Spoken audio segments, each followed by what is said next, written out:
Alright, so what's good, everyone? It's the Green Mixtape here, and I'm going to go ahead and do a 100% record all evolutions E.V.O search reading tutorial, and this is updated as 2020. February 15th is the date. February 15th, 2020. So there's been a lot of recent things that I found, and all the tutorials are really old and outdated, and like the last one I did was pretty unprofessional. I'm gonna have to go through and like make a tutorial for each category, but right now I'm working on 100% record all evolutions. There's two different like 100% categories. There's 100% all stages, which just means completing all the stages. But for this category in particular, you're going to need to record all 18 body type evolutions. So I'm going to go ahead and get into that and go ahead and show you. So, I mean, if you're planning to speed run any Super Nintendo game, you're going to want to get a game saver, and I'll show you what I got here. So here's my game saver right here, and here I have the SD to SNES hooked up. Now, if you try to put the pull it out here, if you try to pull out the legitimate cart of this game, like you have, like, I mean, this is very rare and expensive cart, but what happens is if you try to put this in the game saver and you try to practice with it, all of the evolutions that you record will become corrupt for some reason. At least that's what I've encountered when I use my cart. I have no issues playing it when I don't play it with the game saver, and I mean, it works with the game saver. It's just when you load up a state on the original cart with the game saver, and there's like any of the like review evolutions that you've recorded. If you try to review an evolution, it'll just like come up all weird. I might I might show that if I can real quick, but I don't know, maybe at the end of the tutorial or something. But bottom line, if you're looking to practice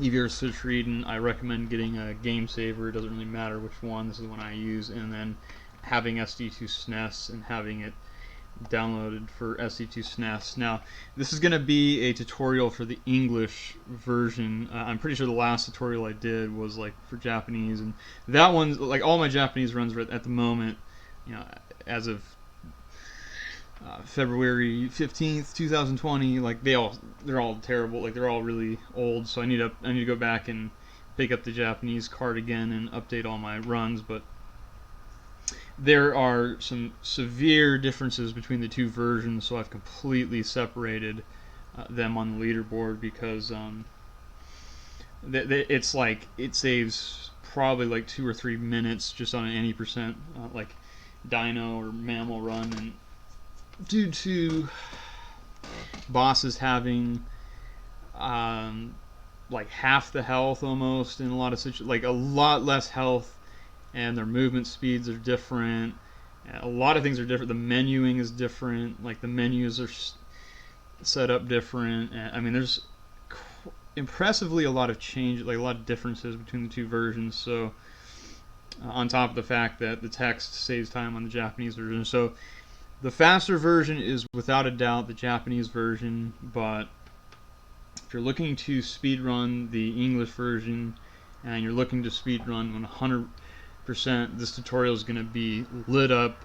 It's going to go in quite detail and a lot of depth, and I'm looking to pronounce a lot of the enemy names properly, which a lot of people don't like. There's a lot of weird names for the enemy characters. I'm going to go over that, and I think that's part of the reason why I wanted to fire this up, because I wanted to do that. But anyway, so you get your SD2 SNES, you download E.V.O search reading on the your SD card, and then you pop this sucker in, and that's the best way to practice. When I do legit runs, I use my cart, but when I practice, I'm always firing up with this. So let's go ahead and get right into this and jump right into this. Stop beating around the bush. And switch over to this layout here. So pop that in. You want to see that and game saver, and then I know it's going to work okay. So we're going to load up the file here, and I'm going to try to be very concise here with this, but there's a lot going on, so I'll try to do like a screen by screen tutorial. On some of the levels, there's really not much going on. You're just going from left to right, or just trying to beat the level as quickly as possible. But when you start up a run, I guess it really doesn't matter if you continue a file, but I always just like to start up a new game and go to this screen here. The 100% record all evolutions for the US version, unlike all the other categories, I start the timer on powering on the console, and this is because like pretty much when you do 100% record all evolutions run, it's required that you show proof that you're starting from a clean slate, and this is by far the most important category for that to be prevalent when you start up a run. So pretty much when I'm verifying any 100% record all evolutions run, I'm checking for this and making sure you do this. This is very important. For all the other categories, I might let it slide. If you just like upload a video with your run starting like when you start the timer, but for this one in particular, like I probably would deny a run if you don't do this. So that's why I encourage the like start of the run to be on starting fresh from the console. Anyway, so in your menu here, you have two separate save mechanisms, and this game is very interesting in how that works. But you have save game and erase game, so you can save the game in the overworld and load up any of these saves when you reset the console, and you can continue game and load that up, and you can erase them. So at the start of the run, you have to proof call yourself here and go into here and make sure you don't have any save files going into the run, because that right there, if you load up a save that you didn't make during the run, that would be invalid. So that's one thing. But the more important thing is here, this is record all evolutions, and you have an evolution record here. So here you're gonna have evolutions that you can record, and it doesn't matter what file you load up or when you save it. Like you can start the game fresh all over, and these evolutions will still be there, as well as like you can load up any file from any point, and these evolutions will, like, they're on a separate save. So it's extremely important that you don't have any evolutions recorded. So here, as a practice file, I've already got all 18 evolutions, and let me just go through these real quick, because this is basically what you're doing in 100% is you're trying to get all the body types, and it doesn't really state the body types, but there's a list that I have in the rule set, and like I've pretty much come into agreement that this is the best way to do it, because when it goes to classification, there's two-legged and four-legged. That doesn't really matter to me that those are those are the exclusion here. You don't need to have a two-legged or four-legged creature in a certain set, but there's 18 evolutions altogether. So I'm going to go through the list, and the first one is the fish, the second one is the amphibian, the third one is the dino/reptile, the fourth one is the bird, the fifth one is the mammal, the sixth one is the eel, the seventh one is the manta ray, the eighth is the dragon, the ninth is the gargoyle, 10th is the elephant. 11 is the seal. 12 is the dolphin. 13 is what's called the weird cetacean. 14 is the mermaid. 15, this is Ramathicus body. 16, this is bone club. 17, that's wood club. And 18 is the iron club. And those are all 18 body types. Now you'll see, like, there's a picture like underneath body, but there's like no description. And then classification, this counts as a two-legged mammal, so that's why I don't go by classifications, because that would be the same as this technically, but this is a four-legged mammal. So the human and the mammal, you could actually go to two legs without that. And like, let's see, like here's a four-legged, so that would be the same if you were going by classification as the mammal. That's why I go by body types when I'm looking at this, and I hope I'm not like confusing anyone here, because this is definitely the most confusing category. I'm just trying to clearly state that there's 18 body type differences, and these are what I classify as them all. So when you go to start up a run, it's going to look like this. So you're going to fire up your game, right? Hopefully not on SCU SNES, on the original cart, but when you go to start up your game, start up a run, you're going to start the game up.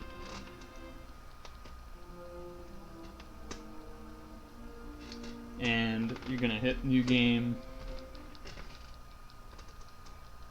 Okay, and then you're going to go back into that overworld, which gives you the option of that menu. And when you go into that menu, you're going to have to verify that there is no previous save file, and there is no previous recorded evolutions. So it's going to look like this, and there's one easy way to tell that you don't have any, and I pretty much require that. So here, you're going to go to erase save file, and you're going to erase, and just for the purpose of this, I'll do it here. And when you have all your files erased, you go over erase, it says it is not recorded. So I need to see that. And when you go to erase evolution record, you're going to erase all your evolutions. It's going to look like that.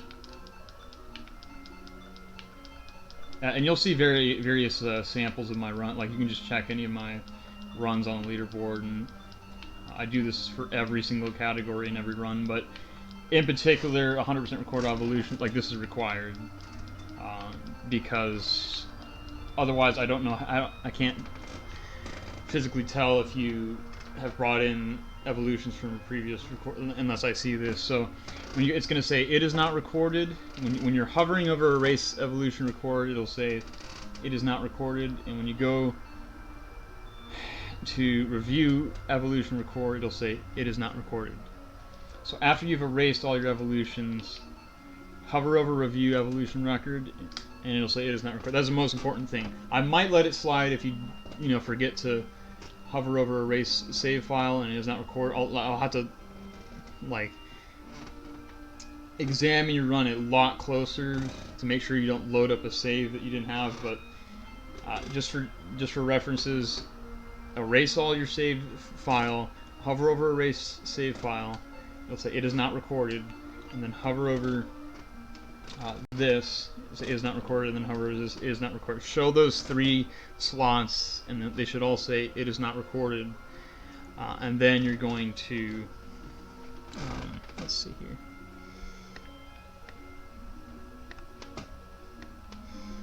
You're going to power your console off, or in the, right, and then make the blue screen, and then when you start up your run, hit the timer when you power the console on, so like that. So that's how you're going to start your run. If it's on SCU SNES, you're going to get this screen here, right here, and this also verify, like, this is a good thing too because it would verify if you're playing on SD2 SNES. So then I would know you're not playing on the original cart, you're playing on SD2 SNES. And obviously, if you're playing on emulator, you're going to have the border around your thing, and you're going to show the FPS that you're in the bottom right if you're playing on emulator, which I don't recommend, but it's really hard to get your hands on a cart. So anyway, so when you start up the run, it'll hover over push start. There will not be new game and continue. That's one way I clearly know that things are good. But I definitely require that you show that you don't have any record evolutions. But okay, I'm gonna stop the timer or reset because I'm not gonna be doing that. But here I'll be doing like a screen by screen, like what you need to be doing, like what's the fastest thing, and then like what's the safer thing, and like what can happen if things go wrong. Like I'm gonna try to really go into this, so that's why I'm taking so long to try to elaborate here. But all other categories of the game, the timer starts here, and you're sitting here in the overworld, and when you select B on this, a certain timer like that. So that's where all the time, except for 100%, which would be power on, console on. So here's the first screen of the game. For this one, right away, you're going to want to learn the controls of the game, and double tapping the D-pad allows you to dash. So if you just single tap it or move around, you can move it on well. If you're dashing, you can't like adjust. You can't change directions unless you stop the dash. So you start the screen up right here, and you're going to want to get to the top of the water. So you're going to want to double tap up on the D-pad, and then you can break out of a dash with the A button, which is the tackle button right here, or you can just use the D-pad and press down. So there's two different ways to kind of like break out of it. So like right here, double tapping up, you can hold down, and that'll stop your dash. That's one way to do it, or you can break out of it with a tackle like that. I think I would recommend using the A button method, so I would recommend doing this because that's a sure shot way to break out of a dash. But you can also just kind of press down, and I'm not sure what's I would think that there's a little bit more of an animation with tackling, but it really doesn't make much of it. Like it's more of a sudden stop when you use the D-pad like this.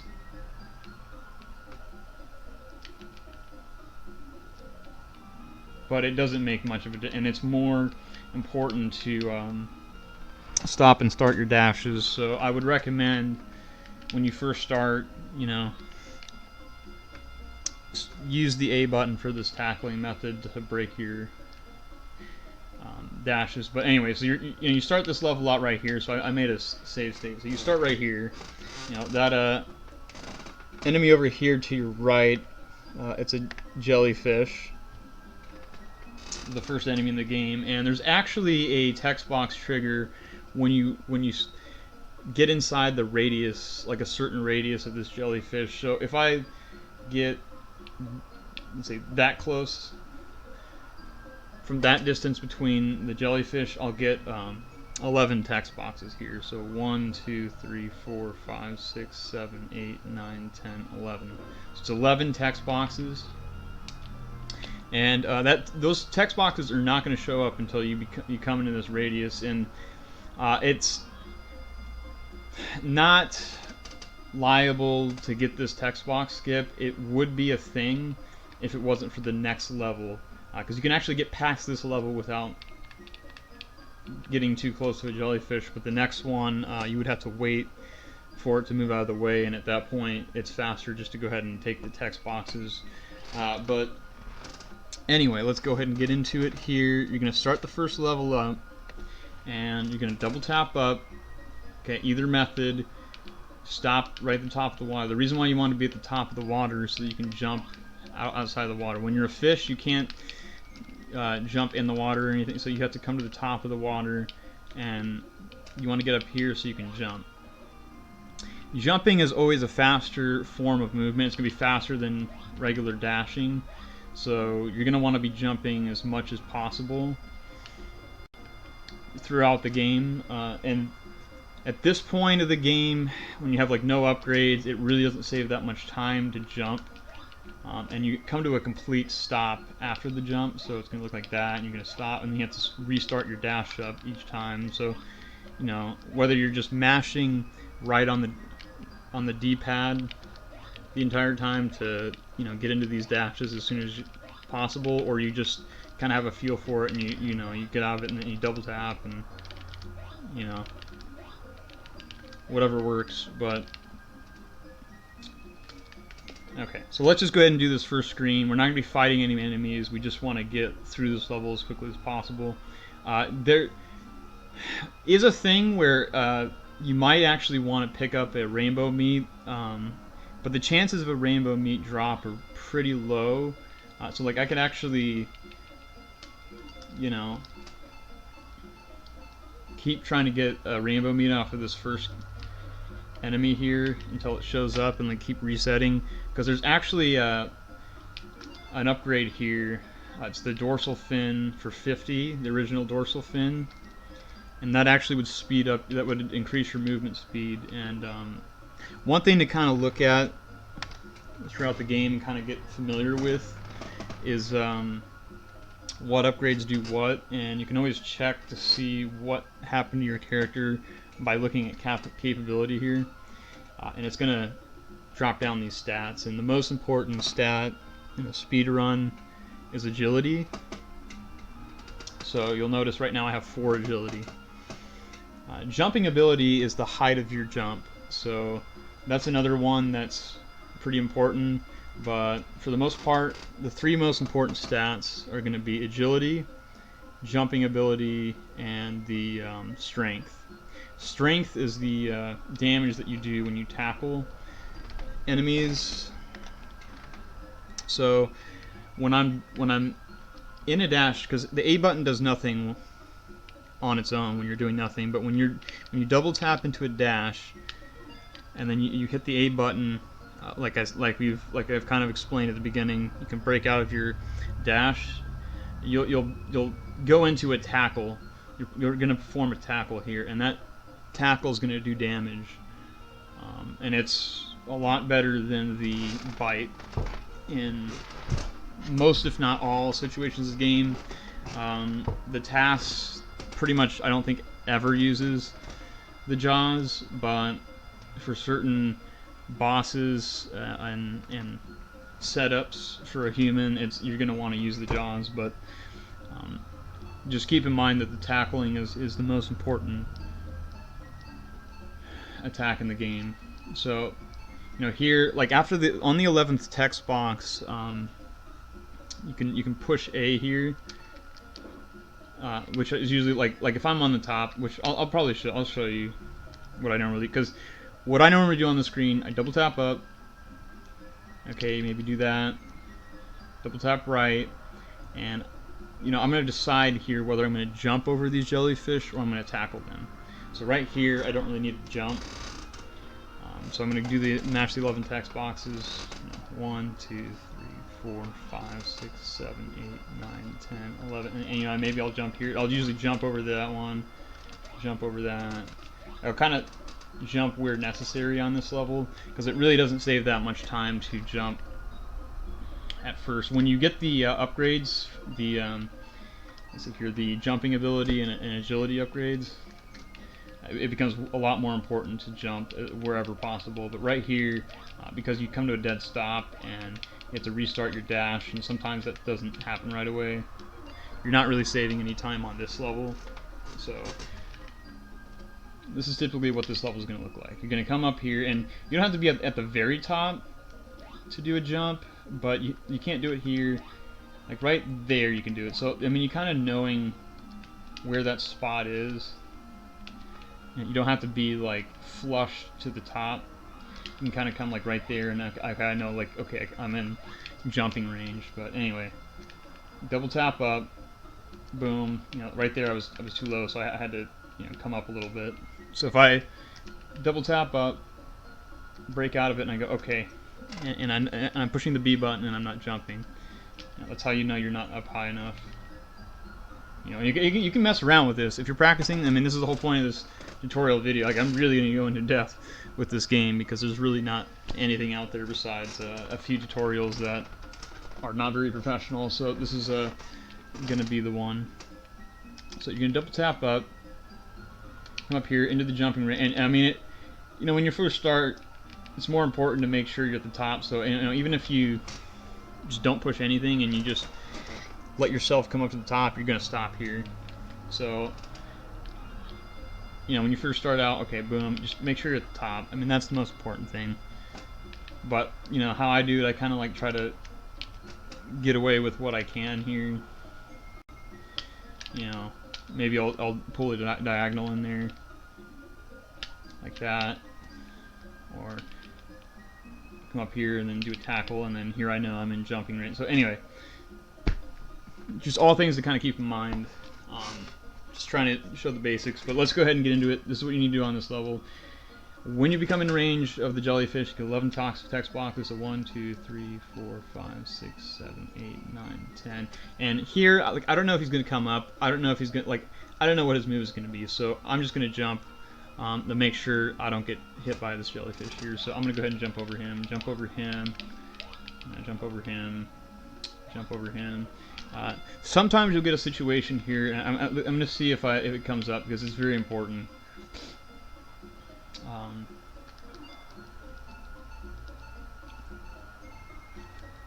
11. Okay, so you'll get a situation where there's like a jellyfish here and there's like a jellyfish here. I don't know if I'm going to get that or not, but I'm trying to show an example. Like, if that's the case.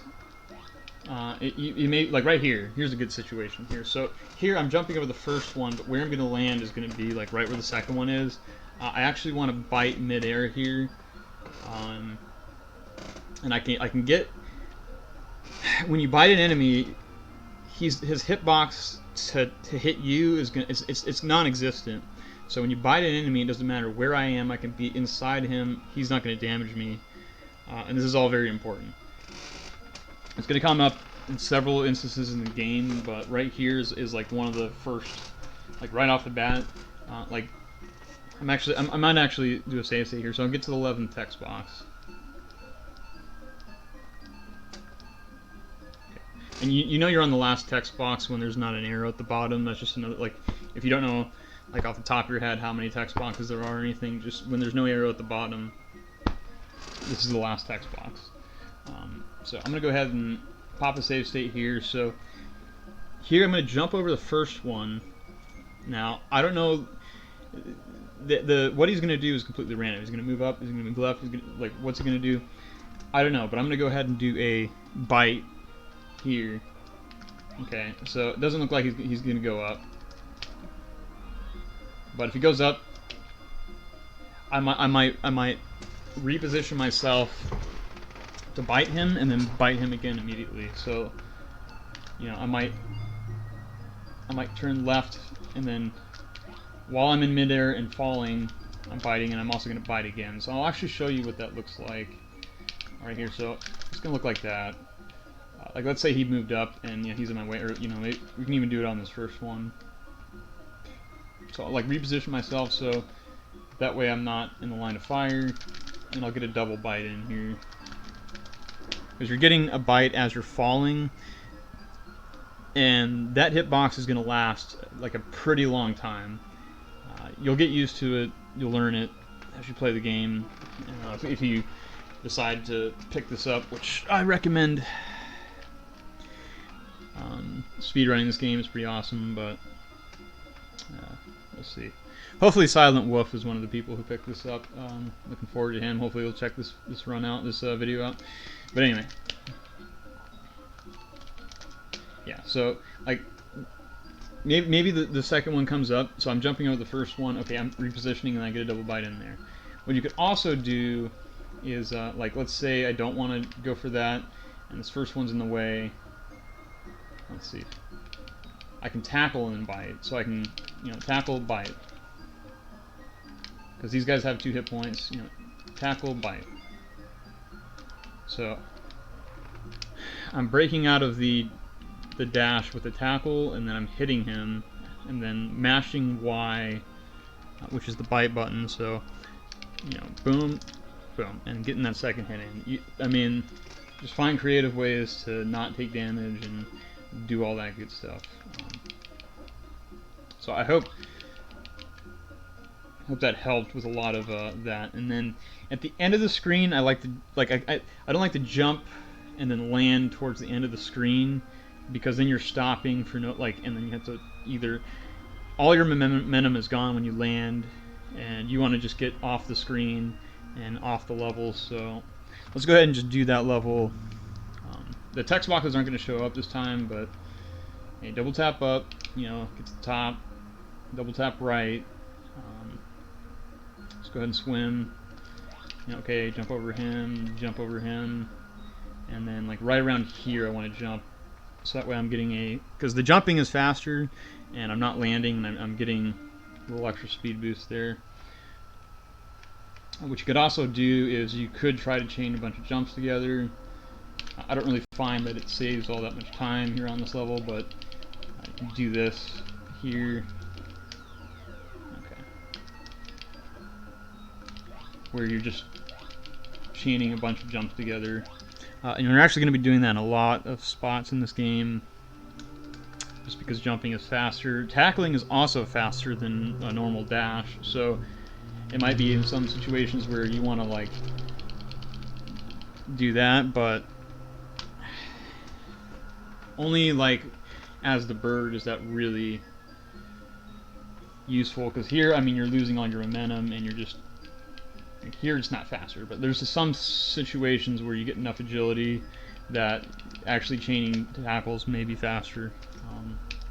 Just a side note, but definitely not now, not with 4 agility. So, okay. So quick recap here: the first level of the game. You know, we've been sitting on this level for a minute, but this is an in-depth roll in a deep tutorial. So double tap up. Okay, you can chain jumps together and do this if you want. If you do, I would recommend, you know, spacing out. And there's a situation where, okay, I notice I'm gonna land and jellyfish, and I bite him. I double bite. I bite him in the air, then I bite him when I land. You actually, like, it opens up your ability to bite when you land again. So that's another thing to kind of keep in mind. So, okay. That's one way to do it, but typically I don't change jumps, just because this, with 1 jumping ability and a 4 agility, it's not really going to save you much time, if any. It might not even save time, and you're just risking not being, like let's say I don't get into a dash and I jump, I'm just doing a dry jump. This is way slower than just dashing. So like, let's say I do this and then, oh, I missed the you know, the dash. Okay, I'm losing time. So that's why I really don't go for it. And my main concern is how am I getting around the jellyfish here. So look, here, like, I see him coming up, so I jump over. I see him. Okay, here he's right there. Okay, boom. That's a great example of what I kind of wanted to show there, of how I usually deal with those. Okay, that's the first level. Just get through it. You know, if you fight it, like, let's say I do kill one of those jellyfish and he drops a rainbow meat, that might be worth going for. If not, don't worry about picking up the meat. You know, let's say, okay, I want to take this guy out here. You know, okay, and then he drops a rainbow meat, then it might be worth coming back for, because then if you end up getting a rainbow meat, it's worth 50. And then you'd open up your menu, go to evolution, and get this 50-point dorsal fin. That would speed you up a little bit. I'm actually going to go ahead and just kill 5 jellyfish just to show you.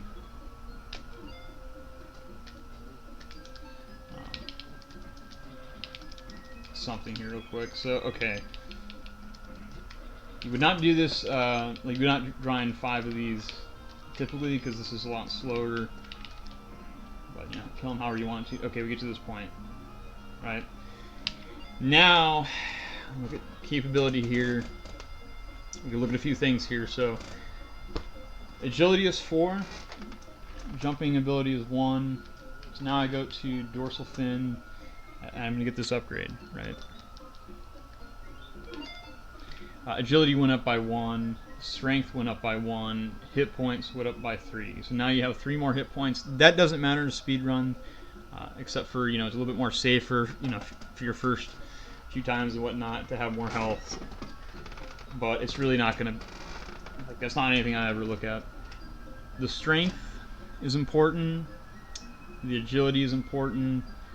Jumping ability did not go up, but those 2 things right there, those are 2 main things. So now, you know, my bite's still going to do 1 damage, right? But now I have a tackle power of 2, so now I can actually one-shot these guys, for example, which is could be useful in a few situations. Plus my agility went up by 1 point, so now, you know, now these jumps might actually save you some time if I have that. But in general, your movement speed just went up, and for a few levels that would help out. But typically, you know, you're just going to go through this level as quickly as possible. If you get a rainbow meat, which is worth 50 exactly, then it might be worth going back and grabbing. But other than that, don't worry about it. Okay, that's the first level. I'm going to hop into the second level. And it's going to look like this. And if you didn't get the 11 text boxes on the first level, you're like definitely going to get it here, because this guy's right in the way of this cave here. So all you're going to do is double tap right. I usually just take him out. Double tap right, boom, tackle, bite. Get him out of the way. If he's not in your way, like if he completely moves out of your way, then don't worry about it. But typically he's going to be in your way, and you're just going to tackle, bite, and then continue into the cave. Right. When you get here, the screen's going to lag when these sea worms, is what they're called. These are sea worms. When they're all moving, the screen's going to lag, especially when you're dashing. Like when there's all this shit going on at once, the game's going to lag a lot. When they're all moving, in particular, you're going to get a lot of lag. So you're going to maybe lose a second or two if they're all moving around. Well, let's go ahead and re-enter the screen. Okay, this is an important screen. You can actually tackle into loading zones, and it's going to make it so you're not dashing when you enter the next screen. Here, with like no upgrade, it's really hard to do that with this agility. But let's say I tackle in, because now you saw like I kind of like stalled there, and then it kind of slowly panned out. You don't really want that, so I don't usually do it on this screen, but you're going to do it on a lot of screens because it puts you on that screen, then you can adjust yourself and then, you know, dash. But like unless you had that dorsal fin, you know, typically what you're doing is, you know, you're ending this level, you're taking him out, you're coming in here, you're dashing into the cave. Now I'm going to hold diagonally upright, okay, and just kind of go up above these guys. Once I get to about here, I'm going to hold diagonally right and down and hit that crystal right there. So let's come back here.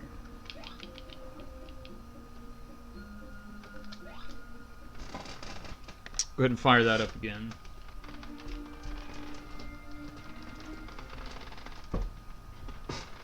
So set up a safe state here.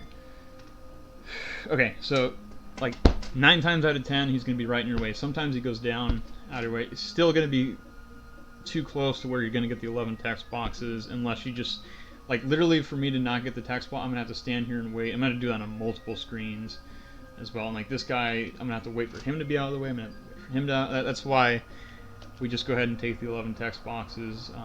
I believe even in the task it takes that, but there is a way to get around the jellyfish and not get that text box at all throughout the game, but it's too much of a hassle, so typically just take that. But anyway, we enter the screen, boom. Okay, he actually went down, so that's perfect. So right there, I didn't have to deal with him. I'm in this screen, I'm holding upright. He decides to do that, whatever. If you get hit, just double tap again to a dash. Here I'm actually going to be a little too high there, so I would have had to readjust. Pick up this yellow crystal. The yellow crystal is required for you to get the next level, unfortunately. Some levels you just enter the cave and exit the cave and then hit the R button, which I'm going to explain what the R button does here in a minute. So here all four of them move, I'm getting a lot of lag, I'm losing time. And so I get to about here, you know, with my dash, and then I'm holding down right, and I'm biting into that crystal. Like, basically, down right, when I see him go down, I'm just kind of like pushing Y, whatever. Let's see that again. So here, perfect RNG, I don't have to stop. Okay, here, just getting it, because they're always going to be right in front of you, that's why I usually just go out of the way. I don't plan for both of these guys to move out of my way. The sea worms to cooperate. So like here, if I just don't do anything, they dash into the screen, I'm like always going to hit him pretty much. So we're going to enter the cave.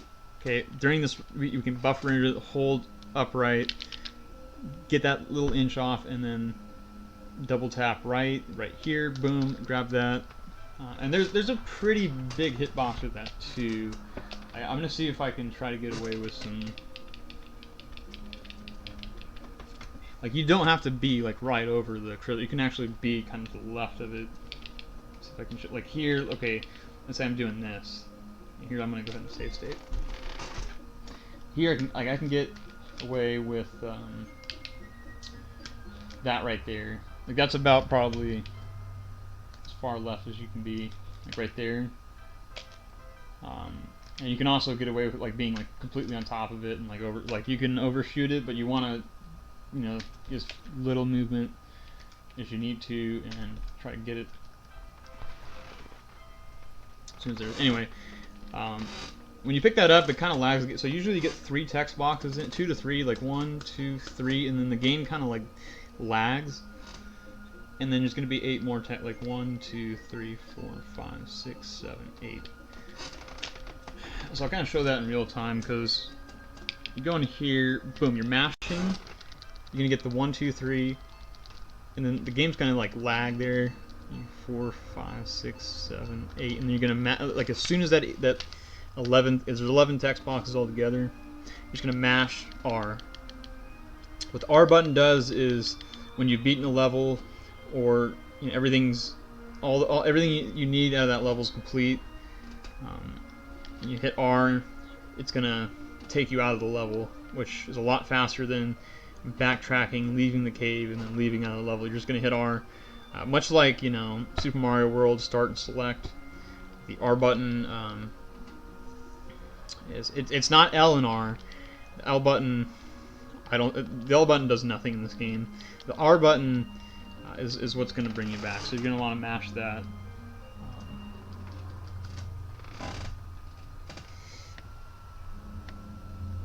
Okay. So anyway, boom. Yeah, 1, 2, 3. 1, 2, 3, 4, 5, 6, 7, and a mash R. Yeah, that's the first level, and I'll kind of do it real quick. The yellow crystal's not going to be there this time around, but you know, double tap right, he's right in my way, boom, boom, tackle bite, dash right into the cave, buffer up right to get out of the dash, just get enough out of the way. There's a terrible situation. You don't want to see that. Which is where like all 3 of them just kind of group up right where you're trying to go. You can... They're going to have 3 hit points. You can tackle and, you know, bite them for a combination of 3 times to kill one if you need to. Very rare are you going to need to take out a sea worm. right there. Okay, boom, boom. And you can probably buffer down too if you wanted to. You can go try going down, but the problem with that is their tail whip is a downward attack, so being up and over them, they can't do anything. So that's why I would definitely say it's optimal to go above these sea worms here. So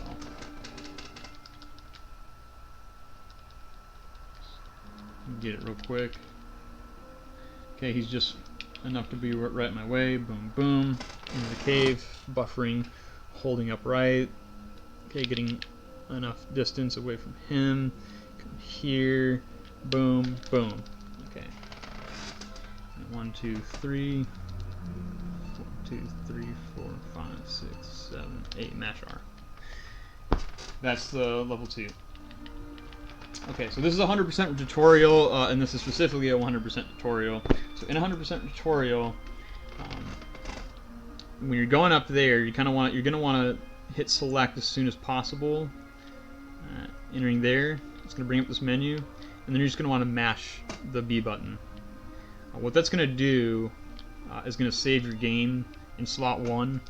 This is the only save you're gonna need to make during the run. For practice purposes, you're going to want to save the game in, spots where there's difficult areas that you're going to want to practice. But in the 100% Record All Evolution speedrun, the only save you need to make is right here. Okay, and it's just one tap up and you're going to go, and then you can mash select or whatever until that comes up. I kind of have a feel for it, so I go up and then it's going to look like that. You're going to mash beat. That's going to give you a save there. Okay, and then when you get to here, you're going to have jellyfish and 2 sea worms. Hopefully they cooperate. You get here.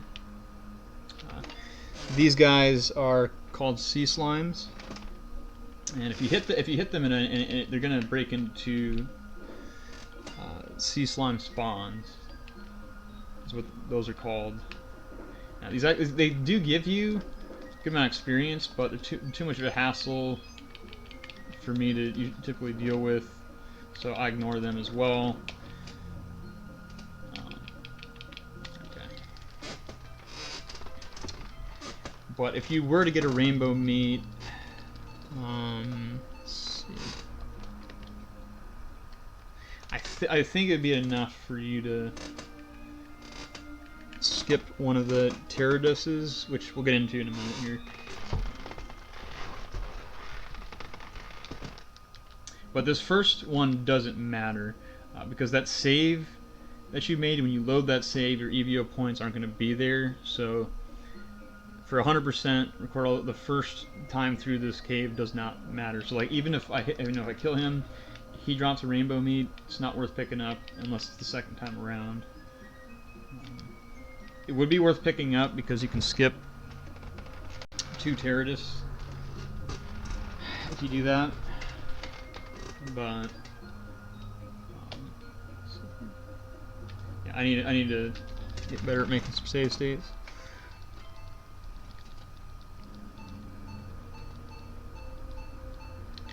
Yeah, and I might do like a solid review of like each level in fast pace after this like brief level by level tutorial thing, because I think it's very important that each level gets looked at closely, especially since like I'm like an encyclopedia for this game, and there's not much else out there. I also want to make a shout out to Fat Rat Knight, aka Lewin Kerwin, in his task video. It has a lot of great information for this game, and I recommend checking that out.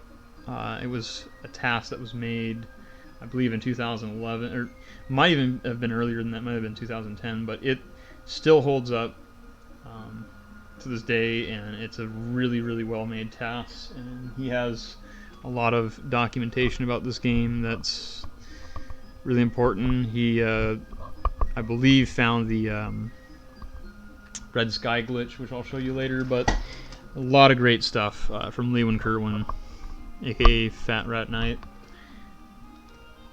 Okay, so here we are on the 3rd level. You made a save. I'm going to hit him. Hopefully those guys stay put. You'll be able to get in between them, the sea worms.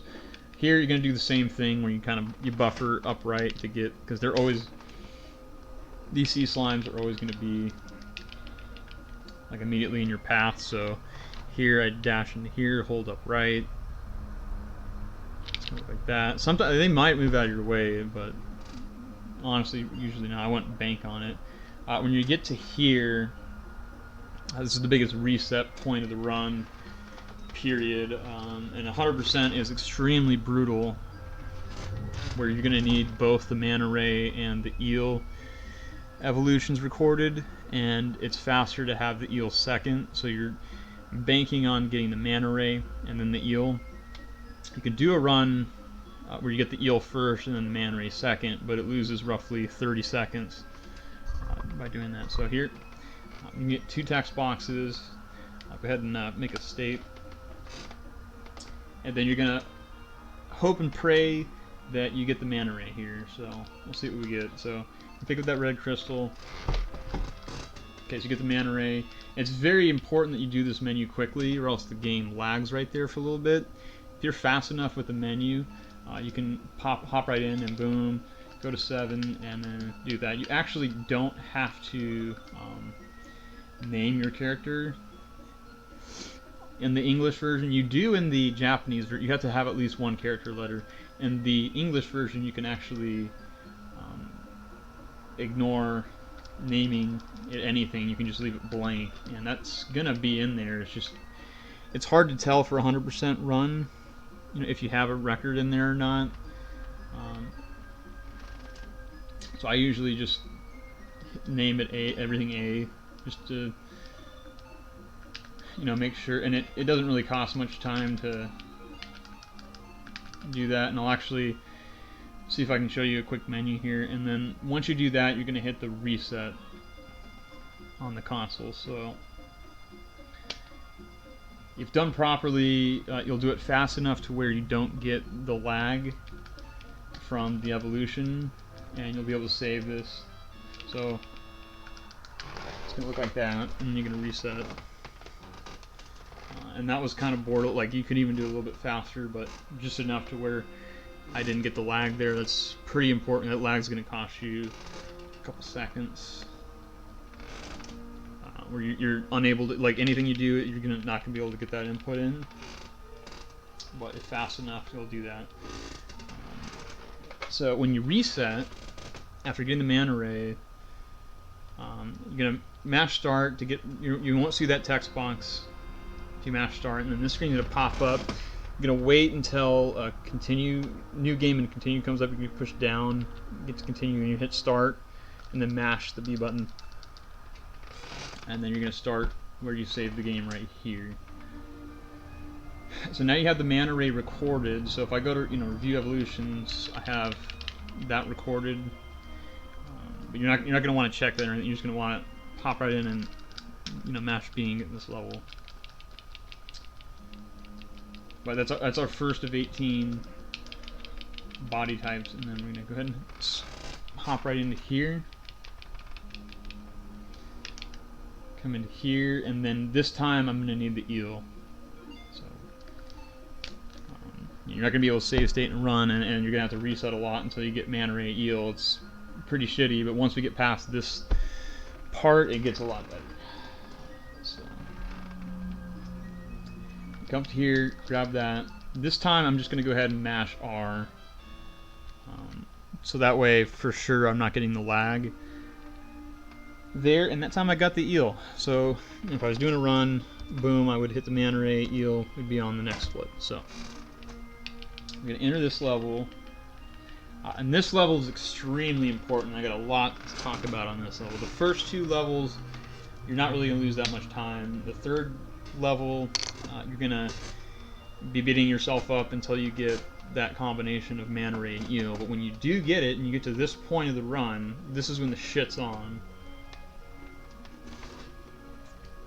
And the run is very fast-paced at this point. Now where you are with the eel, and I'll kind of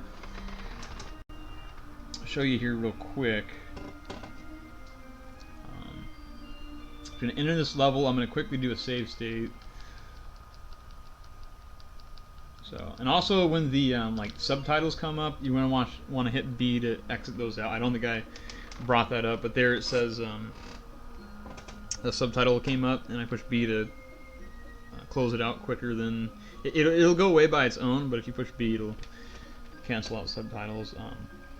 But here, when we look at the capability here, our agility is at 12, jumping ability is at 6, strength is only 3. The mana ray actually has 20 strength, which is really good. So if you had to like fight a boss or something, the mana ray would be better to have. But for all the levels and all the stages, it's much better to have the eel. And it just so happens that the Teradus has 3 hit points, and the 3 strength that you get from the eel is just perfect here to one-shot them. And there's really no other way to catch up to these guys unless you corner them. Like, you can chase them to the wall with... I think the mana ray might be able to catch up, or like the fish with just the standard dorsal would be able to like trap them against the wall. But here we're fast enough. We're faster than these Teradus here, and we're able to catch them and tackle them. And their meat is very important because this is actually a stage where there's bubbles on the left side and the right side of the stage, and they don't go away until a set number of enemies have spawned. So we're going to be despawning and respawning these Teradus here once we have collected enough E.V.O points for the upgrade that we're going to be getting, which is 200. So we're going to want to get 200 points here. If you end up coming out with 300 points, there's another thing you can do, and I'll show that as well.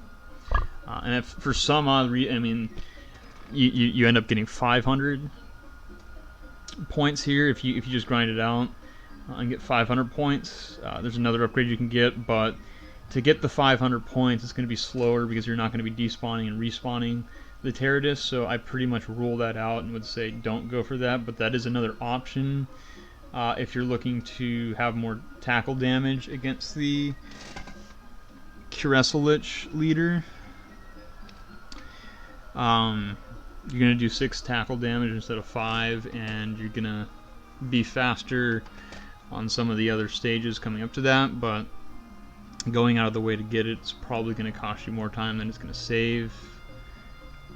I mean, I could say it's definitely going to cost you more time than it's going to save, so I would opt out of getting 500 meat and just start despawning and respawning Teradus. But if you happen to get like a rainbow meat, which is worth 100, and let's say you're on like 150 or 175 points, and then boom, you pop a rainbow meat, now you're at 275, it might be worth killing one more Teradus to get to 300 to get an upgrade here, which I'll show you here in a minute. So you're going to enter the stage, and you're going to double tap right and tackle this first Teradus. Now, there's an RG where he goes up, and if he does that, you're not going to be lined up to tackle, so you might want to keep an eye out for that. So if he does, you're going to want to move up a little bit. But this level is extremely important, and this level is going to save you or lose you a bunch of time depending on what happens. Now, if you get a rainbow meat right off the bat, you're in a really good situation here. So I'm going to kill 3 of these Teradus typically right off the bat, and you're going to be double tapping right and tackling them and eating their meat like as soon as it spawns. It's going to look something like this. But you're also, since we didn't record the evolution, at some point we're going to want to pull up the menu and record the evolution. I usually do that right away when I hit the first one to kind of get a buffer. So it's going to look like that. So here he's actually too high up. So like, this is one of the RNGs where, okay, I got to be aware, and okay. I mean, typically I'm always going to be doing that, but if I see that, like, I can adjust and go, oh, okay, he's too high up, so I can, you know, so I actually got the pattern where he's always going to be too high. But typically, if you just double tap right into this level, or I just waited too long to where they're moving out of the way, but anyway, he's going to do that. And a lot of times you'll actually come up empty when that happens, but if you're able to readjust, you know, you can do that. Like if I knew it was coming, I could do this, boom, tackle. But yeah, typically I'm just double tapping right in here and tackling. So even if I miss here, I would probably do something like that, and then okay, get my buffer in, record the eel on the 6. Now it really doesn't matter where you record the 18 evolutions. I have it set to where I always put them in the same slot, so I know where they are, and I do what works for me. But it doesn't matter where you put these evolutions, just anywhere in the, you know, you don't want to go scrolling all the way up to 50, like 28 to put it in there. You want to do the first 18 slots, or you could go like down, you know, if you want to be creative and hit up and do like 1 through what is it here, 35 or something. I mean, it really doesn't matter. But here I'm always going to put the manta ray in 7 and the eel in 6, which is how I do it. So typically, like normally this would probably screw me over. So let's say, okay, I'm doing this, boom, boom. I'm gonna put them in slot 6, and then okay, so now I'm not gonna get my triple. I'm gonna kind of do some stuff to spawn and respawn them. Okay, and then I can get all 4 here. Now I have 200 meat. So now I'm gonna come about here. Once I see them, like see their noses on the right, I'm gonna do this movement right here to spawn and respawn them, and that's going to cause the volcanoes to erupt, and then you can leave on the left side, which is faster than going all the way to the right side. So let's say I know he's coming. Okay, boom, boom. Let's see. Okay, let's see. Because typically I get a triple off here. I hit this one, I hit this one. If I can get it. 2. Okay, that one's being a prick. You might even be able to do something like that. Just go for the bottom one or something. And then I'm going to spawn the ones on the right. I mean, you kind of just do... This level is very, very difficult to explain. You're going to go with what the game gives you. These Terrorists are just going to give you a lot of different stuff. And you're going to want to get 200 E.V.O points and then leave the level as quickly as possible. If you get a rainbow meat, it's going to give you 100 points. And that's 3 less Terrorists you're going to have to take out. Or if, you know, you're in a situation where, okay, I have 175 points and I hit one and then I have 275 points, you might just kill one more and get the tail upgrade, which I might even just do for this purpose, like just to get 300 here. Okay, so maybe I do that. Maybe I don't want to chase him. Now I'm going to despawn, respawn 1, 2, 3. I can even get the 4th one. 1, 2. And if you go too far off the screen, the meats are going to despawn. So boom, boom. So yeah, I mean, not looking like I'm getting a rainbow here. You know, but just you're gonna want to do a lot of practice with this. This is gonna save you a lot of time. It's pretty much one of the most difficult and complicated parts to run, but it's extremely important that you get 200 meat and then you understand how to spawn them on the screen and despawn them off the screen. And once you see the screen start to shake, the volcano is about to erupt, you want to go as far as you can to the left side without triggering the text here, because if you go all the way to the left, it's going to give you this text that says there's a wall of bubbles. You don't want that. That's unnecessary. You want to get as far as you can without that text box showing up, like right around here. You know, you don't want to. You don't want to have your head in the bubble, and the bubble, as you can see, like it kind of, the thin line, and then it kind of comes up here. I mean, you can use whatever visual cue you want. I just typically just go about right here. You know, not here, because then you get that text, but I wait here after I start to hear the eruption. For this purpose, I'm going to go ahead and grab 300, but typically you're going to get 200 E.V.O points, and then you're going to spawn and despawn, but just so I can show you an extra thing that you can do in case you get 300 for some reason, which would be like you get 2 rainbow meats, or it just works out where you end up with 300 points. There's another upgrade you can get that's going to make you a little bit faster. Okay, so there, like, you don't want that. So, okay, let's see. 1, 2. Yeah, and I kind of got it like one of the not so good RNGs. But you're going to be working with what you get pretty much here.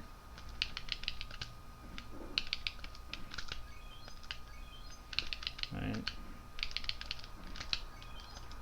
So, I mean, the most important thing is to get your grind on to the 200 points. So there, like, I'm despawning the 2 that were there to respawn 4 more. So, I mean, it's not worth chasing, if that makes sense. Like, I'll say, okay, I killed these 2, boom, boom, okay, now I want to, you know, get that and start chasing. It's not worth going out of your way to chase them. You want to let them go ahead and go off the screen and then respawn them on, like here, okay, and then respawn 4 again. They're always going to come in packs of 4.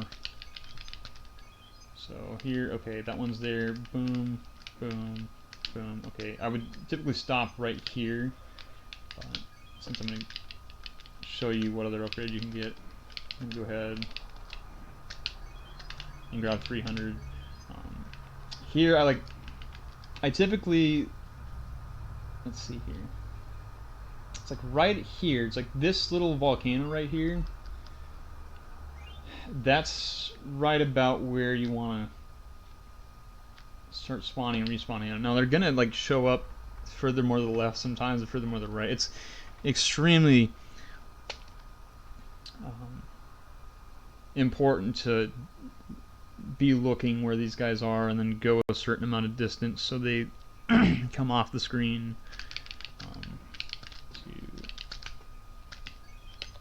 So let's go ahead and grab 300 and finish this off. I wouldn't ever go for 300 unless I get a rainbow meat though, so I'm not going to have the eel for that long. Or what I could do is just go ahead and go to the next level with 200 to show you what the more common thing is to happen. This is not a good seed where I'm getting so, you know, I would do this, do that, boom, get about, you know, somewhere where you're not, bubbles leave out to the left.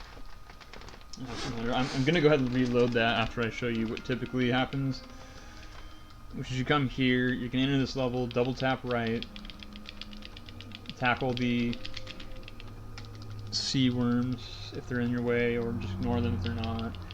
Come up here, tackle this jellyfish, move up, flush with this, and go right until you stop. When you stop, you're going to get that text box, you get that evolution, hit select as soon as you get out of it, and then you're going to press down and right in this menu. So select B, down right, B, and then you can mash B at that point. You can mash B when you get on hands and feet, but you're going to go over to your hands and feet. Down right is the fastest way to. It's slower to go 1, 2, 3 than it is to go 1, 2. You go down to dorsal fin, and then left is going to bring you back up to hands and feet. So you push select, evolution menu, down left, hands and feet, and I mean, if you manage to get 500 points there, if you got like 3 or 4 rainbow meats or something weird happened, you would get this upgrade, but it's pretty much obsolete at this point to go for that and just stop at 300 at the most.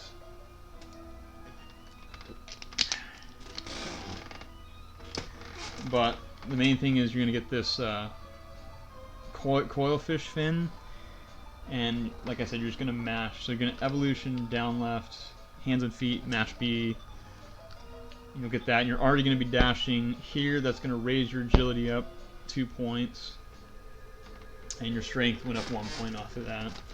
And you can come over here and get this blue crystal, grab that. That's going to be 5. As soon as you grab the blue crystal, select again, evolution, down, and then dorsal fin, push B, and then down twice. So boom, boom, boom. The menus are very fluid in this game, and it kind of like picks up very quickly. And that's what one of the things I really like about this game is that the menuing is very fluent.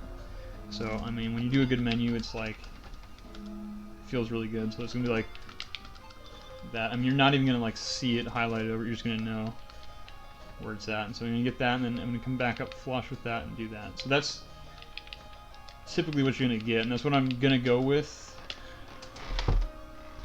But I'm also gonna show you what to do if you get 300 E.V.O points, which it's a possibility if you get like 2 or 3, like right there, boom. Okay, this is actually it right here. I don't know how we got that, but it's based on the frame roll when you kill the enemy is when the meat's gonna pop out. And there we got 100 E.V.O points off of that rainbow meat. Okay, so now I got 300. I'm gonna do the spawn, boom, boom, boom, boom. Those might not have worked because I don't know if I spawned them or not, so that's why it's important to kind of make sure they're there. But sometimes they don't have to be on the screen. They do spawn and then respawn, so kind of a tricky thing there. But anyway, hop right into this. Double tap right. You can quickly tackle them if they're in the way. And the thing is, usually when you get the 300 meat, it's going to wear out a lot quicker. That eel transformation lasts what I believe is 30 seconds in game time, and that's in game time. So if the game's lagging, the in-game clock is running slower, all this sort of stuff. And then if you're in the overworld, the in-game clock is not running, or the evolution timer is not running. So you can get about 30 seconds, I would say, where that's going to wear off. But you want to make it all the way to the blue crystal if you can, and then start coming back left with the eel still, and then have 700 E.V.O points or 800 E.V.O points if you're really balling, and then have the transformation wear off after you've gotten the blue crystal. That's when you know you're on a really good run, and it's really difficult to get that, and that's why it's such a pain in the ass to get like a really good run started. And then when you get that run started, like all the nerves kick in, because it's pretty rare for you to get the rainbow meat there and have it all set up and everything to where you can get all the way to the blue crystal and then start coming back, because that eel is it's got 12 agility. And here, if I have 300 points, what I'm going to do is I'm going to get the hands and feet for 200, so down, left, boom, mash B, and then I'm going to go to the tail, so I'm going to go down right, over the tail, and I'm going to get this 100 evolution, which is the coil fish tail. So it's going to look, like this, boom, over tail, boom. So that gives me one more agility.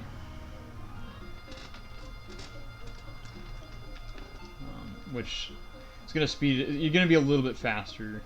It's not much, but you're going to save like a few seconds by having that. But you don't want to go out of the way and grind 25 meat. If you get it like a special meat, and then it just so happens that you're at, like I said, if you're at 175 meat, get a rainbow meat, boom, you're at 275, it might be worth picking up that one. So it's pretty rare that you're going to get this tail upgrade, so I'm not really going to show it off, but it will speed things. That you'll be moving faster through the levels with that. So if you end up getting 300 points, that's what you want to do. Like I said, you can also get the tackle fin if you get to 500, and you can get up to 500 with the Pteriduses, but it's not likely. It's going to require you to get at least 2 rainbow meats, but 3, you're probably going to need at least 3 to get that, and that's extremely rare. And even if you do, it's not even worth like grinding extra ones past like if you have 350 points or something, it's really not worth grinding more at that point. It's more worth your time to despawn and respawn the Pteridus than it is to go out of your way and get another 150 points on top of that, for example. So I'm not even going to include that in the tutorial because I think it's outdated. Darkwing Duck used to get that and used to reset until he got that, and that increased the reset ratio even more because you would require godlike luck from the Pteridus and really good execution to get 500 E.V.O points in that section. I could probably do it, but like I said, it's completely outdated at this point, and it's not something that it's slower to even do it, is what I'm saying. So there's no point in me including that in the tutorial. So here's what's typically going to happen, though.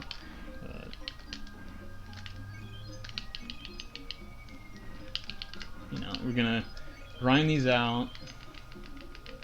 1, 2, and they're going to go towards you as well. When they're in the far left, they're going to go up or down like where you're at, so you can kind of like foresee where they're going to be, and that's how I'm able to like tackle those ones when they're on the left side there, because I know he's going to come down, and I start my dash and tackle like when it's the right time, and that's how I'm able to get the ones in the far left. It's going to take you a lot of practice, and that's going to be like the biggest step in the learning curve of this game. And I mean, honestly, you can just grind normal enemies and just kind of do that sort of thing until a certain time. So that was a really good, like, getting here is pretty damn good. And as soon as that wears off, boom, hands and feet 200, boom, grab that, boom, dorsal fin 500. Okay, and now we're just going to continue from here. So stay flush with the top of the wall. You don't want to, like, if let me just go over the enemies here. These are these gray sharks. They're called Zinichtes. If, for example, he comes up and he's in my way, I have three tackle power. They have 5 hit points. I can actually just hit them twice. I don't want to do that because a lot of times their bite's going to overrule my, like right there, it overrules the tackle. So, I don't want to put myself in the line of fire, which is why I'm staying flush up here. And I mean, some of the background in this game, it looks like it's going to be like you're gonna run into it, but a lot of times you're not. So like right here, I can pretty much go through the background, like I'm on top of it. The hitbox for these are kind of janky. Like for example, like you see this here, I can actually come inside of it, the wall here, a little bit. Because I think it has to do with like your center of your character here. Like your head doesn't need to be here, but like right here I can't go back down once I'm like up here, because the boundary does exist, but it's kind of funky that. But anyway, here, like, just get familiar with where the if you don't want to double tap into the wall, it is going to cause you to bonk. So you don't want to come up here and then go, oh, whoops. You want to have an idea of where these are, and you'll get used to it as you kind of do it here. And the further up you are, the better, but it's not worth going up too high and bonking there. So like right here would be okay, and you want to stay flush up here. It's gonna keep you out of the line of fire of what these are called sea bouncers. These enemies right here, and they will ricochet off of you, and they will instantly kill you in situations like that. They will hit the wall, hit you, hit the wall, hit you, hit the wall, hit you, just non-stop, and they're like, there's no stun. Like it's just it's brutal. Sometimes you could just, like here, if I'm here, it's not gonna happen if I'm in the middle, but if you're close to the wall, but you're usually gonna get hit by these guys if you're in the middle like that, as well as these guys you're gonna have to deal with. So that's why I go out of the way. Like here, okay, now I'm tussling with him. He's all over the place. That's why I'm coming up here, and lining up. But I don't really take time to line up. I just kind of go, okay, that looks good or something. Like I'll come up here, boom. You can like double tap dash in some situations, and then immediately left. But here's a situation where you're not going to want to be you're going to want to be lining up with that here. Same as how we came into this place. So remember, you're coming in with the eel, and there's this like when you came into this level, same as the level 2 and 3. You know, there's jellyfish. There's these guys. You want to try to come up between them. If they don't move, you'll be fine. Come into here. Whether you've upgraded the hands and feet on your fish or you are the eel, you're gonna one-shot this jellyfish. So I just usually come up here, boom, and then I come up flush with the wall, double tap right. You come over here. Usually you're gonna be fine. If they hit you, just continuously like mash right or left on the D-pad. Like let's say, okay, oh no, he's gonna hit me. Let's see. Well, it's kind of hard to. Let's say, oh, he's coming for me. If that guy's not like, oh, he hits me. Just keep mashing. Whatever direction you're heading on the D-pad, and you're gonna usually get out of it. But you should be pretty safe on this part. Sometimes this jellyfish right here, he comes up. If he does, just tackle him again. He's a one-shot. Here, just get out of the way. But a lot of times this is like a perfect spot right here where you're gonna get past the Zenitsu, you're gonna get past the sea bouncer, and you get past the jellyfish, no problem. And then here I always like to tackle out of my dash. And being familiar with where this wall is important. So right here I'm good. Right here I'm not good. I'm gonna bonk this. But you want to be okay. Gonna be right here. But you'll get a feel for it as you do it. But you're gonna be up here flush with this. Get to here. Boom. Go down, and now if these jellyfish, like here he might go right, okay, I'm just going to go ahead and tackle him, whatever. It's always better to get them out of the way and not take the damage if you can, but it's also faster just to dash through it, so I mean, you kind of be the decider, you be the judge, like, if you like, here, this is fine, I'm going to continue my dash, he's not going to go away, but like here, if I'm going back down, and he's there, I'm going to tackle him, right? Anyway. So we've grabbed the blue crystal, we've upgraded the fin and the hands and feet. Come up here, dash up here, you're going to get around the sea bouncer, around the Zenitsu. Typically, sometimes the Zenitsu will come up. You can, like I said, tackle them if you really need to. And then once we get back to the beginning, we're going to go down, right? So, and just play it as on here. If this Zenitsu is in my way, it's 2 tackles, so 1, 2, and if you're coming from the top of them, there's nowhere where they're gonna hit you. It's like when you come from the front and they're gonna bite you. That's a problem. When you're coming from the top, you're always gonna get the tackle priority. So usually I just deal with him. So there's a situation. If he went up a little bit more, I might have had to deal with him. Same with him. Those were kind of close, but I usually just kind of roll with it, and if I get hit, I just keep double tapping. So here, okay, let's see if I can. Oh.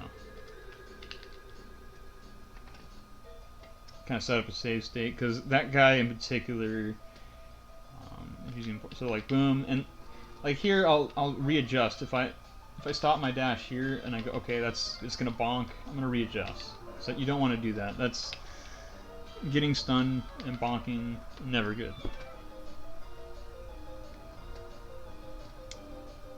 Right, so, I mean, there, okay, readjust, boom, boom, okay. It's about here. Now, sometimes, you know, you get this jank angle like here. You might need to turn around, or you might need to move left to right to set up to hit him the second time. Like here, this is a very tight. This is actually a really tricky position, but I'm showing you how you can get out of it. But this is like one of the worst case scenarios. Like if he's right here, and you have no room, and you might bonk there. I'm moving to the left, and I'm moving back right to put my head, like my hitbox for the tackle is usually right around where my head's at. Like you're not going to get it if you do that. He's actually going to hit you. You hit the body, so the tackle is going to be like where your head's at. That's where your hitbox is going to be for that. Now, whether I got to go up or whatever, I don't want to get bit here, so you'll get multiple situations.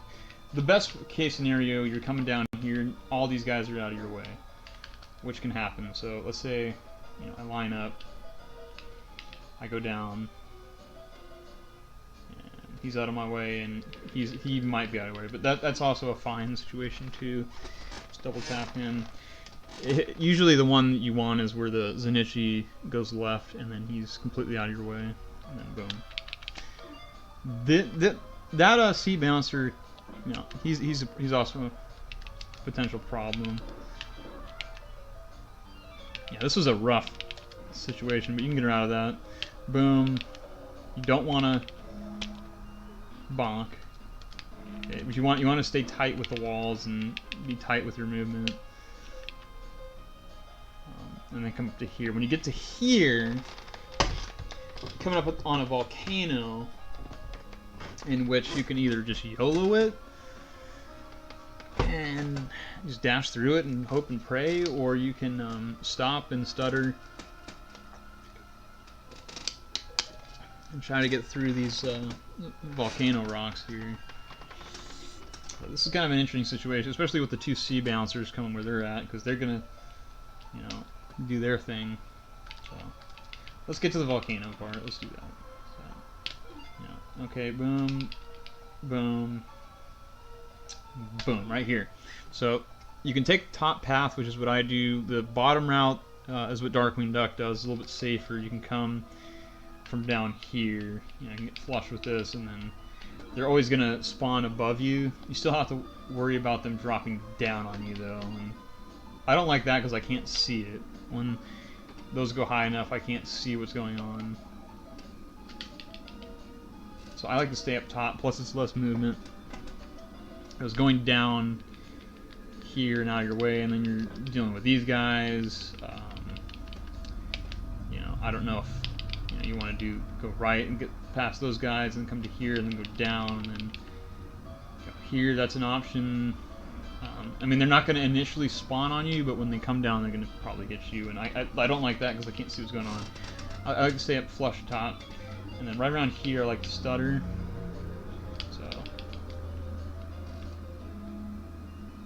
Boom. Let's see what we got. Boom. I like to stutter through them. You're gonna get some bad patterns on occasion, and some that might, kill you. Like here. That was kind of rough. That wasn't that bad though. But the method I like is right when I get about here, I like to stop my dash, see what's coming, double tap right, look at everything, and then handle accordingly. If I have to stop to avoid getting hit, I will. Like right here, I can stop right in between these. Whatever you got to do to get through here without getting hit. I mean, if you get hit, it's not a big deal. Let's say I just go for it. Oh, I didn't stutter there. I get hit. Just keep pushing right. But what I always do is I always stutter here and get through with whatever. I'm always looking, and up top I can see it. When you go bottom, I mean, this is what Darkwing Duck does. You can go bottom, and I mean, first of all, you got those guys. But, I mean, I guess if you go here and then go down and then, whatever, and it's a big mess. And then you come down here. Okay, they're not going to initially spawn on you, and you can just kind of double tap right and see what you get. But that's one way to do it, but I like the stutter method, so we're going to go with that, and I recommend it. Let's see what's going on. Okay, that Zenitsu at the end, sometimes if he's in your path, might need to deal with it. let's make it a situation where he's a problem, I guess. So, boom. Okay, doing the stutter game. Boom. That was a nice example. So let's say, okay, I'm coming through and he's right in the fucking way, or whatever. You can just do what you did up top and double tackle him, or get around. I mean, whatever. But like 1, you know, 2. I'm obviously just going out of my way to fight him, which you would never do. But okay. Boom. Stutter game's on. Boom. Okay, let's see, I'm coming and he's right there. Boom, you can hit him. You can Regis. You probably don't have to kill him ever, but you can tackle him or do whatever. Just get around it, whatever. That's that screen. Now we're coming up on this screen. You've got the Sepulos.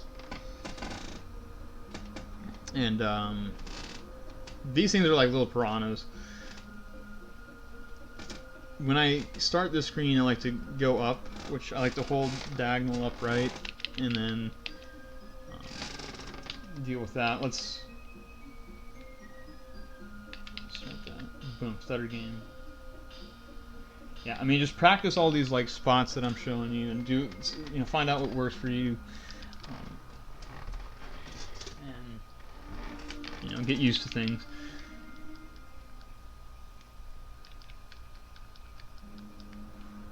So here, okay, boom. That's my typical thing there.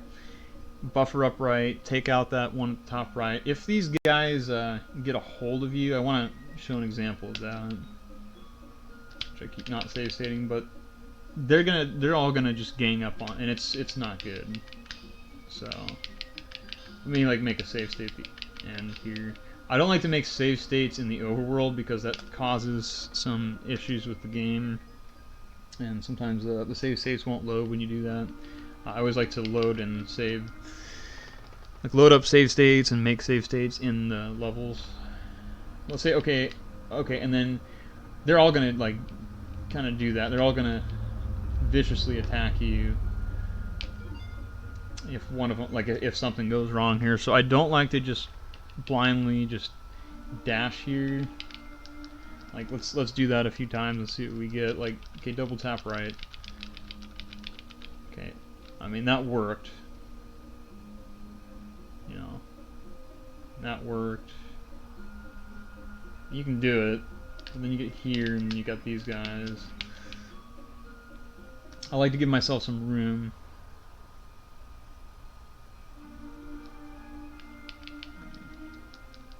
And do that thing where we buffer upright here, you know, and then I like to take him out. Boom. See what's going on with him. Boom, if he's in my way. Come here, and then I can down tackle these guys accordingly if need be. Ideally, everything's just going to be out of your way, and you're just going to have a perfect, you know, merry old time, but the enemy RNG is complete random. What's going to happen? So, yeah. And, yeah, that's why I usually, like, 10 times out of 10, almost 9, like, you know, 9 times out of 10, 10 times out of 10, I'll take this first guy out. Like, I just don't like to risk it or, you know, deal with it. Or I just like to get rid of him, and because it lags the screen up when they're all coming at you, and it's just no good. Go over here. Boom, he's in my way, and then boom. If they're not in your way, whatever, ignore them, but it's going to cause a lot of problems when they all start attacking you. Here, I recommend, you know, if you're practicing, make a save here, but, you know, if you're doing a run, the only save you're going to make was at the man ray and the eel. But for practice purposes, I recommend saving here because the shark, the first boss, is definitely one of the harder bosses. So, which, I mean, that's just how this game is. I mean, it just gives you all the hard stuff right off the bat, which it is what it is. This screen here, yeah, we'll get into that. I'll make a save state.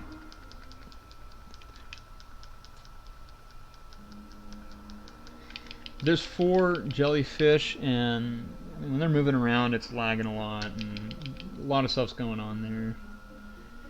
You can get some pretty good patterns where you can just not. Yeah, so like if I fail to tackle these guys, I mean, you get all sorts of hell. So that's why I usually just take them out, because they can cause a lot of problems if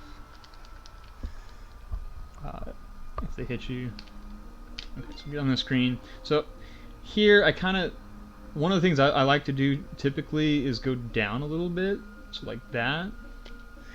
Not a whole lot, just like you don't want to come like, you know, to where you're gonna bonk that. You want to kind of flush up with this. So it's like a little nudge here. And what that does is this. I mean, you can go right. Like here, I got a pattern where you wouldn't have to do that. But a lot of times, this guy likes to go down. Okay. When he does that, and you're going right, he's gonna hit you, you know, like that or whatever. And when you're taking damage here, and all four of these guys are moving around, there's a lot of lag going on. Here, boom. Okay. You know, just find your way in there somehow. This screams like if you have to kill, you know, all four of these guys, so be it. If everybody's just being a dick, you know, take them out, whatever. But try to get away with one, which is usually this guy right here. Take him out, and then use that fourth guy, or the two that I usually end up taking out. Like boom, boom, and then at this point we're going to be tackling into like just about every loading zone. So this is one of the examples, and they're pretty much everyone from this point on, like where you need to change your position, you want to tackle into it, unless the screen's set up to where you want to just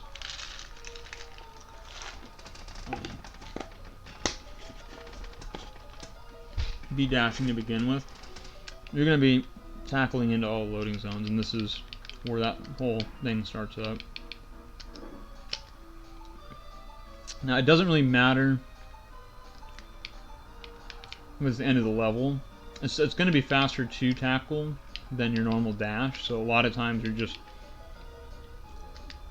going to be tackling into loading zones. Here we're going to move up right. It's gonna. What moving up is gonna do is get you out of line of fire of these sea bouncers. And then we're gonna tackle right here, like right in the middle of that corridor. We're gonna tackle. It's gonna set. Well, it's a little late. So anyway, boom. You know, maybe you get hit there. It happens a lot. That screen sucks. If you're coming in dashing just straight right, you're gonna get that. I mean, you might not get hit, but having these guys on screen and having them potentially follow you up this hallway, I don't like. So I like to just move up, which scrolls the camera up and gets these guys kind of off screen. Like that one down there didn't show, and then it's also going to kind of pull them away. And then you're going to come up here and this is a squid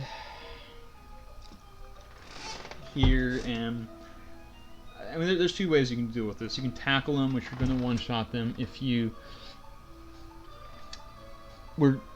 got the mana ray and you don't have the hands and feet upgrade, you just have the dorsal fin upgrade, you're not going to one-shot it. You're going to do 1 damage here. So what you can also do is you can stutter like this, which I mean I actually like that a lot.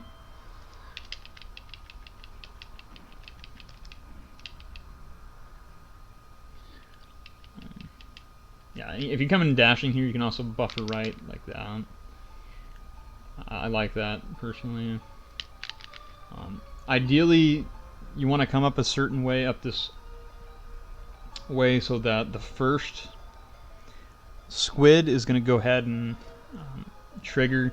Like he's going to go ahead and try to attack you. Let's see if I can get that at some point. So like you'll be coming up here, you'll be dashing up here, and he's just going to go ahead and do that. And then immediately you can just cut the corner and not have to stop and not have to tackle them. You can tackle them like this, or you can stutter them, which I'm starting to really like that stutter. I used to, when I first started running this, I would stutter them. It's kind of starting to look faster, so let me kind of look at that.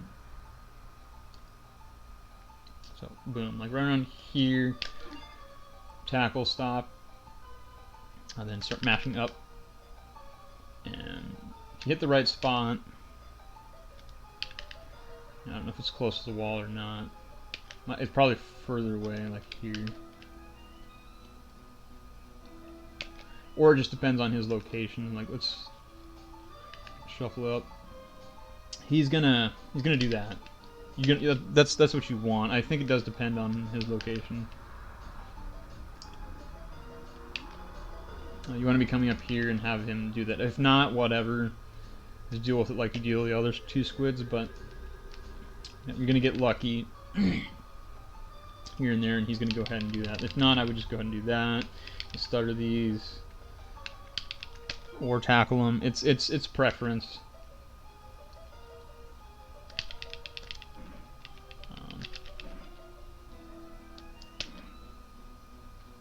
I mean, tackling, it looks like you come to more of a stop than you do with the stutter. Like,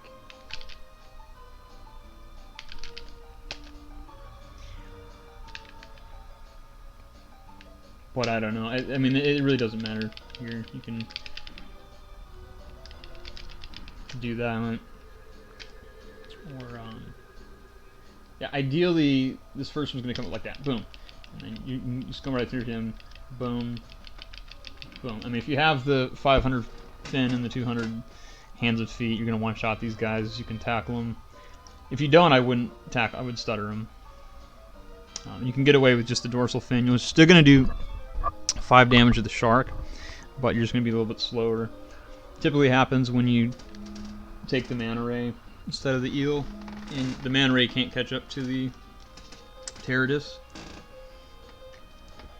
And instead of grinding enemies to get the 200, you can just roll it out with the 500 fin, and you're still gonna have 30 health, which that really doesn't matter. But you're gonna do the same amount of tackle damage. You're just gonna be slower, which is a pain.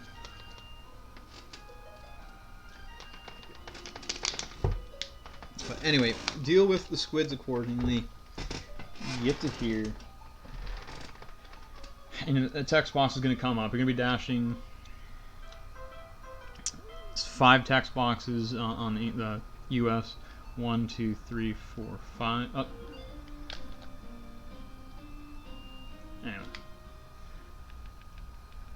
Anyway, yeah, that's not what I wanted. I'll take a death warp. I accidentally made the save state there. I thought I might have already advanced it. I don't know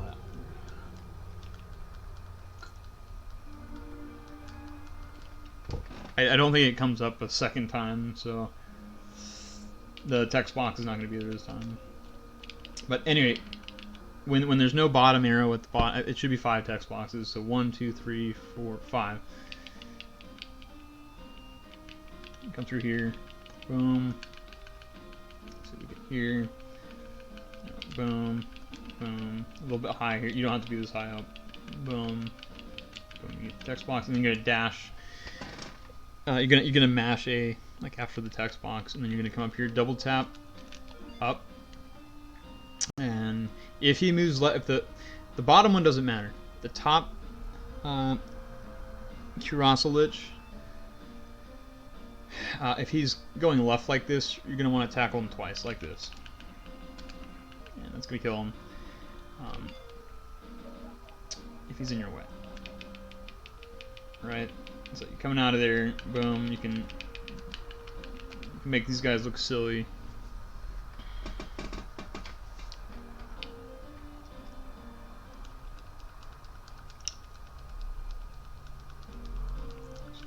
Boom. Boom. I mean, if he hits you, just continuously mash up on the D-pad and just get around. The bottom one doesn't really matter. Okay. So just like we did the first level, we can come flush up to the top of the water. Here's where we can jump. Here, jumping is faster, but there's 2 Karashalish at the top of the water. And you want to be aware of them. Now, you can just blindly just jump as soon as possible and just hope things go well, which would be the faster thing to do. However, the screen's going to lag. The game's going to lag when one of them's chasing you, as well as they do a lot of damage when they bite you, and then they tail whip you, and a lot of bad stuff starts to happen when you start getting in it. So I like to do a certain amount of jumps and then line up with the Karasulich and then either jump over if I have to or just kind of swim past them. So like when it comes up, like boom, here I wouldn't even have to jump if I didn't want to. I can just stay at the top of the water, and here I would probably jump right around there just to get around him. And primarily I just don't want them chasing me, and when they chase me over to the right and then I go down, that one would be on screen, that one would be on screen, then the sea bouncer down here would be on screen doing his thing, and then the game would be lagging like crazy.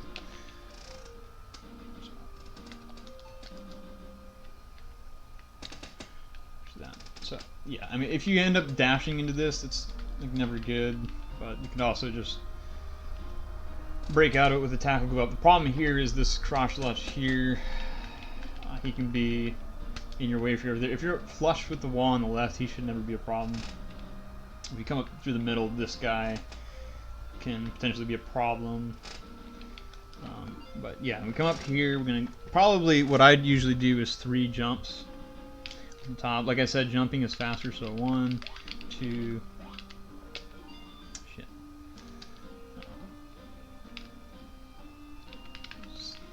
Make sure I'm giving you the correct information here. Yeah, you're flush with the left wall. Boom. Boom. 1, 2, 3. Okay. You might want to just do 2.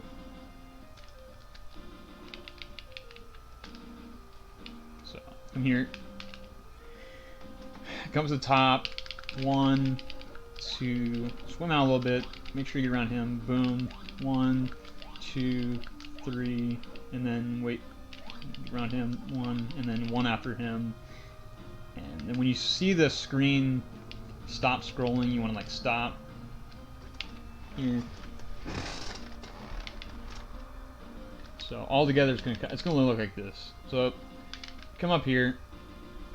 Boom. 1, 2, swim, jump. Okay.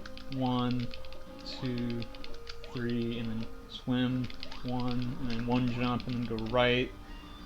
As soon as you see the screens, or you can just kind of guess, but you don't want to come down right here because there's the sea bouncer right there. He's gonna wreck you if you come straight down like that. So that's one of the things not to do. 2, and then 1, 2, 3. Oh, see, and if you can't get your dash off before you jump, and you do like a dry jump like that, like if you do this, it's always going to be slower than just, it would be to just not do anything. So, I mean, it's really like, it's not a big deal if you just want to swim through. And then jump, like if you have to get around him, jump. If not, just whatever. Swim. And then, like there I wouldn't have even had to jump. And then, also, I mean, if you do it that way, let's see if I can get one where I don't have to jump at all. So let's just say, okay, he's out of my way. He's out of my way. It's not going to scroll the camera up. Sweet. But that's the problem, if he's there. But if you don't have to scroll up, you'll actually be able to see in the bottom right corner this like texture here. So you'll see that, and then that might be like a visual cue. Okay, you want to line up with that. Go down. But you're not always going to get, like, light's not always going to be perfect, and you're probably going to have to jump around these sharks at some point. It's going to be better to do that than get wrecked by him, so here you wouldn't have to. If he's down there, whatever. But I've already jumped, so you're not going to see that texture, but you're going to see the screen stop scrolling. And at that point, you want to be, about this length. Like, anywhere between like here and like here, you want to, you know, so you want to whatever, and then so like and go down. So that would be too far to the right. So you don't want to be there. You want to be about right here. Not right here. Okay, never mind. So right here and right here. So like in this area. So it's gonna look like that. And you can go down. Then you're gonna get 6 text boxes here. 1, 2, 3, 4, 5, 6. You can do a couple of things here. You can hold up on the D-pad. So let me just make a state here. You can push B and hold up on the D-pad. Like that. And you're going to perfectly be underneath this with that, which I like that personally. Where, okay, you get the 6 text box, you know, the one that doesn't have the arrow under it. Push B and hold up, and then double tap right. So I would honestly recommend that, period. This cross launch, however, it could be swimming like I'm swimming right here. He could be right around here. If he is, you're going to want to go down further. So you're going to probably, at that point, then you would want to, out of this text box, push A, and then you're going to go right here. If he's up here, then you're down here, and you can come in there. Right, so you can go down low and come underneath him. If he's, because he's going to give you some different stuff here. Let's see if I can respawn him. So, you know, you're coming down, and okay, I can give you the same thing, but at some point, there's a few patterns where he's going to be in your way. He's giving me like the same thing every time.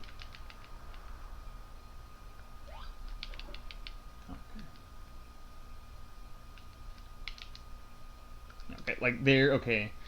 There you obviously don't want to go low, you want to go up high if he's going down right. Sometimes he'll come up to the top right.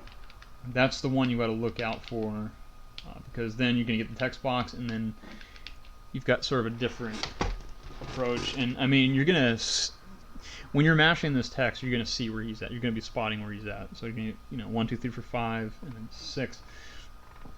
If he goes up right, then I would probably just not hold up. I would push B and then push A like that, and then I would go through here. So depending on what he's going to do, but 9 times out of 10, if he's out of your way, get that 6 text box and push B and hold up, and then double tap right, and go like just right flush underneath the top there. That's what you want. That's the least amount of movement. That's what you want to do. You want him to be out of your way, and you want to do that. But if he's, like I said, up in that corner, then just tackle down and go underneath him. You don't want to, you know, mess with the carotulage there.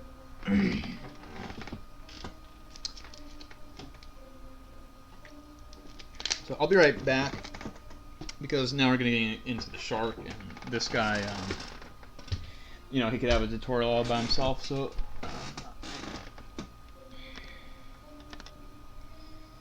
I'll hop back in.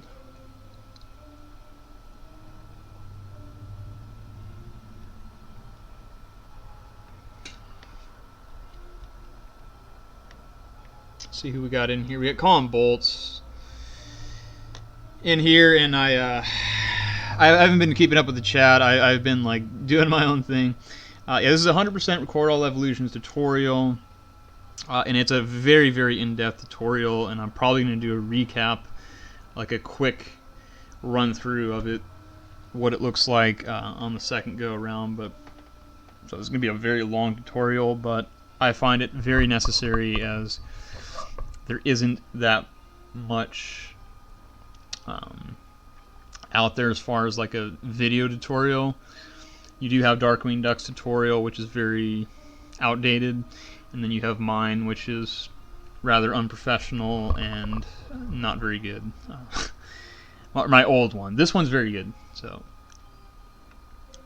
yeah, I'm gonna look through some of this stuff here.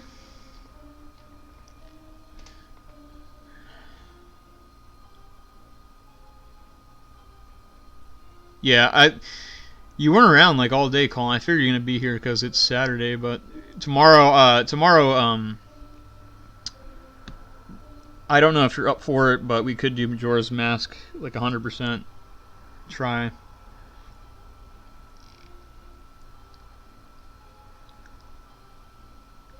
Yeah, I'm gonna upload this video um, when I'm done, so there'll be a lot of good content here. But I take a quick break, and then we're gonna get into the shark. I don't know if Colin is still here or anybody's still here, but yeah, it's a good time for a intermission. So get your chips and your nachos and whatever it is, your beer, your weed, whatever, man. Just bust it.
That's what I like to hear, Chick Lock. Okay.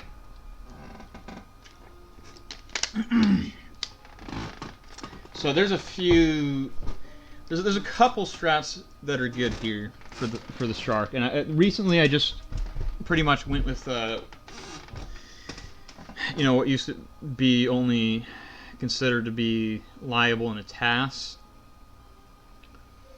which is just to go ahead and approach him with no horn and take him head on, and I'll show you that one first because that's the most recent strat and it's the best strat. But if you're not comfortable with it, don't worry about it. There's another strat that's pretty good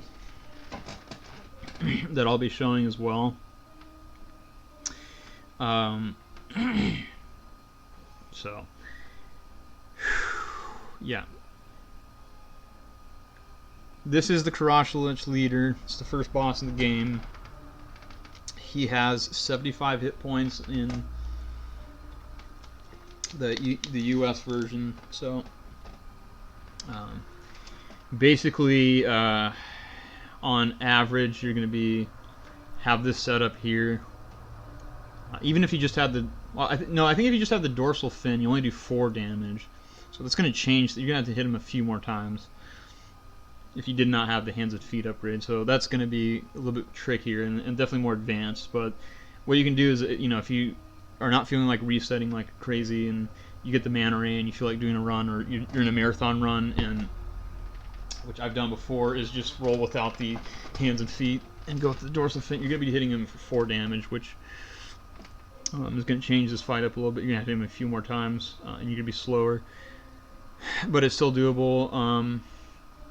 If you feel, if for first few runs, if you feel like this is a very challenging, I would definitely recommend getting the 500 hands and feet upgrade. Whether you have to just grind it out or whatever.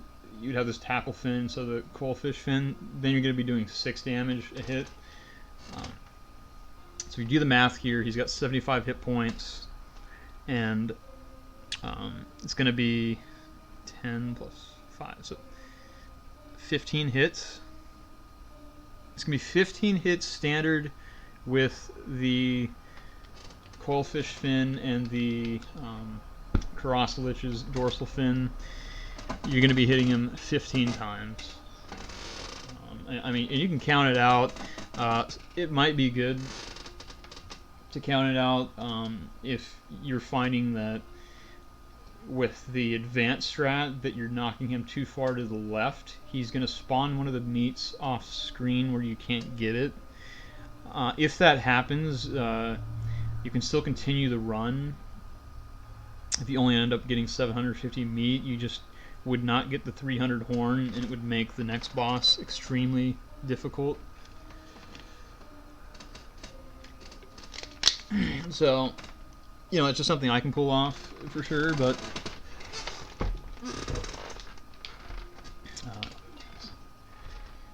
so we're just gonna go right into it. So here is the new strat, the new tech, and the most advanced strat. So you're just gonna be from the previous screen. You know, you didn't tackle.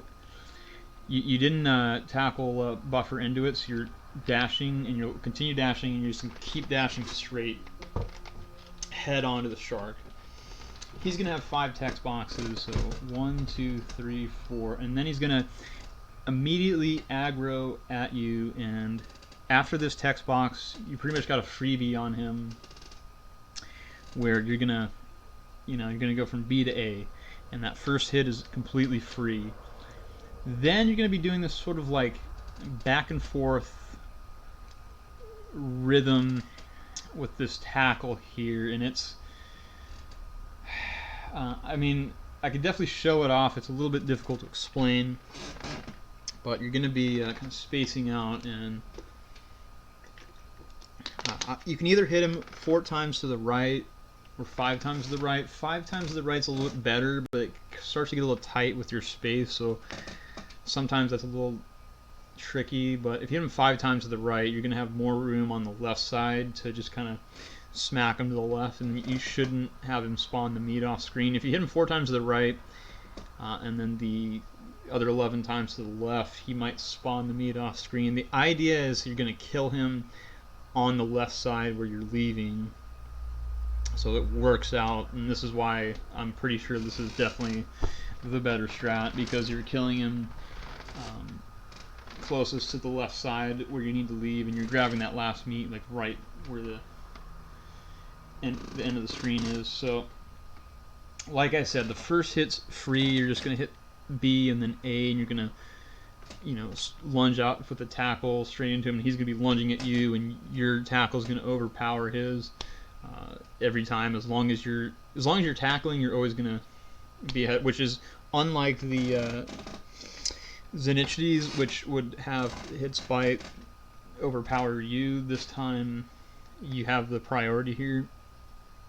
But yeah, I'm just going to have to show you this a handful of times, and then I'll show you the other strat, which is definitely safer and a better strat to start with, because if you mess this strat up, if he hits you, he's going to wander about a lot of times, and then that completely throws off this strat, and when that happens, honestly, even I still am not able to handle that, and I just end up dying like 9 times out of 10 when that happens. So it's risky, but it's pretty straightforward, and if you don't like if you don't let things go wrong, like if your fingers don't slip or whatever, you should be fine. But this is an advanced strat, and I'm gonna just go ahead and show it off. Now I'll do the 4 to the right first, and then I'll show you the 5 to the right second. So you're going to hit him 4 times to the right, and like I said, when you tackle him, then you're going to go the opposite direction, then recalibrate towards him. And I'm just going to show it. So 1, 2, 3, 4, and then hold straight up. 1, 2. So there I got off. Now he's going to wander about. So that would be a situation, and then I would have to come underneath him and then go with this if that happens. So that's usually when you lose. But anyway.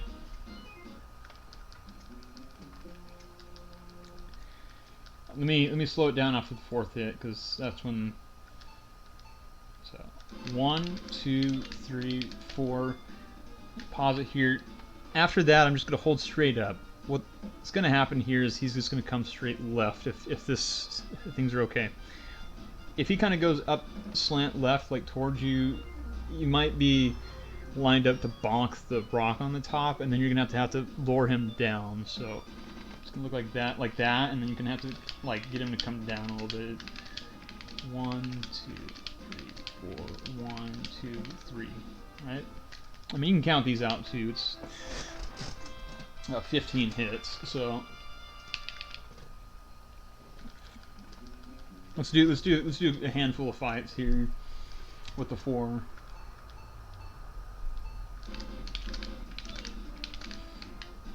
Right? 1, 2, 3, 4, 5, 6. So here, I killed him a little too. So now I want to actually grab the meat on the left, because what happens with that, and why this is, well, you're gonna have to wait for that. That other meat you're gonna need to spawn. You want all the meat here. If it comes off screen, you're having an issue and whatnot with it not coming back on screen. You're gonna be short, and you're not gonna be able to get the horn. But I like the 5 to the right. And then 10 to the left. I think that's the one I like the most. Which looks like this.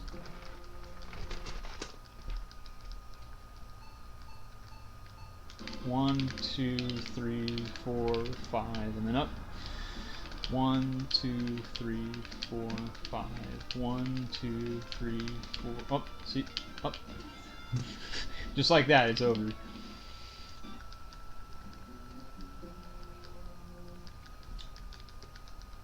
My fingers slipped like I wasn't in the zone.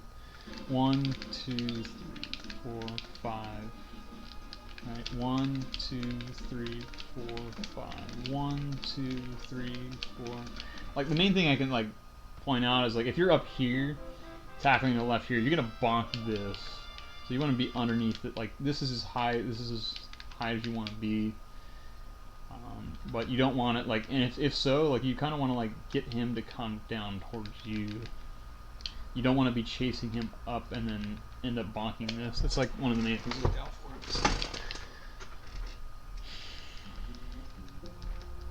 So 1, 2, 3, 4, 5 up. 1, 2, 3, 4, 5. 1, 2, 3, 4, 5. Okay, and then you want to like get a little bit above him, and then get this first meat, get that one, get that, and get that, and then boom, I'm perfectly right there where I need to go. And at this point, I would menu to evolution, horn 300. So look like this, boom. So evolution, 1 to the right, 1 down. So boom. Like that. And then evolution down right, and then 1, 2, 3, 4. Okay? And you can do it very quickly. It's going to be like that. And then you're also going to record the fish. Now, you can record it wherever you want to. I just put it in 1. Might be better to put it in 2 because you're only going to be using it once, and it's going to be set on 2. And then you want to put the amphibian or the bird on number 1, or you can put it on 3. I mean, it really just, you know, find out what works. I just like to have them in order. It works for me, so I just put them in 1. So you're gonna pretty much mash. So you're gonna push when you go to record the evolution. You're gonna push select, push up, which is gonna put you straight on record, and then you're just gonna mash B until you get. I'm giving you kind of bad information here. Let me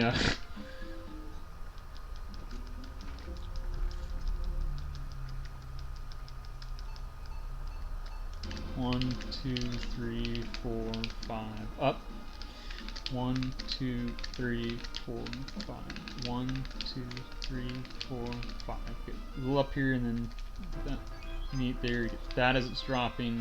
1 and okay. Horn,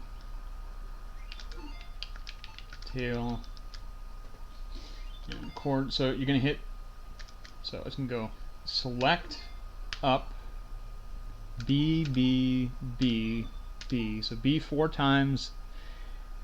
Then you don't have to name it anything. You can go left and B, or you can go B 6 times, here, name it so you know you have it, like in case that's a thing that you're having an issue with. And because if you overwrite an evolution, you can't get it back. The run's dead. It's very important you don't do that. So, like, I even still do it, and I would recommend it, but you don't have to. It would be a little bit faster to just hit 1, 2, 3, 5, and then left B, and then record it. But so 1, 2, 3, 5. So 1, 2, 3, 4, 5, or 1, 2, 3, 4, right? 1, 2, 3, 4. Okay. But you're gonna like just get familiar with the menuing, because the menuing is very fluid in this game, and it's just gonna go really quickly. That's why I say it really doesn't matter if you like make the A, because it's really quick. It's just, or you can,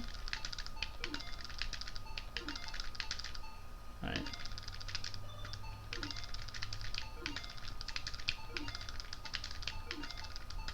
Right, that's the menu you're gonna do, and you know, mess around with it, practice, like take your time,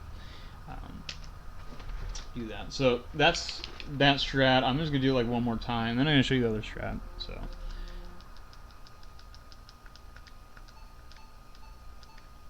1, 2, 3, 4, 5.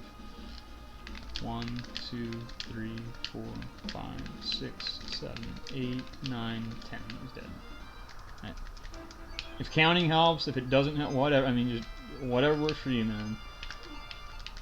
Right, and then boom, the horn, boom, tail. The horn is optional, but it honestly, you know, I'm pretty sure it's going to be faster regardless, because it's going to do 10 damage as opposed to the 6 damage or tackle that you have on the next boss. So you definitely want it. You don't need it. You can go without it. It's just going to be 10 hits. Let me verify that. Yeah, it's going to be 10 hits on the next boss instead of what could be 7 hits. 3, 5, okay, 8 hits. So instead of 8 hits, you're going to be hitting him for 10 times, and you have a very, very tight window, and I would not recommend it, skipping the horn.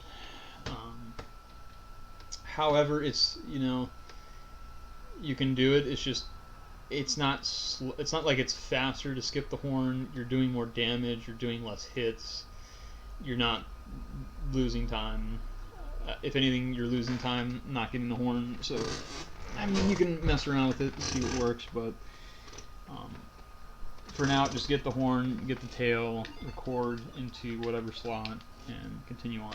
That's that strat. The other strat, which, if you're not comfortable with that, this one, if you get hit, you can still make up with it, but what you're going to do, you're going to be dashing into here, you're going to break your tackle somewhere around here, like right before you get to this wall, because you're going to be coming up here, and you're going to be coming flush with this. You're actually going to make sure you hit the top of it. You know, however you want to do it. You can do it diagonally from wherever. Just get in there. The other strat is this. You're going to do this, and you're going to buffer down left. This is very important, because I would recommend this for like people who are picking it up and starting and run. I would recommend this way to fight the shark, so pay attention here. So you can get the 5 text boxes. Okay, I wasn't buffering, but I thought I like push it. Okay, anyway. 1, 2, 3, 4. When you get to this point, buffer down left, and then at some point you're going to stop holding down, and then you're just going to be holding left, and you want to get underneath the shark on the lower half side of his body. You do not want to be hitting him where his head is, or his like front thin, and it's better to kind of show you visual. So you hold down and then go like hold down left until you hit about the middle, until you're about in the middle of the screen, and then hold left, and then you're gonna get let's see here, right, like, let's see if I can line this up, like right here. At all times you're gonna want the shark to still be facing left if you can. If he ends up turning right, you're gonna want to turn right with him, and then you want to get underneath him from this side. But ideally, he's gonna be about right here, and you're gonna be right here, like right here, like perfect. He's gonna be about right here, and then you're gonna come up underneath him, and you're gonna combo him. And I'm gonna show you that because that's the important part. So you're buffering down left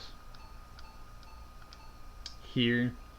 I'll tell you about hit the middle of the screen, about right there, and then right when you get about right here, like right where the tip of that bottom rock is, and before he turns around like that. And if he does that, then I'm gonna come around this way, and I'm gonna, or whatever, like whatever way he's facing, I'm gonna come underneath him, and I'm gonna combo him. And the idea is like when he extends there, that's your best chance because his hitbox is gone. And after you tackle him, you want to buffer holding down on the D-pad. Like, you know, you're in the tackling animation, and while you're doing that, you're just holding down, so that way you get out of there. You know, and it doesn't matter, like, you can come down here, whatever, man, like, as far down as you need to go. But you can also do it as close to him as, like, the closer you are to him, the better, like, the quicker your hits are going to be. But you can give yourself however much room you want. The most important thing is to keep your combo going and not get hit by the shark, and just feel the flow and just be in rhythm. Once you get out of rhythm, once things start to go haywire, you're out of control. The shark's hitting you up. He does a lot of damage. He can smack you. He can tail smack you for 18 damage. What's his bite do? Let's see. What does his bite do? 18 damage. 6 damage just to touch him.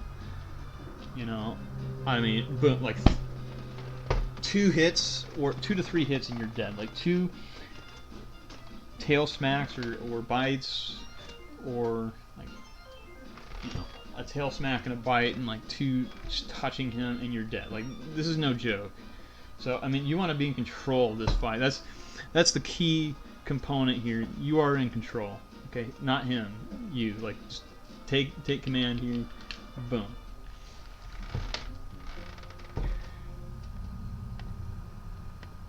Right, Chicklock, you are in control. Not the Karashalich leader. You're in control. So, like I said, buffer down left until you hit about the middle of the screen. You can probably get away with it being a little bit higher. Let's see what else I can do. Like right around here. Like, I mean, if we're looking at the foreground, like you see those things in the back, you want to be right where I'm at. Like right, boom, and then boom. If he turns around like that, I want to be, like I said, at the like lower half of his body, and I want to be in rhythm. Like when he does his little tail thing, like that's when I want to come in, because that's a free shot. You're not gonna take any damage. So we're buffering down left. Then to get around, like get out, like once you're out of the way, and he's not gonna hit you. I mean, that's the time to go left, and then boom, boom, boom. This is how I used to, you know, like I'm not going that far down. Okay, and then I like there I got out of rhythm, but then I got back into it. Just want to stay in that rhythm, feel the flow, feel the vibes. You know, you want to be on top of it, and right there, like I was all over it. He was back into a corner, couldn't do anything, and I just had it all.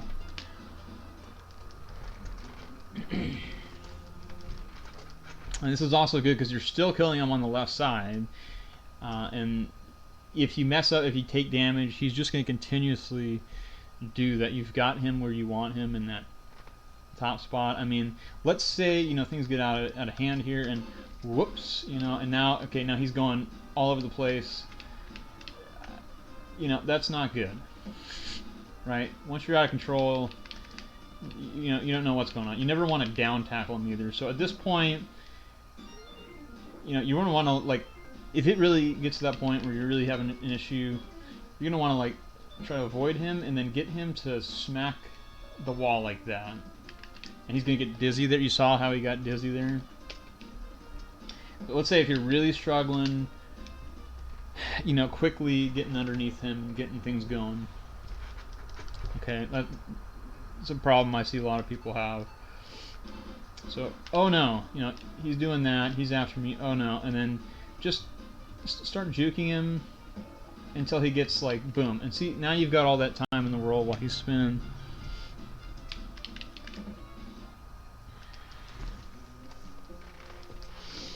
This is extremely important. This is definitely one of the harder bosses, so it's very important. So, I mean, typically this is what's going on. This is what I always used to do in this corner. I would always get him underneath there, and I mean, you can even like really try to do these fast, like that. You're at a little bit more of a risk that he's gonna hit you when you do that, but I mean, just play around with it, see what works for you.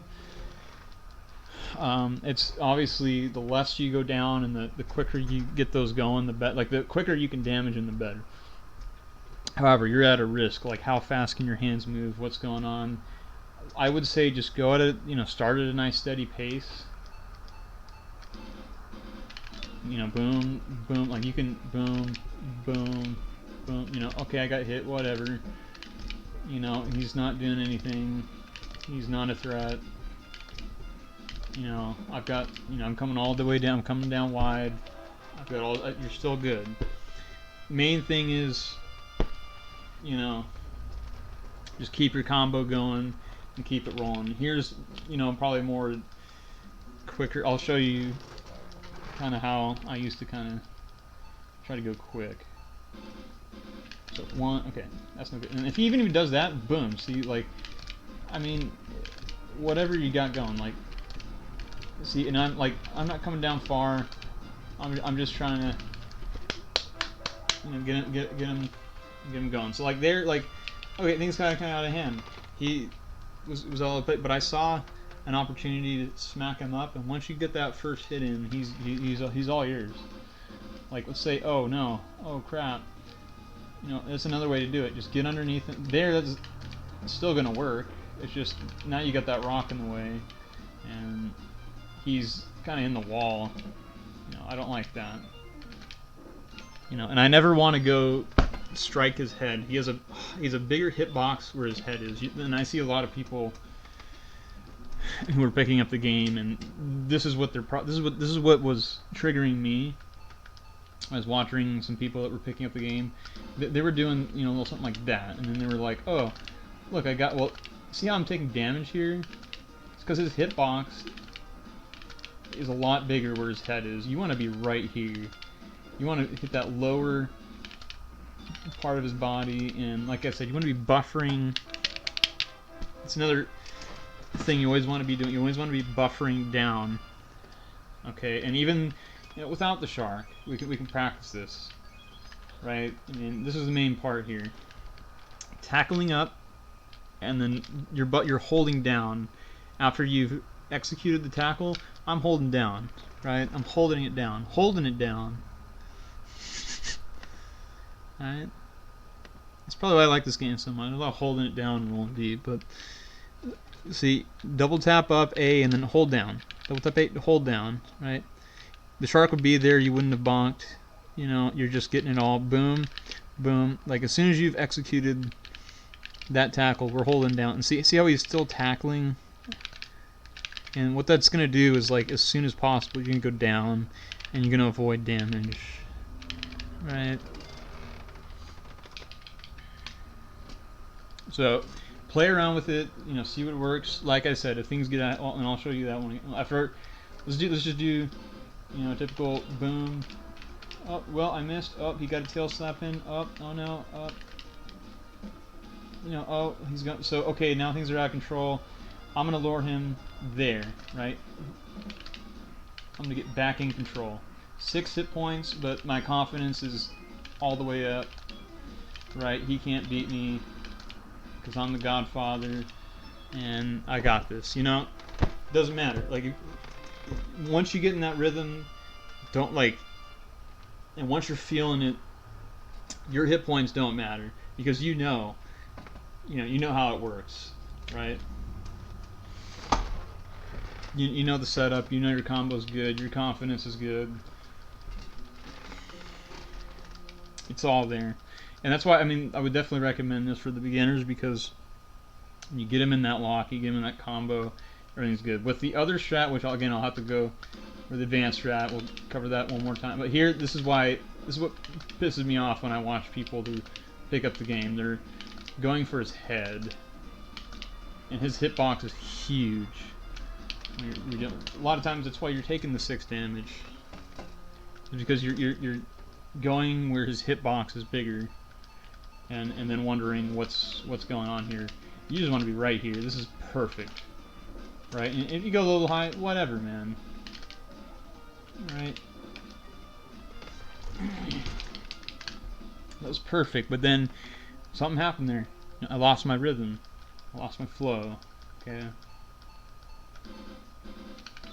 But once you get going, and then if that happens, and if you're experiencing that a lot, like, don't beat yourself up, because this is one of the harder fights in the game. But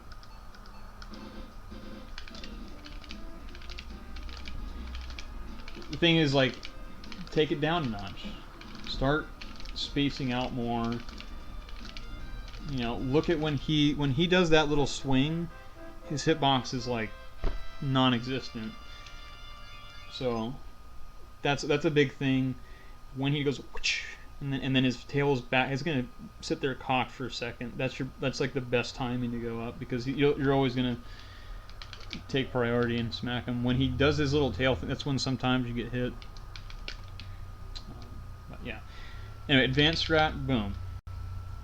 You take him straight out. This is the new strat, and I recommend playing around with it, seeing if you can do this. But problem with this is, and I'll show you. Problem with this is, okay, I get my first freebie in, right, and then whoops, now he's back to now he's unpredictable. He's always going to aggro after you've hit him with this strat. But when he hits you, his aggro's gone. Like, he hits you, now he starts wandering. Okay, and that's why this is kind of a risky strat. But when you get the flow, when you get the rhythm, when it's all just there, he's never going to hit you, because you're always going to be on top of it. So here's the advanced strat, and this is why. Let me show that again. 1, 2, 3, 4, 5, up. 1, 2, 3, 4, 5, 6, 7, 9, 10, and then doot, doot, doot. Okay, and then the screen that's when you know he's gonna pop, and that's when after the screen's done lagging, boom, mash Y, up over on top of him, get that meat, boom, 300 horn, boom, 700 tail, boom, save it. Okay, now that the shark's done, if you did the advanced strat, you're going to be sitting right here. If you did the other strat, you might be over here. It might be worth dashing. If you have to dash, tackle buffer outside of the screen. So let me, even like, I mean, strats don't stop here, man. Even after the shark. If I'm right here, I've got my last meat. It's going to be faster to dash than it is just to do that. So, but you don't want to be dashing outside of here because there's a text box. So what you're going to do is you're going to tackle buffer off the screen like that. So see how I tackled off? Now I'm not dashing on this screen. I'm stationary and I can reposition. If I dash out of here, right, and I don't tackle, I'm going to be dashing out of here and I'm going to get a text box. Okay, so look like that. Okay, and get 2 text boxes, even worse than just 1 text box. You don't want that. Okay, so, okay, whoops, you know, I didn't tackle out. What's going to happen? You can get this text box. Okay.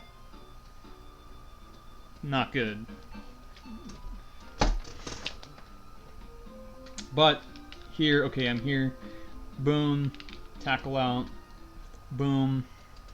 All you're going to do when you get on this screen, you're going to tap left once. Just 1 tap, and then dash up, boom, tackle pretty much immediately. And then once you get here, double tap right and then tackle. So here we are, tackle buffering like each screen. If you killed the shark, like I killed the shark, and you're like right here, there's no need to, you're not going to have enough time to tackle buffer out, so just hold left and walk out. Which 10 times out of 10, like that's what I'm usually killing the shark right there. I'm grabbing his meat like right here. Right here, you know, you can get it in if you're like right there. If you're like super close to the left side, like, let me see if I can get like right here. Yeah, if you grab your meat and you're looking like that or something, yeah, just hold left. But if you're like right here, you might be able to squeeze in a quick tackle buffer. Wouldn't recommend it because if you, like I said, if you're dashing out, you're gonna get this text box. Right, boom, boom, no good. So if you're right here or whatever, just hold left. No big deal, whatever. And then you're gonna get here. It's 1 single tap left. Like, and you know, I'll always do it fast. Like, I'm never gonna just sit there and be like, let me line this up so I can get 2 text boxes. Alright, I'm gonna go boom.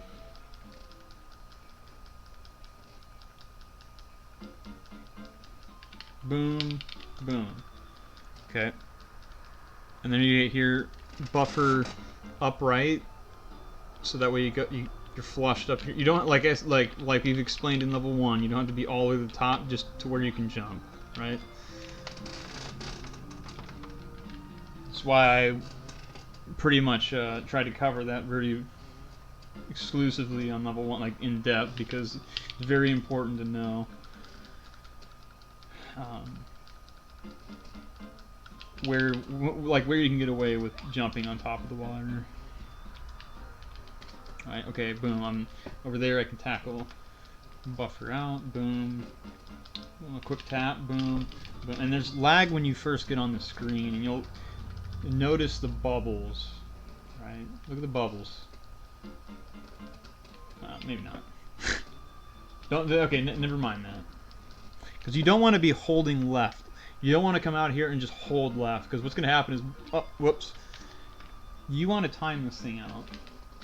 This text box skip. What I do is I look at my character. When his fins start moving, he's going to be frozen when he first gets on that screen, and you can't move. When his fins start moving, his tail starts wagging.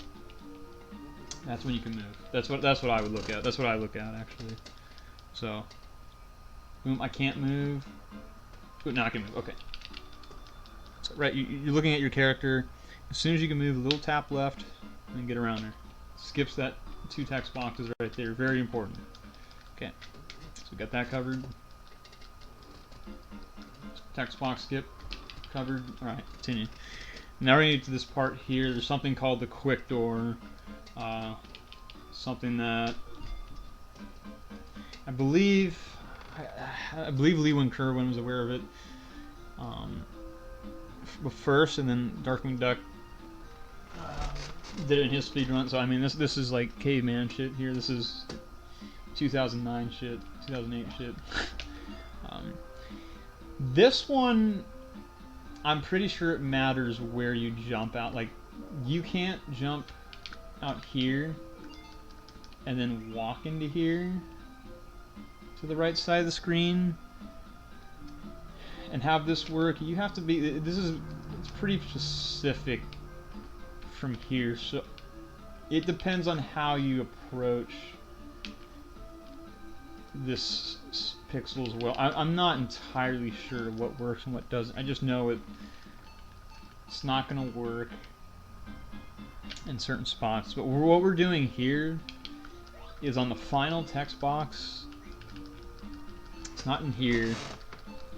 When you're in the amphibian and you get the final text box, you want to mash like left on the D-pad as fast as you can. It's gonna be, you're gonna turn amphibian. There's gonna be 2 text boxes.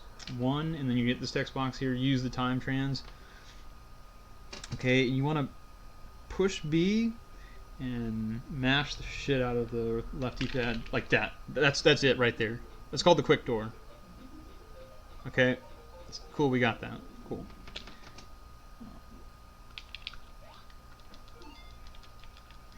A lot of times, what'll happen where it doesn't work, you're mashing B, right? You're mashing B. You're gonna end up jumping. I call that the slow jump. Okay, when you're, you know, and you get this jump. Oh, I actually got it without a D-pad press. That's interesting. Okay, I think it really has to do with how you approach. I think it really has to do with how you approach here, because here I didn't even push the left on the D-pad and I got it. Right? What you'll do is you get the slow jump. That's the slow jump. That's like the slow door, because you have to jump and then go in. I'm pretty sure that's slower than just typically going through the door. That you don't want, and I mean if you can't get the quick door, it's only a 1 or 2. I think it's a 2-second time save, but it saves a bit of time because you're walking through the door before it even opens, and then you'll hear it in the audio, and it doesn't play the full audio there. That's how you, like, part of how you know it's a little bit faster, but it doesn't play that whole audio. Kind of cuts off, and then it cuts into the cutscene.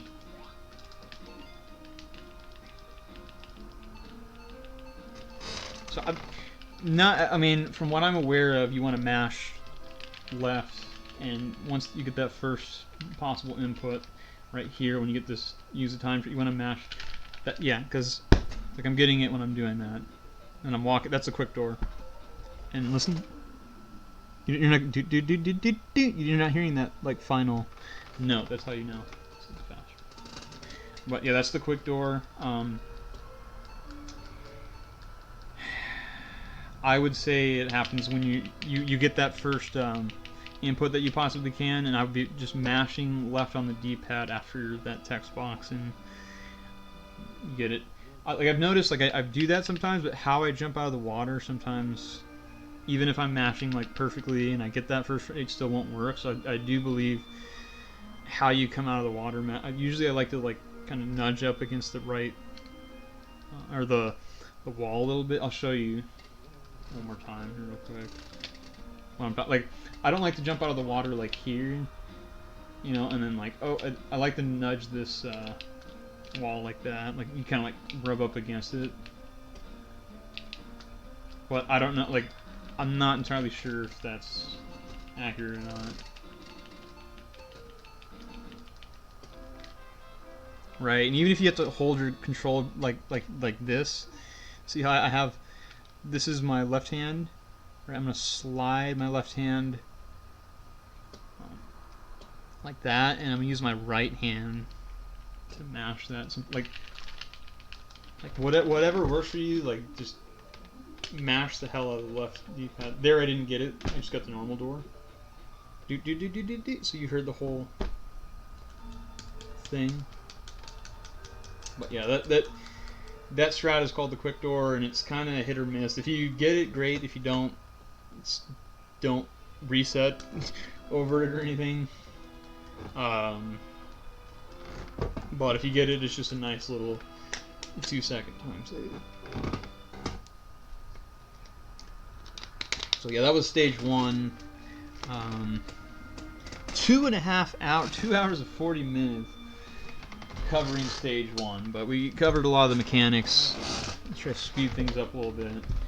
Here, first level here, we want to be jumping like now we're on the land. We can jump at any, you know, when you're in the water you can't jump all the time, but now we're in the amphibian. This is the capability here. It's still the same as the fish, the 4 agility and the 1 jumping. However, it's definitely faster to jump wherever possible. You don't want to jump in the water like that, okay? Because then you get transformed into that. And you want to run out, boom, get on top of that, boom. And here's where another mechanic I'm going to show you here real quick. Very important to learn this now and know about this now.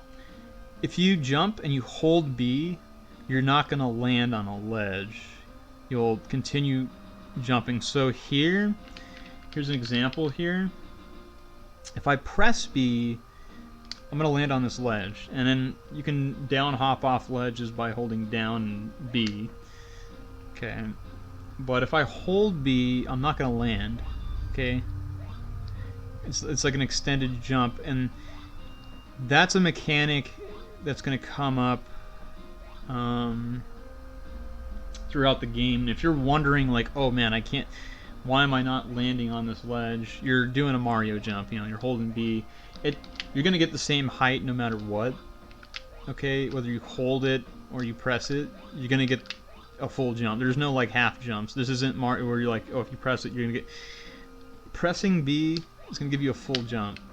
Okay, the same as holding B. The difference is when you hold B, you're not going to land on the ledge.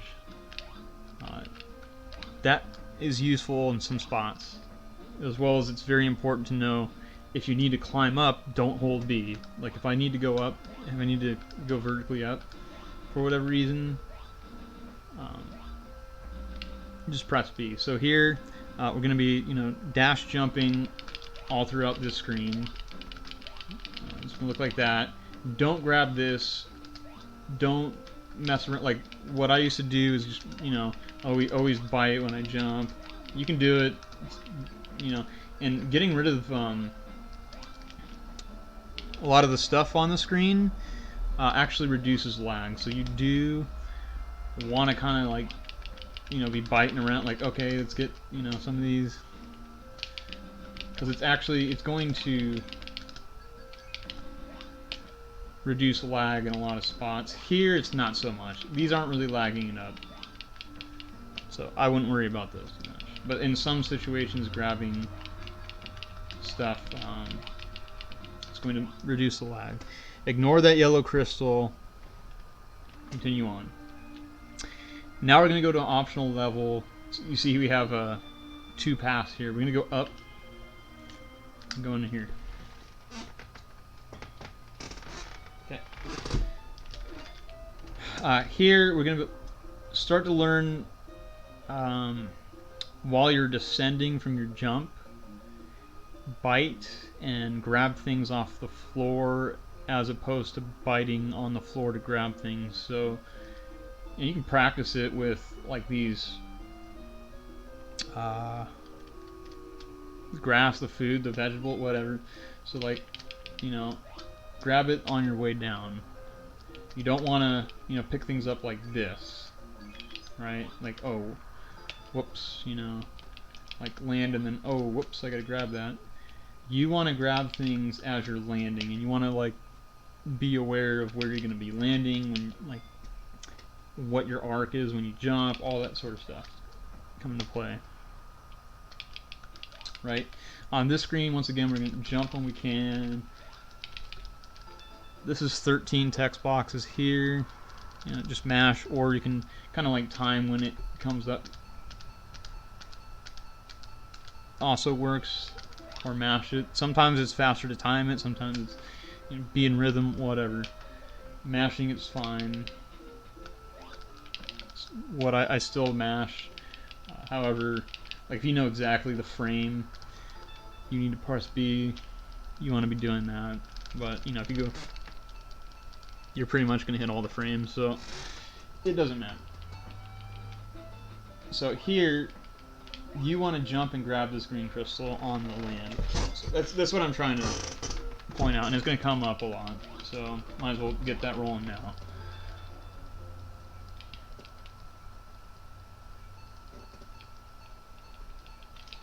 Right, so jump, and then I actually don't.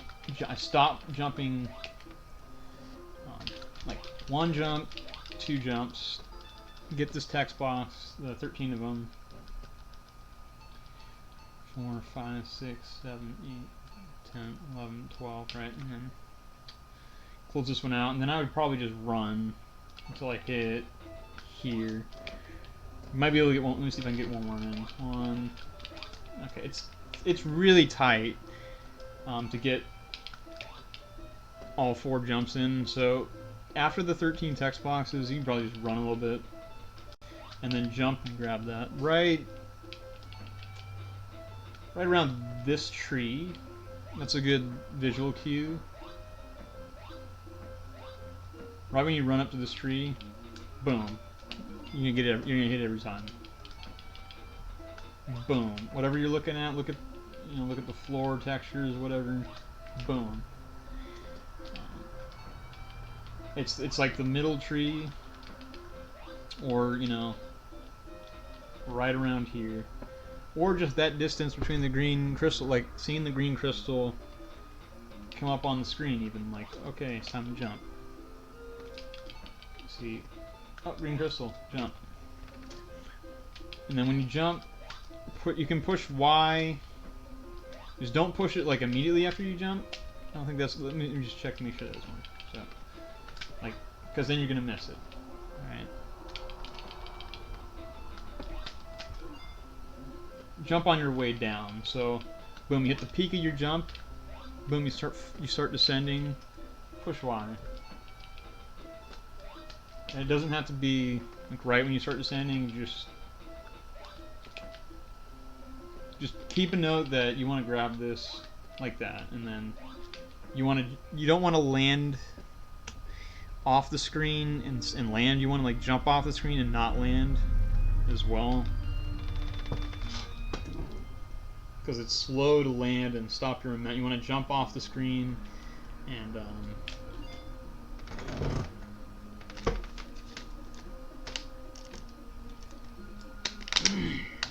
get as much as you can. So what that green crystal did is, now when you push the select button, review of evolution comes up. We've recorded 3 evolutions at this point, and they'll show up when you come into here in your menu. All the ones that you've recorded, they're going to be in there, and they're going to go straight to them. So if I don't have anything between 2 and 5, it's going to go straight to 6, and here they all are. So remember what you put where. You can name them if you have to, like A, B, C, whatever, if you really have to, but it's just a good thing to just always put the same evolutions in the same slot. Now, you don't want to develop like bad habits and have them like in, you don't want to have like the fish in slot 48 and be, oh, that's, and then you have to go all the way down, or like in 27 you have to scroll through all this shit. You want to be consistent though with where you put them, and remember where you put them.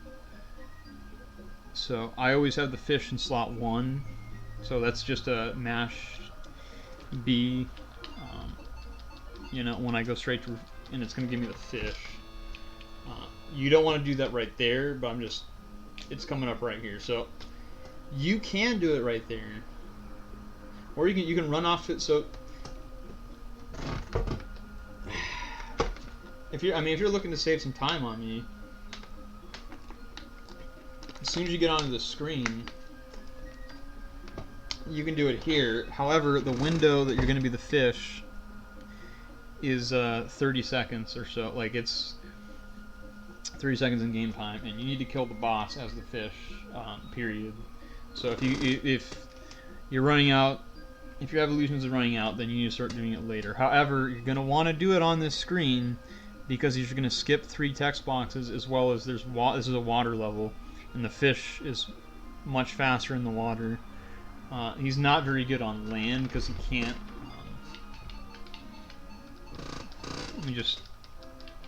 His dash on land is like very, very slow.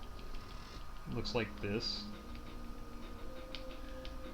Compared to, his movement speed in the water, very good.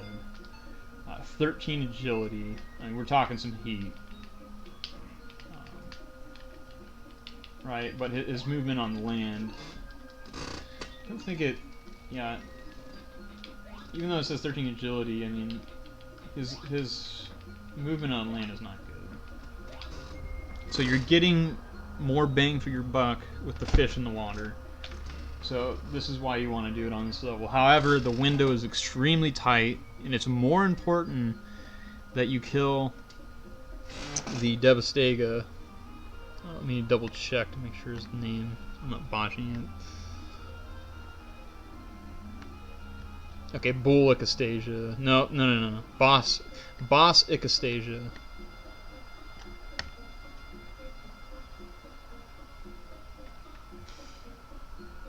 No, the Bull Icastasia is the green one. The Timid Icastasia is the yellow one. Okay. Anyway. So, when you're first picking this game up, I don't even recommend reviewing the fish evolution on this stage. However, when you get to a high level, you're definitely going to be doing it on the stage, period. There's a text box skip involved.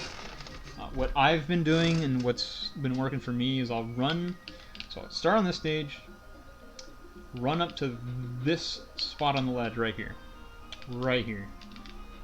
and then push B and jump off. So boom, I hit that corner, boom, right, boom, jump off, jump in the water, boom, right. I guess you could do it from off here. I'm thinking his speed on land is probably better than. I think because he's amphibian, it doesn't matter. Boom, hit that, boom. There's like a little. The thing is, when you land in water, there's like this little like plunk. That's why jumping, in water is kind of not as good. There's this little like splash. When you're on land, you don't get that, so there's more of a momentum stop there. That's why I just swim. I'm in the water here as the amphibian. So I do this here. I go this, jump in the water.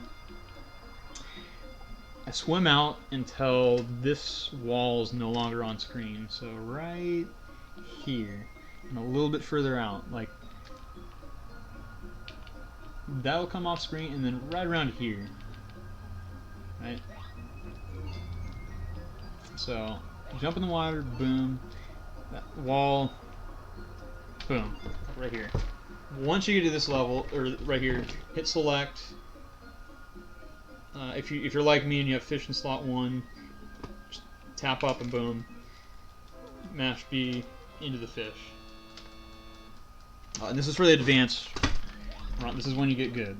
Okay, and then you're going to be continuously jumping until you get off that screen, just like that. That's what that screen is going to look like. If you don't do that, if you're just starting, I don't recommend turning the fish here. I would just do this, swim. You're gonna get 3 text boxes from this coal fish. 1, 2, 3. Swim. Right, and then jump off of here. Doing the jump movement, whatever.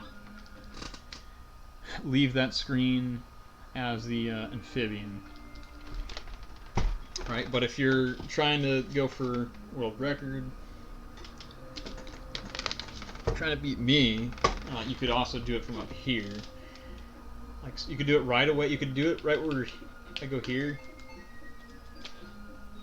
Like, as soon as you enter this level, you could go fish. And then jump in the water. Jump. See, that's why I think right here is better. Or run off like as far as you can off. Let me double check here. Boom. Okay, you're gonna be perfectly set up there. Perfectly set up. Right here. Right when you get to this spot. This is why this is kind of like my spot. Boom. If you're really, really feeling advanced, really at a high level, do it from here. Okay, and then immediately jump, jump, jump, jump. You know, that's what that screen's gonna look like at the highest level of gameplay. And it's gonna, you're gonna know why here when we get to the boss. Okay, but for beginners, do this. Okay, we're gonna do the beginner strat first. Okay, jump in the water, get your 3 text boxes.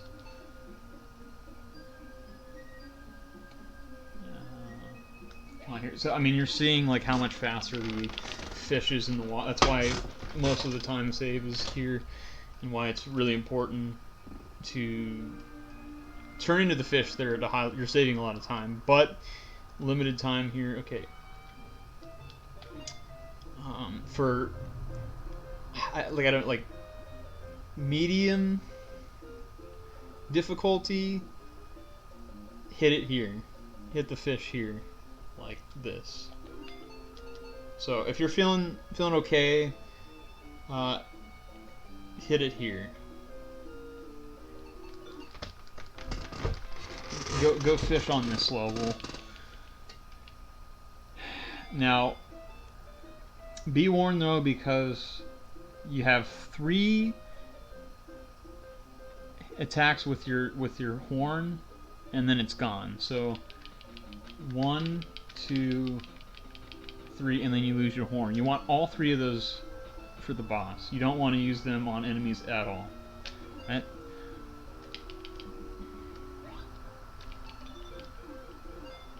So that's part of the difficulty here with turning the fish early. If you're not feeling comfortable with the boss and you're just starting out, continue with the amphibian, like all the way up to the boss even, if you have to. So just amphibian, jumping off enemies is always going to be faster at this point. That's another thing I definitely want to point out. You want to, even if you have to go out of your way and come back, you want to jump off these guys. So if you're going amphibian route here, you're going to be jumping off of all of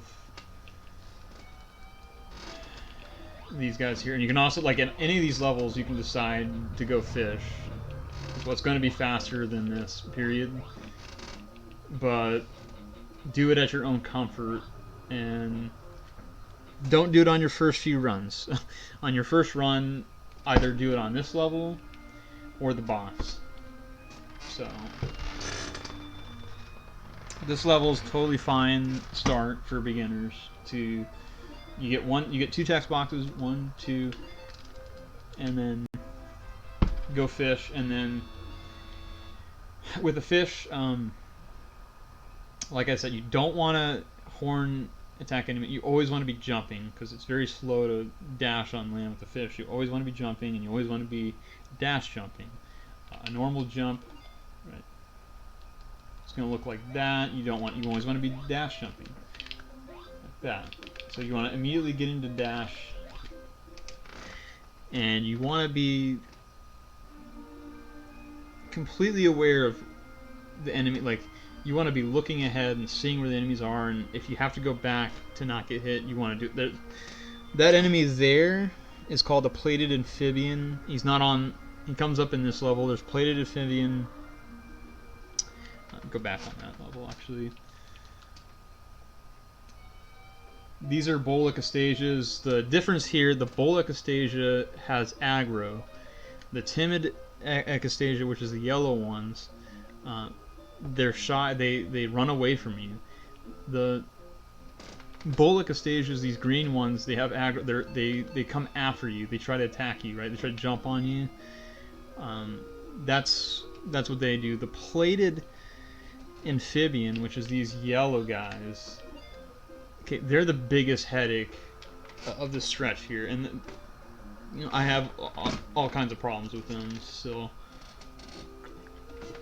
when they hit you, they flip you and stun you, and they can just combo the shit out of you. Like boom, and then boom, and then oh crap, boom, you know. And they're fast too, and they're persistent, and they're on you, they're after you. So you want to see as little of them as possible, and you want to get around that shit. And like I said, I mean, if you're really starting the game out, you don't have to turn fish until the boss. Okay. So let's say it's your first run, and you just want to complete the run. You know, you just want to make splits.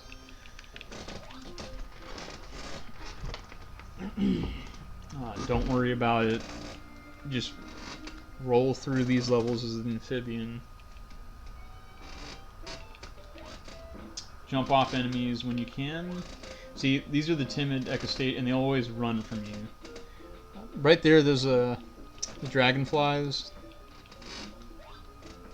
It's intended that you get like when you play this game casually, it's intended that you get, you know, you grind these enemies and you get upgrade. If you get a high enough jump, you can get up there and bite them and eat them. They don't really offer that much. They give you 30 E.V.O points. It's the same as the plated amphibians give you, and they're just a real pain in the ass to try to get. So it's not, even in a casual playthrough, like the dragonflies don't do much. Yeah, so here you are, you know, your first run, you know, getting some damage dealt. I have 8 hit points. You know, coming up the screen, you're a little bit worried because now you got these guys. You can jump off of them. Do you want it like, yeah. So if they're coming up, you want it like, yeah. I mean, this could happen to you. And it just happened to me, so. Like, don't worry about it, because these guys are pain in the ass. If you're doing the amphibian on this level, which honestly I do recommend just going fish on this level, because you can see less of this shit.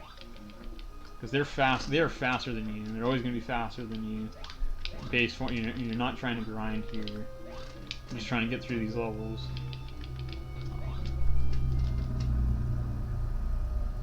But if you're really feeling unconfident with this boss, you can safety save it, and then load the save to make sure you have the recording. And you can do that on any of these levels, honestly. Like if you're just practicing, okay, boom, pop a save right here. You know, mess around with it. See where you feel comfortable in a run going fish, because the less time you're the fish after this level, the better. You really just want to have fish on this water level here, because then you can skip 3 text boxes and you're very fast in the water. It saves a lot of time, like 15 seconds to do it there. But let's say, okay, it's my first run. Here we are. I just want to fight the boss here. You're gonna get 9 text box, 8 or 9, right? And then, boom! Immediately after that, when the one with no arrows on it, I'll review your fish. There's a couple things you can do here. You can just jump, and you're gonna jump onto the second ledge. There's the floor, there's the first big ledge, and then you're gonna land on the second ledge if you just do a normal jump. And then you can down hop, which I would recommend doing at first, because you want to be on that first ledge. Or you could do what I showed you, which is hold the B button and then let go of it. There's a very, very tight window, however, to get that, and then you're just going to be jumping and landing on the floor again if you just hold it the whole way. But you let go right in between, and I think I'll show you what that looks like. You'll hold B, and then you'll let go right here, and you'll land straight on. You want to be on this ledge.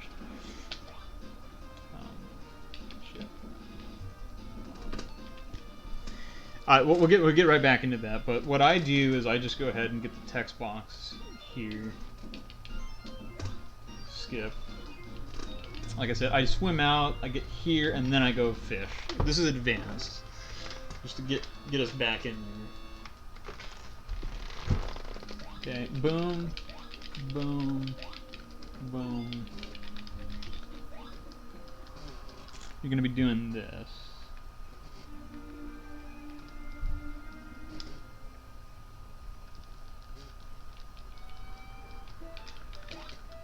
Alright, you don't want to horn these guys.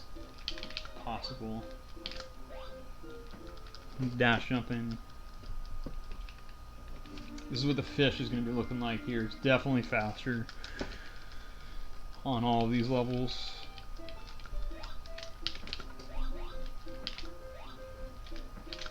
Now, the main thing is try not to horn them. You want to keep that horn. Don't need it necessarily. Like I said, you can even skip the horn altogether, but it's going to be a huge help when you hit the boss. All you have to do is double tap left or into the boss, and it'll hit him for 10 damage. 3 times for 60. He's got, so there I lost a horn. Not good. And that was a dry jump. Not good. And I'm losing a bunch of. So here I'm probably not going to have the window. So right there, that level is always the only one that screws me.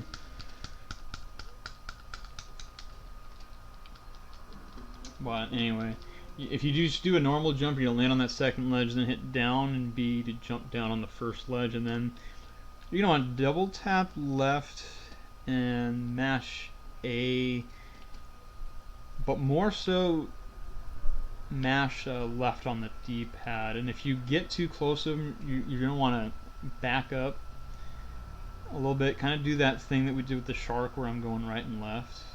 Space yourself out, and this is also a very important spot to count hits if you can, because it's going to be 10 tackles if there's no horn, 8 hits, which would be 3 horns and 5 tackles, 2 horns and 7 tackles, or 1 horn and 8 tackles, or 10 tackles. Like, if that makes sense. Like, those are your options. And you want to hit him 3 times to the right at the end, or 4 times to the right at the end. However many whatever your count is, and whatever your. So right now, like, I lost a horn out in the overworld, so now I only have 2 horns. So I'm gonna have to hit 2 horns for 20, and you make 40 damage, 6, 7. So 2 horns and 7 tackles. So basically 9 hits, 5 or 6 to the left, and 3 or 4 to the right. Hopefully 6 to the left. The problem is I'm probably gonna mess this up because towards the end I we're out, but let's just do it real quick because you're gonna be mashing left for the most part, and then maybe coming right and readjusting, and also kind of like rhythmly tapping A, or so it's gonna look.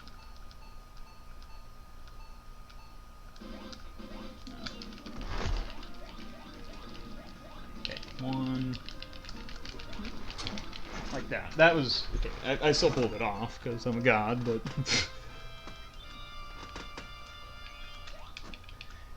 that was. Let's see if I can break it down. That was 2 horns to the left, 2 horns to the left. I think it was 4 tackles to the left for 6 hits, and then 3 hits to the right.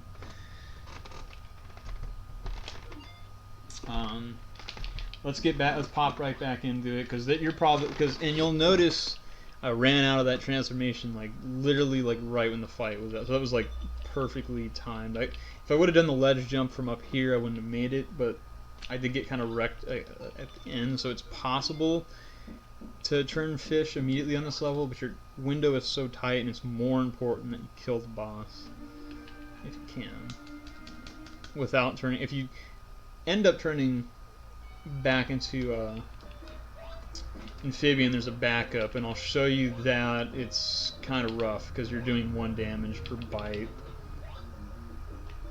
Yeah. But okay, it's my first run. I just want to complete a run. You know, for beginners. Go ahead and I'd probably recommend the level after this. Do the bowl like a stage level, because you can still jump off these. It's those damn plated amphibians.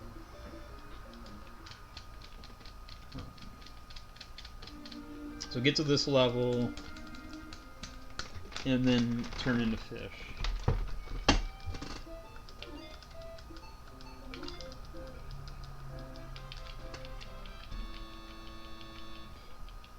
And then being aware of where the enemies are at. Boom. Alright, boom. It's not good. Hit, whatever.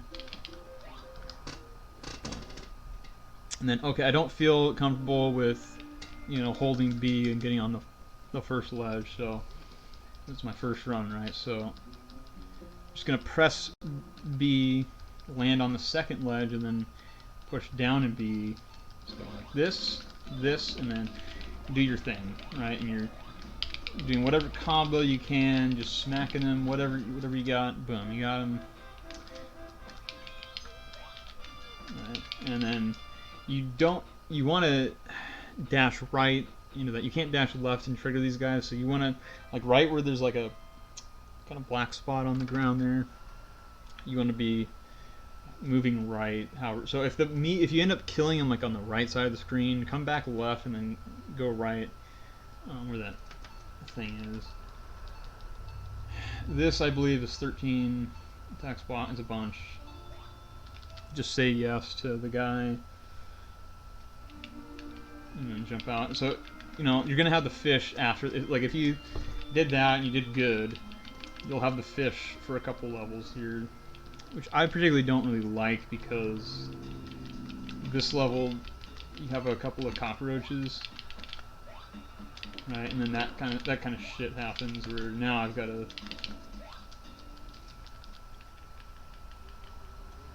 deal with that, and then you got this level.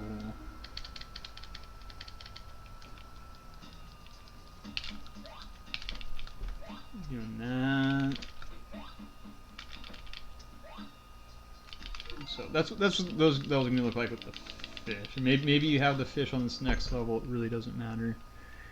As soon as the fish wears out, or, you know, if it wears out and you've killed the boss, what you're gonna do is hit select, evolution, then hit left twice, and then hit B and down one, and select. You'll be highlighting the carol, and you'll push B. So it's gonna look, you know, look like this. You get good, but select the carol. It's gonna be back ahead upgrades. You're gonna have 100 points left over. Here, I like to on this level, I like to hold B on all my jumps and not land on the ledges, just to get the full jumps. If you land on the ledges or whatever, the only problem, like, some of these are small, so, like, the problem with the not holding B here is, let's say, you know, I'm not doing that, and I get that jump right there, or this one right here, and I'm, like, right here, and then you'll, like, dash off. You won't have enough room to jump. So, like, you know, if I'm not pushing, like, see what happens. Okay, and then, yeah, see, then I'm, like, shuffling around. I like to get my full jumps in and hold B on this level. Not on the last one. I'm gonna have to go back and show you what happens when you do the advanced route, because you're not gonna have the fish on those 2 levels. So,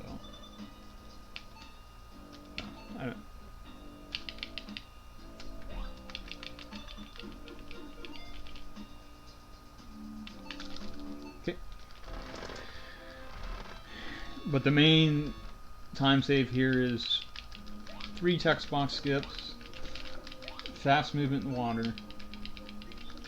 Faster movement on all of these levels as the fish than a base form amphibian with No upgrades, which has 4 agility. Now I have 13 agility and 5 jump. His run speed on the land's not very good, but his jump is still far superior than base form amphibian.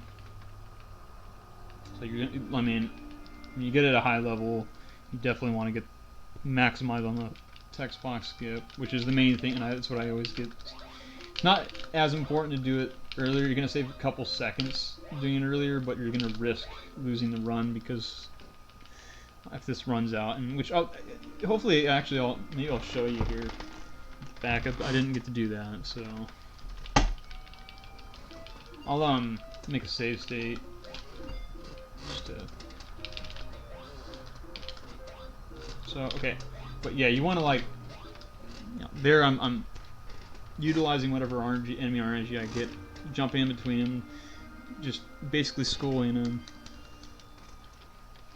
Right, and then at advanced level, you're gonna hold B and let go in between the ledges.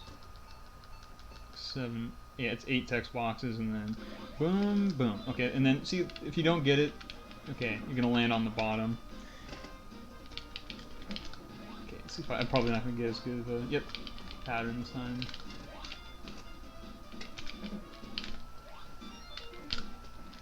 Yeah, see, and even when one of those guys hits you, you might be screwed. It's that tight of a window where you're getting stunned, you're losing a bunch of time, and then that also happens a lot on these guys. You use one of your horns, and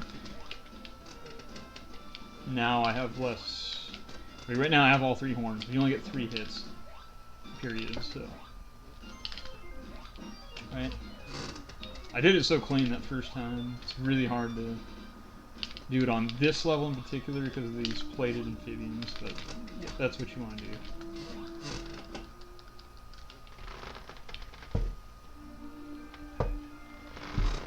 Right, and that's going to take a lot of practice there too.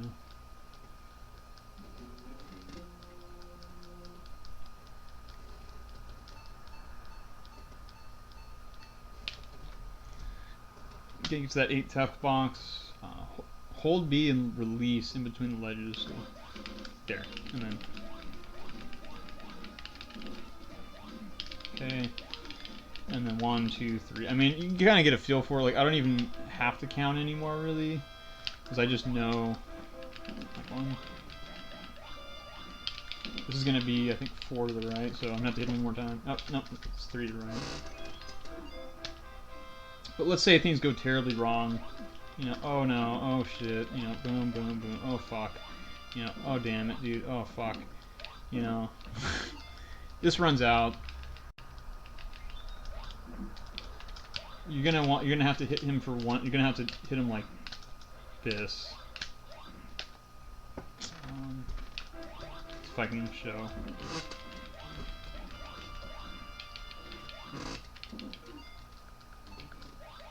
Right.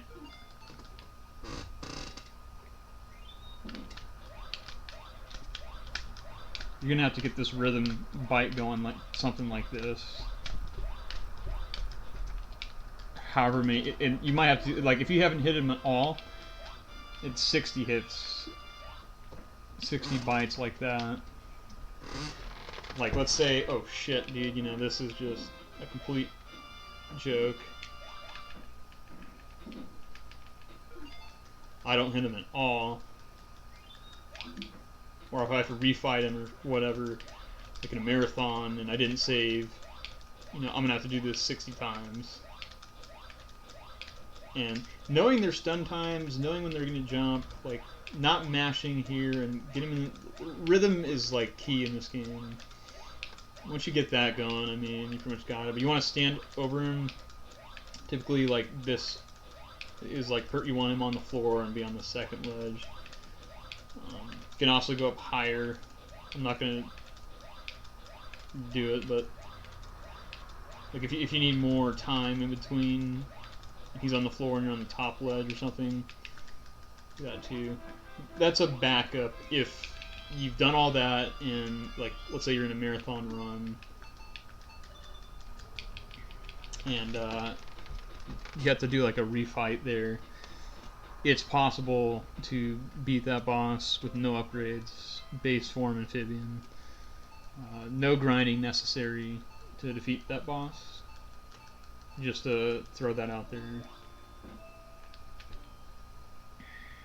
This is a very in-depth report. I'm like going into like every scenario. It's pretty insane. Right, and then we get to this level. So now I'm on this cockroach level here.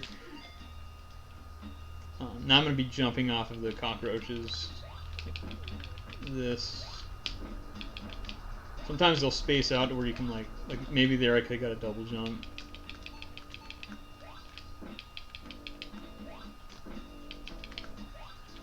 Like, you know, maybe they line up to where that's good or something.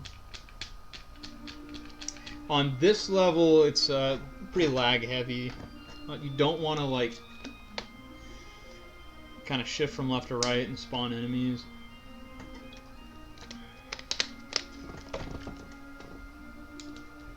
So what I usually do is just get optimal jumps off. Something like that, or, you know. So I'm going to go back.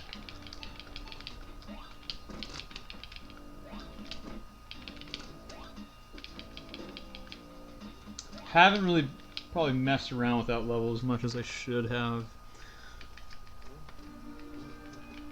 So here, I'm gonna pull up the state.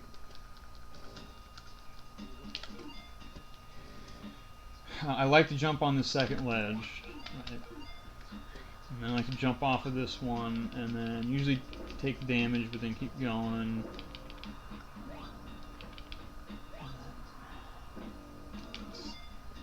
So, like, jump, jump. I guess you could jump there. But the thing is, like, all these enemies spawning is never good. That worked out okay, so let's see if I can just do optimal jump, see what that looks like. See, he spawned. If you're noticing, like, an enemy is coming to you, you can bite him, like, you know. That was pretty bad at the end, because you saw, like, notice how that one before that, there was only one wasp and one timid ecstasia, and that one there was the 2 wasp and the 2. And there's a lot of lag with that. Exclusively, like when these guys come down to pick them up, there's a lot of lag on, just with one of them. So,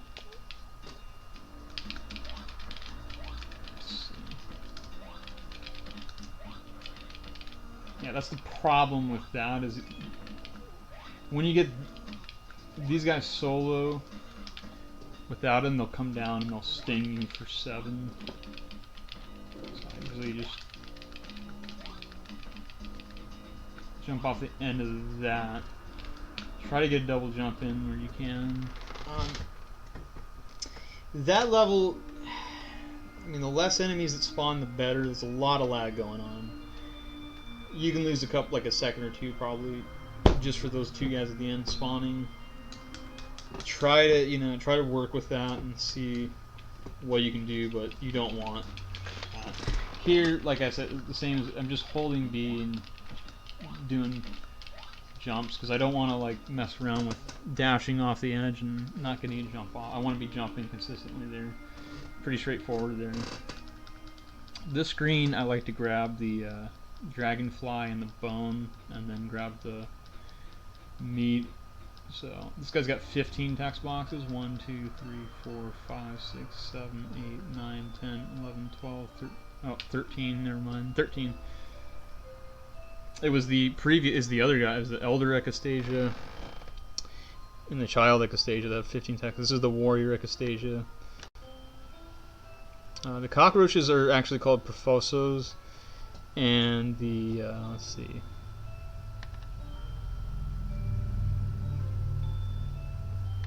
What I think I call the wasp. Just giant bees. Coming up in this cave are larvae. But anyway, when this screen starts up, 13 text boxes, I like to jump immediately after and grab this dragonfly. I believe there's some lag going on, especially when you're evolving. with these things. Not so much like just when they're on screen, but when you're evolving and those are on screen, it's a little bit more. So I could boom, remember boom and boom. I don't know if I, yeah, 1, 2, 3. I think in a little like when I saved it, it was a little bit, but typically when you grab that and grab that and grab that, it'll spawn right when.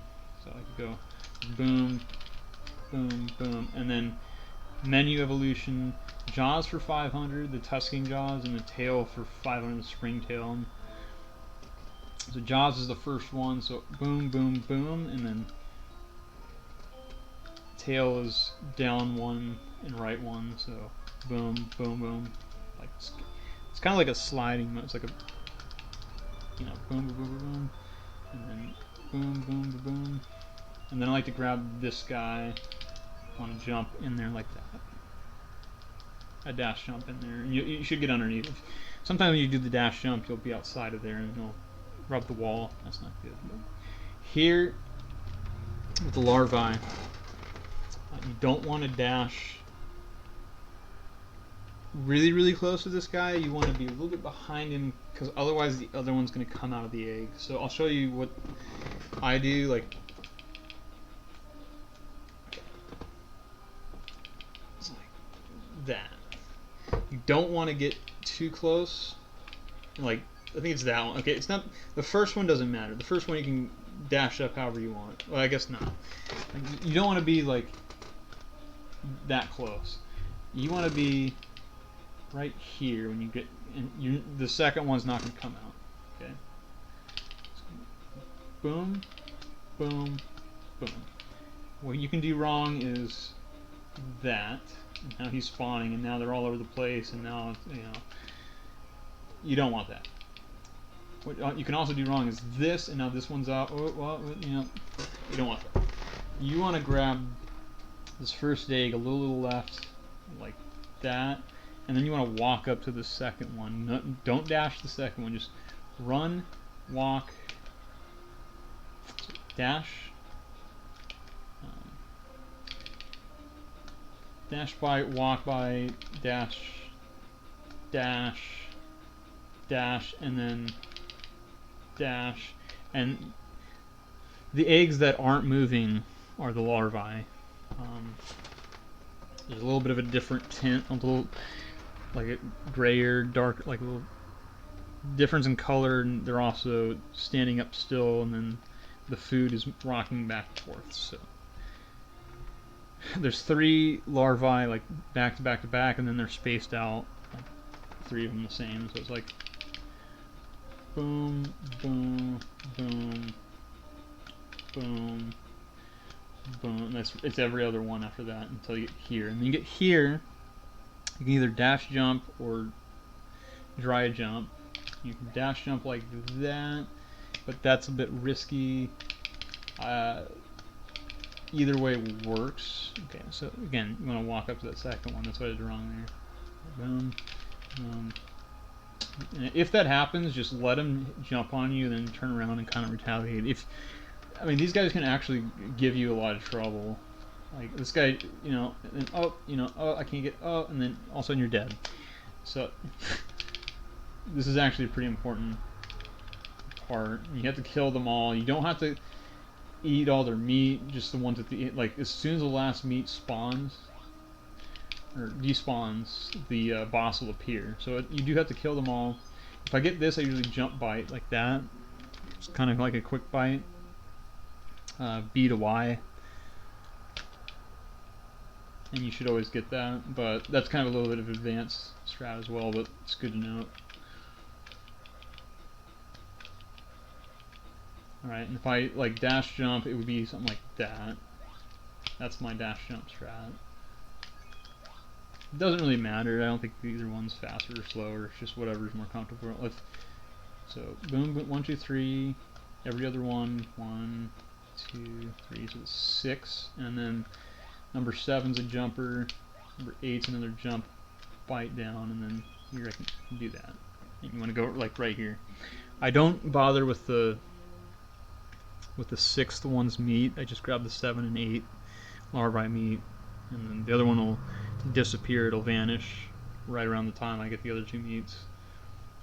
You have to be there's a like a vertical line you have to be across. Let me show you that.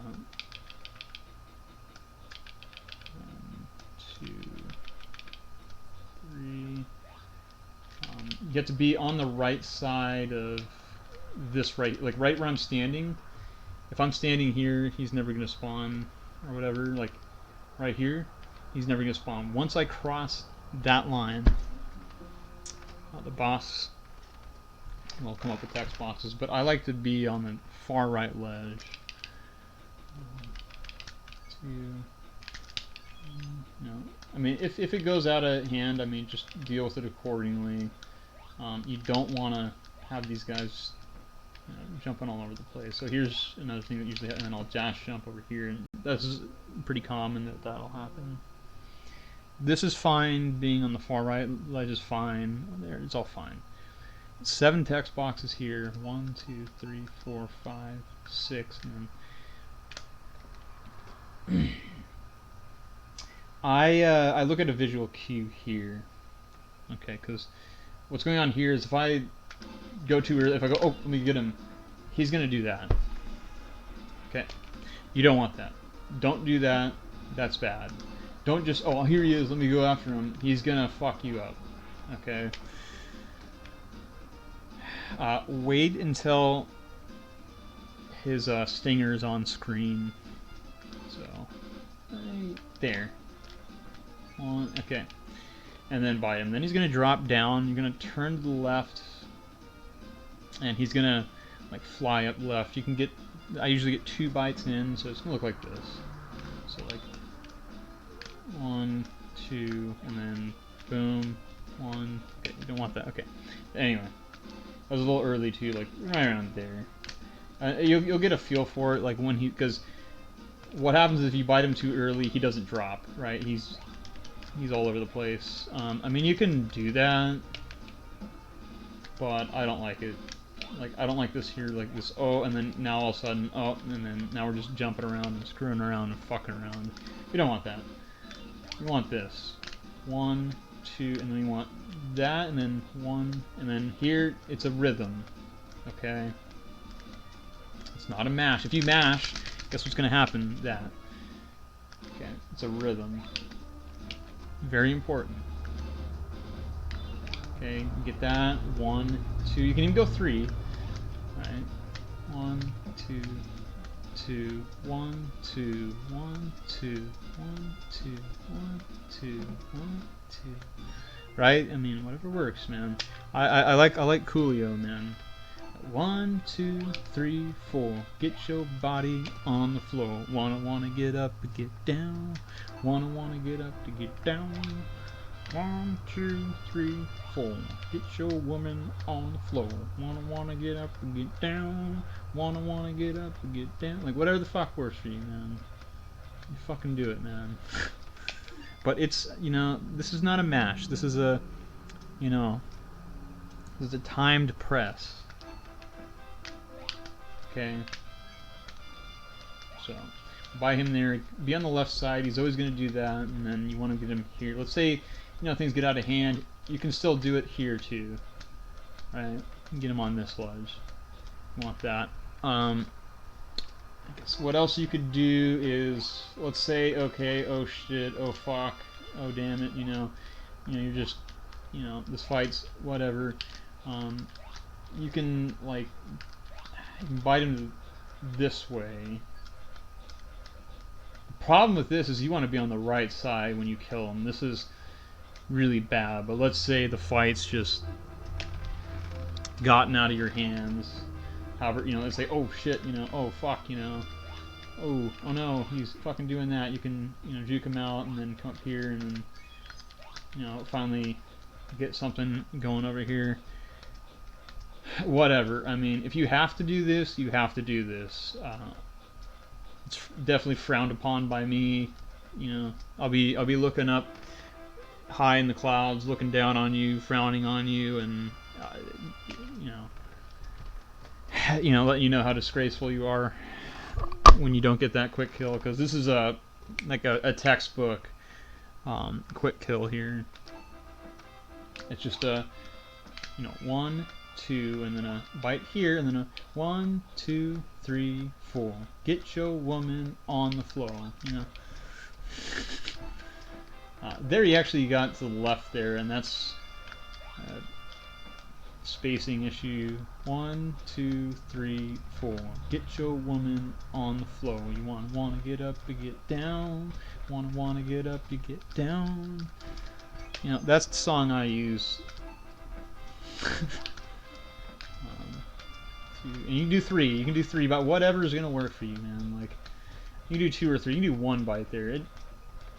Mess around with it, figure it out. But you want to get him in this spot here, and you don't have to push the D-pad when you're in this corner.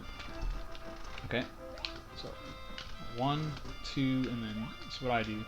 1, 2, 3, 4. You get your woman on the floor. Wanna get up, you get down. Wanna get up, you get down. Okay, so that happened because he was too. The timing wasn't good. But I don't usually sing out the, and those are too early to hit. But even if like all that goes wrong, oh, I'm back ended, you know. 1, 2, 3, 4. 1, 2, 3, 4. 1, 2, 3. Okay.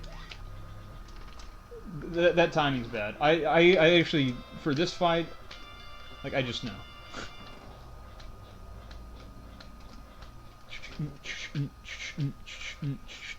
You know, like, whatever cue, man.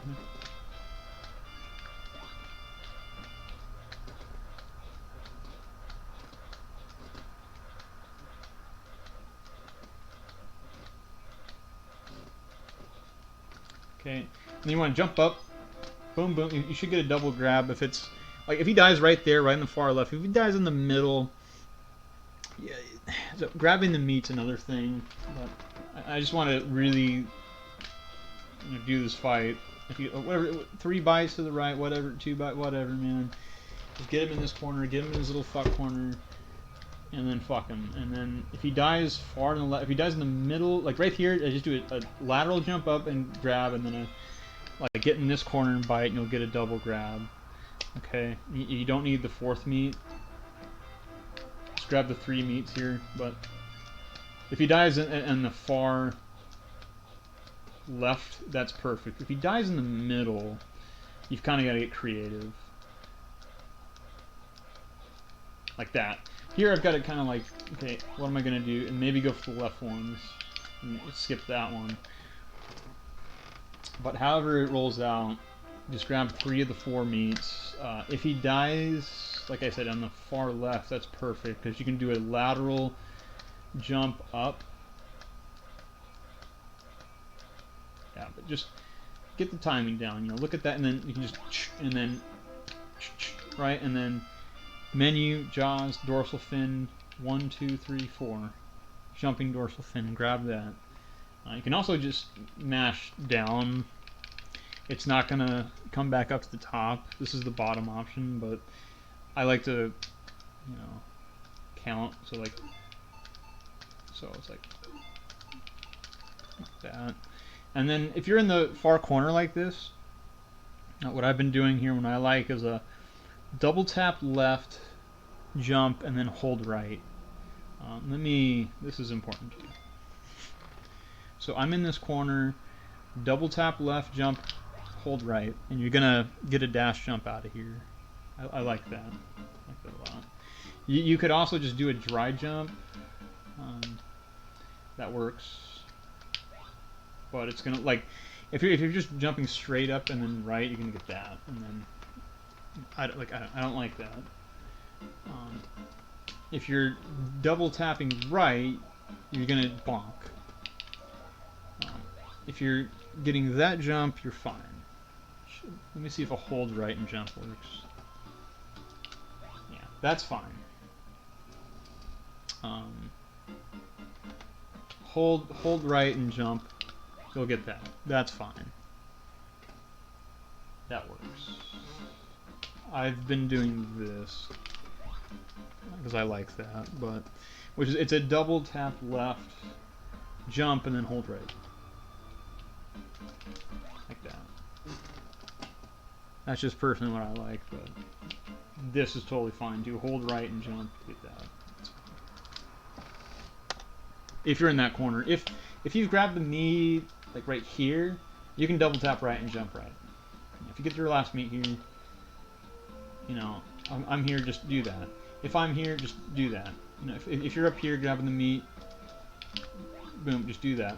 If you killed the bee all the way over here like a scrub, you know, you can, you know, do a couple of dash jumps, or you know, oh, you killed them way up. So 1, 2, you know, maybe you land on here and you just double tap right, whatever. I mean, just double jump at whatever. Just figure it out. This is 8 text boxes, so 1, 2, 3, 4, 5, 6, 7. I like to listen on the ground here, so for 4. So 1, 2, 3, 4. And this game actually, a lot of this game is just 1, 2, 3, 4. On the ground, 4. A lot of that. These are the sand eaters. This is a pretty tight screen. You can't hurt the sand eaters. They cannot be damaged, but they can damage you in a lot. They can really fuck you up. So these guys come out, you know, they like you just try to walk across here, you're done. Game over. Okay, so we're not gonna do that. We're not gonna walk to the right. We're not gonna just dash to the right. Okay, we're not gonna just. This is one of those screens where we're not gonna just do that and hope and pray, you know, and see what happens if I do that. Yeah, I die. Okay. It's never gonna work. Right? Do not do that. What we're gonna do is actually 3-time jumps. Preferably like. See if I can explain this one.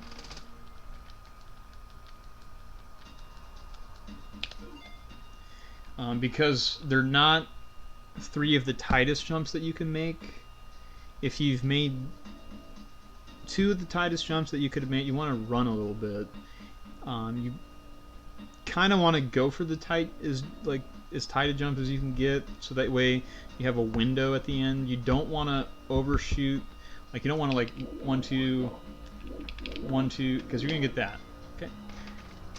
You want to get, like, if you get, like, immediate dash, that's an immediate, okay, you're too fast, and you're going to land on this guy.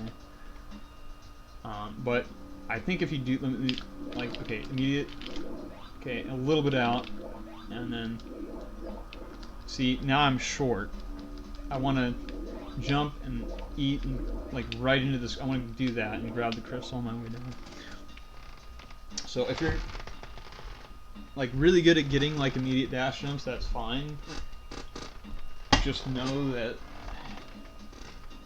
you want to space your 3rd jump out if you get truly quick ones. If you get like a bunch of like mediocre like 1-steppers like that and like that, you're gonna get it. You want that. This is what we want, okay? But you don't, and if, okay, by some accident, and that happens, and it's happened to me, and it happens to everybody, you don't get a dash jump, you get a normal jump, that's when things go sour here, because these guys, the only pattern I know is the one where you do a bunch of dash, and once this starts happening, you're pretty much just jump in the air and pray that these guys aren't on top of you, like, and try to get out of there. But ideally, you're going to get that, and you're going to grab the crystal as you jump down, and then you're going to get that 5th. It's like 2 more jumps after that, I think. That's like ideally what's going to happen there. Okay. If you under or overshoot this, let's say a lot of times you, oh, whoops, and then, oh, shoot. Okay. Let's say, oh, shit, dude, that was not good, and then, you know, you overshoot, right? Come back and grab it. Make sure you grab the green crystal. if you have to grab it on the floor, you have to grab it on the floor. It's a bit slower. It's not the end of your run by any means. Just grab the green crystal. If you under or overshoot it, just grab it on the ground. It's probably what's going to happen for a while. You're going to have to practice to get this down, but it's triple jump into that and see there. Ooh, whoops. Come back for it. Like, make sure you get that green crystal. If I accidentally do that, go back for it. Okay? So if you get two really tight jumps, you're going to space this one out. Boom. Okay, too much. See, but oh, whoops. Come back for, like, make sure you get that. Don't forget it. Okay, if that makes sense. So you want to get these really tight ones in. Then, whoops, you know, that happens. And then I overshoot, come back for it. You're going to overshoot it a lot more than not. It's like two really tight jumps, and then another really tight jump. And you'll get that. And I think three more? 6 jumps away, but primarily the first 3 jumps are the most important. Okay. It's going to save you about a second to grab that when you're falling. Okay, so there I overshot it. No big deal. It's not the end of my run, but I lost a bit of time. Right? See, and then, oh, whoops. But still, okay, and then I undershot that one. Right? So just mess around with this, you know. There I undershot that one too. See, I mean, you'll think, oh, I got to get these really quick jumps off, but you actually have to step out a little bit here, and you'll kind of know, like there, I overshot. Right? Like that was a super quick one. That was a really quick one. Right? Still kind of made it because I stepped out on that third. You just don't want to do like 3 of the quickest jumps possible. You want to get like 1 or 2 steps. That makes sense. Like that. So I noticed that I got 2 quick ones off, so I took a step. There, and I grabbed it. So just mess around with that. Try to jump and grab that on your way down. That's gonna take some practice. And definitely be jumping on that screen and not like, let's go back. Let's say, you know, okay. And then, oh, whoops. Oh, whoops. Okay, now, you know, this might happen. You might get hit here and there. Just try to stay in the air. Okay? Like, even though you might get hit, you're probably going to get hit once or twice if you're not on the cycle you want or whatever. Because the cycle is set to begin with. Okay, these guys are going to pop out. These guys are actually going to come out the same spot. Okay, but then it starts to get crazy when you stick around on this level. They start like popping at like 2 in the same spot. Like it gets ridiculous. So the longer you're on that screen, the worse. You know, just get through that. But you also don't want to just like dash. You want to be airborne. You want to be jumping around. You know, kind of look at where they're popping out of the ground if you have to. But if you can just do those like 2 quick jumps, or like 1 quick jump, 1 stepper, and then another quick jump, or like whatever's working for you, get that jump down and grab the green crystal to do that. It's kind of I don't know. It's just a little saver. Here you want to jump off these guys. Ideally, if you just get, you know, a jump off, this guy will be lined up, and then this guy will be lined up, and you can just jump off 2 guys. Most of the time, he's not going to be where you want to. You're going to go back, and then do a triple jump. But if it's a perfect screen, you're just holding right, jumping, and then that guy's right there, and then this guy's right there, and you jump off those 2 guys. So, I mean, you can just go for it at all times and just hold right and pray, but then most of the time you're gonna get so that's a perfect screen. Okay, which is the double jump, no stutters, just fluent, just rolling through the screen. But most of the time, just keep an eye on things. Like, okay, he's back there. Okay, he's back there. You can kind of see their fins. Just barely, but just enough to like see that, oh, I need to go left here. Try to stay airborne. And here's a triple jump. Those guys are just a mess. Don't stay around. Don't stick on that. Okay, just 3 jumps there. Hold B. I think on the like first one, whatever. Second, see, yeah, these guys start getting ugly. They can kill you if you stick around there. Let's do 3 jumps, 3 dash jumps, and you're good. Okay.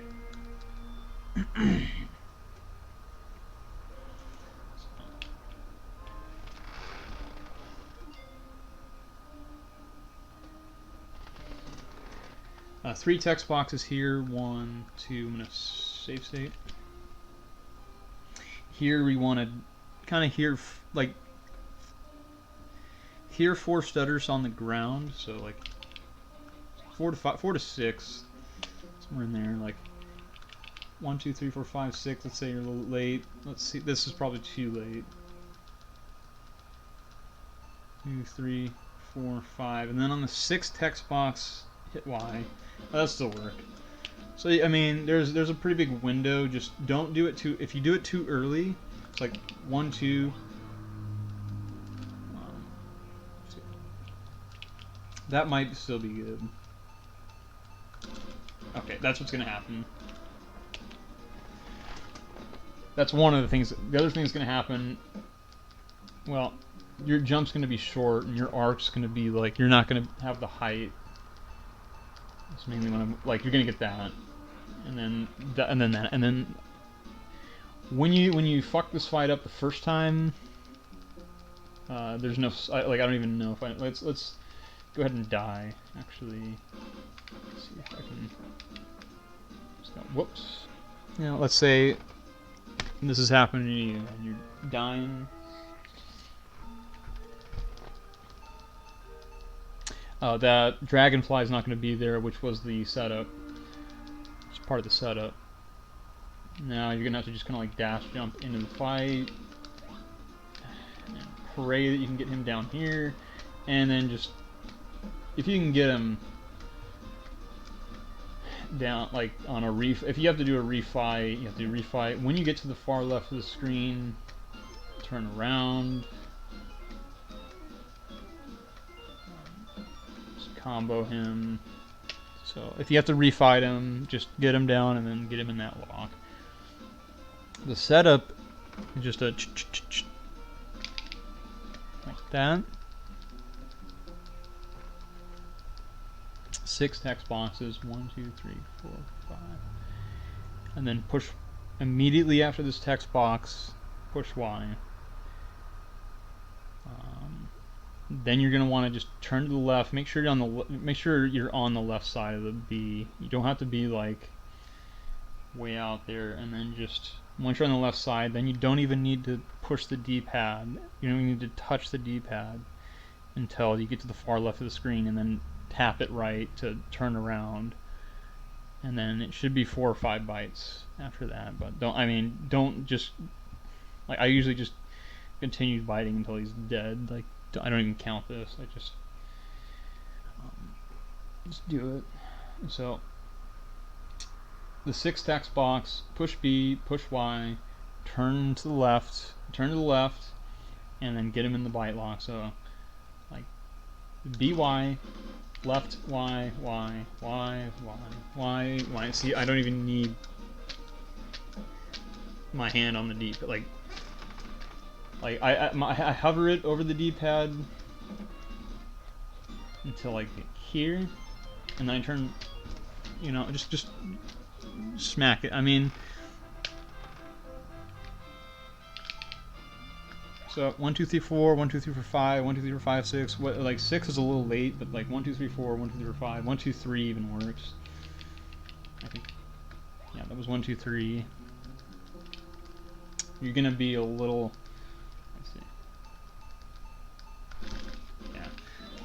1, 2, 3. I would go 1. I'll go 4. 1, 2, 3, 4. Like you'll hear that on the ground, like, and then jump. 3, 4, 5, and then on the 6 text box. I mean, obviously you're mashing. Like I'll do it real quick after this, but BY, tap left or push left or hold it for a second, whatever. All the above works. And then don't like disconcern the D-pad unless he flies away. But that shouldn't happen. It should look like this, and then.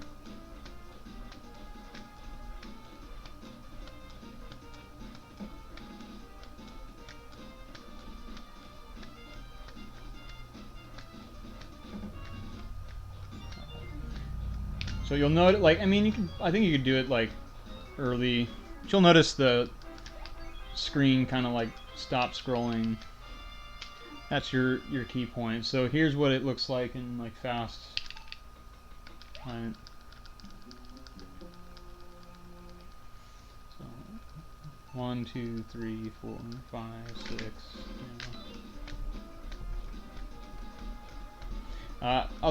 Real quick, I'll try to show you a little bit of a risky strat. Saves a bit of time. Yeah, so there you saw the screen stop scrolling to 4 or whatever, and then try to get a double grab if you can. It's like double grab. Basically, if you shimmy left and right, your hitbox is gonna come up a few times. So, like when you do that, your bite is gonna show up in 2 spots. Like the hitbox is gonna be like here, and it's gonna be here. Like the same time, I'm doing it. Like when I'm, you know, doing the wiggle, like that. That's opening up my hitbox to multiple spots. That's how I'm able to grab 2 meat in a lot of situations. One of the risky strats you can do involves tackling, and it's not very good, and I don't recommend it. Saves a second if you're good. It's like.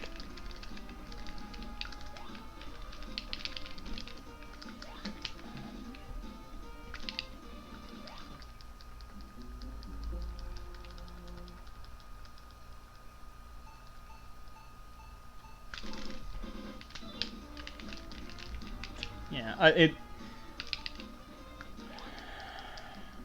I don't like it at all. It's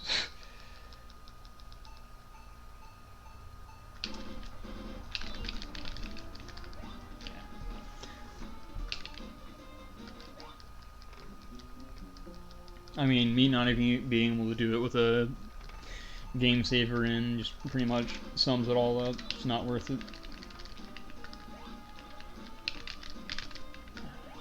I think what it is like when he's facing the opposite direction, or when. Fuck. Let's see if I can explain it.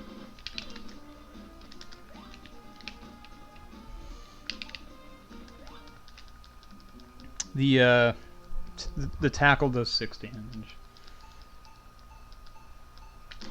as opposed to your bite. Let's see here. You can get a little bit of a faster rhythm going is all. It's bad. It also like sets him up to die closer to the right side. If you've done properly, good fucking luck, man.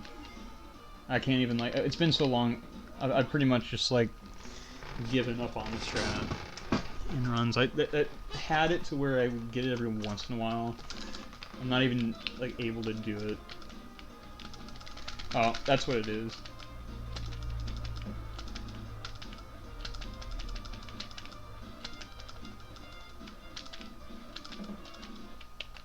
You can bite him.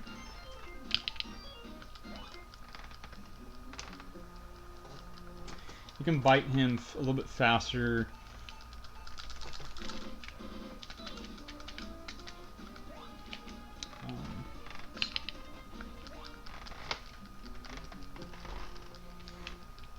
It's not recommended whatsoever. So like,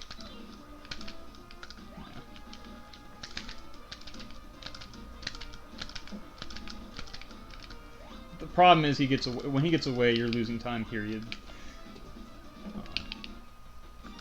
You can get some quicker bites in to the right. You can tackle him for a setup. I think is what it was. Like it's a. Oh, it's yeah. There it is. Okay, that's it. It took me fucking forever, but yeah. And then you can kind of go back to, and then he dies a little bit further to the right.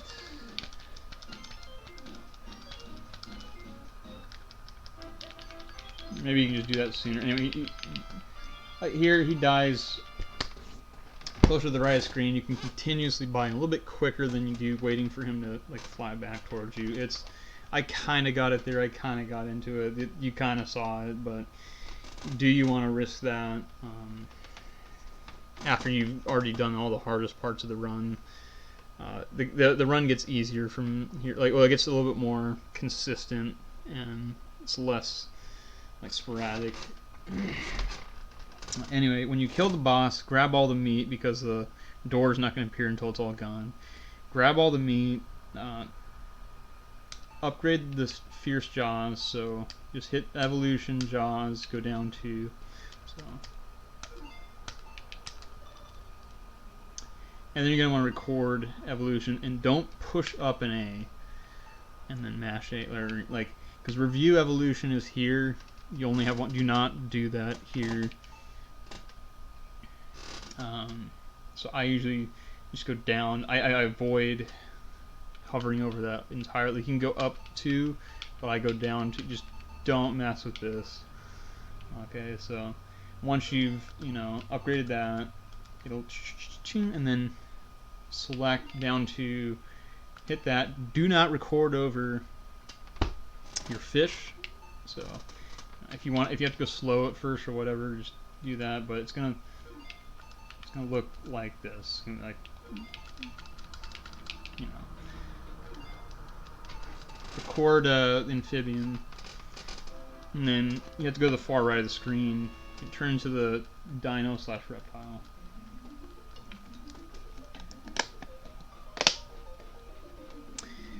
And that was stage 2, the early creatures of land.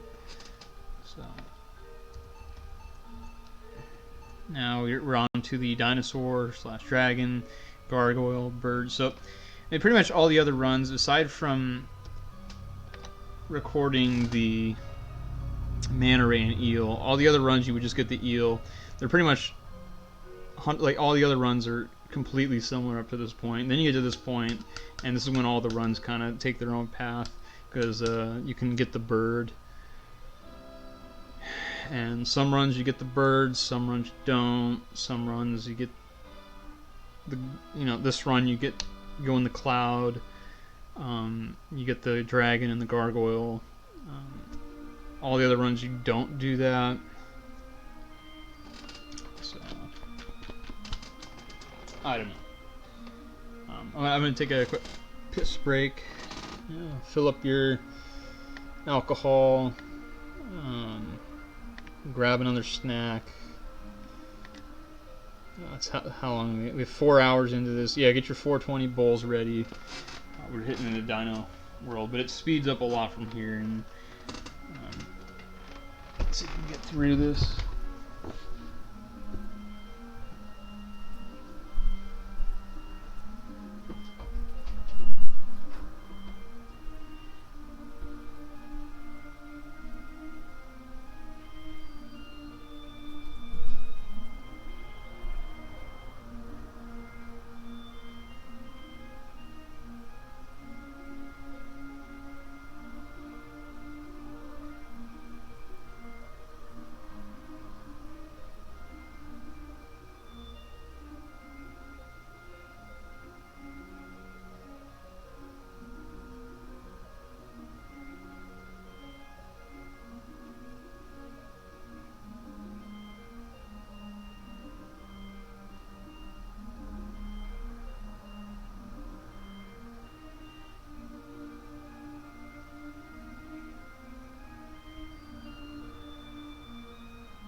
So this next, a few of these stages, pretty much they're universal. All categories are going to be the same, except for 100% all stages.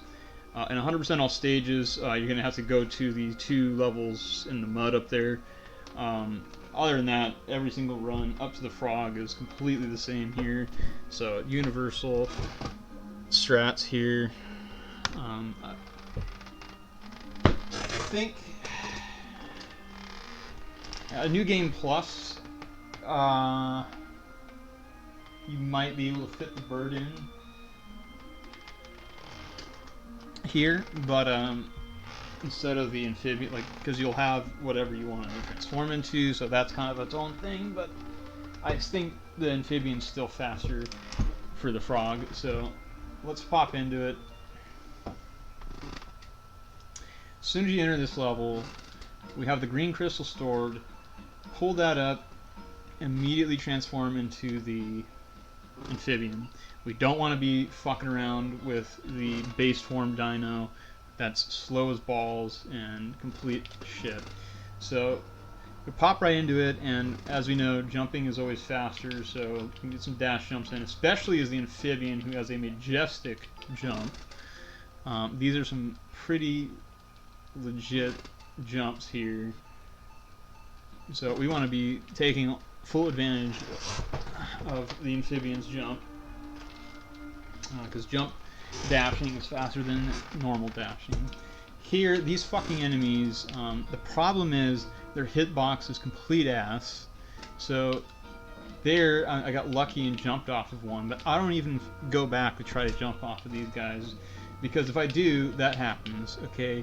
You have to be dead fucking center with these things, like right on fucking target to jump off. So I don't even like go out of my way to jump on these guys like that. I mean, I just take it as it lies and hold right and jump and on that fucking stage. We'll do it again real quick, because I just hold right, jump. If I jump off of them, great. If not, I don't care. I'm not doing this because that's what happens when I do that every time. Like, oh, let me go back and jump. These guys' hitboxes are fucking garbage. So I just hold right and jump and leave it as it lie on that level. You can try to jump on or find, you know, the exact square of their hitbox if you want, but I don't even fucking. This level's interesting. You fire this one up and you get 4 text boxes. 1, 2, 3. On the 4th text box, this is very important. We want to dash jump, if possible. Grab this green crystal. The green crystal is the most important thing here. If you have to, just take it slow and don't dash. The dash jump is a advanced strat. It saves a good amount of time because you're immediately at full speed at this level and you're grabbing the green crystal. The green crystal is 100% that you have to get the green crystal, but you want to do it as quick as possible. So it's gonna look. It's a dry jump. That's another dry jump. That's another dry jump. That's another one. I think.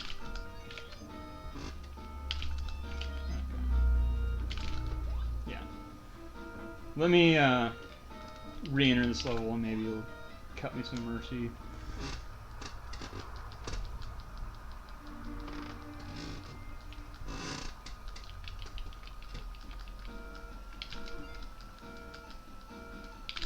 It's gonna look like that. I don't know if I started the level weird or something. I don't. It's just not giving it to me. If you have to, just do what I was doing there like 5 different times. Just do a normal jump, and you've got like 3 or 4 frames that this is going to work. So, you know, B to Y. Just do that, do a normal jump, and then if you have to dash left to jump or whatever, then go into a dash jump. So, like, you know, you're probably going to, oh, whoops, you know, and then just make sure you grab that. And then dash jump, try to jump off. These guys' hitboxes is much better, so I always go to jump off.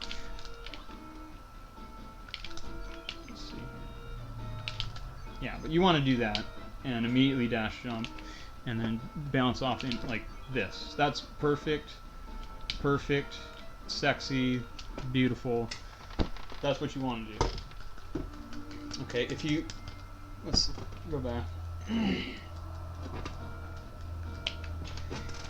You know, if you have to do this, by all means do it. Like if that's the only way, like you're able to grab the green and then dash jump. There's nothing too terrible about that. You're consistently grabbing the green crystal, and then you're getting into a dash jump and then bouncing. Whatever. If that's what you have to do to start out with, fine. But if you can immediately dash jump and grab that, it's going to take a few practice, attempts. Because sometimes you don't have to double tap to jump. If you've already started to dash, sometimes it's just a single tap and it'll get you into a dash jump. It's kind of hard to explain. I would definitely look up Liu and Kerwin's like fact sheet in the tasks like forum. He pretty much goes in on this game with all the mechanics and stuff. There, the spacing is not good on this level, unfortunately, where you can jump off of these guys good. So let's go back into this level real quick. I just do 4 jumps because it starts you off. I mean, if you do that, then you do that, right? And then you're, oh fuck, and then oh shit, So that's the reason why we can't jump off of these guys. Okay, one more sexy quick grab for you. Very erotic. This screen, I didn't really say anything, but there's nothing going on. This guy has unlimited health for all I know, and you just ignore him. I don't even come back to jump on him. It seems like a waste of time.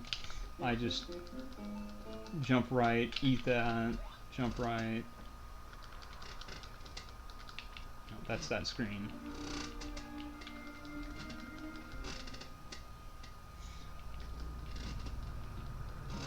This screen, just jump right, dash jump right, dash jump right, dash jump, eat that.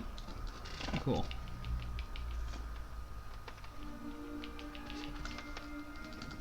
Like, extremely straightforward. This screen, you try to jump off these guys if you can. Sometimes you'll only have to do 2. Like, maybe that guy's perfectly lined up, like he was there. Probably gonna have to do triple. Like a 1, 2, 3, and you'll jump off the screen. That's great. That's typically like 99% of the time what you want there. I mean, if you want to just hold right and dash right, that also works. Like, let's say I don't want to readjust, just leave it as it lies. You only have to do 1 more jump. What?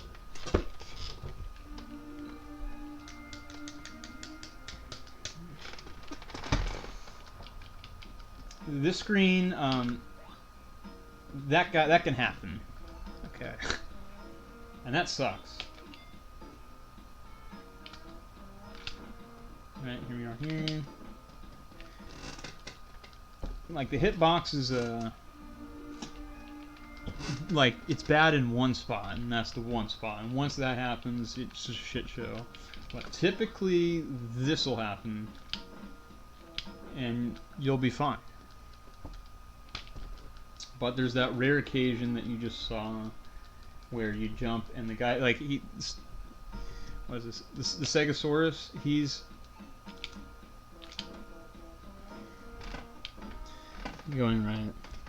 So let me bring up some of these names that we've missed. Okay, so that dragonfly had a name, and it was Megasu. Other than that was Queen Bee, King Bee.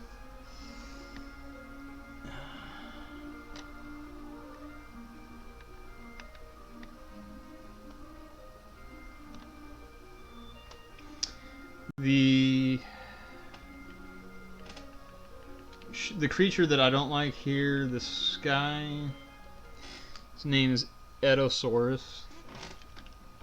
This is called a, or this is Tekon. Okay, Tecodonto.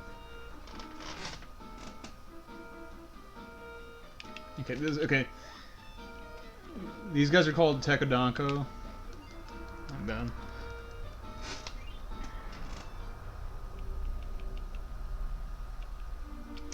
These guys that bump into each other, they're called Moso Chops.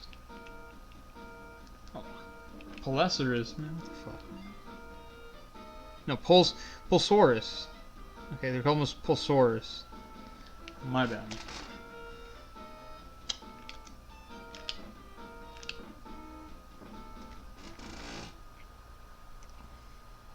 No, that Muscle Chop are those are the okay. Those on the last world. Those guys that were popping out of the sand. Not the sand eaters, but the like orange. Okay.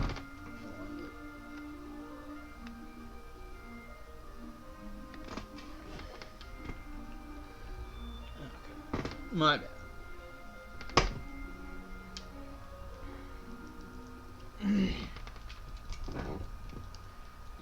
These guys are, yeah, Presoro. They're actually a good grind if you play the game casually. They give you 50 meat. That's not bad value for something that has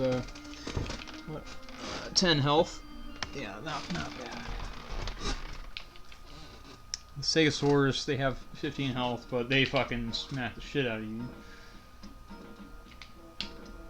So you might actually not have to go back for that third one. Sometimes you have enough air to just clear it off the first two. But I usually just go back and make sure.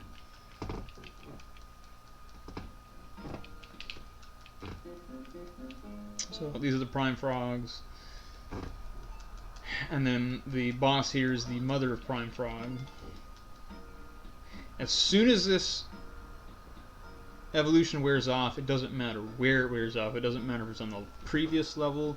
It doesn't matter if it's like mid Mother Prime Frog fight, if you're a god and you made it all the way there. It doesn't matter if it's on this level. It doesn't matter if it's in the air. Whenever that wears off, just pop off that second green and come back.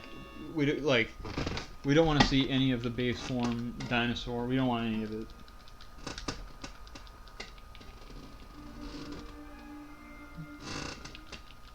We want none of that. The prime frog, let me make a save state here. The mother of the prime frog. This is a very, very straightforward and simple fight if done properly. If it gets out of hand, I'll show you a couple backups. Extremely straightforward. The hitbox is huge. It's ginormous. That's pretty much what you need to understand with the mother of the prime frog. Like, you can bite this thing nowhere close to it and you'll hit it, because his legs, when he starts to spring out, that's like a hitbox. This thing's huge.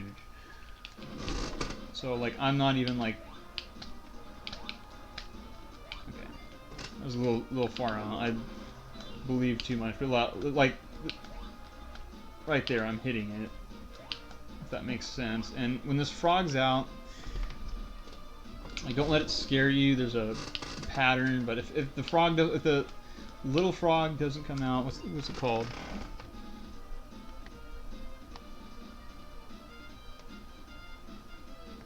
I don't know, baby prime frog, whatever. Okay. You don't want to have him be hitting him to the left ever.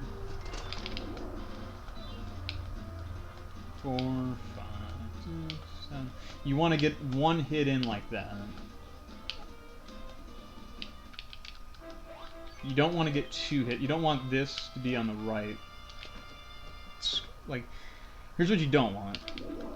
You don't want that at all. So if it does happen, you can jump and bite him like that. And at that point, you can't, like, you don't want to kill him far to the left. So you might have to, you know, throw some mixes in. And when he jumps off, boom, do the wiggle. And you only need, you can skip one meat, 1750. So, like, here's what can go wrong, right? He can jump out, like, let's say, okay, the frog's out, he's jumping. Oh shit, you know. Just find a balance. Okay, you don't want to kill him on the far right. I guess I'll kill him on the far right one time or two. Okay, now he's jumping around, boom, boom, boom. Okay, when he dies, boom. Try to get what you can. Okay, the problem, you don't want to kill him way over here. You want to be on this side when you kill him. You want to leave the right side. Okay, let's say, oh shit, you know, oh fuck. And then, oh, I'm just gonna do this. Right? If you do that, you want to grab the meat as it's like coming out on the right side like that. I mean, that's recoverable. You got that, and I think you could, yeah, you can get all the meat if you're doing other categories. You got to grab them all. If you like end up having to kill them on the right side, like I said there, you're gonna be required to pretty much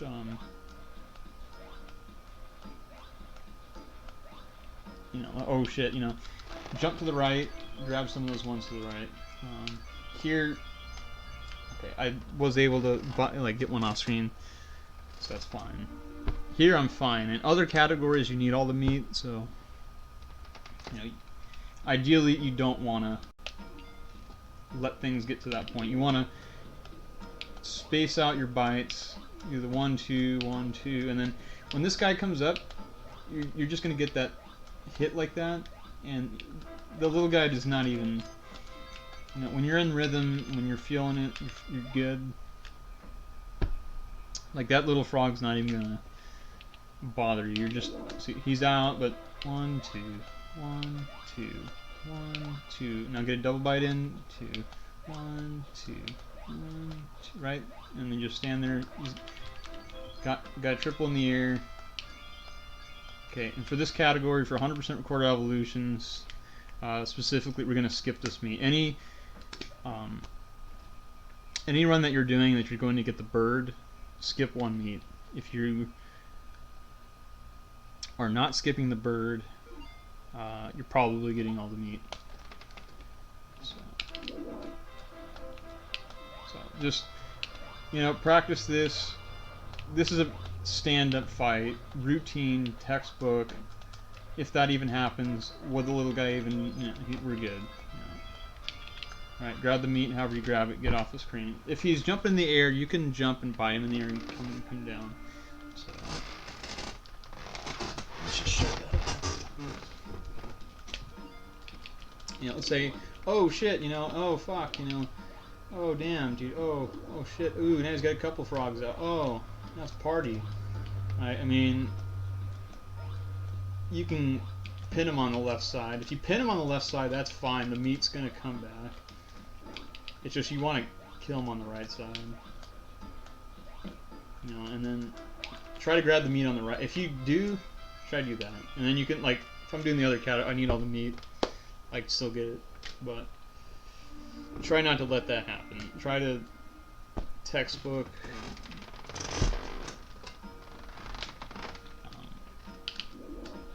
Just get that 5th text box, dash into it. You know, if you're fast enough, the little frog's not even going to spawn. And just get that rhythm going and do that. Alright, this category, skip meat, continue. I think we're done there.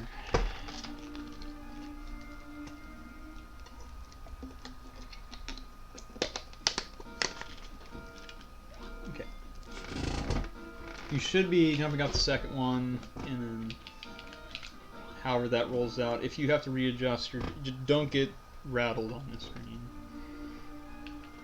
That's pretty much it. If it knocks you, it's going to be a stun, but whatever. If your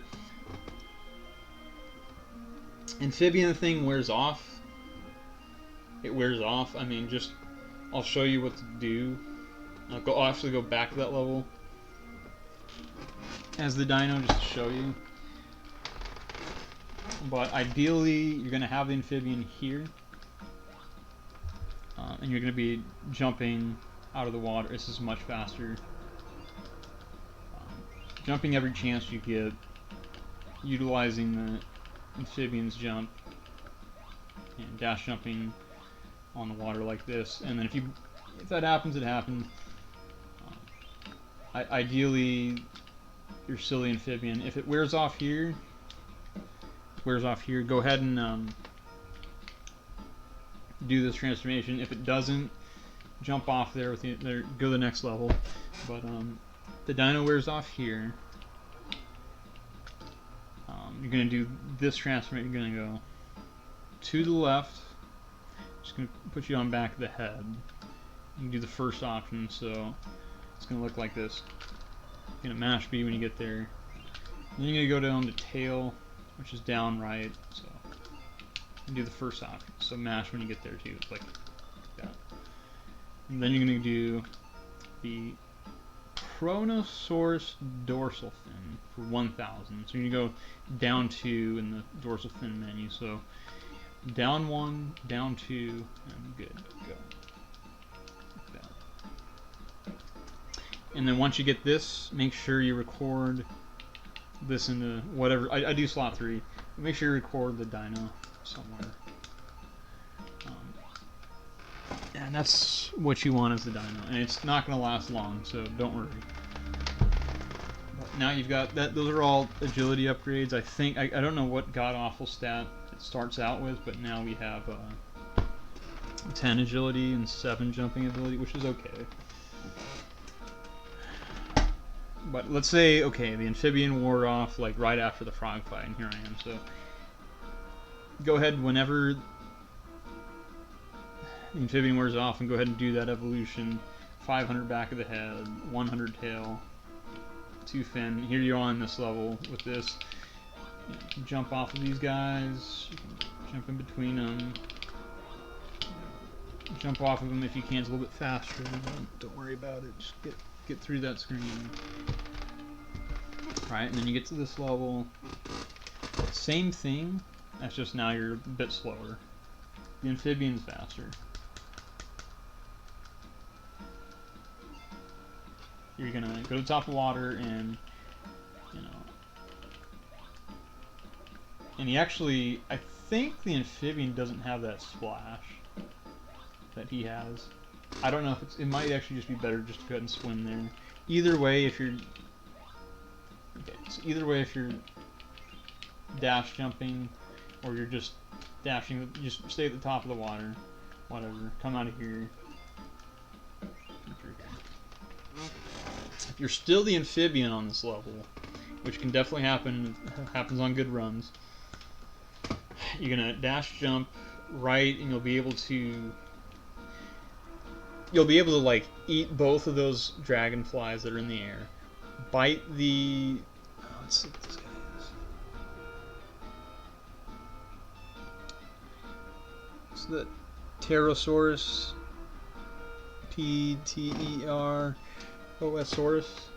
Pterosaurus. You'll be able to bite him, eat the 2 dragonflies, and land on the platform up here. If not, just here's what you're gonna do. Okay, you can dash jump, dash jump, dash jump, normal jump, dash jump. Okay, then I held B, that's why I didn't land. So, dash jump, dash jump, dash jump, normal jump, dash jump, jump, jump, jump, jump, jump. Okay, that's what you're gonna do with the dinosaur. With the amphibian, you'll get like a dash jump that's gonna put you like here, and then you'll do one more, and you should land like, I'm trying to think where it might be. It's either like you're either gonna jump like you're gonna land here or here, and then you're gonna do another dash jump, and you're gonna land like here, or like you might even get to here in 2 jumps. You're gonna want to get to here. If you're still the amphibian and you're like here, you should be able to do another jump, and you'll get like here, and it can't last too much longer, and then you'll do your evolution. and then you make sure you record, because it's 100% record all evolutions. Make sure you record Dino. Like, don't take Amphibian. Like, it's not. You're not gonna make it here with the Amphibian ever. Period. It's not gonna happen. But if it like does, like it'll wear off at some point up here, for sure. You're not gonna make it all the way to the top of there. If it does, like, because I think the task can make it. I think the task is able to get a jump, like all the way up here with the Amphibian. It's crazy, and then like you'll wear off like up here, and you wouldn't even have to evolve any of the dinosaur. You wouldn't have to do it at all if you were able to make it here with Amphibian. That'd be crazy, that'd be insane. I might do some testing with that, because I know the task was able to like get it there, but man, you have to like, I think I'll have to look at that, because he's able to like make it all the way up here. If so, you could skip evolving him, but you still have to record the dino. Period. Like, wait till it would, like, even if you make it like all the way up here with the Amphibian out of some craziness, like, don't jump off with the Amphibian. Wait until that wears off, and then record the dino, and then jump off. Let's just do this again real quick as the dino, because this is you're not going to be Amphibian too much longer past, if not like dino here already. Dash jump, dash jump, dash jump, normal jump, dash jump, jump, jump, jump, jump. Okay. When you get here, so when you want to land on this platform. Okay. And then, oh shit. Fuck. Well, I don't know, maybe I was holding B or something, but you're gonna land on that platform.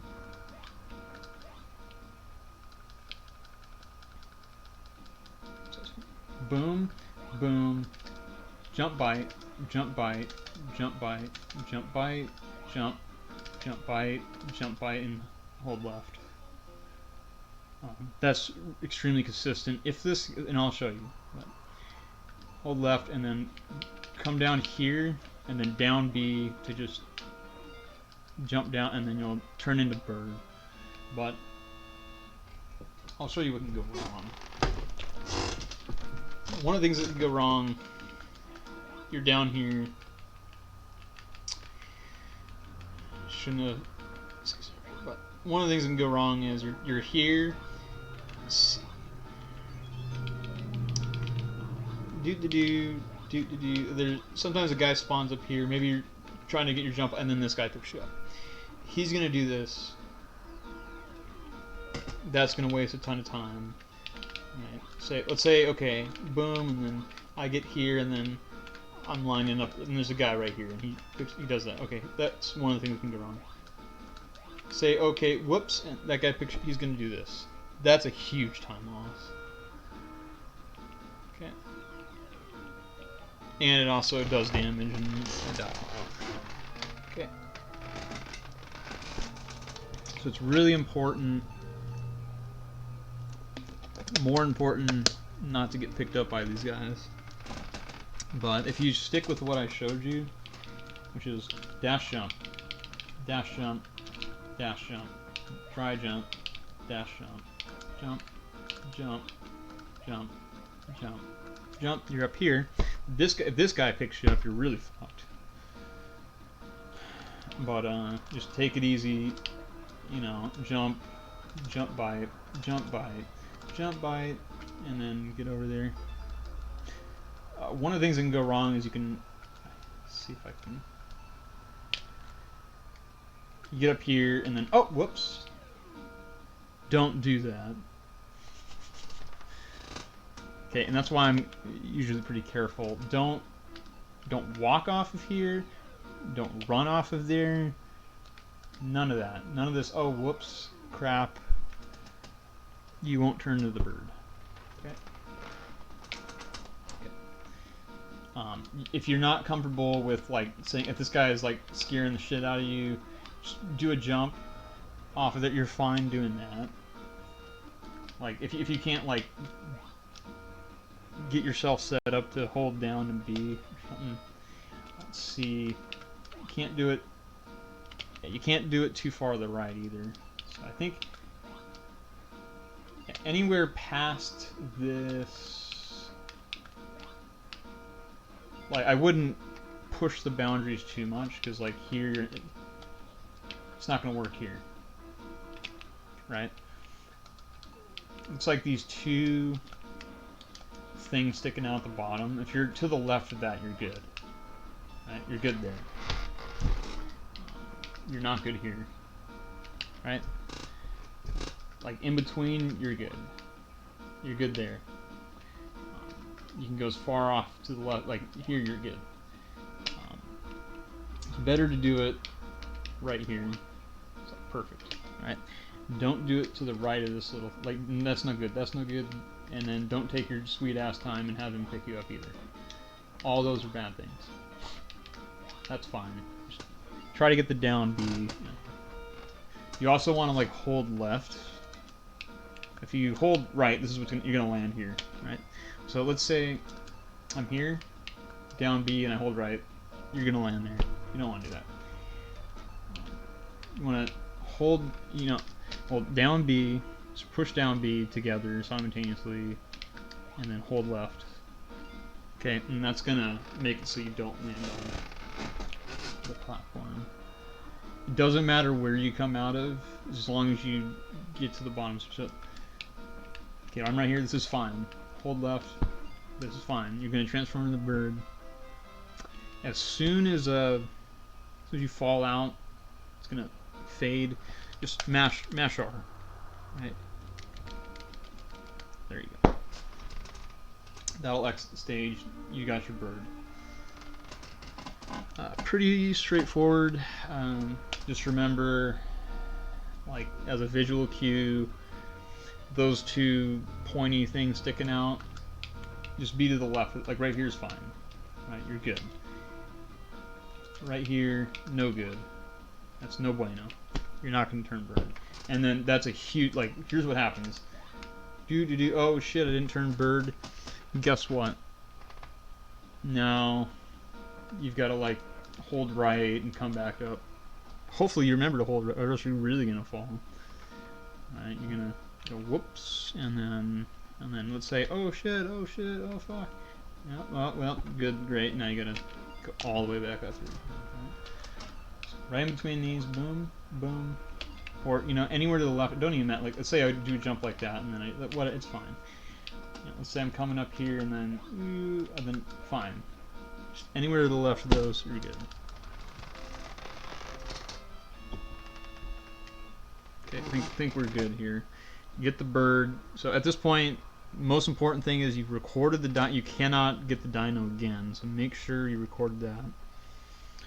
You can always, like, if you're unsure or whatever, at this point of the game, we're bird. We have the fish in slot 1, amphibian in slot 2, dino/reptile in slot 3, the eel in 6, and the manta ray in 7. Okay, so here's where it gets interesting. So now we got the bird. For the 100% category, we're gonna follow the cloud. Go wherever the cloud is. So unfortunately we got bad RNG and it's way in the corner and I might not even get there in time. But as soon as you get there, just like mash B and you'll get in there. If it starts to move away from the stage and it goes too far away, you're not going to get in the cloud. Let's go ahead and leave. You're going to get, this is completely RNG, just follow it. So let's say, okay, here I am, so follow it. If it hovers over a stage, it doesn't land, you're still good. You can mash B, but don't do anything but B. Like, don't push up, like thinking, oh, I gotta go up and B, because that's when you start, weird shit starts happening. So, even if I haven't beat the stage yet, boom, still good. Just get in the cloud. Okay.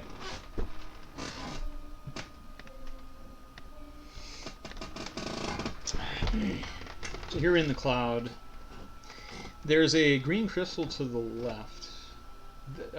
We're not using that currently in the route. Let me just check to see where that's at.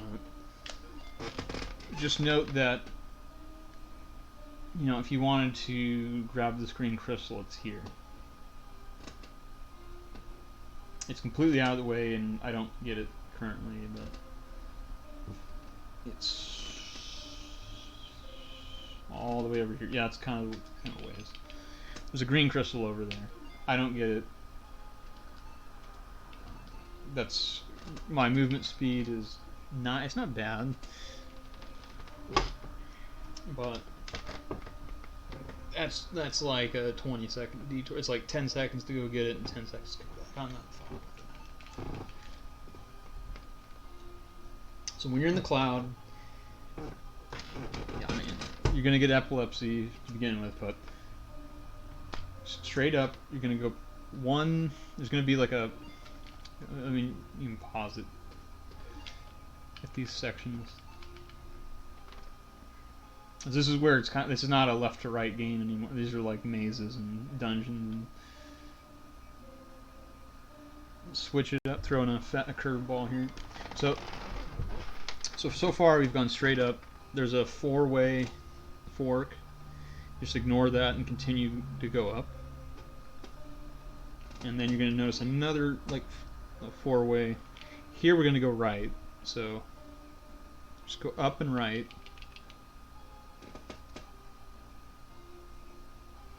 And just keep on going right. Ignore everything until you get to a red crystal. Ideally, I want to be lower. Like this is gonna, I'm gonna have to go down to grab this. But yeah. So once again, we enter the cloud. We go up.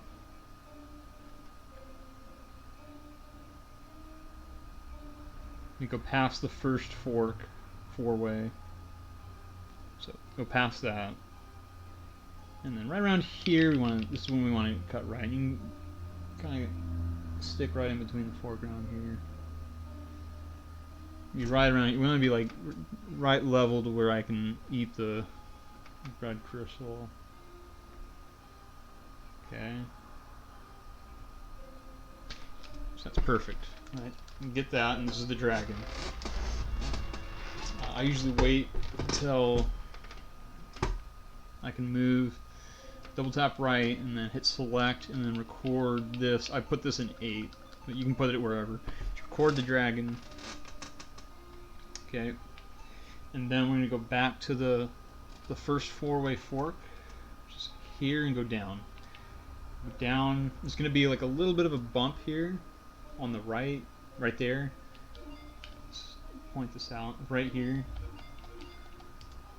We're going to go past that, and then we're going to go the next. It's a 4-way, right? We're going to go, well, this is a bump, but when you come down, it looks like it's a 4-way. Here and right, and then there's another 4-way. Go down, go right, go up,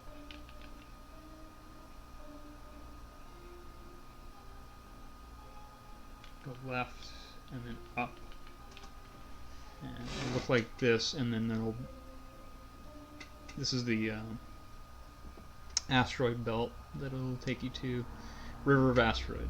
Okay, so let's do that one more time, because I know this is one of the, where do I go?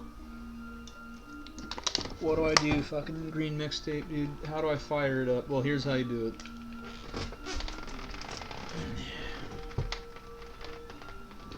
Okay, straight up, past the first fork, just keep going up. Let's hit another fork, go right, and then just, cruise control. Just ignore everything until you get the red crystal. Right? Just don't worry about it. Just keep going right. Yeah.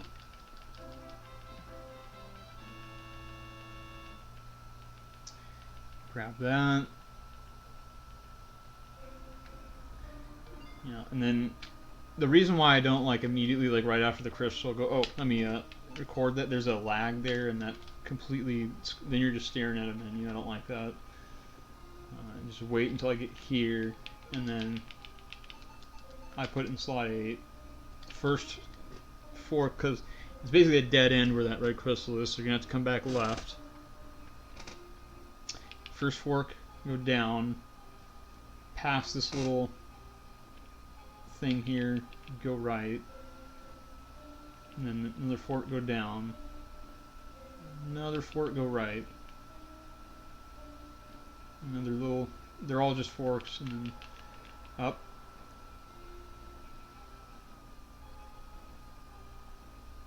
and then go left, and then go up. It's basically just like a, well, I don't know, I don't want to confuse it, but just, rewind that, whatever you gotta do to memorize it. And you gotta just go straight up. And you'll notice, like, right here, like, out in the foreground, like, there's this, like, line of astro. That's when you know you're getting to the top.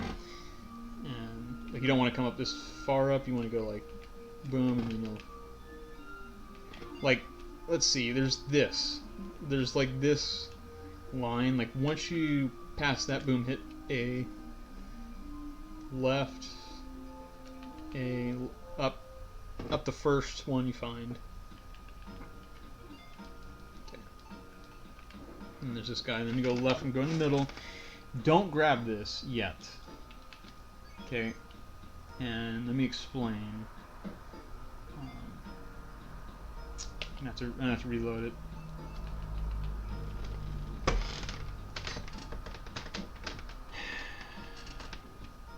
So here, cruise control, no commentary. Seamless cloud here. This is the last time I'm going to do it. I'm going to save over. Should have saved over it last time.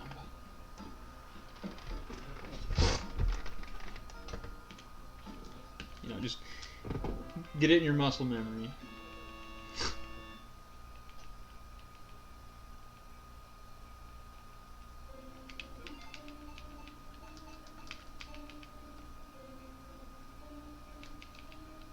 And you'll also know, like, when to cut corners.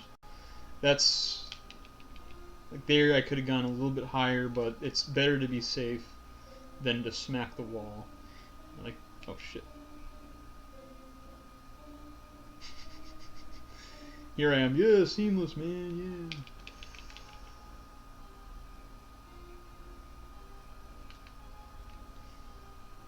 Yeah, that's a dead end. There's a lot of dead ends in here. So you can get pretty lost. Should have saved it the other time. Man, we fucked up, man.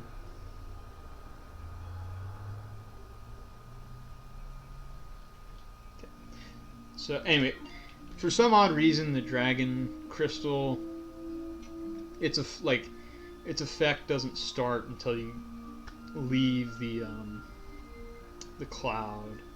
So now the in-game time, like now the timer for the dragon, like you can be in that cloud lost as the dragon, like for it's not the timer's never going to start until you leave the cloud. So you can be lost in there as the dragon, and it'll never wear off, and you'll just be like, because for whatever reason, like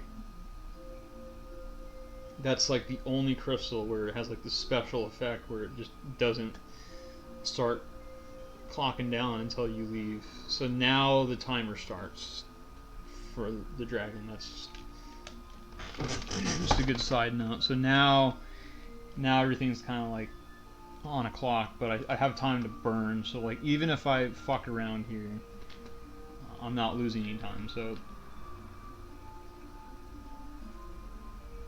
here and here.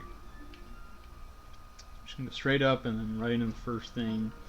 This is actually connected to another one, so you can come in from the left side if you really wanted to. Okay, and I just eat that in case of lag. So what happens is, like, let's say I'm the dragon, and I grab this red crystal, nothing happens. Okay. So now I've just eaten the gargoyle red crystal, and I can't get it. I'm gonna see if it comes back or not. So I'm pretty sure at that point it's GG.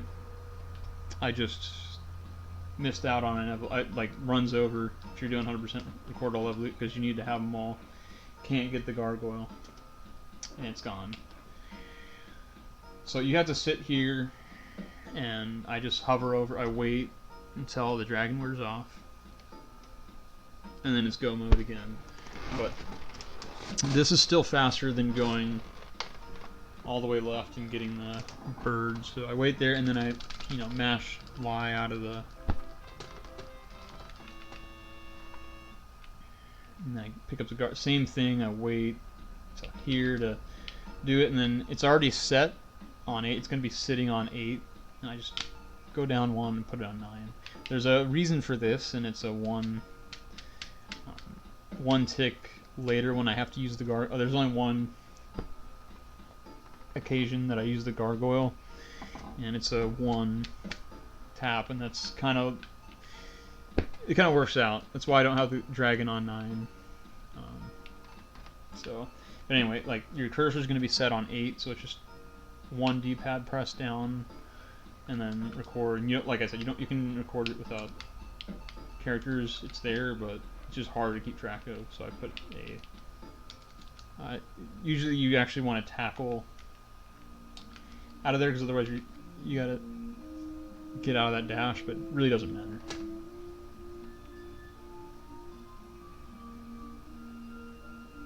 Like you want to tackle buffer out of the loading zone, and then you just double tap left here. This goes on for a minute, and then you're gonna come up on another tunnel, and double tap up. You want to be in the dash there. Grab the blue. Double tap down. Doesn't matter really. I think it saves a little time maybe if you dash out of there, but it does not. Big deal, but you just picked up 9,999 E.V.O points. Just keep that in mind. That's worth while you're up there. It's worth grabbing. It's not worth going out of the way for unless you're already up there. But since we have to get the gargoyle, it's worth. Okay. So here, wherever the cloud was, hopefully it was right next to this level, and that was pretty far out of the way, but. And pop into here. If you hold B as a flying creature, and this is where it kind of comes. This is the first time it really comes up. You'll immediately go into flight. So instead of like before, you would, if you hold B, you wouldn't land on a ledge. Now you don't really have that because now if you hold B, you'll start flapping your wings, and you'll be like levitating in place. We want to double tap like out of this text box, and it should get you in like a dash jump, and then hold B, and then just mash right like to double tap to dash. So it's gonna look like that. That was perfect. Perfect example. And it's gonna wear off around here somewhere. Once it wears off, smack select, and I guess I could like do this slow and do it fast. So we'll do that. So smack select, 2 to the left, back of the head, same thing. The first one here. Go to down right. Go to 1, 2, 3. Long tail, bird's tail. Put that on. Then dorsal fin 1, 2, the Pronosaurus dorsal, the same one we've been getting for a minute. And then down left will get you to body, right? So you're on Jaws. You always start on Jaws. Down left, body, down 1, warded body. Okay, we don't want the armor body. I don't think. Let me check the feather.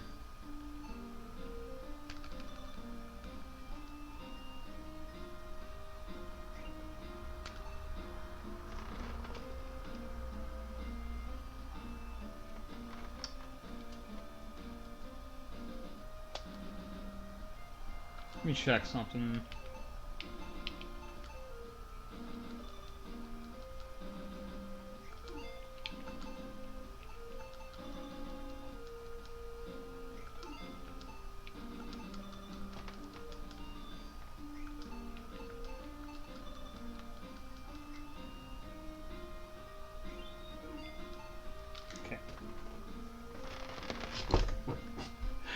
Jumping ability 11, agility 20, strength 12, hit points 38.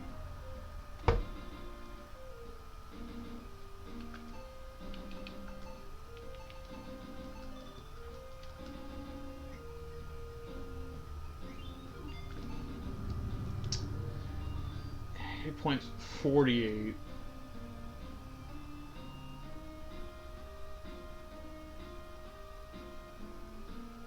So it looks like you get more health. Jumping 11. Hold up.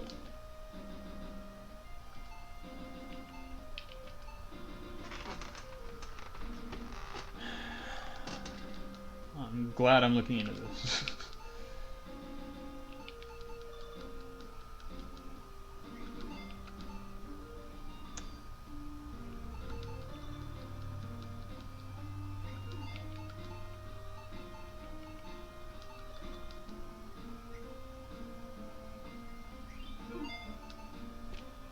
Okay.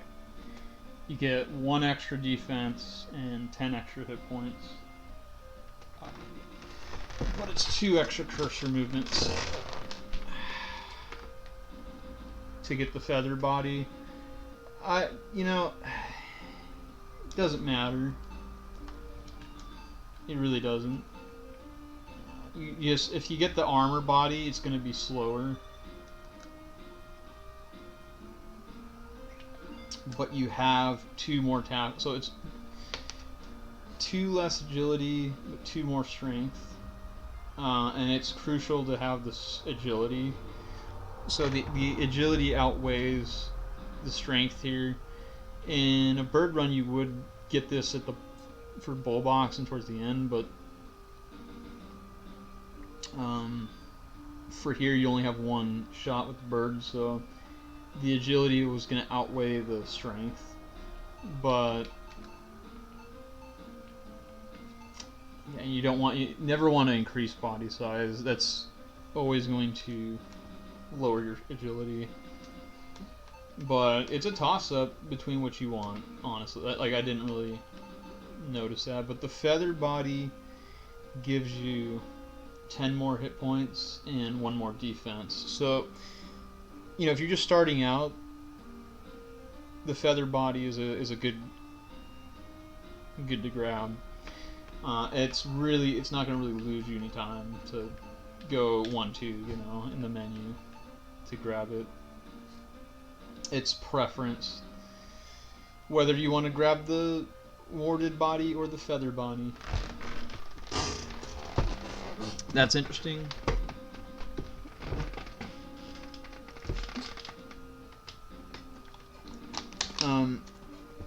You get 1 extra defense and 10 more hit points, so you might be able to tank another hit. So, I mean, for this purpose, I'll go ahead and grab the feather. I usually get the ward. I mean, I probably would do it. Just because I don't care for health and defense, but anyway. So, back of the head, 500, tail, 3,000, dorsal fin, 1,000, and then bodies at either down 1 to warded body or down 3. It's either 1 or 1, 2, 3. Your choice. Just don't increase the body. So, like, if you don't go 1, 2, 3, 4 and accidentally hit that. Okay.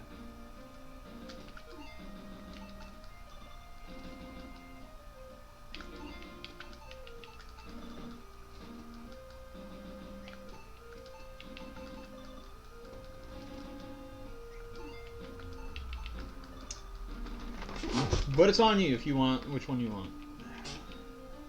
Which one you like better, the feather or the scale?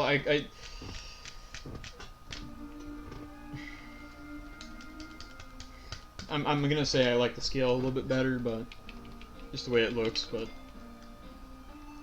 okay.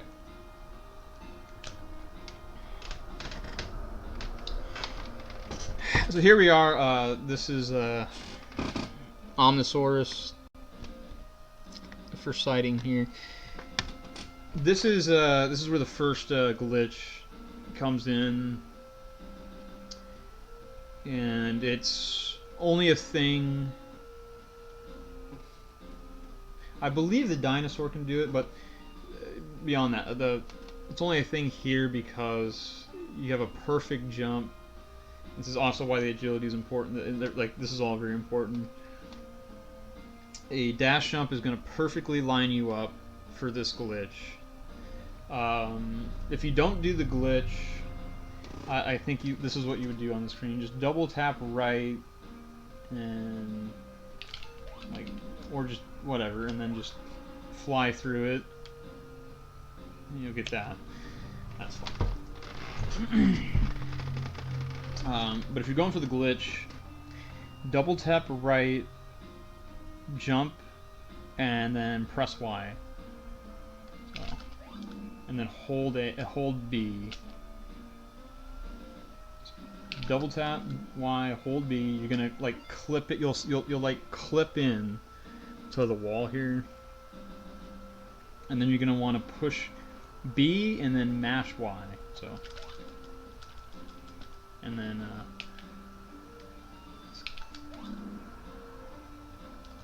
no, you're gonna want to. Never mind. Okay.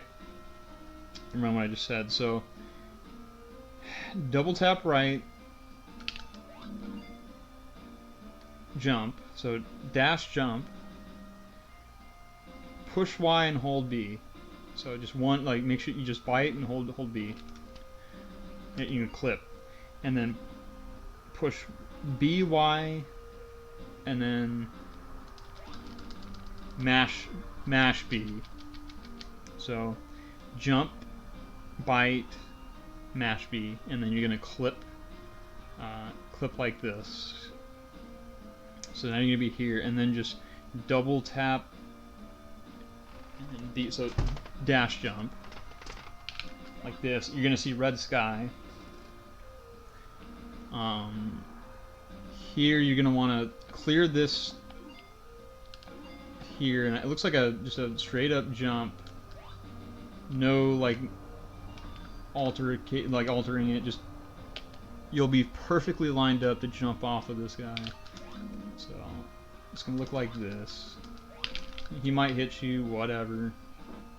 And then once you get here, you're gonna hold B and then like dash attack out of the screen like that.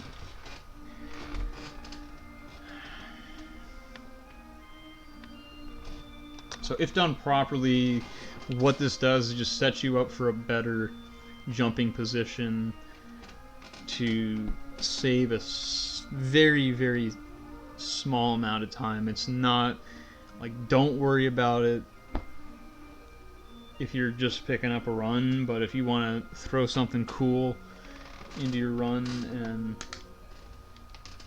get some red skies. 1, 2, we've got 3 text boxes, dash jump, so I'll simplify it. Dash jump out of this text box, that's not, so you can't just do it, if you do a normal jump, just forget about it. Just, if you do a normal jump, just hold B at some point and then just fly off. Like if you mess up like that, just don't, it's not even worth going back to setup or anything, just take it as it is. But ideally 1, 2, dash jump, bite, hold B, you'll clip in like that, jump, bite, mash B, like that, and you'll clip.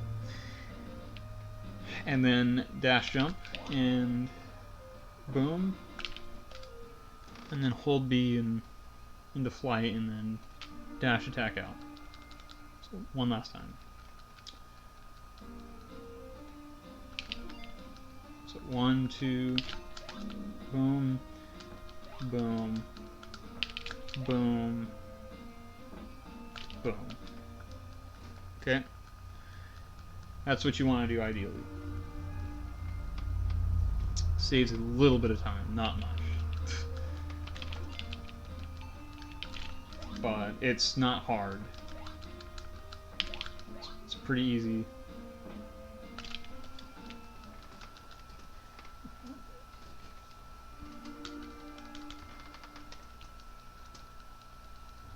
Three text boxes. 1, 2. You know, this is kind of your buffer to, you know, you can mash out a right D-pad and boom, boom, boom, boom. And the only reason why that's faster is because jumping is faster than flying still. And you're jumping off of an enemy and you're like basically scrolling this, like this right here. So you're clipping, and right here you're just like kind of like warping, like you're like what's happening is you are moving to the top of the screen without the screen scrolling, and then weird stuff graphically happens with the sky where it turns red, and you're setting yourself in a position where you can like get a really big jump here. Right.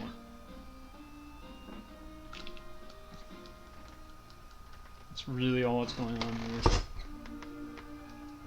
And I think it's possible to pull that off without, like, there's another iteration of this where you're like doing it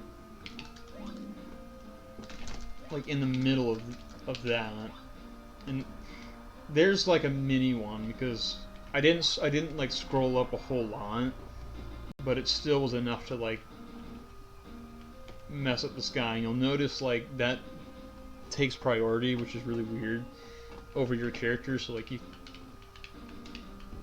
it's kind of like this dead zone, and it'll go away if I scroll it back up. Yeah, I just do this because it's super consistent. I get the full glitch. It's cool. It saves a little bit of time.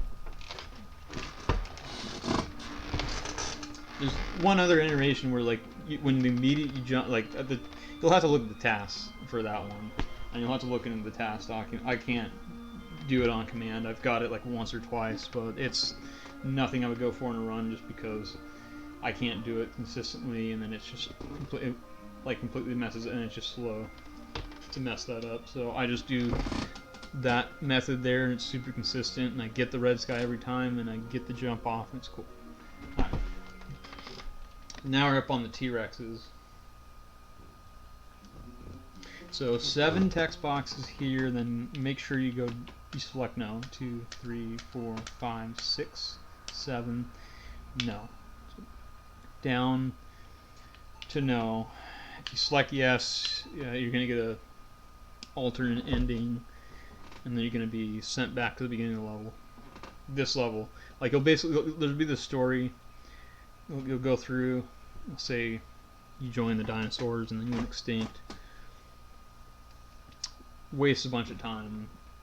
You want to hit no on this, and hit no, one more text box, and then like hit no, then there's 2 more text boxes. So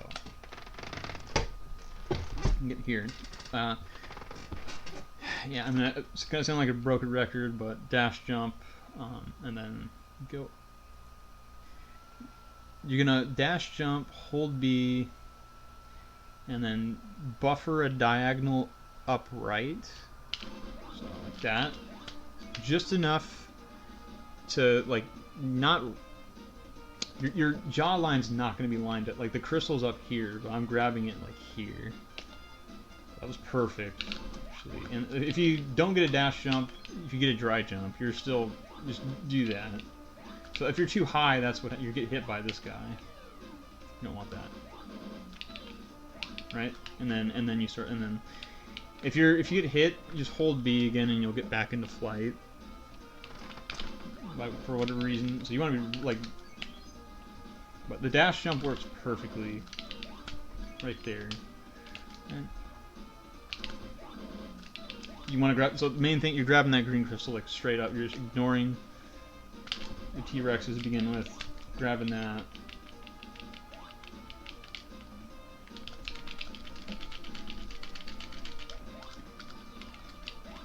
Yeah, so you can tank an extra hit with the feathered body. So it's,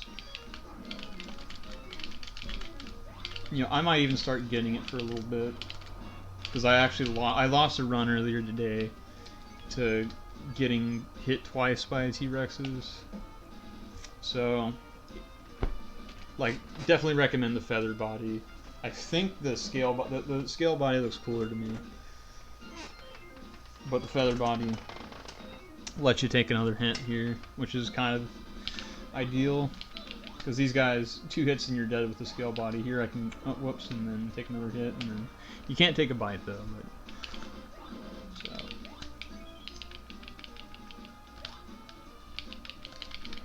2, 3, okay.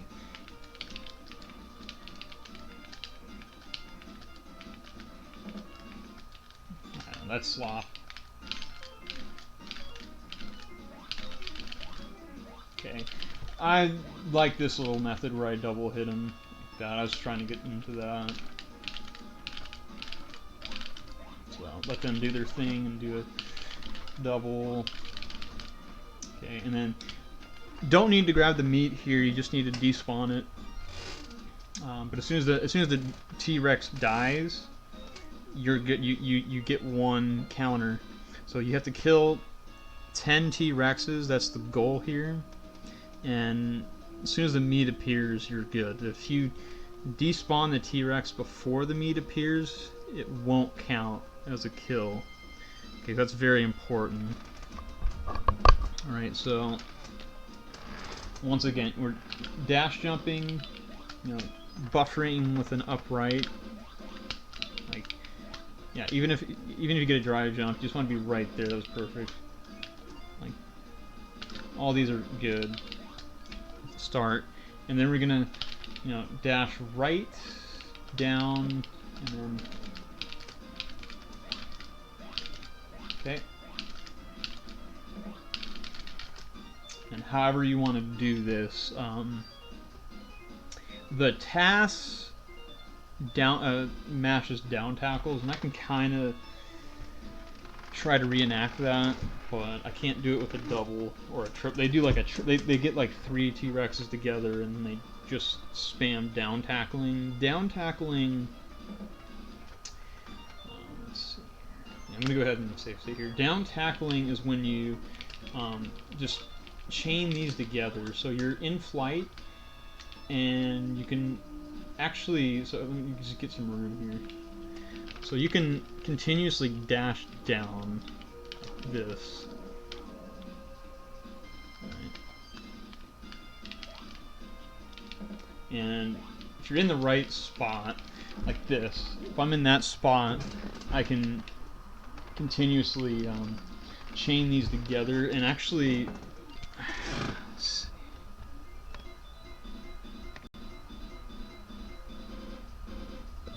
I'm gonna like expand the controller cam here.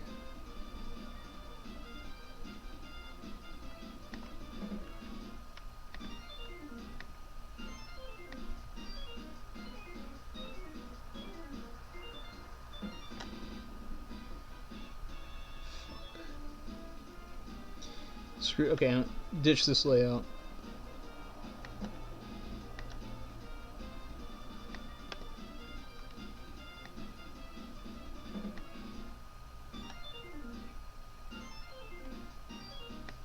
Here we go.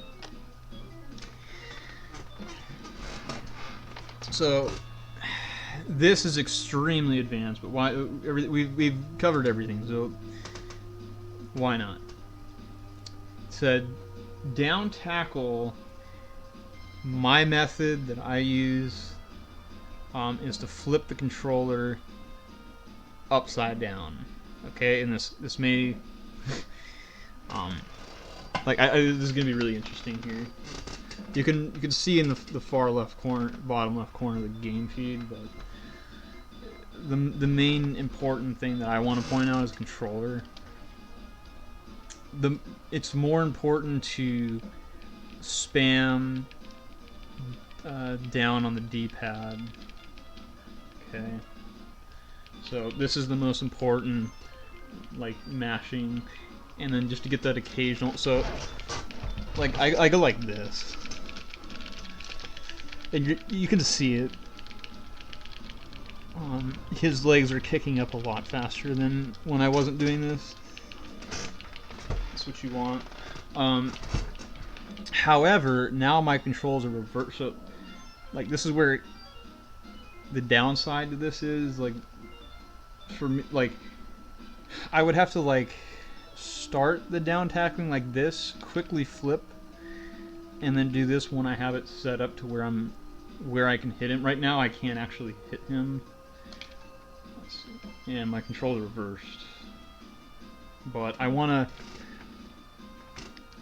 basically mash down on the D-pad as quickly as, like, humanly possible. So my right hand's, I'm right-handed, not left-handed, so when I try to, like, I'm not getting the most out of that. So I have to, does that make sense? Like, I want to, like, basically hit this every frame if I can. Like, every possible frame, I want to hit this.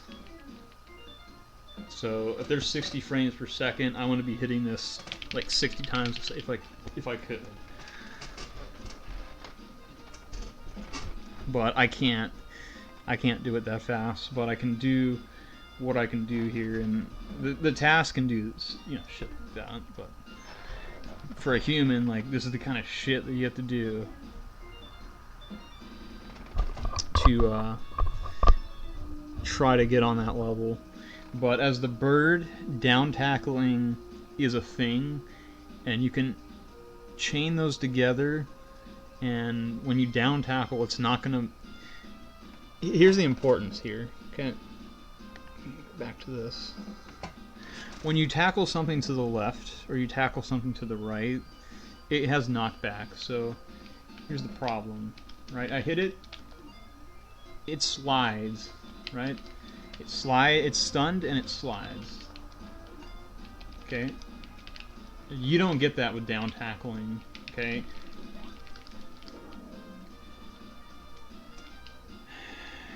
Which, this is actually a really, really, really hard spot to pull it off, because these guys can, like, one-shot you, and they can bite outside your range. Just, like, get in close. It's really, really hard. So, I want to somehow get set up, or, like,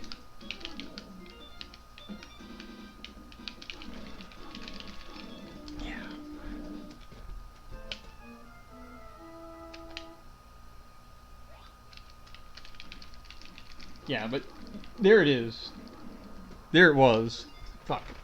I wish I could have had that on this screen. That was it.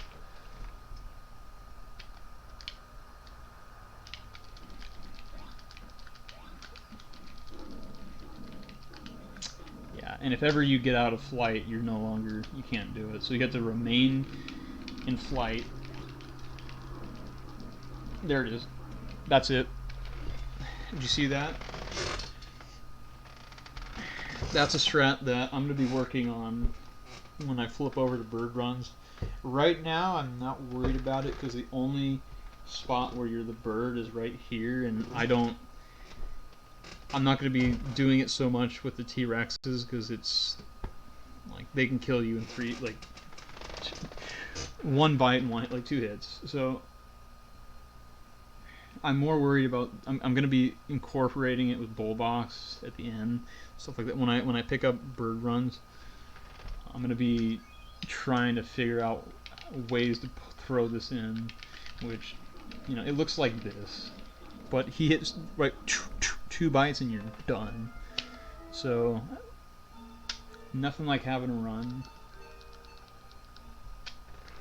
you know, where you played perfectly and you get to this point and then you throw it all on the line and you go for this strat.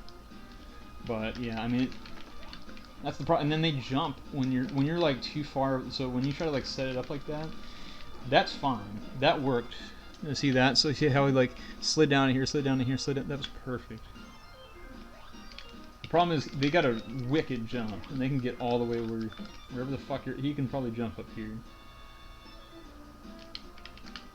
See, their jump is insane. That's one of the problems that these guys have.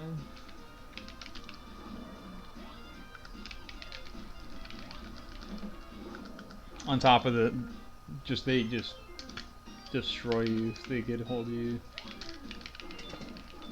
Yeah, that was it. Like see how I had it going, and then at that point, like, I would have to go from this and then to this. Like, even, I don't know if, like, even just doing the pause strats, man, like, just to adjust my control, that might even save time. Like, that's how crazy this is.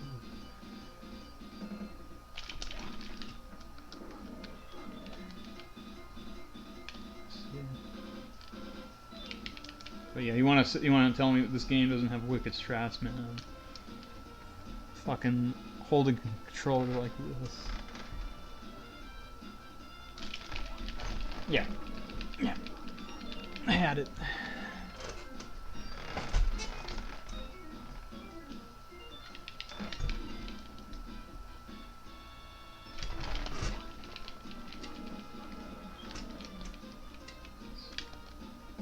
But ideally, what you would do is, so here's what would really be optimal. Here's what would be insane. So over here, I'm able. So what's going on this side of the thing? As soon as this line, right, this vertical line. As soon as I cross that vertical line over here and then come to this side, and as long as this guy's not here, like that. So as soon as I come here and then turn back right, I guess it's like right here. I'm gonna spawn this T-Rex, and then there's gonna be a second one back here. And so if I can group these guys together, and then down tackle both of them.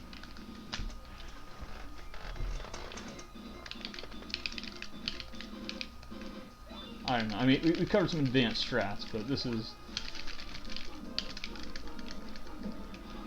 And then they just kill you in 2 hits, like ruthless. So let's say, okay, boom, boom, boom, and then I've got. That would be the strat, like group them in the corner, and then start down tackling.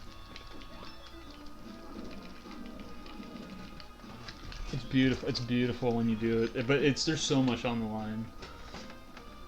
Going for that strat.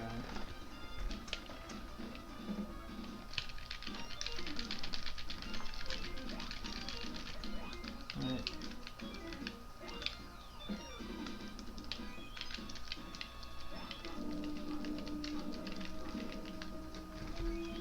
I mean, ideally,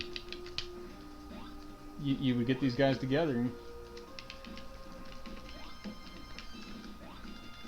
and combo both of them with the down tackle. It's insane.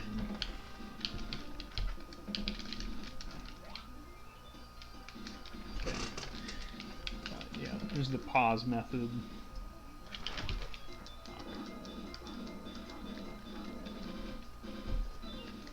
Which is basically go boom, boom, okay, boom, and then set it up.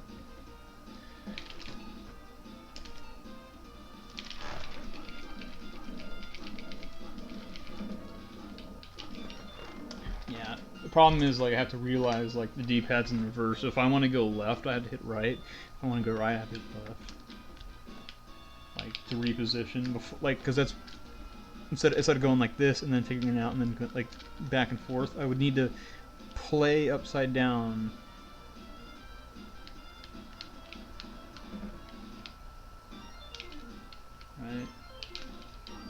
Yeah, and my Y is my A, so.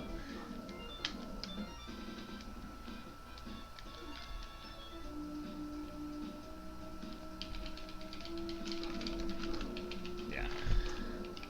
And down is up is down, and down is up. Everything's reversed. Crazy.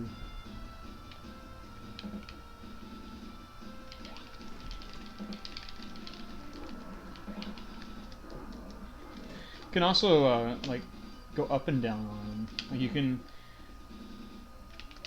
up, down, like down, up, down, down, down, up, down. There's a really interesting strat with Crowmain with the bird where he actually like gets sent underneath the boundary because you're just kicking his ass like this and like that, and you're just like hitting him underneath the map. That doesn't come up here because we're not the bird on that fight, but in 100%. But I'm gonna quit messing around with that. This is a work in progress when I finally convert to bird runs. And if I want to, like, if I PB with this, I would get my 5730 and 100% record all evolutions. Like, this would be the next thing. Figuring out T-Rexes. I'm done with that now. But what I'm doing with the strat that I use now, the double T-Rexes. Just one, two, okay.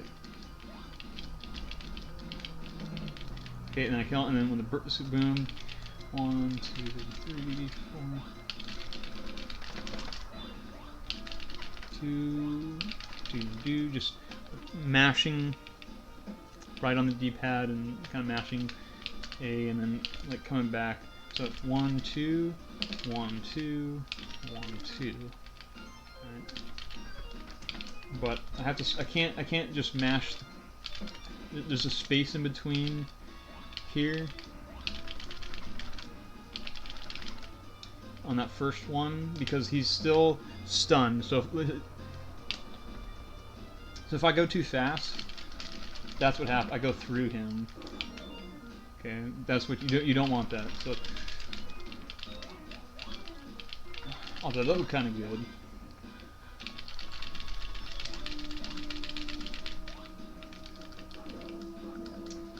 This spot in particular, I know I can improve.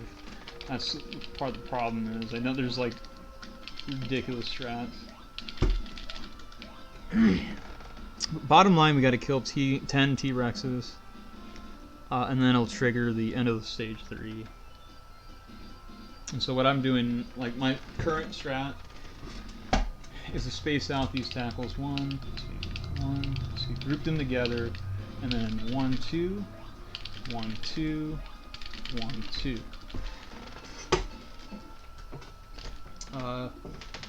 However you want to do that, you saw the first part where I grabbed the green crystal. It's very important, and then just come over here. I always go to the right side where I can those 2 T-Rexes, and I group them up and just go 2, 4, 6, 8, 10.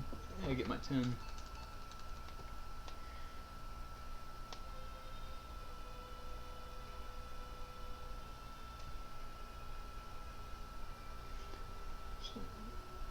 That's that. Down tackling would be faster. But the only problem is I only see that liable with single T-Rexes. And even that, I don't know if it's faster than just grouping up the doubles. So, and especially if there's a pause method involved, I don't know if that's gonna help be faster. It's a lot of like question marks. I know for a fact if I could double them up and down tackle, it would be faster. That remains to be seen. But I think there might be a way in that far right corner if you can smack them over there and down tackle the 2 of them.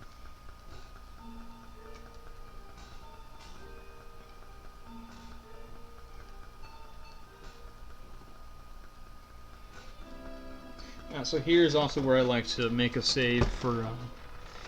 You can only have 3 saves, but for practice, there's a kind of a window going on here with the green crystal that we just picked up. So enter into stage 4, chapter 4. If you can dash jump, the problem is on ice, it's harder to get into a double. Like sometimes when you do it, it's not going to pick up. So maybe it's like a like you'll know when you're about because his face will get like that, or start like going fast. But you're not going to just sit there and like try to get that. You're going to try to like get it right off like that. If you can dash jump, great. Dash jump into holding B. If it's just a dry jump, don't worry about it. You're not losing much time. And then get enough height over that ledge and then dash attack off. Definitely ignore the yellow crystal. You get to this screen here. What I like to do is 2 dry jumps, actually. One where I make sure I'm not too far in, and I'll show you what happens when you... So here's what I like to do, just 1 and then 2. Okay. I don't want to be in flight here. I want to be on the ground, so that's part of the reason why I do that. I can dash jump in like that, but you don't get in all the way, then you have to slide in. I don't like that. Or you could do 2 dry jumps like that, but then he walks in. So you can't really do 2 dry. It's 1 dry jump right, and then he just like walks in. Or it's the dash jump, which is first of all hard to pull off, and then it doesn't. You're not even all the way in there. Or is what I do, which is dry jump, dry jump.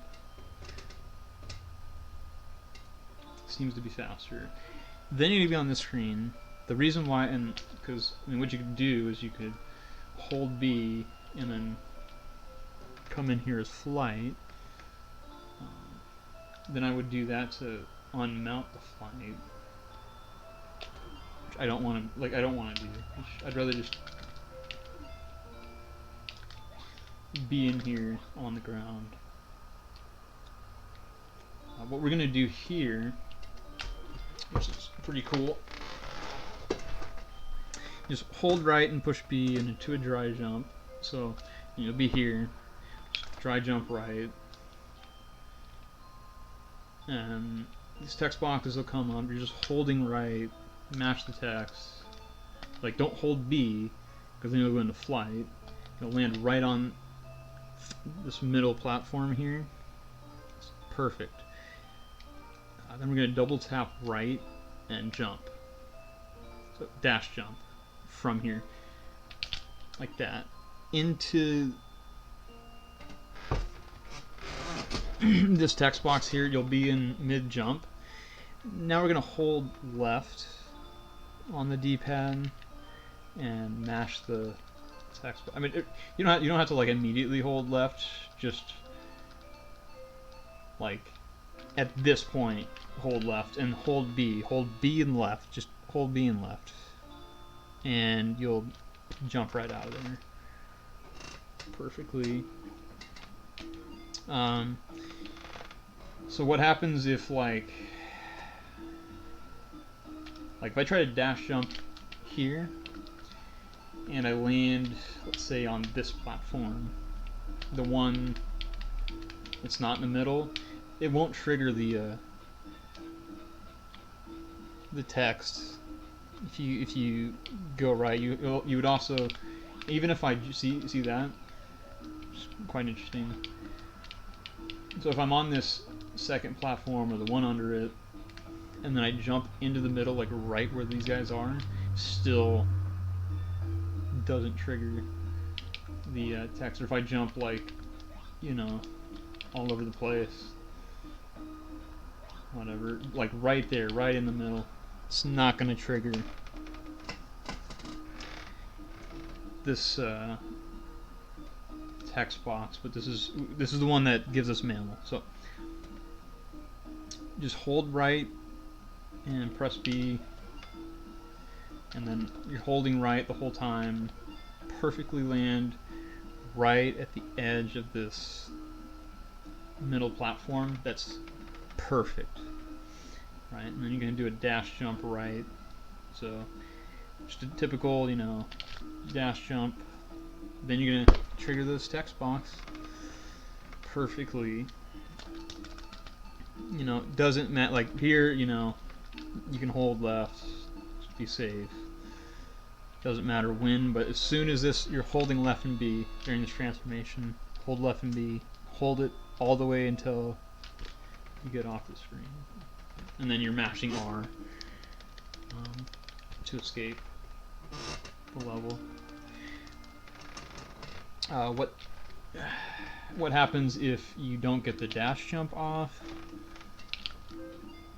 Well, don't dash jump into here for one, otherwise you'd have to readjust. But let's say, oh, whoops, you're holding it, you know, you didn't get the dash jump off, you just walked into the text box. Well, now, the best thing you can do here is just jump off the ledge as the rat. Like that, and I don't know, like jump around or whatever.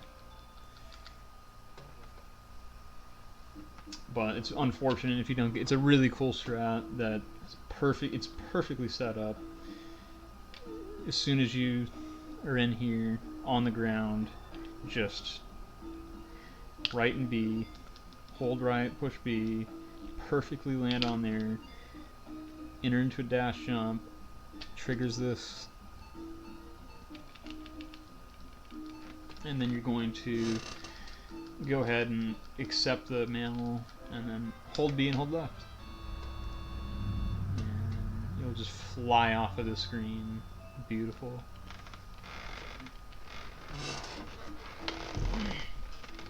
Glad that we got that covered.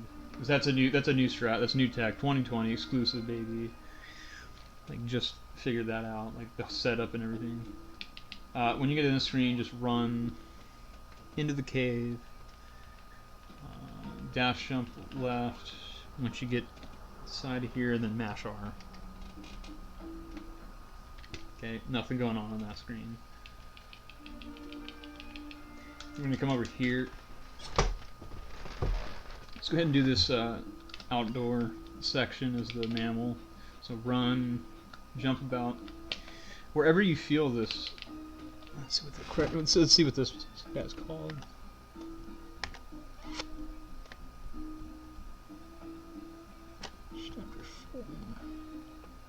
It's not an aardvark.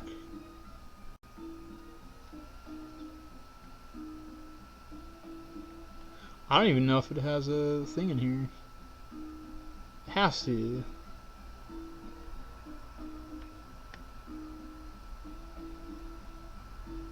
It has to have a name. Ah, man. Give me a second. I want to know what these little rats are called.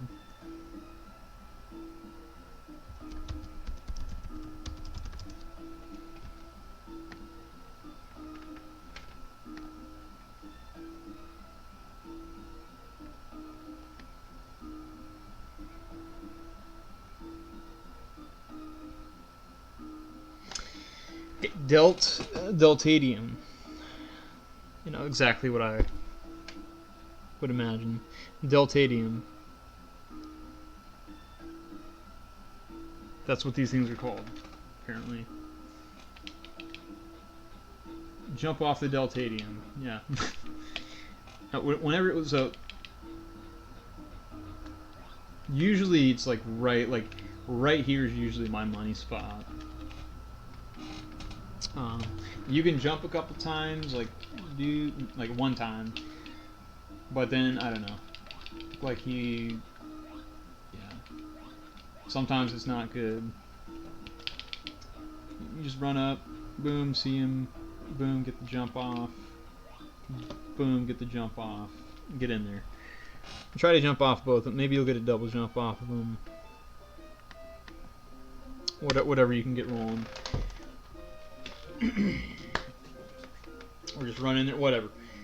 Here we are. This is where we're gonna pop out the green crystals. So I'm gonna go ahead and oh shit. Oh, I guess I'll do the screen. Yeah, I mean you can jump to begin with, and then just kind of wing it. If you don't jump off of them, it's not the end of the fucking world.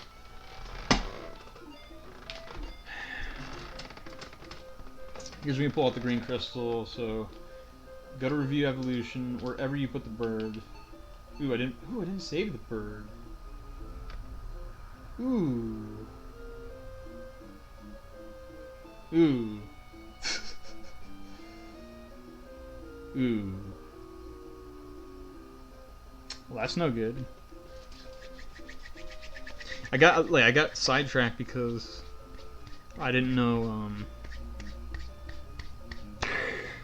Man, well, that sucks.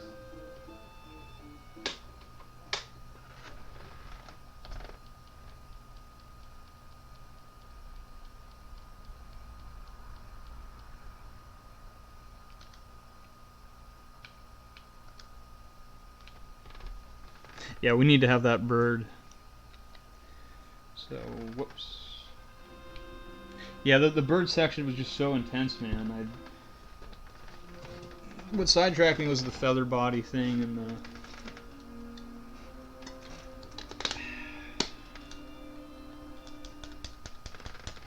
the feather body thing and the scale body thing just completely threw me off. I did say I was going to recap it, but I didn't want to like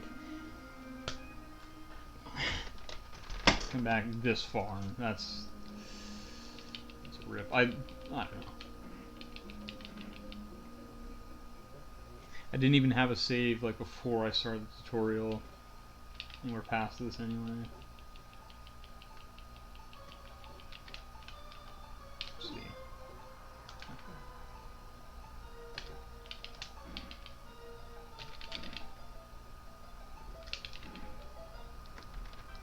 Well, quick review, guys.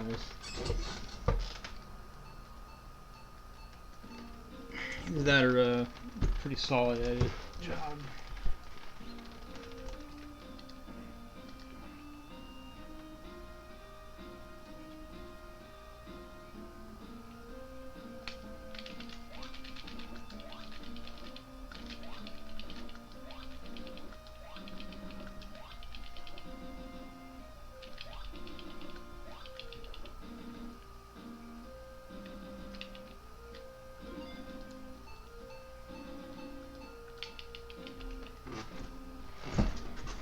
This would be a perfect time for like a quiz of like what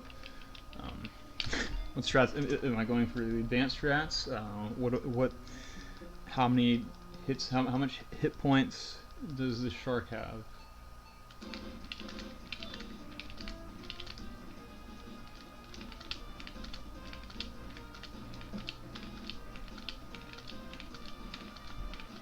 If you answered 75 hit points, you are correct.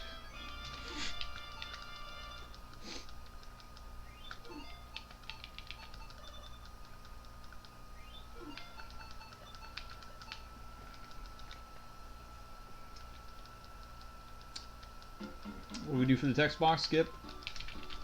We do that. Yeah. How many text boxes are there? I think it's 2. I think 1 or 2. I don't even know because I never get those text boxes.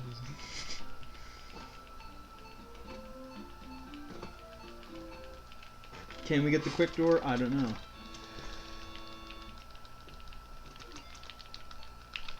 Nope. If you thought I wasn't going to get it, you were damn right. I didn't get it.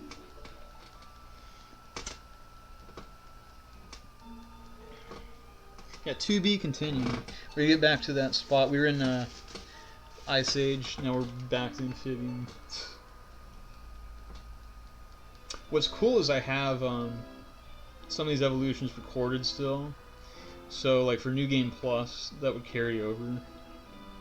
So I could technically like pull out the dragon at some point. I don't think you can do it this early though. The game doesn't let you unless you made it past like chapter 2. It limits you. But what I could actually do is really quick show you an interesting New Game Plus strat.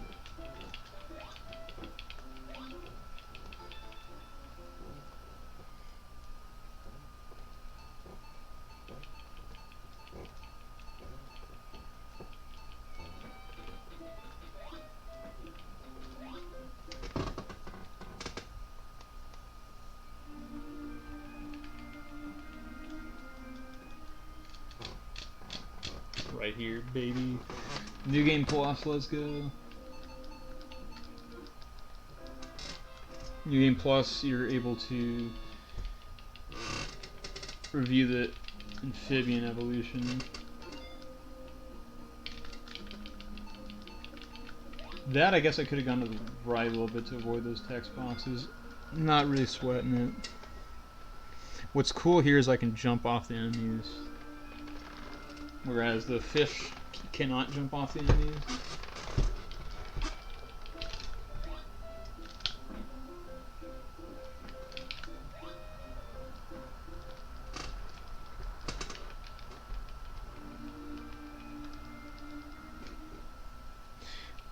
And New Game Plus is pretty sweet in that less resets here because it's a lot easier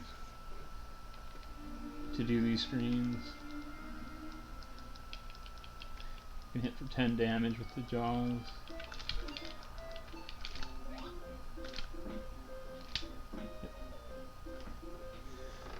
Fuck the shield, motherfuckers.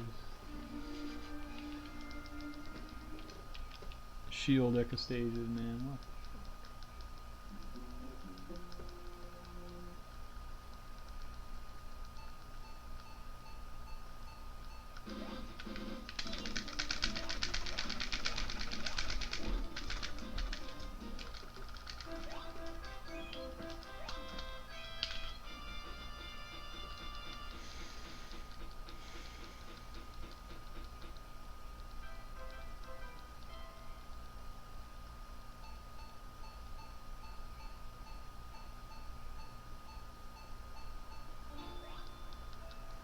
Yep. Yeah, a New Game Plus, I also put on the, I think it's things like the scaly body. Probably look it up. And then I throw on the dual horns.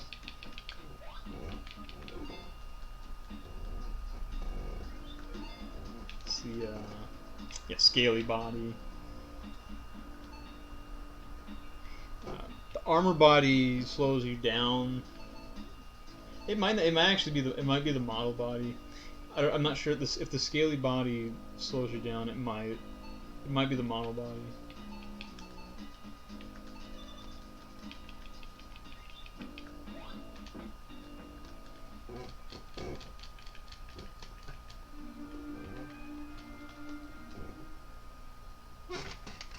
Yeah, so it would have been a dead run for me because I didn't save the bird out, so I would not have a way to go back unless I did all. Like I basically would have to load up that save and start from here if I wanted to complete that run legitimately. Because if you don't have all 18 bodies, so that's how like intense 100% record all evolutions is, and like I usually don't ever make a mistake like it, which is crazy. Like my muscle memory usually goes off. I don't have to go back and get the dinosaur or the dragon and the gargoyle. I can grind the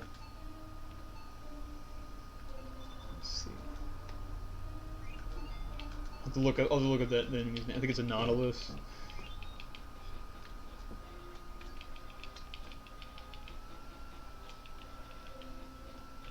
So I can skip that.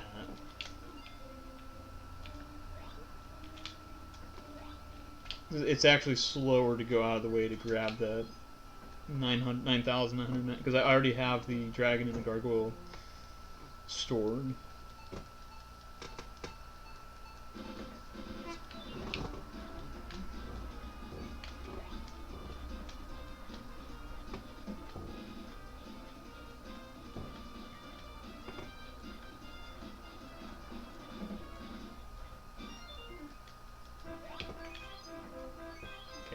That was like where he died in the middle, and you can do that. It's alright, but try to grab like with a few meats. I didn't throw up the.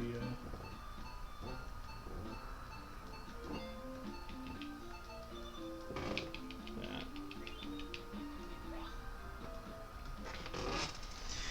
I did say I was gonna run it back though, because it's a whole nother thing when you just go seamlessly.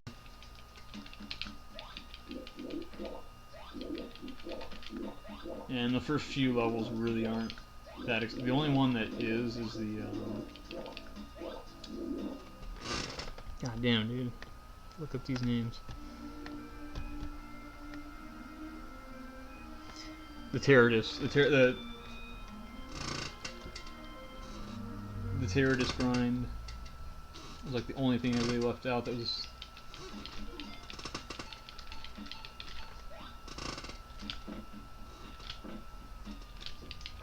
Doing this run back here.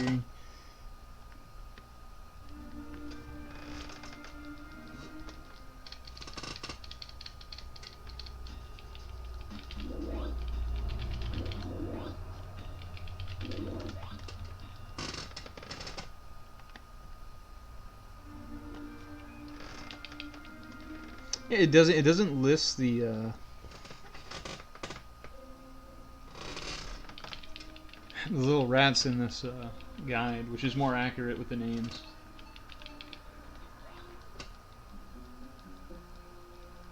It's kind of weird.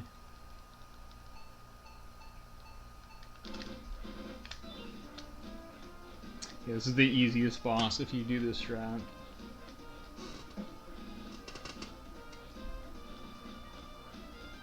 Like one of the hardest bosses casually.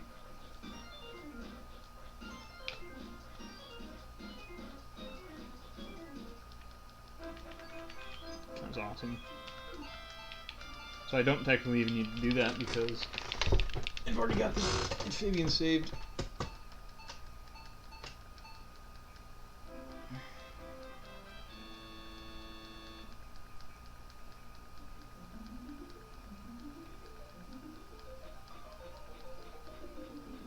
Surprisingly, it's not going to take me very long at all to get back to where I just was.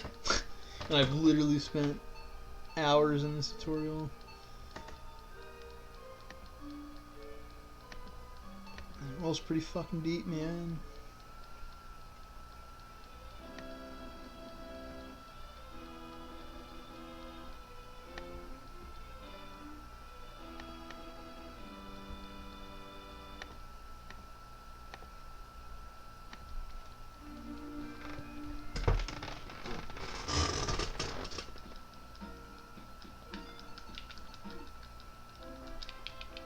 So yeah, these levels just fly right by me.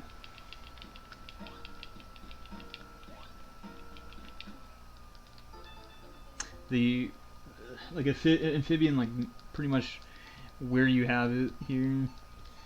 I'll show the capabilities here: 15 agility and 12 jumping, but that's fucking amped up now. The bird's got 20 agility though. And 11 jumping. So technically the jump stats are better here with the amphibian. Yeah, the bird jumps higher. So I don't get how that works.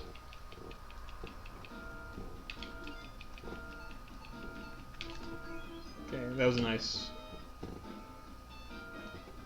beautiful green crystal grab. Yeah, I mean here you can kind of see like where I'm at skill wise.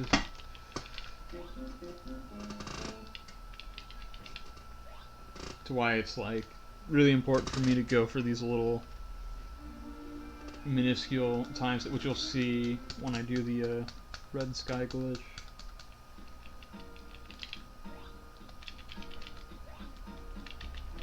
Again.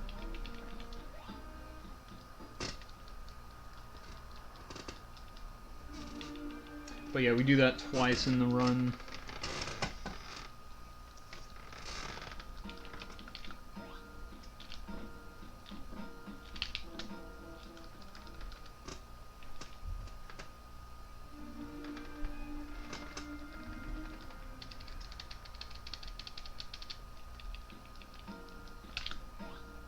Okay, we're good.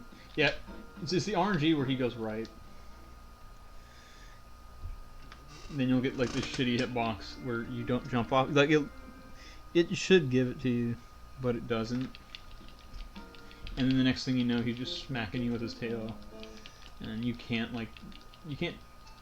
dash jump to the right.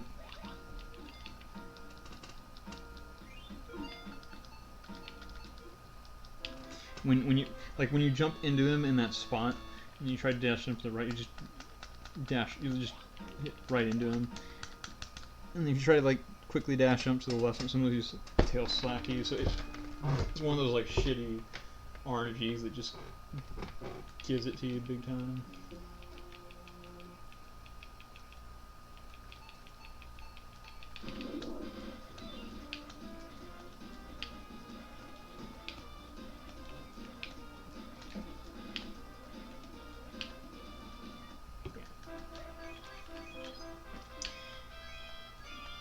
Most of the bosses are really textbook.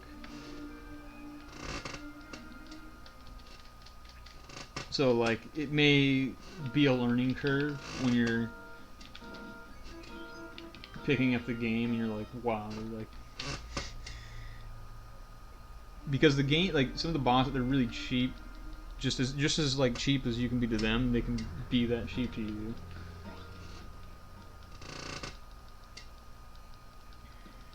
Because hitboxes in this game are quite interesting. So I might just revisit this level here as the bird and skip going to the cloud. We've seen enough of that. Like I went the wrong way once in the cloud in this tutorial. That's disgraceful. Don't need to go back here again. Yeah, so typically like you'll get the amphibian here. Here we go. So I guess you don't grab the dragon, but you'll get that jump off. That's what I was trying, and you'll land here. And you can also get one more jump off if you've got like, because that was kind of shitty on that one level in particular.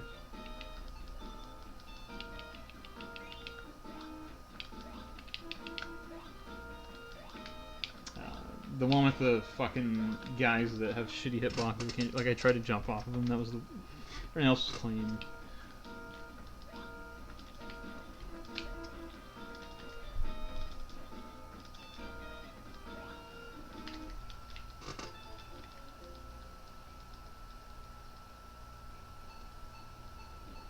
Okay, right there. Yeah, I don't like to dash up on that platform. Even if it like might save me time, I don't usually go for it because if you dash off the cliff, you won't get the bird, and that defeats the whole purpose of going up, and you have to climb the tower again. And if that happens, the run's dead for me. But, like, I'm not going to go to the cloud.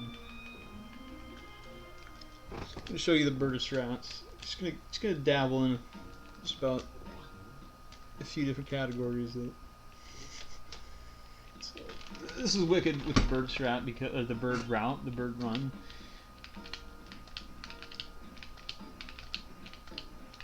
You can get that. I haven't been doing bird runs recently, so I kind of just went for that. Once you get the first one, you get the Pterodon crest, and that changes things because they give you 500 experience per kill.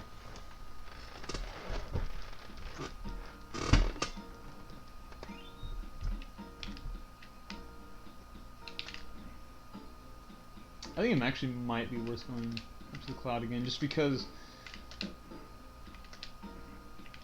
Second.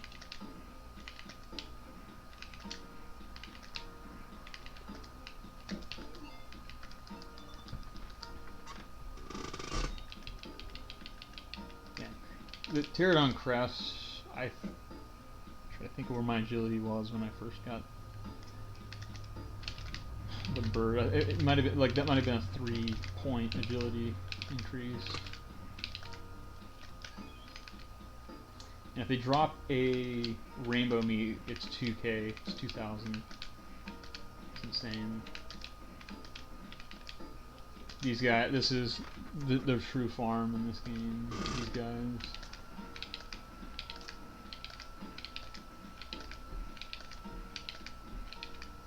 Once you get past that first hump, that first one, without the Pterodon crest, you're good. You're golden. Yeah, I think the reason why I get that other, because it costs 3,000 for the feather body, right? It's an extra 1,000.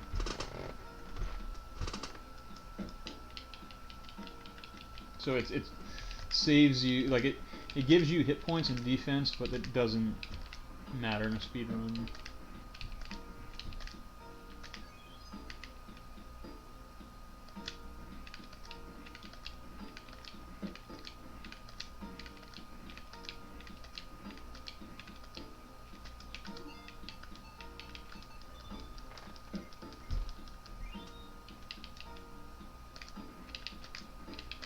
I don't think that helps at all.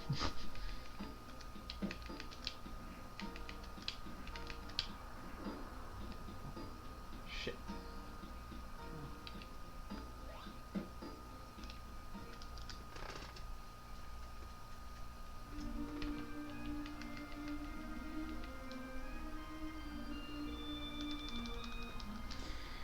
I lied, we're going back to the cloud.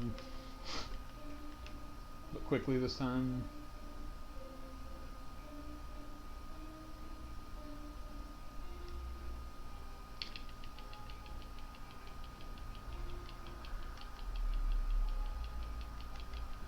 I think it's this one right here.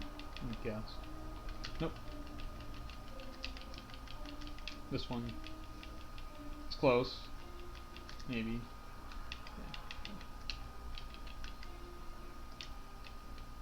Because I don't need the dragon.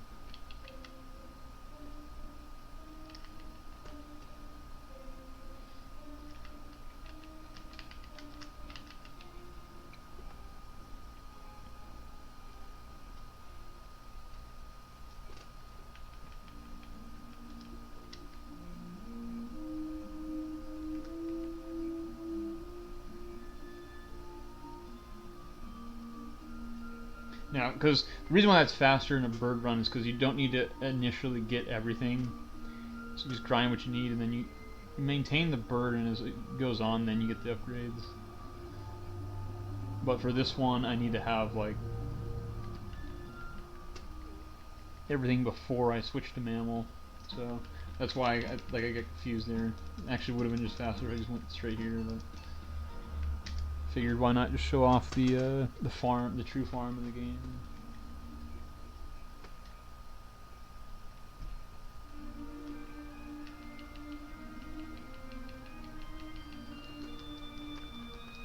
I'm gonna record that bird before I fuck it up.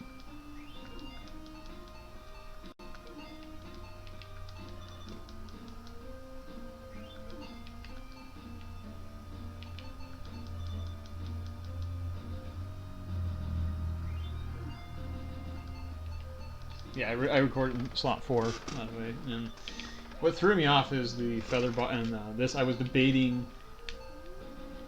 between the warded body and the feather body of what to get. And I guess if you have all that experience, because it's faster in the bird route, because it's 1,000 cheaper, just go ahead and grab the...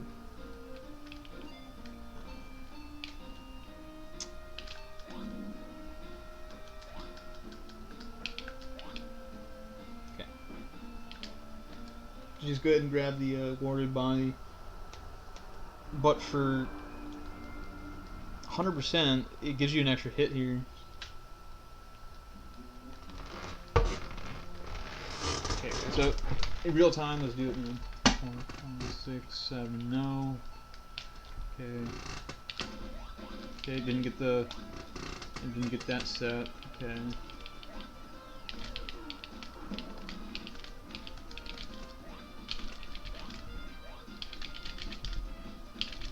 So they didn't really show a fluent T-Rex. So I suppose this is good.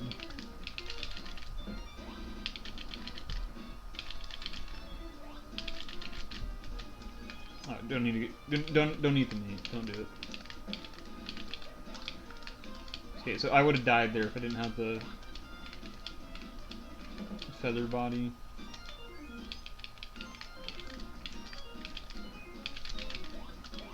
Like that. Yep. I deserve to die because that gameplay was... Yep.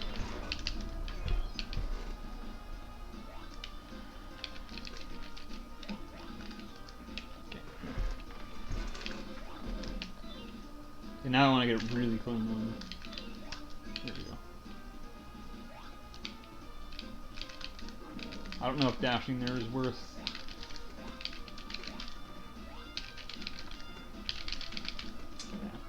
I mean, the down tackling, it's a sweet theory. It's just...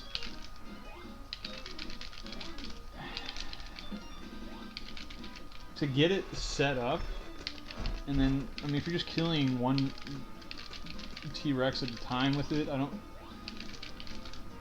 It doesn't seem like a massive save.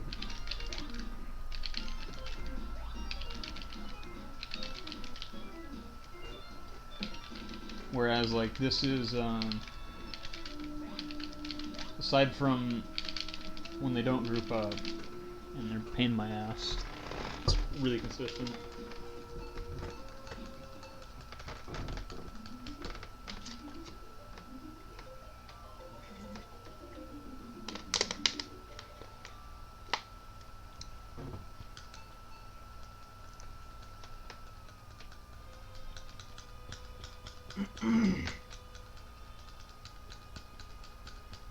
Yeah, another thing is I should have made a save for practice. I thought I did that. Maybe not. Because the only save I saw was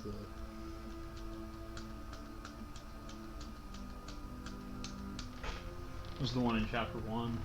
Because I typically make a save here, and I thought I said something about it.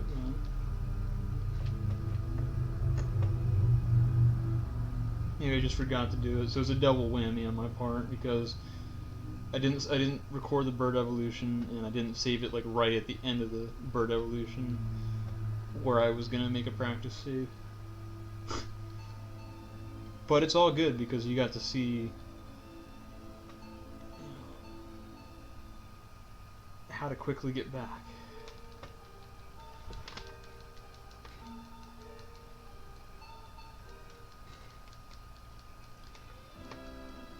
I'm like, alright, here we're gonna pop the green crystal in, turn into the bird. Yeah. Didn't record it, dumbass. It's all good. Little detour. Little 20-minute detour here. In case I didn't get the dash jump there. But if you don't get it, like, whatever, man. It is what it is. You just go for it. This is shit that you go for. And whatever happens, happens, man. It's just how speedrunners do. Okay, actually, that's where I want to save it. Right there, didn't do it. Yep. No, yeah. I was just too eager, like I was too excited about this strat right here.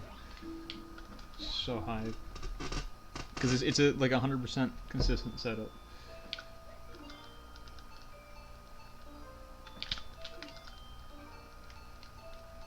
And you just fly off the screen. It's so good. The last bit of the bird that you get to use in the run, boom, utilize that well, baby.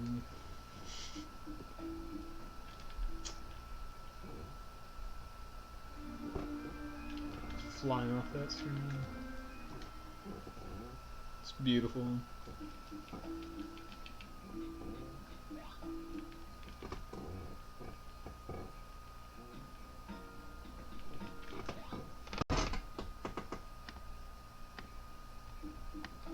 Alright, back with the Deltadians. Yeah, exactly what you'd expect they would be called. They're not rats, they're Deltadians. You fucking idiot.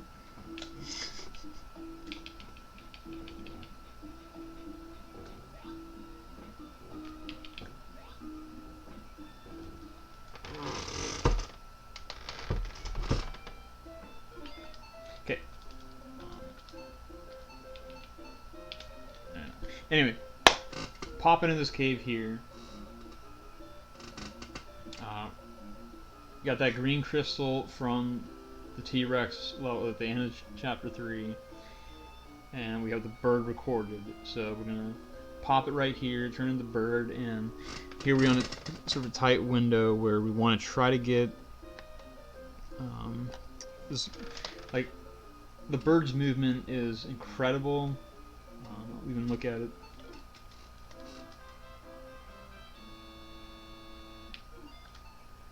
Yeah, 20 agility. We want all of that, so yeah. Gonna dash jump and bite, which is going to, get this guy. So he's gonna always be right up your ass, right in your way. Dash jump, bite him. You're gonna land, and then dash jump and bite again. Gonna hit him every time. Dash jump. That's that screen there. Right, and then you get 2 text boxes with what we got here. Are these called balleriums? It's a crazy name. If you dash jumped from the previous screen onto this screen, you're gonna jump right off of this first ballerium. A triceratops, whatever. 1, 2, or you're gonna do that too. That works too. Then we're gonna dash, jump, and bite again. Let's see.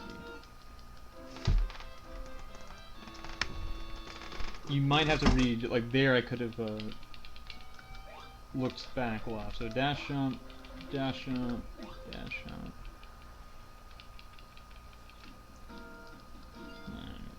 2, dash jump, bite, dash jump, bite.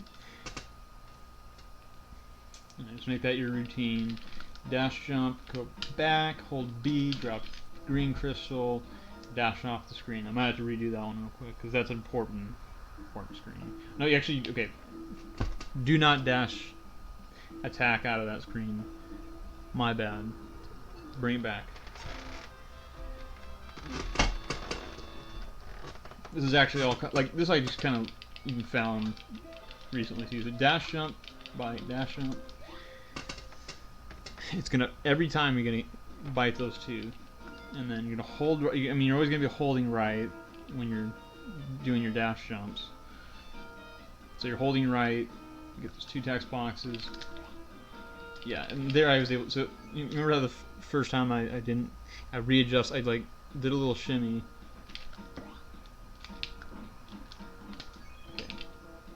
And then don't just hands off the fucking controller, pretty much, until you get to here, then dash attack off of here.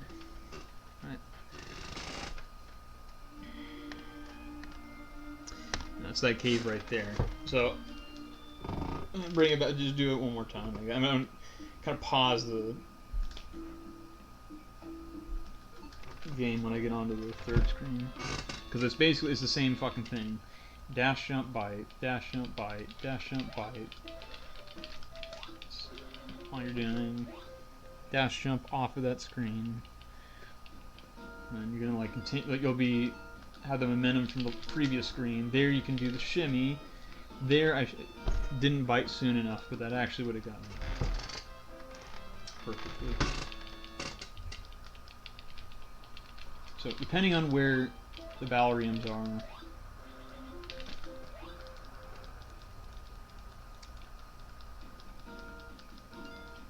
is how you're going to deal with this. So here I can just do 2 simple dash jumps. If he's in my way, I'm going to readjust.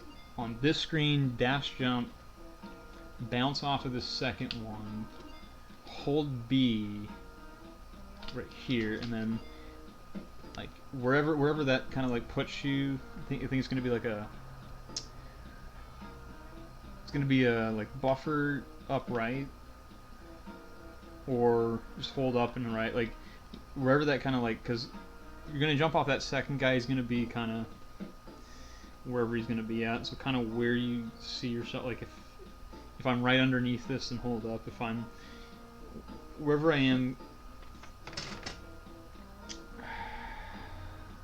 wherever the green crystal is where, like, what's gonna decide what to do there. Like if I'm way left, then I need to buffer up right and then dash right or something, but like I don't know.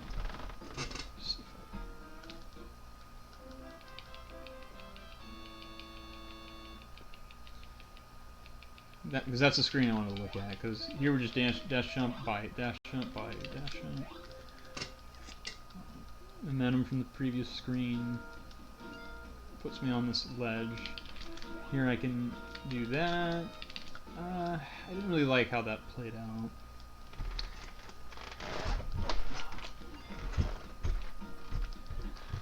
out. That last part could have been because I dashed off of the cliff, which was no good.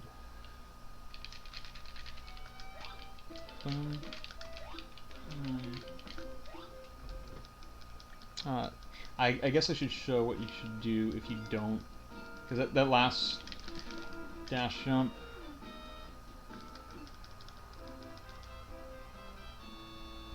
let's say I accidentally don't get the it's just normal jump. Like this, right? Okay. So you're still holding right. This time you're gonna bounce off of him, and then dash jump, not a problem. Right. Which honestly is probably more consistent than the dash jump off of the screen. So either way, whatever happens, like, just jump as soon as you can. Period. Like, don't like sit there and like try to get a dash jump.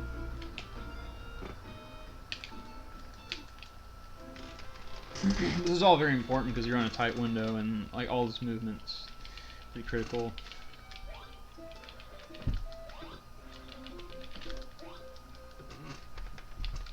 Yeah, because not getting the dash jumps get me to bounce off of him. Right. It really doesn't matter. Just play it how it comes. Okay. Right, so here, holding B and upright buffer, like, see, and there I actually, because the, what's this guy called? Aardvark. Okay, the Aardvark. Is there Aardvark? Okay. Because the Aardvark was further to the right this time, I actually probably should have just buffered up, because I pretty much, let's see, like out of that jump, like I pretty much like landed like right around here, so maybe all I should have done there was just hold up, well, you know, and then bite accordingly. Is that, I don't know. I mean, if you need to sit there and look at it for a second, like, it's better than to miss the crystal. Like, if you need to, like, kind of figure out what the hell. is going on, it's better than just blindly, holding upright and having what happened to me that happened there.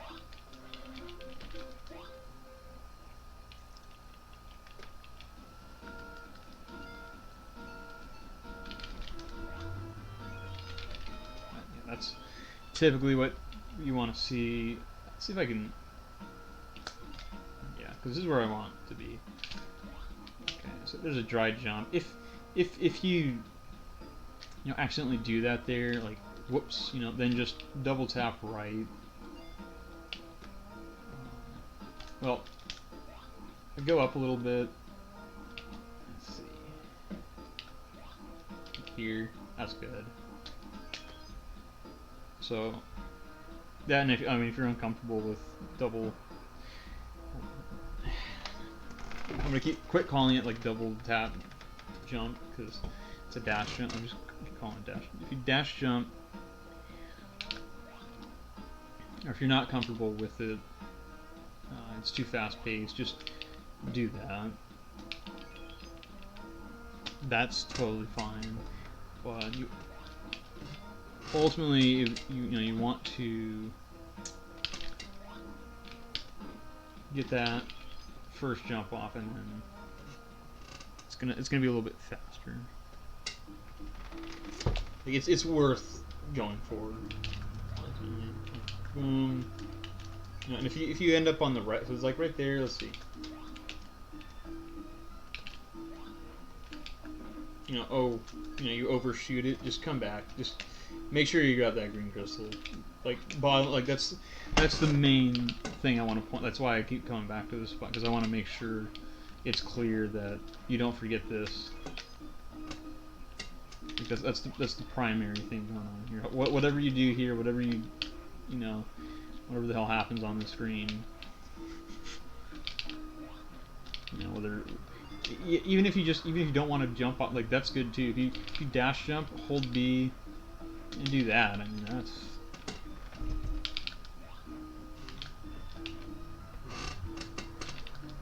that's what I think I did for a while, because it's a little bit faster to get this bounce here. But there's nothing wrong with this.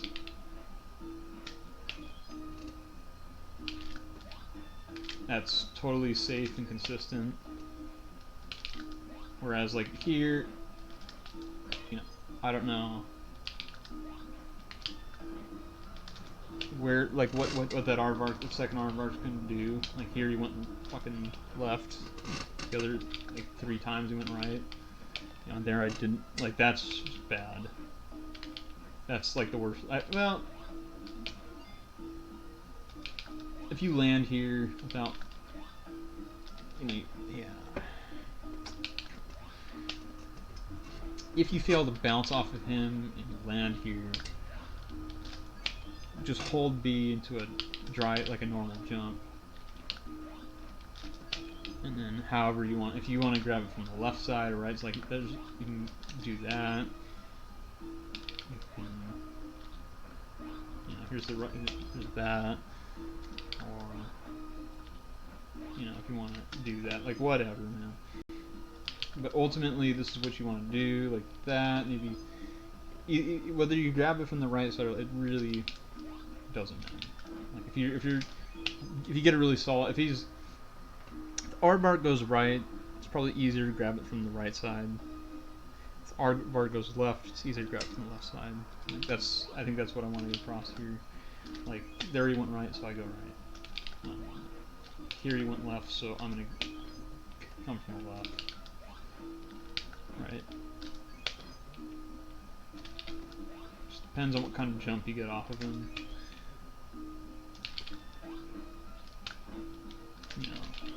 Just do it and roll, and then pretty much the game just plays itself here. What you don't want to do, because why I like to just go ahead and not bother with trying to jump on this screen.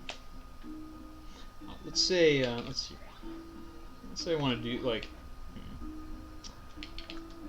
if I want to jump off of here and then go for that.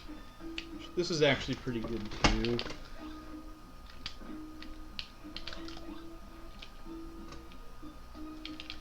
Like this part of it, but when you get onto that next screen, and that's yeah, the problem is these guys and where they're at is just completely all over the place. But let's say you want to do that, right?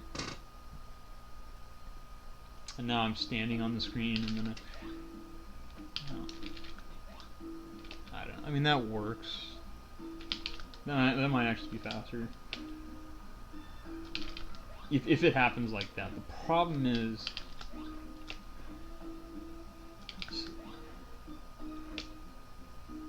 Yeah, so definitely bouncing off the second aardvark regardless of what you're doing. But if you want to land and then go for a dash jump into like a bounce off of him, if you bounce off of him into the screen, you get. Well, sometimes this guy just fucks me. What I'm trying to get across.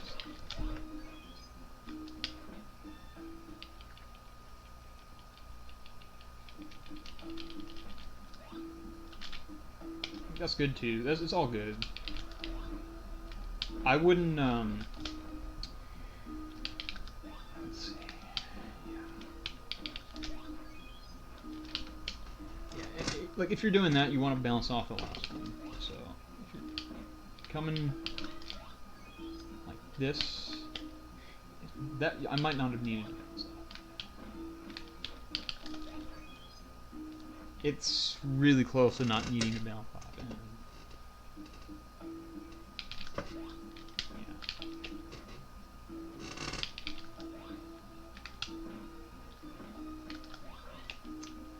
And you don't want to land, like, you don't want to do that. You don't want to go, unless,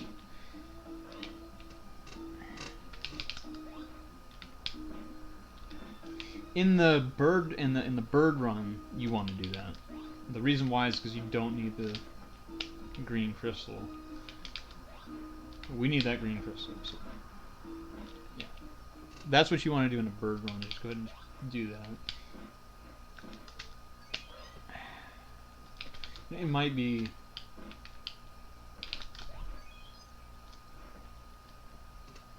It might be worth doing that jump there. Yeah, I mean, the thing is that the ice is just shit. And that's why I've kind of liked this method here. It's really consistent with, okay, coming right out of here. Boom. I like flying through the screen in particular. I do like being in flight for that. It's bouncing off of him. I don't think it really matters. Slower bounce off of him and then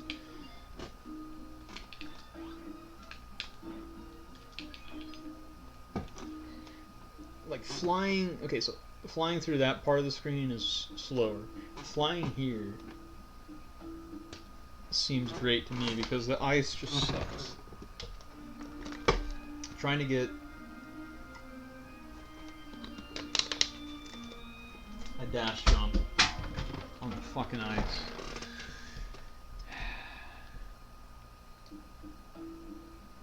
Suck my ass.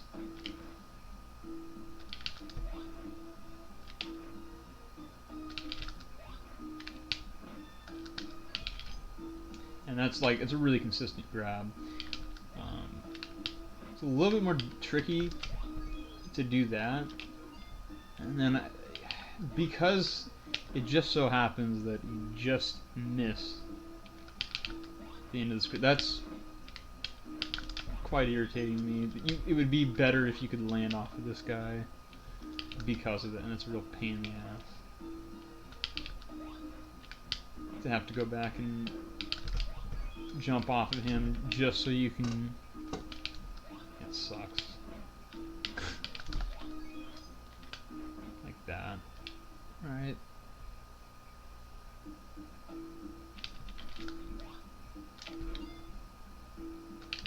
Other than that, I mean,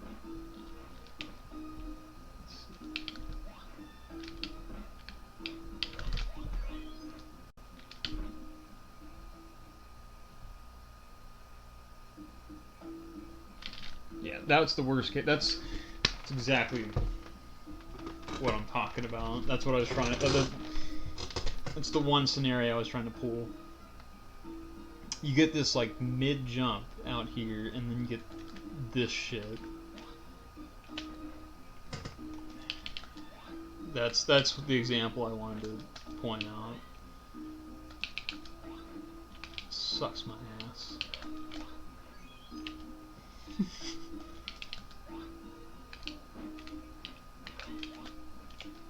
I love the details. I don't care how long it is. I don't give a shit. This is like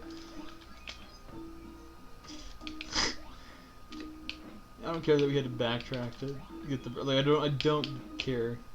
I love how like in depth this is. We're like looking at every fucking screen with a magnifying glass. It's beautiful.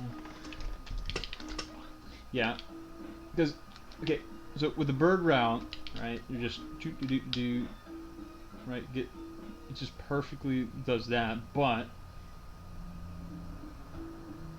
then you get this shit. So I like. Let's see. I wonder if I hold B.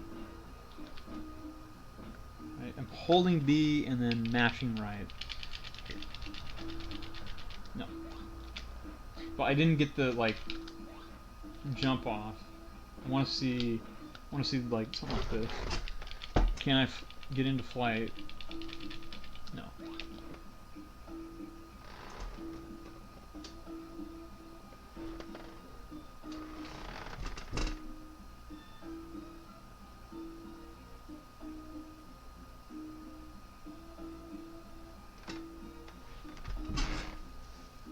Is it 1 o'clock in the morning already?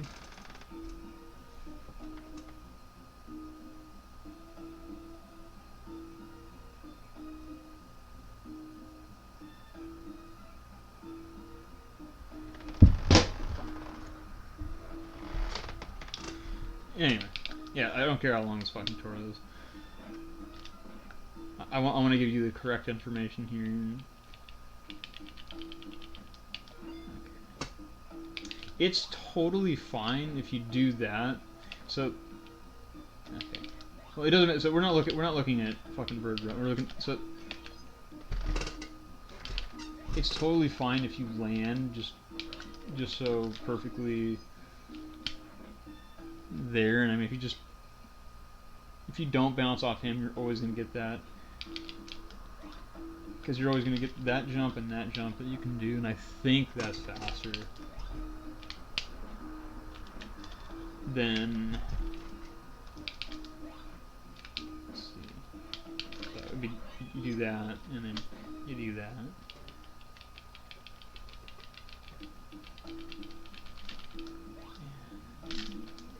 That looks pretty clean.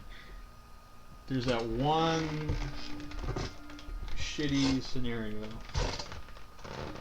where you get this like mid jump and then this guy's just. Is it worth it? Probably. It probably is worth it to do that. It probably is.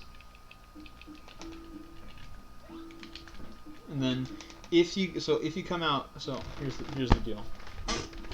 And then I think we're done with this finally. Once I just sum this part of it up. Okay, you get the dash jump here, and then I mean this is pretty spot on right here, like every time. You do that, and then whether it's here or wherever the fuck it is that you land, as long as whether it's on the fucking middle platform or the second to the last or top platform or the you can get that jump off, and then you get here. Okay, that's that mid shit. So if you get this pattern and you dash jump right, you're gonna jump right into the fucking bird. So let's try a dash jump left. Okay.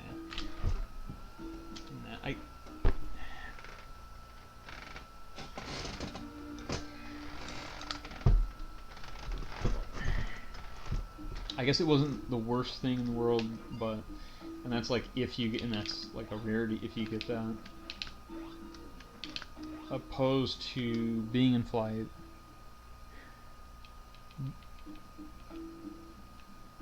and just flying through that. The other thing I wanted to really bring up was, okay, you get here, you land here, you don't get a dash jump here, just get dry jump. Just go ahead and do that, by the way.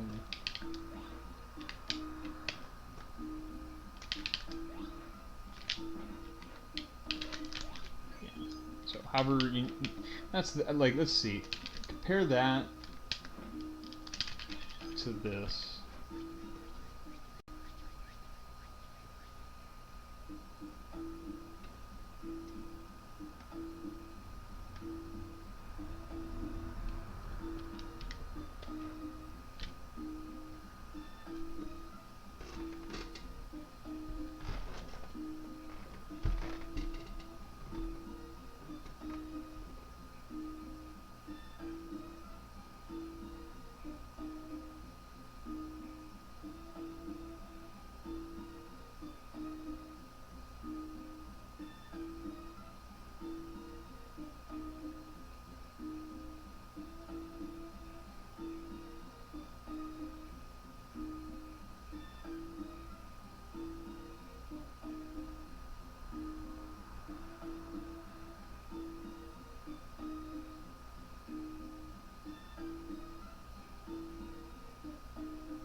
It's just one of those fucking screens. The other two screens prior to this, just dash jumping by the, adjust. Here, I can't really, I can't like on a face value decide what's better because they're both good. I'm pretty sure I have a pretty stand up, like it's gonna be faster to dash jump, land, and then you don't want to land on the top. Okay, you don't want any of that because then you got, if you land either on this middle one, let me see if this one works. Okay, that one also works. Any of these three platforms. So the second to the top, the middle, the second from the bottom. Any of these, you're good.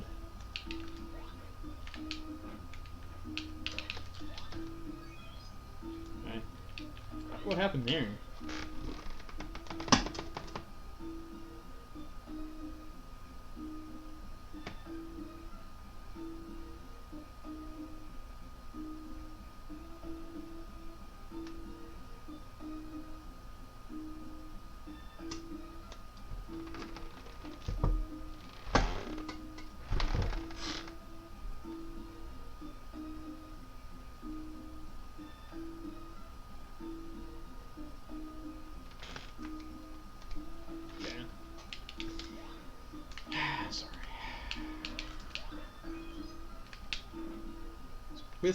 With the going back, the movement speed is unquestionably faster. In both, even on that screen, if you get the dash jumps off, it's a pain in the ass on the ice. Okay. real pain in the ass on the ice to get the dash jumps. But it's worth if you can do it just like that. It's definitely more difficult.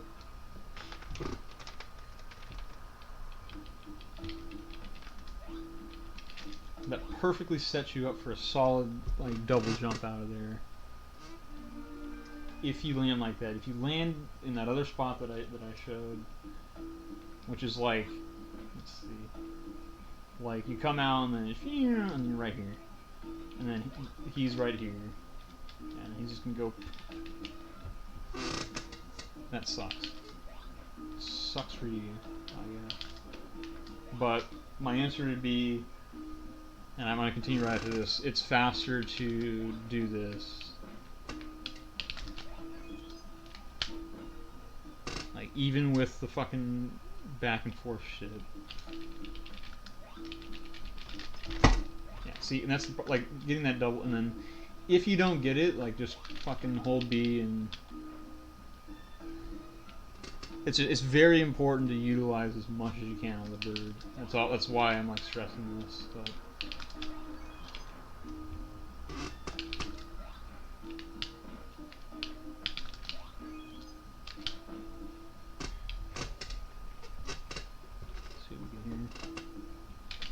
That's fine too, and then at that point I wouldn't even land. I would just fly out.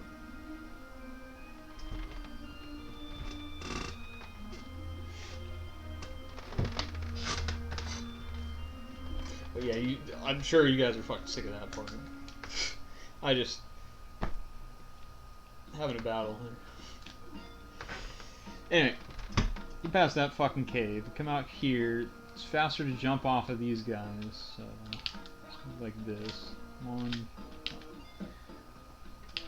And you're gonna have to go back out of your way. It's faster to do this than to fly. The alternative, like if you're not feeling comfortable with that, you can just do this.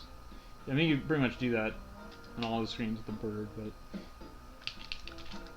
you want to jump off the second, third. Can you? I think you can skip one. If you hit him like on the far right side.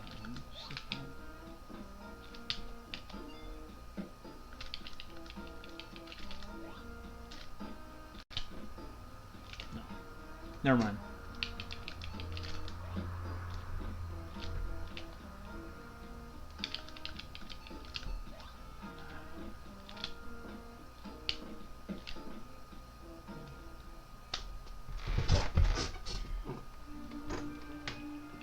Do that, and I mean honestly, it's worth going for the dash jump and bounces, and if you feel like something's gonna go sour or something, like you go, oh shit, you can always hold B and get it. That's important to know. Like, let's say you know that you're not in a good position, you can just hold B and get out of it and dash right. So like, boom, boom, and so.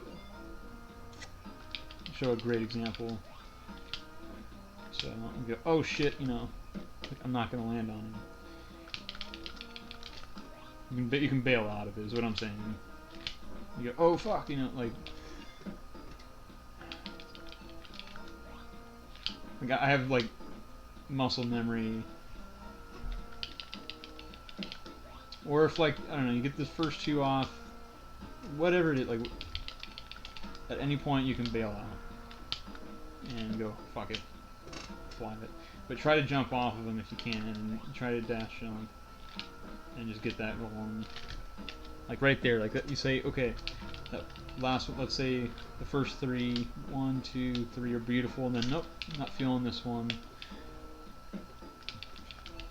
You know, minus that bite that I actually hit, like, go, oh yeah, shit, you know. You can bail out. That's a good example there at the end. I like that one, but try to do that if you can. Here is the second example of the red sky glitch. So you get two text boxes this time. Same thing aside from you have to readjust. You just do it real quick.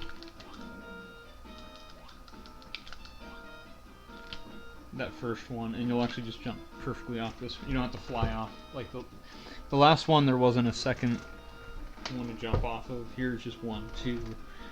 The problem is this guy right here, and his RNG. I think you can dash jump left. Let me experiment with that. Like if he's being a real fuckface. No, actually, it's not working out. Yeah, if I go left, you're gonna fall. So you can't do that. So you just gotta hope and pray that he's cooperates. And if you don't turn back, you're not gonna jump off. And it's perfectly set up for a double. So this is well worth. This one probably saves more time. So if you're not comfortable with going for the sky glitch, just dash jump if you can and then fly like that. No, not like that. That. That's the alternative. That's for sure the alternative. So right there. This is a totally fine strat. Nothing wrong with that. If you want to go for the red sky glitch,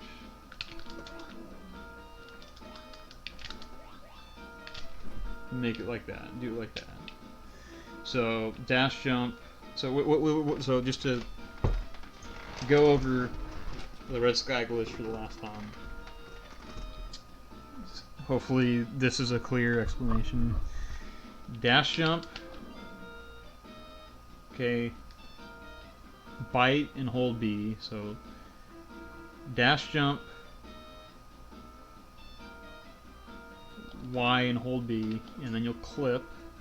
You'll see it, like you'll see yourself clip into the wall. Okay. Like that. If you don't, here's what's gonna happen if it goes like wrong. If I don't, here's what happens if I bite and I don't. Oof.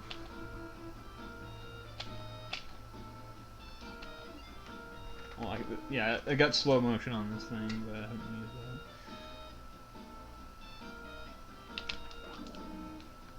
Which, with the slow motion, just real quick, just sidetrack.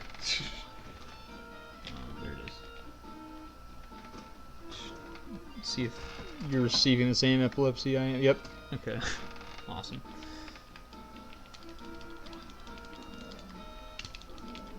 This is down tackling and why it's so good.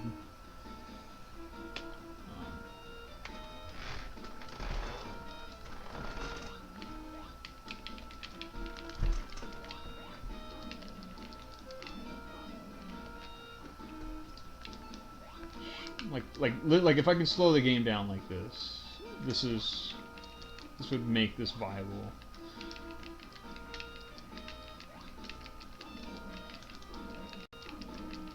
Because I'd be able to like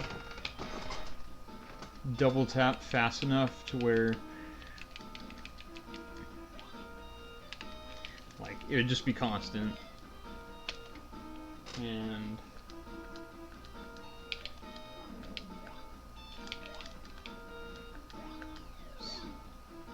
before he could get his, like, the primary, it'd be doable on the T-Rexes here. Let's see. And you could, like, group these two together. But ultimately, like, before they would even get a chance to bite you, you would just be boom, boom, boom. Okay, anyway. trying to get a clear explanation of something else and totally sidetracked.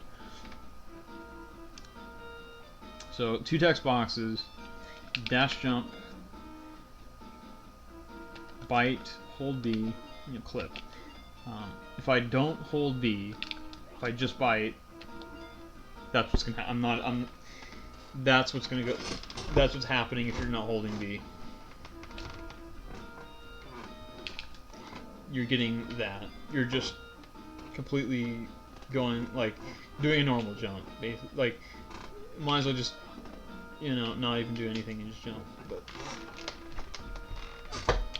if I'm not biting, let's see what happens. If I'm just holding B, that's what's happening. That's why the bite's important. Because, okay. And this actually applies.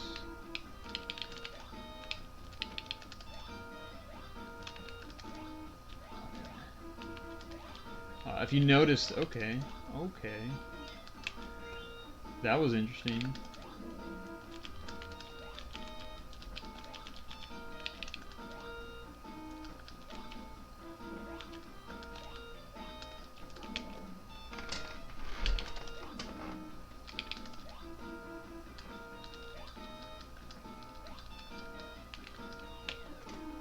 But it's basically any wall that, like this, is a solid wall at some point. Like, it's not a solid wall here, but because of this, because there's this, it allows me to do that. Do that.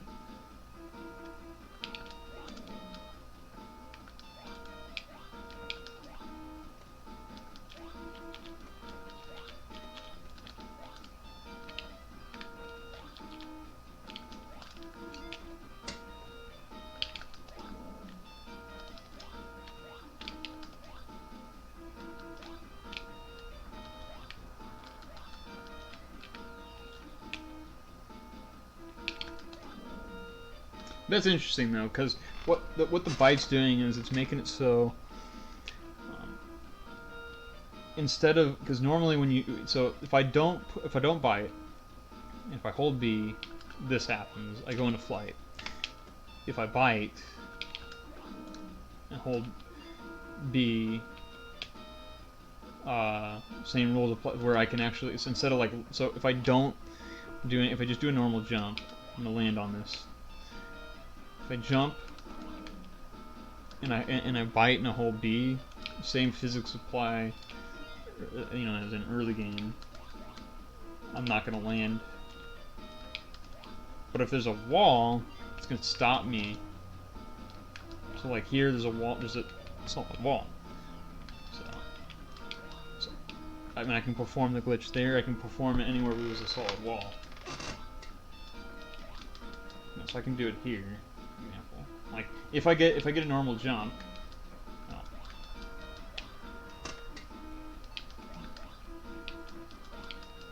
I can also, perform the glitch there. Triple.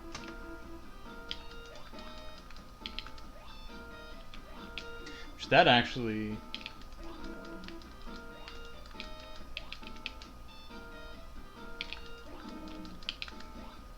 That might just be better altogether.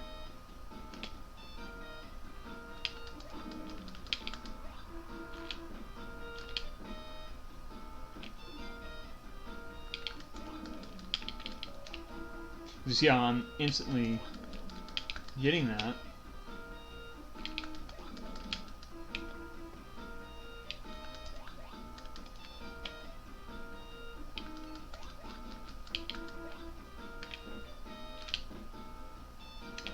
I'm starting to like that a lot.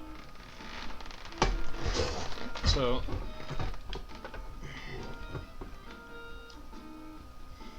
here, bite and hold B. But if you only do that, that's what's going to happen. So, bite and hold B, let go of B. Okay.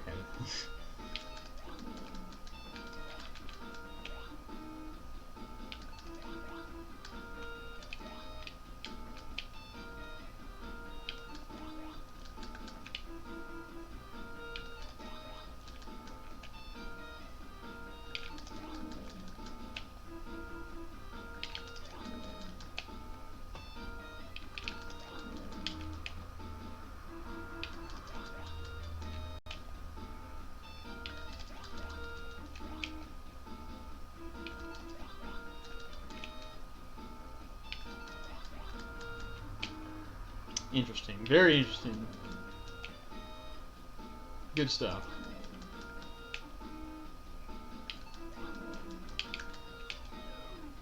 Whichever way you clip, you can't go the opposite way. So here I would have to dash jump left, so I came up on the left side. If I dash jump right, I'm gonna fall.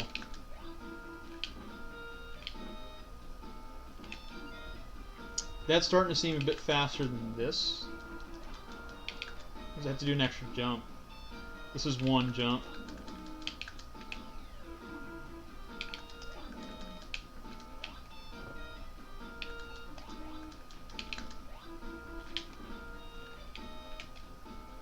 And I can jump off that second one.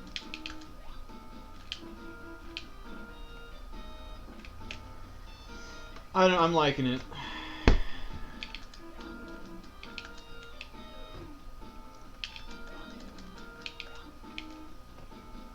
Just a clip here. Because the reason why I can clip there is because this is a solid wall. Yeah, I can jump through it naturally. And when I hold... don't even really hold B. That's the thing. I'm just mashing B in there.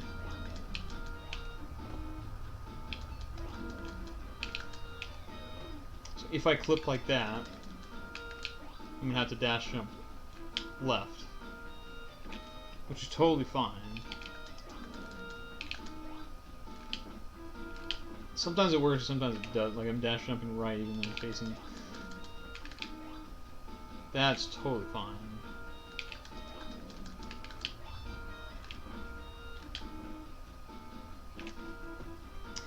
Like I said, the alternative to this is to do that.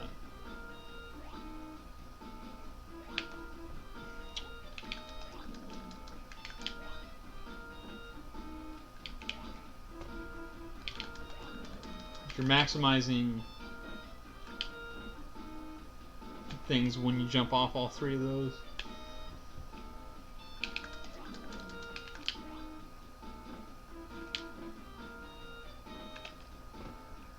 That definitely seems faster than this.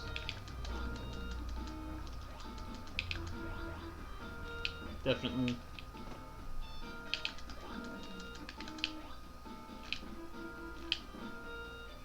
I mean, that's 2 jumps. This is 3 jumps. This is 1, 2, 3. This is 1, 2, period. It's faster. All I'm doing here is, you know, the dash jump, the bite, so, and then it's hard to explain it. And then when I get to about here, I'm turning backwards, and then just mashing.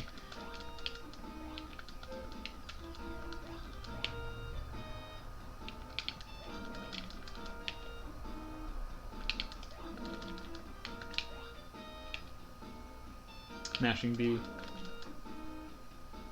So you're dash jumping, you're biting, and you're mashing B. So boom, boom, boom. And triple. Jump. Or did triple bounce? I like that a lot.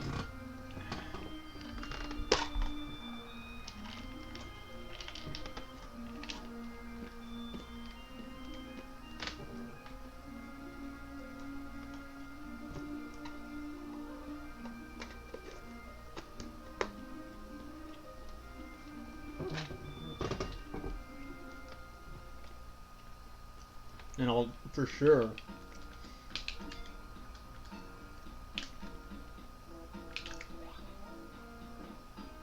know that it saves time if I can get to this screen. That screen, double jump off of the... That's what those enemies are called.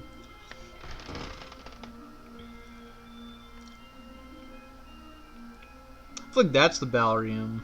This fucking thing. Those are balleriums. The other things are fucking triceratops, man. Or tritops. They're not triceratops, they're tritops. Sorry. Yeah, this screen, these are balleriums.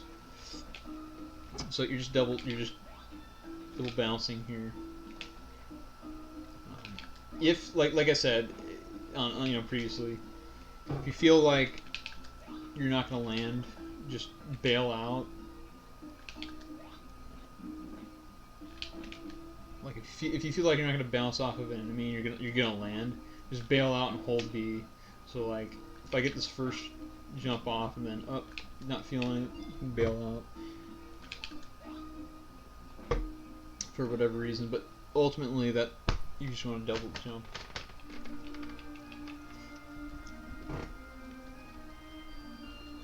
The ballerium's there.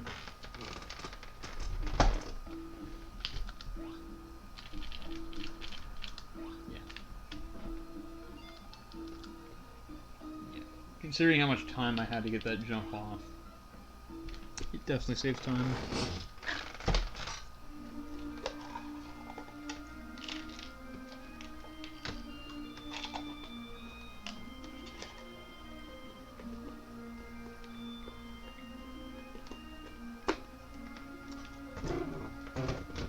Okay. Let me go back on. Let me bring it back.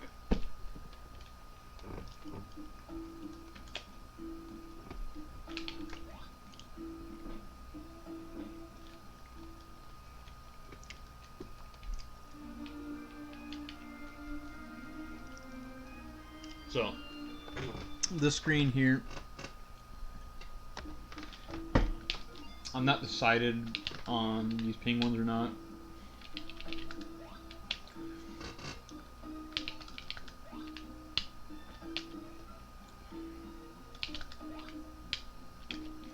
Whether it's worth just going and doing a full jump. Because the problem, so here's what happens. So if you bounce off the pink, which is already a fucking pain in the ass to begin with, that second jump, you're gonna land right here. So I don't like that. I like dash jump off of this. It's the seal, yeah. You get a little more bang for your buck there. So ignore the ping ones, just straight up dash jump, and then do another dash jump. And hopefully you've made it this far with the bird and it hasn't worn out. If you have, this is great. Here. Now, it may probably be worth just immediately going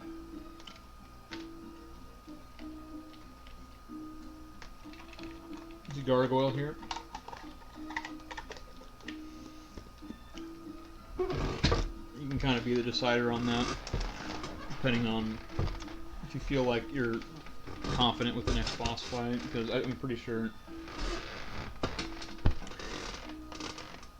like, as soon as the bird wears off, we're going to want to go ahead and go to the gargoyle, which for me in slot 9 going to be set on slot 1, just one D-pad tap up and then into gargoyle, so it's you're going to be on 1, so it's going to be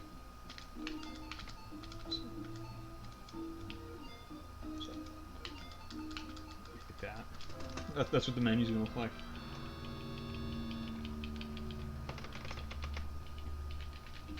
And the gargoyle's going to be a little bit faster right here. Save you a small chunk of time, but every fucking little thing counts.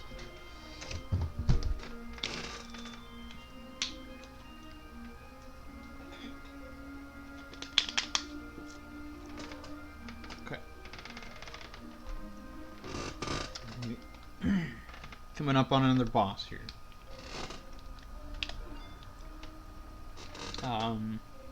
As always, try to dash jump here. If you get it, great. You actually don't want to hold B. here. Actually, don't you want to be right around like that. You want to be in flight. Doesn't really matter. Just be in flight off the ground. Dashing up to here. If you're holding B out of here, so you get a problem. The problem is going to be you're gonna be too high.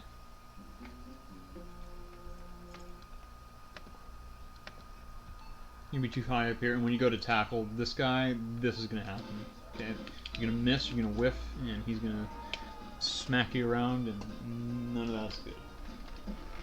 Okay.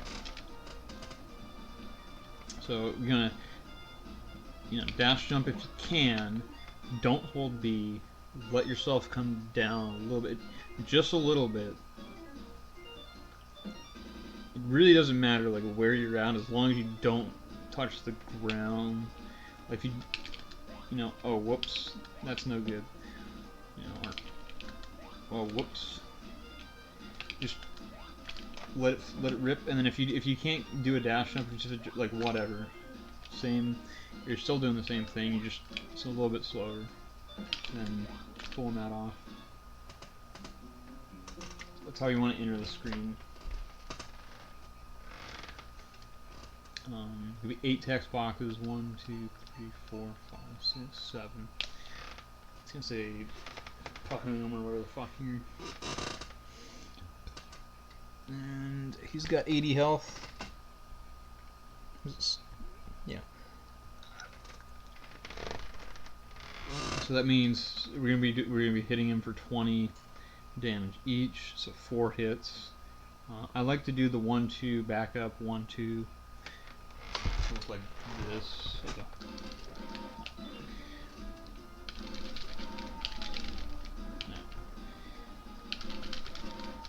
Fuck.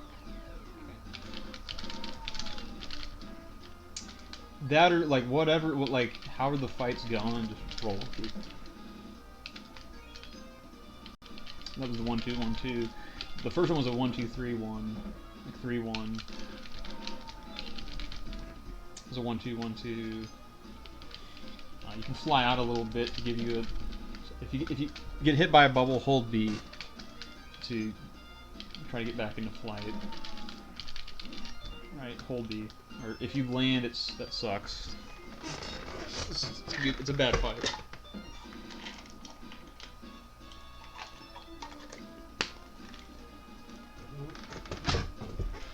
If at any time you hit the ground, this is a bad fight. If he spits out a bubble, it's really not a good fight, period.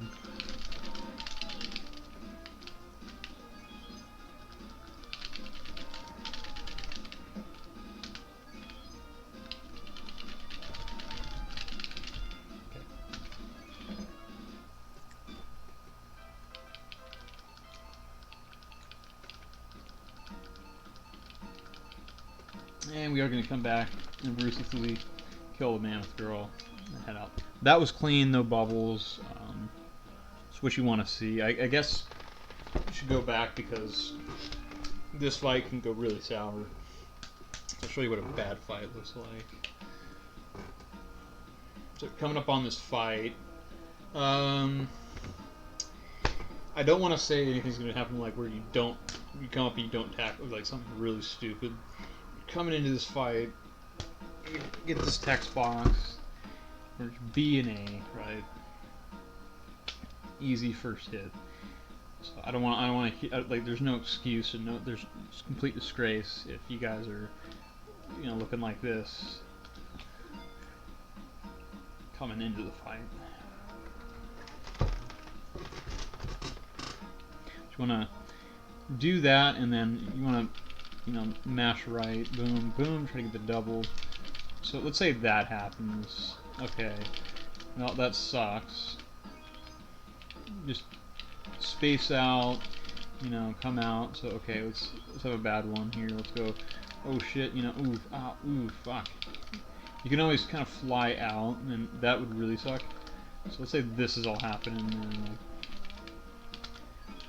well, now you're fucked up. And I would recommend not flying to the top of the pillar, which I'll show you in a minute.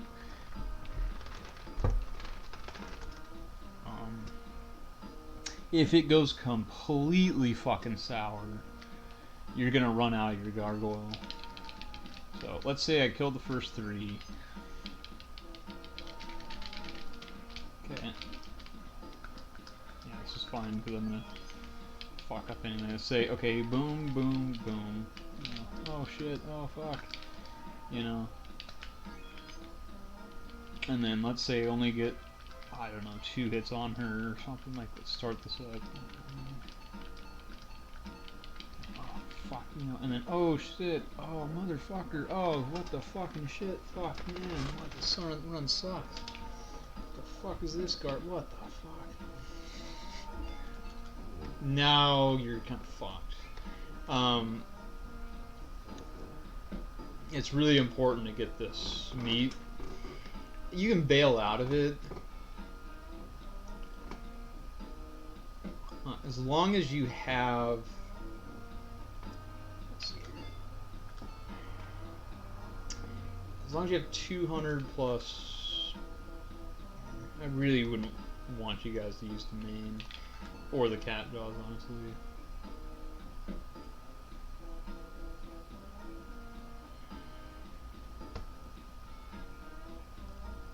It's a backup. I mean, if you really have to, like, you don't have to kill the mammoth girl. If you get, you know, if you decide, well, fuck that, you can do this, do that.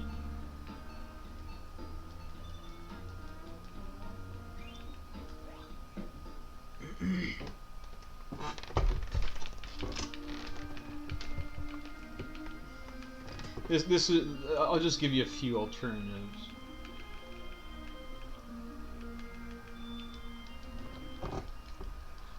Or like, oh, whoops, you didn't pick the gargoyle, you picked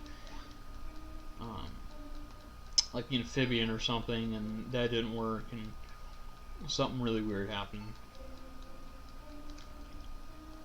Like, let's just throwing out, because I know some of these people who pick up the game are gonna have some big fucking issues, and some weird shit's gonna happen. Like, as long as you kill one, like, I don't know. As long as you kill one of them, you'll have enough to get the cat jaws, and you can get that and get the main at some point. Yeah, you can grind these guys. If you have those 2, you're gonna one-shot these guys. They give 50, and you can make it back up here by grinding. Like, this isn't terrible. Used to be a thing.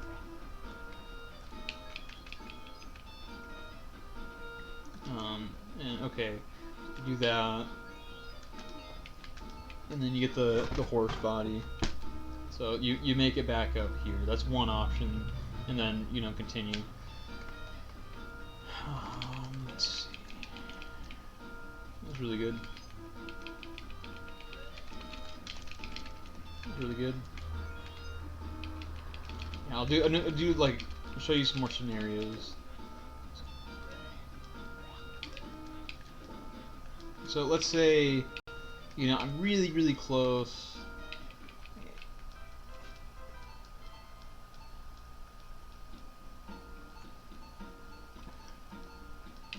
And like, what I was gonna do was like, okay, I only got 2 hits in, and then, you know, things go to shit. You know, I'm having a party. Whatever happens here happens. You can do some back kick stuff. If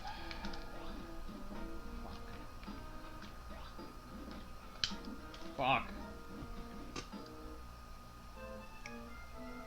Yeah, maybe that happens or something. I don't know. If you die to the mammoth gal, and you've already done all that, and you don't have to. You have to go. Oh shit, man. That's pretty rough.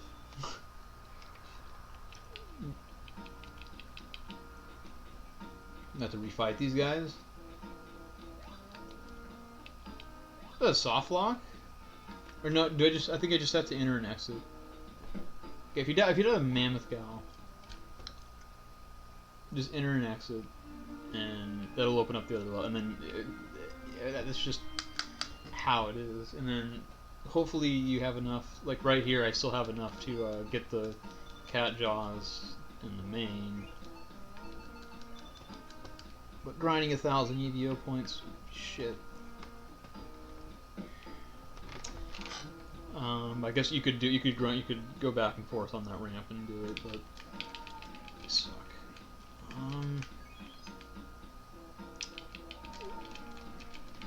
Say it really goes fucking sour, and you fuck up on this guy.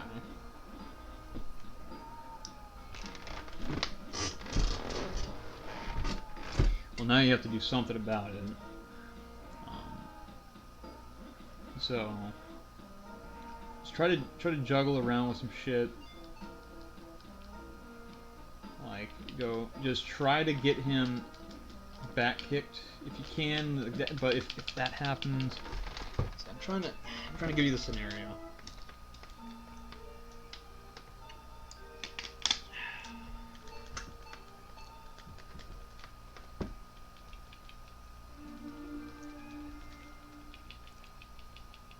Like try the first defense here is to try to lure him into the corner somehow. If you can't get that going, then use what E.V.O points you have to kind of get something going.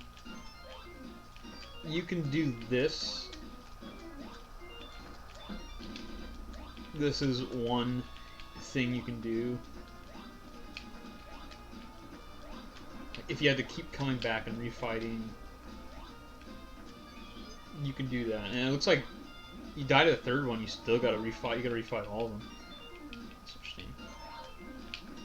And then when you get enough points, pop that fucking main on. That's gonna help. You know, you're gonna be doing 10 damage.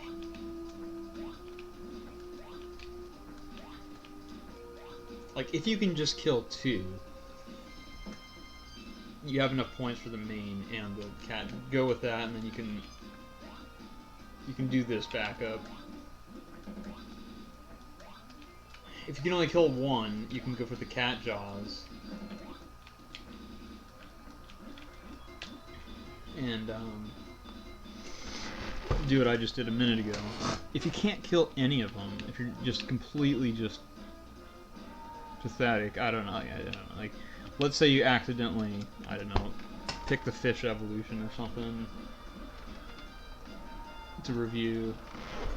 Like, that's like the only, like, either that or you just completely just can't get the shit going here.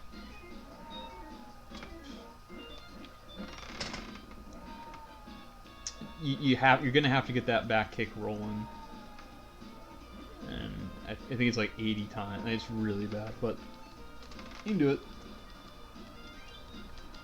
It's possible to beat this guy as a base form.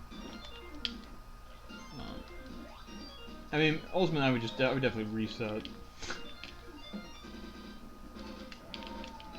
or let's see. I mean, if you're trying to complete a run the first time, and you come with the problem where your base form, you can go back and grind until you get the cat jaws.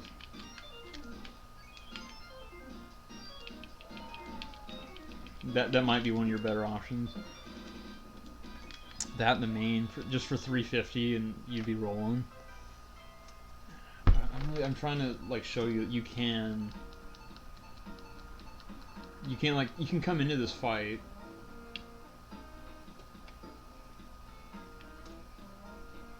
base form and still pull it.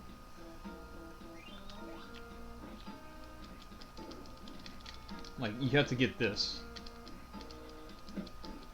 combo going.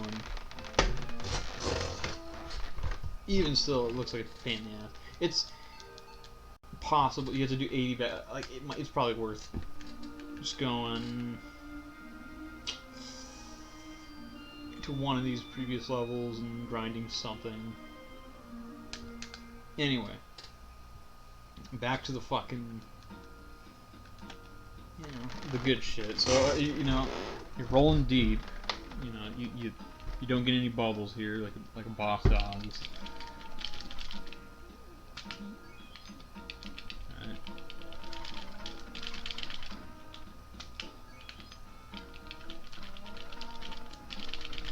Maybe you get like one or two. And like I said, if you get hit by a bubble, just hold B. Get back into flight. Just try to get remain in flight and try to here. Well, I don't know. Like if that happens, whatever. Try to space out. Figure some shit out, man. It shouldn't go that fucking bad where you can't at least kill one. If you kill that one, boom, you get the cat jaws or something going for it. You should, even with getting wrecked there a little bit and tossed around, you should have enough time to get into the screen, hold B, and then you'll get into flight. Double tap up, and then touch the top of this pillar. It's going to save you a lot of time to not having him come all the way down and bring you up. It's going to save you a shit ton of time. If, like I said, if the fight goes really, really bad, I honestly barely made it. If you know that this is not going particularly well, oh whoops, oh shit, oh fuck, and then ooh, getting fucked, oh no.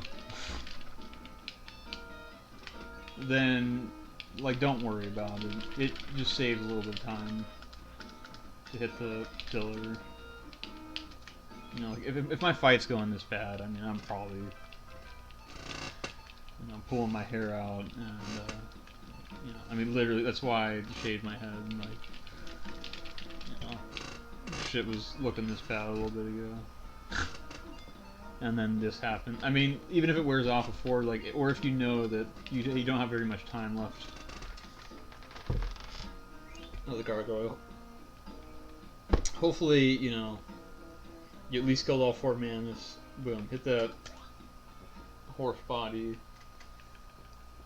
And unfortunately, it's going to be quite a bit slower, but just touch the pillar.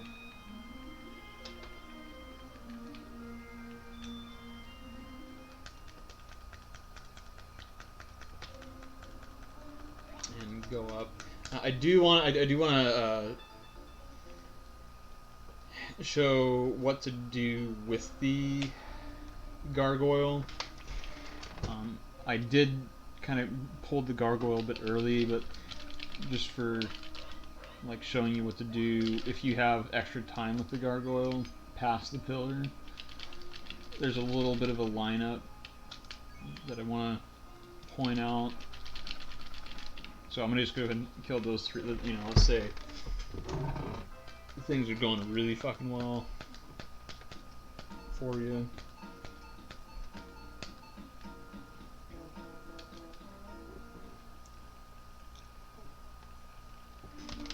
First of all, like I said, you're going to touch the top of the pillar with the gargoyle.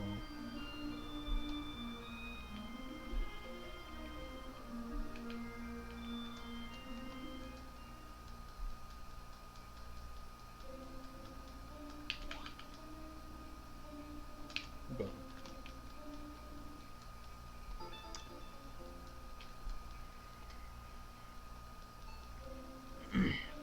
Then you're going to get here, and then you're still going to be the gargoyle. Now, what you want to do... I mean, as always, we're going to dash jump. We're not going to hold B, but we're pretty much the frame or the frame after you would be at your peak of the height. You're going to want to start your flight. So whether you get a dash jump or not, I mean, look at the peak of your height. That's an important thing here. Right, well, that's too high. What's going to happen is I'm going to get hit, I think. Nah, it worked out. But if you're too high, these guys are gonna stab you. And if you're too low, you're not gonna get around. You're not gonna get over this guy. You want to be like right at that like perfect spot where this guy doesn't stab you.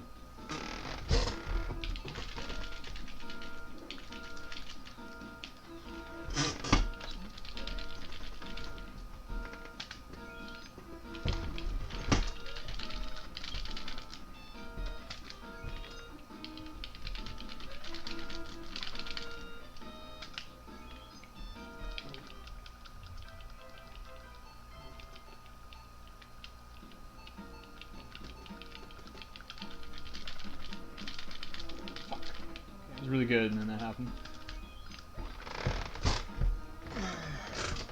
The pink one's kind of hard because you can't get her space out. Well, it's really no different than the first one. You can't do it with him either.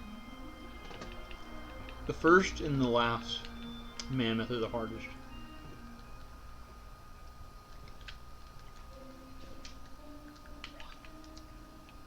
But yeah, if everything goes right, boom, boom, you get that at least. If the gargoyle wears off, like right, it's not a big deal.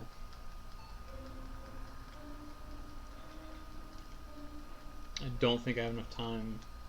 He's gonna like wear off right here.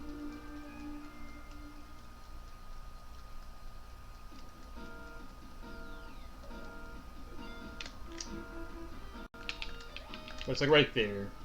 That's the money spot. If it wears off like right here, you kind of boned. But flip on the horse body. You know, get yourself out of there. And we're gonna ignore. If we have the horse body, we're good. We're gonna ignore everything. Just gonna keep that. If we don't want to jump around because these guys with spears are gonna fuck with us. But we're gonna jump right at a specific spot, like to where we're jumping in between like this guy and the fucking arrow that he's throwing. Which is like right here. It's right like in front of him. He's always gonna stop. Okay, he's gonna like kind of give you this perfect position to jump through him. Okay, and it's basically like when your like head hits his. Well, let's see. I got fucked by this free guy, but like.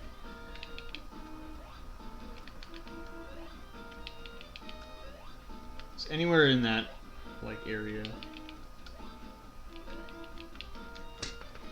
It's a pretty you know, open window. It's not a like tough thing to do. Just jump over him and then just run through that. And then here, this is the Birdman Castle. These guys, let's see what they are. Fucking Eagle Warriors. Yep. Okay. Now, you can jump and do that, and then he'll do that sometimes. You can just simply jump on them sometimes. This is a weird spot, and then here, like if I get this pattern, I'm gonna turn back and then turn right. Okay, the guy up here, he's gonna.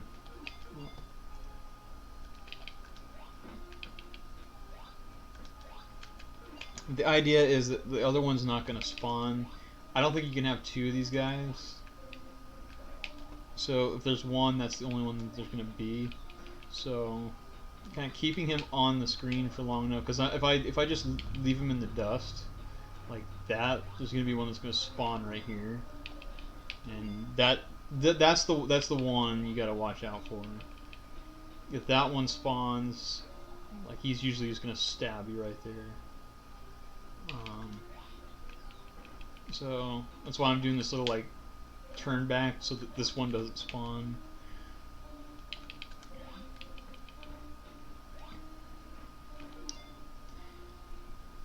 If he does spawn, if he hits you, whatever, just dash past him. Really not a big deal, it's just a little bit of a stun. I'm not too worried about the hit points. When you get to this point right here, you're going to want to jump across this gap. Okay. And into there. If you fall, I think you want to go into this portal. Let me check. You want to go in that portal and then like jump back, and you'll be right where you were. It's just you spawn up. So if you accidentally fall, come into here, and you'll pop out of the top, and you can come jump back in here. But bottom line, you know, this is pretty straightforward until you get to here, and then you want to jump across and pop into this first portal, and then you want to like stutter left to right, like boom boom, and you'll warp again. You want to go right back into the same warp, and then you're gonna come here. If you were doing a run where you didn't need to pick up the elephant, and like if I had a either the bird or if I had a green crystal, I would go right, up, and left, and it would take me straight to the boss. The bird king. But here we have to pick up the elephant, and I guess in all the other categories you would also go this way. So we're gonna go left, hop into here, and then we're gonna re-enter that portal again.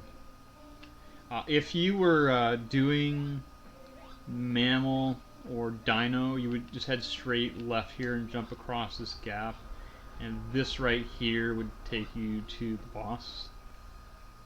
So just keep a note of that. That takes you straight to the boss room. Run it back here. Let's go back. We're doing 100%. Record all evolutions. Rolling beat, man. So cross over that first gap. Re-enter the portal. Head left. Okay. Re-enter this portal. It's going to take you here. This is where it gets a little tricky because there's a jump right here, and this one takes practice and it's pretty precise. Ideally, you want to jump like right at the end of this portal, just like that.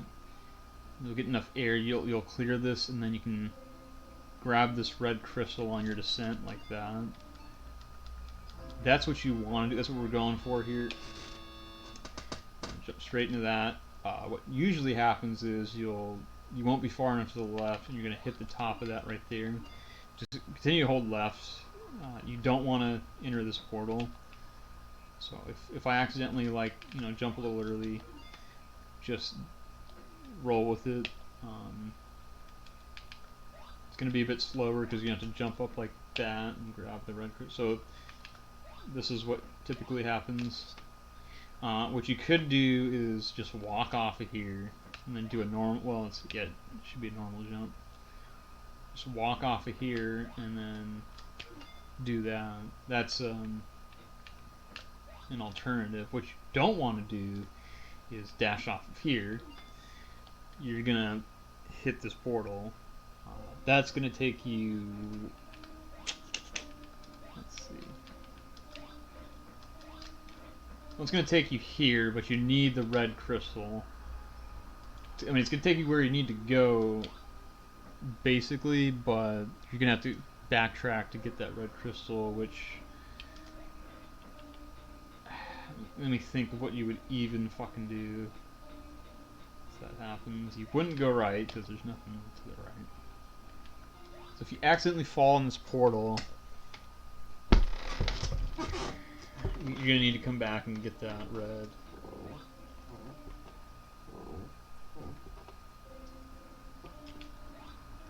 Yeah, okay. Here's where. So you're gonna come this way. You're gonna want to clear this gap if you can, and head back into here. That's gonna take you back there. Okay. If you fall in the fucking portal, and then you come over here, and then you go to make this jump, because you fucked up, and you go, oh shit, now you gotta go in here. And this takes you all the way back to the beginning. And if you go up here, you're back up here. You gotta wrap around here. So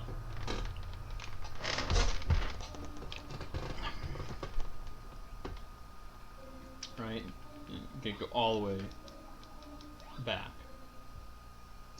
That's what you do if you fuck up. Either that or you just straight up fucking hit the reset button. But bottom line, don't fuck this up. It's kind of because you want to jump in the far left. The problem is, like, if you're fucking going for it, you'll do that. You know, if you're going all the way deep and you're really going for it, that's gonna happen.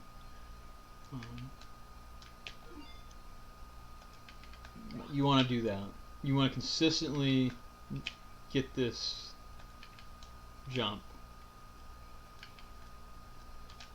and you can't just get the jump, you know, and then, you know, hold left and bite. You gotta do a wiggle. So it's gonna look like this, like a little quick right and left, like that. Once you get it, right, little right left action, little. It's not even like, it's just a little brief, you know. That's all you really have to do. Typically, what's gonna happen? You're gonna go for it, and you're gonna be scared, and you're gonna hit the fucking. This is gonna happen a lot. You're gonna smack this this edge here, and then you just do that. Get the red crystal, and you're gonna put that in slot. I put it in slot 10.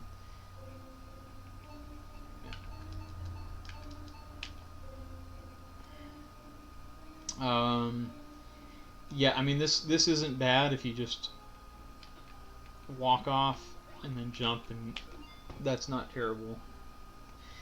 Only thing with that is if you're doing that, just don't do that and then do that. Like, so, say you're walking off of here, and you're going to do the jump. Let's say you, because you have to push left and B at the same time. If you push B and then left, that looks like that's okay. But if yeah, that's what happens if it's a lateral jump up, and then you gotta like fix it. And then this is what happens if you push left and then no B. So that's why I don't really like that, because first of all, it's just not as fast as the optimal strat, which is doing this.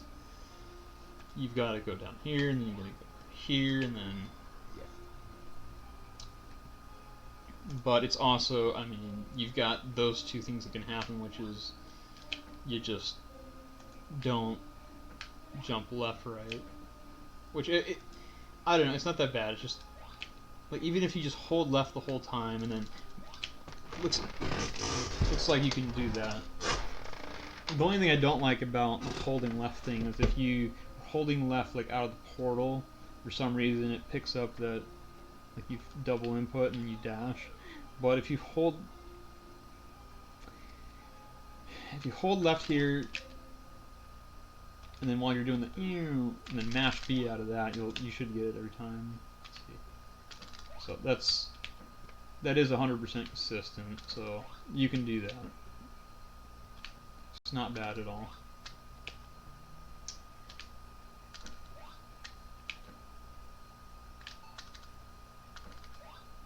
That's a good strat right there. Is just hold left out of the portal, mash B after falling.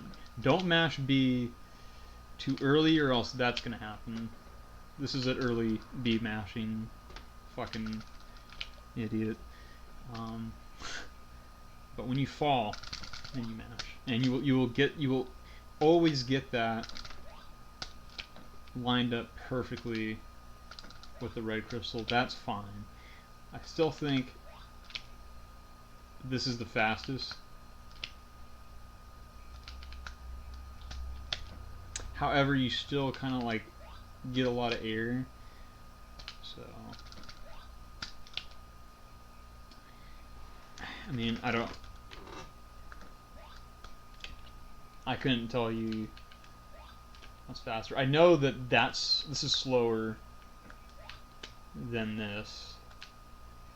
I can tell you that, like, right off the top, but I can't tell you, I can pretty much tell you that that's the fastest thing to do, is just dash jump, hit the corner, and get that straight up, because here you're falling and jumping, but that's really consistent. My only concern with that,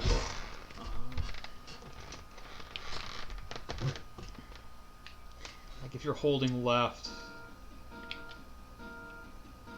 like I think it has to be like, okay, let's say a dash jump.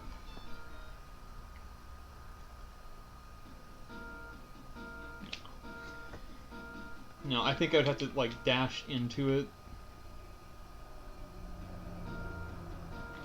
Let's see. Just trying to figure out a situation like where that would.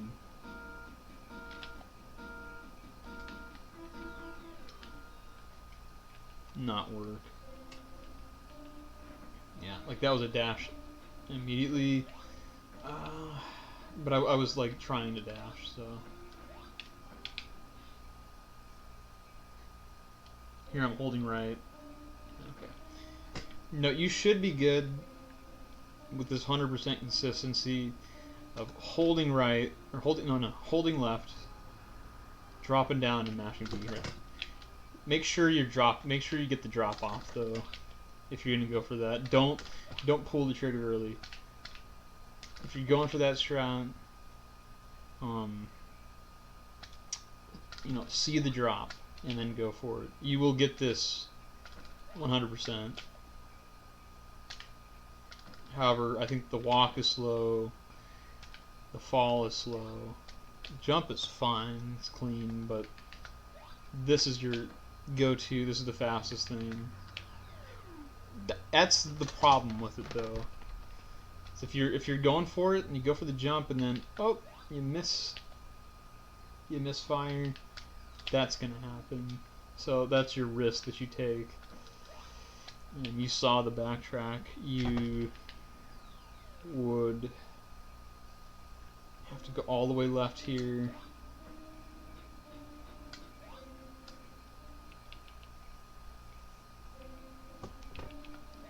And hopefully you would clear this jump if you fuck up, but if you don't, you're losing a shit ton more time, and then try it again, and then you fail it, and then it's slower than just doing this anyway. So, take your pick. This is pretty solid. I like it. I just would rather see that and run. So.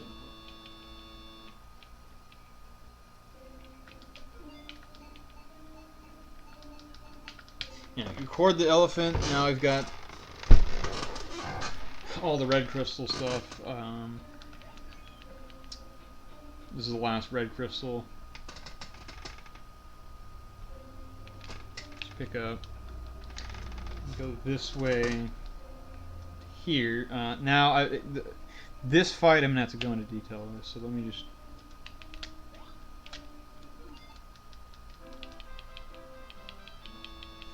Make sure that you got this routing correctly. So you get the elephant, go into here,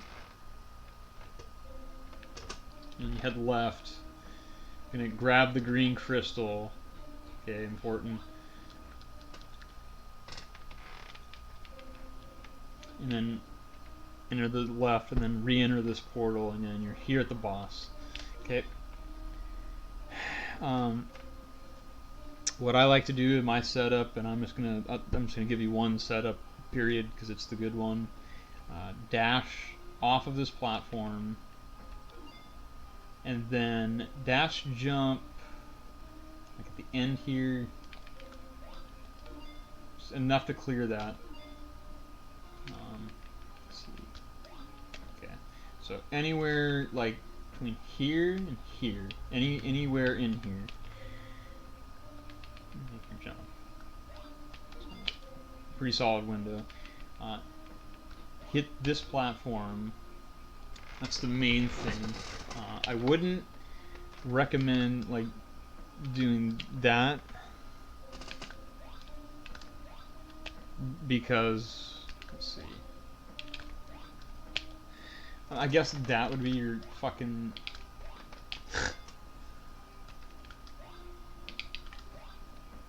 thing would be, okay, dash jump left, dash jump right, hold left. I can do that.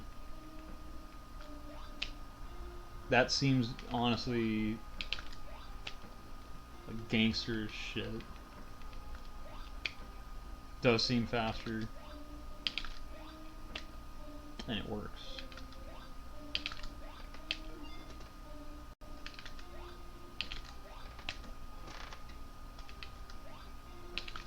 So if you're feeling mad swag, man, dash left and then dash right and hold left. Okay. And you'll make it.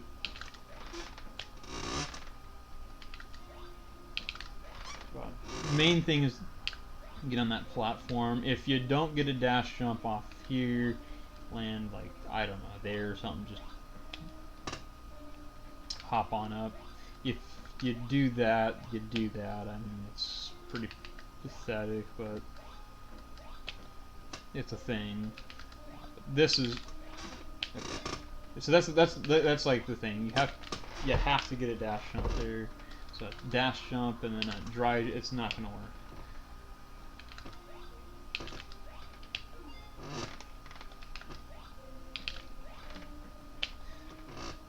There is a pretty solid window for it, so if you're feeling the flow, feeling the vibes, man, just fucking do that. Or you can do this, which is this is what I've been doing for, you know. But that's rolling pretty fucking deep though. A little backwards fucking jump on there. That's the problem. You have to get the dash from here, and you have no like one tap left and you're falling. That's the very edge that you're hitting. Which is probably why the dash jump right has so much room. Like such a solid window. Anyway, doesn't matter what the fuck you do. If you fucking do this and do that, just get up here. And then you want to dash jump and right around here. Like at the end of this pillar. Ideally you want to clear the top thing. If you don't, just hold B to get through. But anyway, so feeling good. Let's see.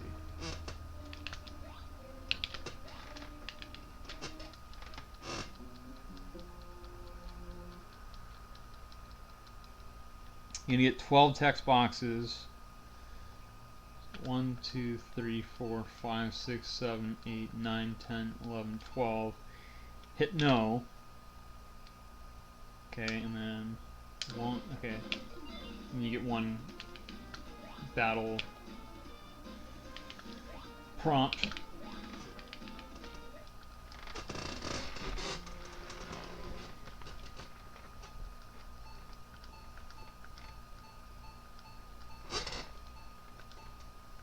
Okay, and then there's 2 RNGs we're looking for here. I think I'm good to go ahead and save state it up here. So the Burger King is going to go left or he's going to go right. So this is why after this text box we're going to bite, because if he goes right, we're going to bite him, he's going to fall. If he goes left, we're going to have to chase him into the top left corner. So if he goes right, we're going to bite, we're going to land on this middle platform. This is very tight, very important. While his hitbox is like while he can't hit you, you're gonna want to turn right when you hit this, and then dash left, and the horn's gonna hit him and it's gonna knock him to the left here. He's gonna go flying that way. Then we're going to dash jump off of this platform, bite him there. Hopefully, if you can clear that jump, it's really good. You're probably gonna land on the bottom platform most of the time, but if you do a perfect jump, you're gonna land up here. If that's the case, you're gonna bite him and then tackle him, or bite him, horn him again, and then we're gonna jump onto the top platform like this. He's gonna do whatever the fuck he's gonna do.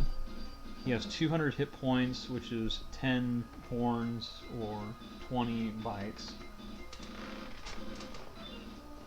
So we're going to take the consistent horn and we're just going to keep stabbing him up on the top. So we're going to basically dash into him, I think it's 7 more times. 6 or 7 more times. I can't remember if I hit him 3 times with the horn yet, but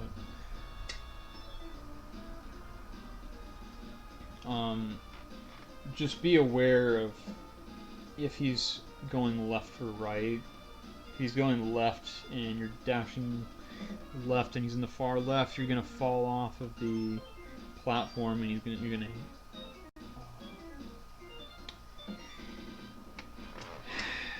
gonna like fall into him and he's gonna knock you around, and then he's probably gonna start up his ball attack. So it's gonna, let's see if I can do a clean one here.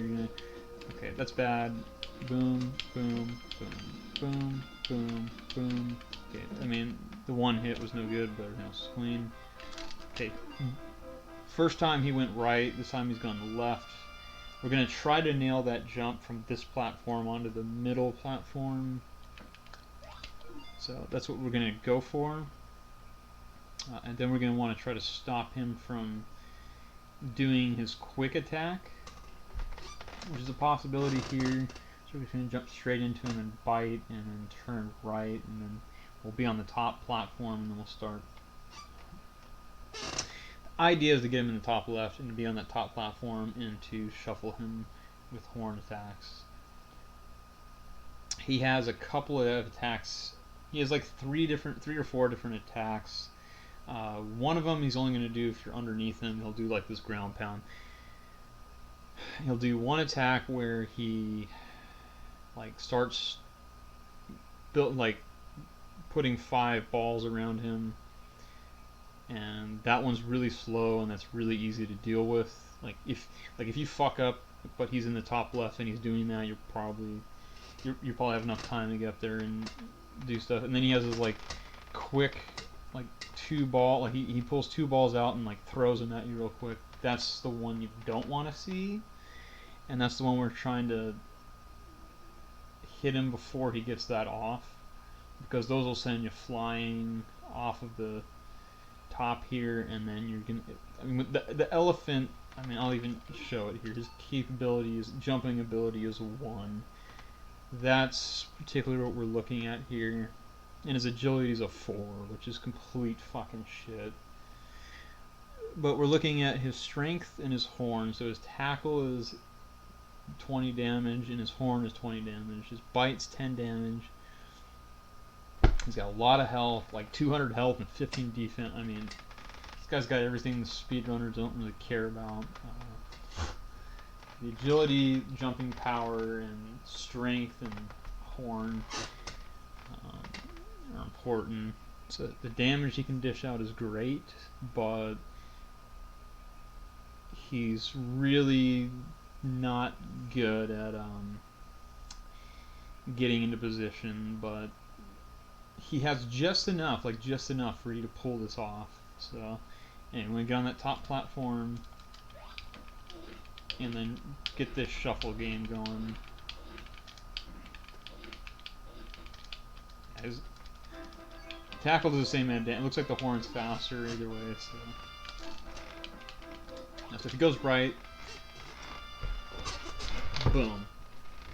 You do a little shift to the right and then horn to the left, and then you're gonna like throw him over here, and then you're gonna jump over here and bite him. It looks like I'm not gonna land on the middle platform. I guess typically what happens. So I'm gonna be on this bottom platform here. That.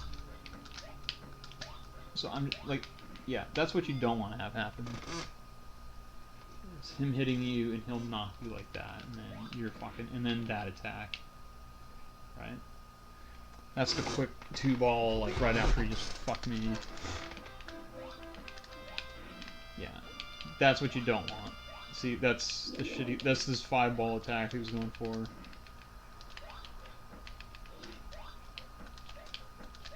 So the idea is just to get up on this top platform, and then you can shuffle him,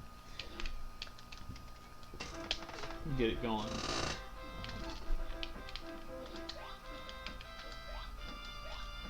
Yeah, that's the unfortunate, like, could have done a few things there too. I could have bit him and all this, but like, you're trying to get that high ground. That's why the jump from this platform, from this platform to that platform, it's really tight, but it's also really good if you can get that.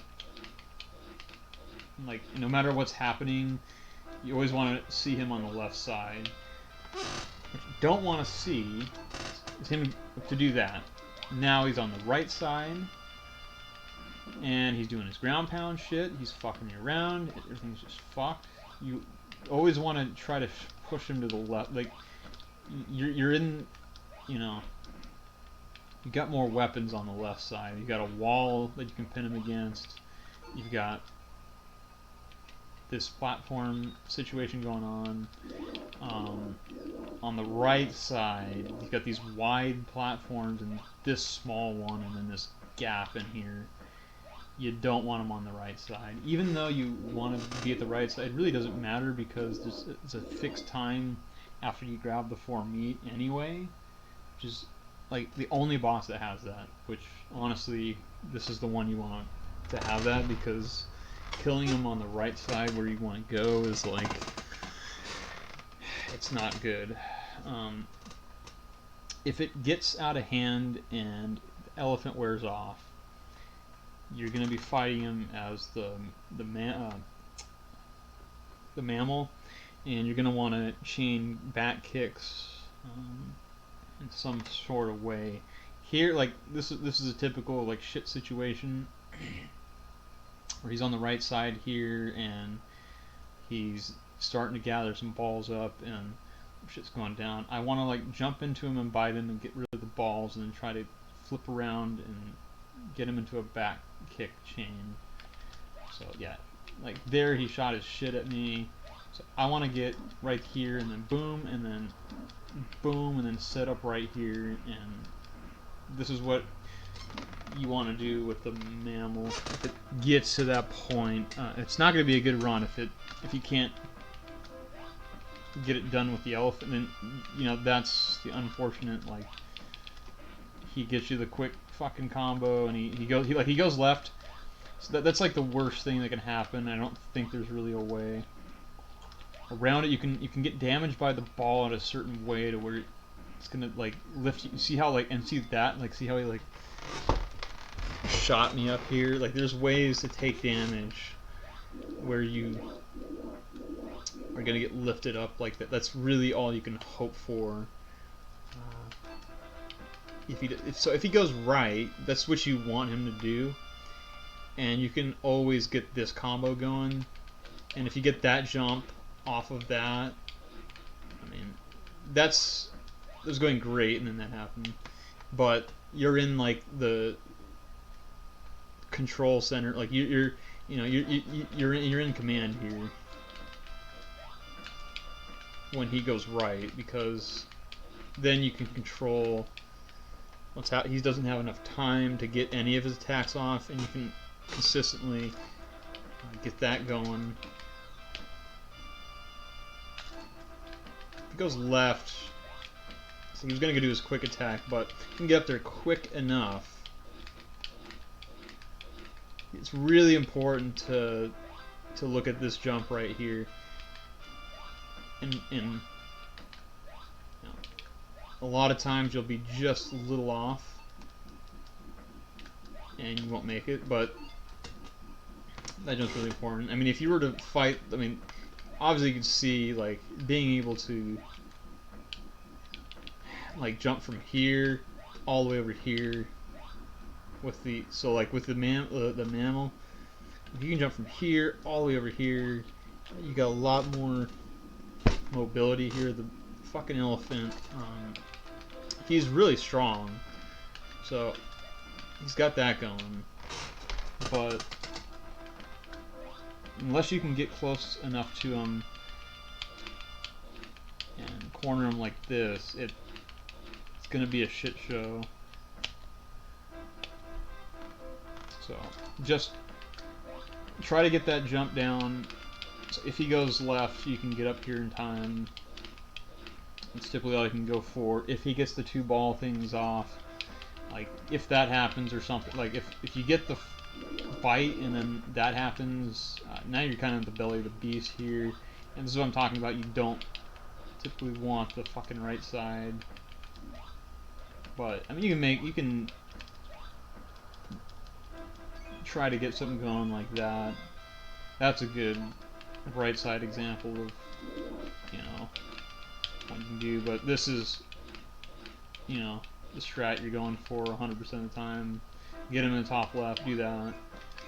Pick up the foremeat, boom, boom, and then at this point you're gonna still be the elephant. You gotta get on this platform so you can clear that jump. You're not gonna be able to clear the jump, which I wanted to show off, but I ran out. Like, you're not gonna be able to clear this gap. I don't think. You might with the elephant. Like from here, you're gonna want to get all the way up here with the elephant. It's really getting that jump down is really important when he goes left. And then if he goes right, you gotta react quickly and do a quick turn while because his you know, damage for, like, he can't fuck with it. Yeah, and so if it goes really well, you're gonna leave this screen as the elephant. So that's a good, you know, little sample there. But yeah. You're gonna want to practice that fight and practice that jump in particular, and just know that the elephant sucks. Aside from if you can get up in that corner.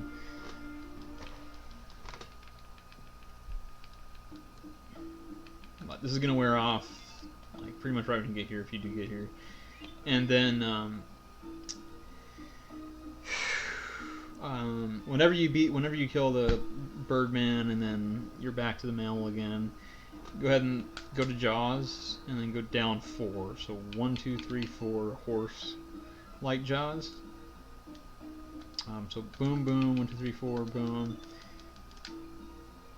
That's gonna give you some more agility, and it's gonna give you some kick power.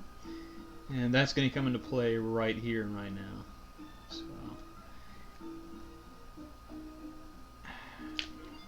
anyway, so we're going to move on.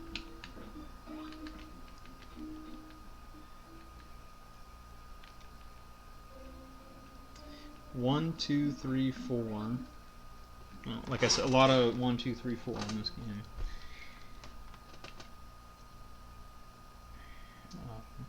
Gonna get 11 text boxes here. 1, 2, 3, 4, 5, 6, 7, 8, 9, 10, 11, 12. Okay, 12. You're gonna fly into this fight. You're gonna jump on him. once you jump on him, you're gonna turn back right and back kick in the midair. So back kick. So with the mammal, to back kick, you just push the A button at any time. Before it didn't do anything naturally, but now when you're not because now when I'm dashing and I push the A button, it's still going to be a tackle, but now the A button also has the kick power. So I'm gonna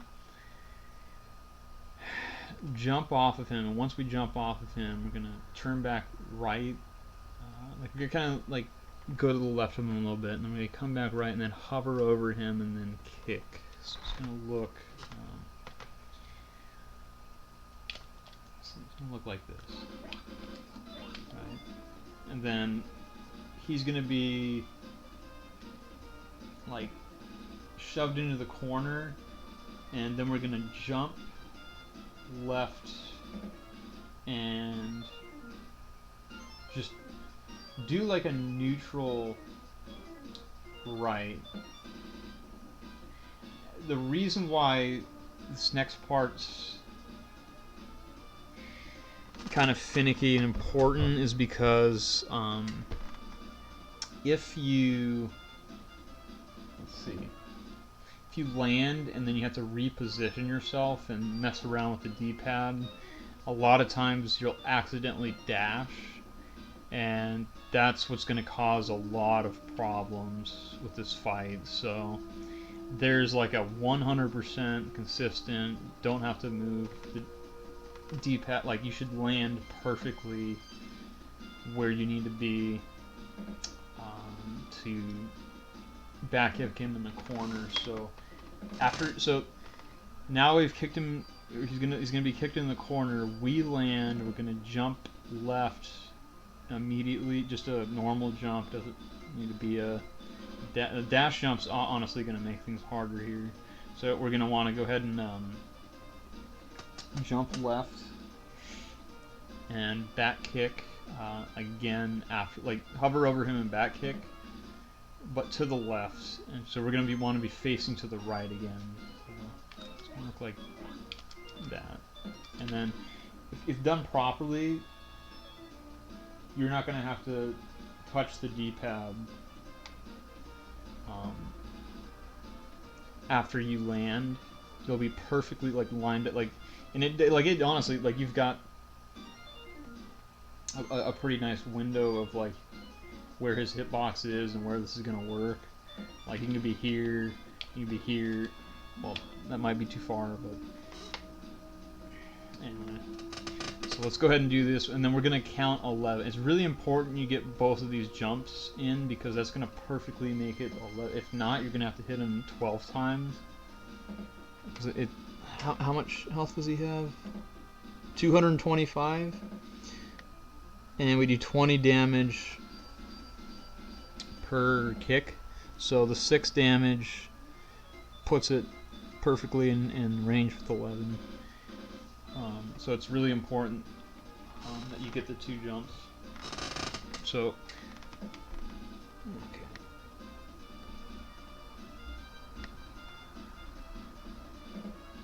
So here we go. So, boom, boom, boom, boom. 3, 4, 5, 6, 7, 8, 9, 10, 11. On the 11th hit, we're gonna go right a little bit and then left, and then we're gonna bite right where his meat's gonna spawn. So it's gonna be like this. It might be a little bit too far left. So I might have needed to go out a little bit more. But this will probably work. Yeah, it still works. Okay, then the Yeti Mother's gonna appear. This one's a lot easier of a setup, and as long as you've got the meat like that. What can go wrong is if you end up like jumping around and like I don't know, like Just don't let it get out of hand. Just go, 1, 2, 3, 4, and the fifth, she's going to say G. We are going to, like, what can go wrong is you dash right here. We're just going to, like, tap right once. We don't want to do it, like, immediately. I think that's what causes the dash. So we're going to, like, let her jump first. And then I'm going to tap right, and then we should be just, like, perfectly lined up. Well, let's see. 1, 2, 3, 4, 5, 6, 7, 8, 9, 10, 11, 12, 13. On the 13th hit, she takes 14 hits. We're going to turn it around, face that we're gonna flush with the wall. I'm gonna kick her to the right, so it's gonna be like that. So we're gonna pop her out into the open on the last hit. And so she's gonna, when the meat spawns, jump up. Should be, able to double grab those.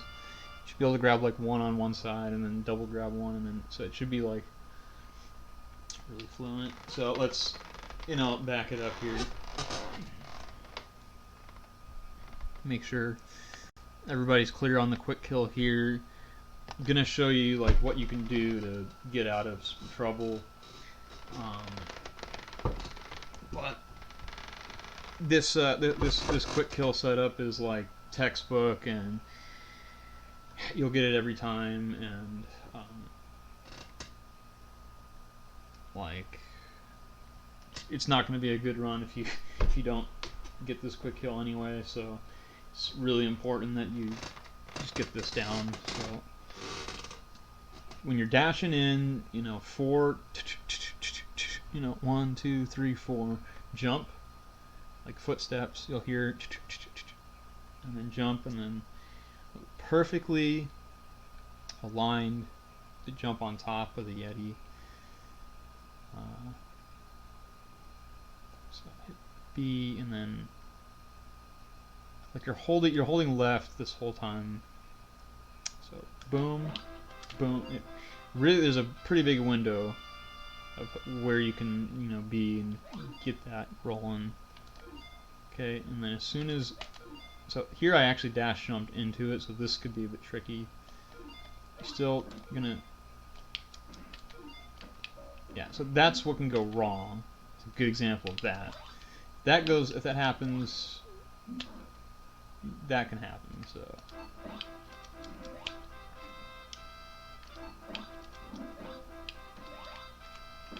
let's say this is happening. Just find yourself. If you lost count, just continue to hit him against the wall until that happens. You're gonna get. It's gonna look like this. You're gonna have to turn around and grab the meat. It's gonna look like that. Now you're gonna be kind of stuck into the first frame of your bite, so you're not gonna be able to move right away. So she's probably gonna smack your ass. Yeah. 2, 3, 4, 5, 6, 7, 8, 9, 10, 11, 12, 13, 14. Yep.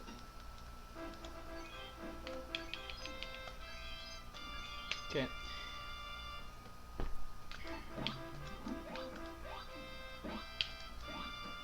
Three, 4, 5, 6, 7, 8, 9, 10, 11, and then boom.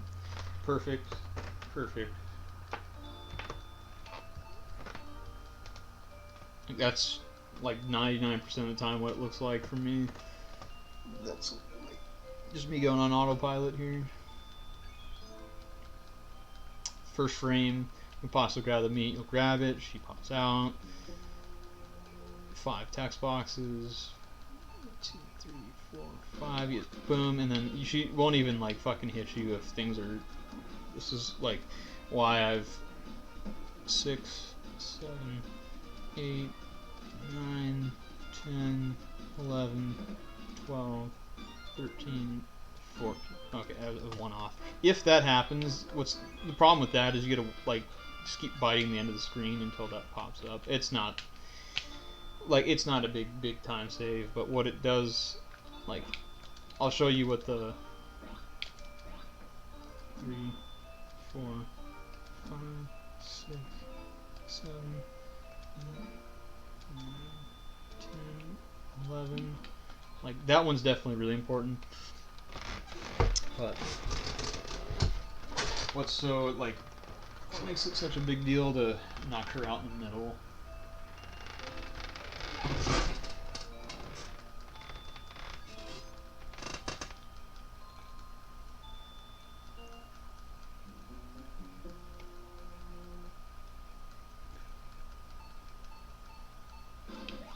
One, 2, 3, 4, 6, 7, 8, 9, 10, 11,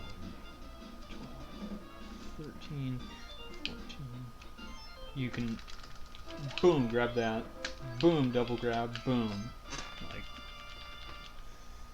that's that's pretty much what you see out of me all the time. So let's say, oh, I came up short or something. Okay. Now, I think one of the backups that I like to do is, if he's just all over the place, just go to the left side, wait for him to fucking do that.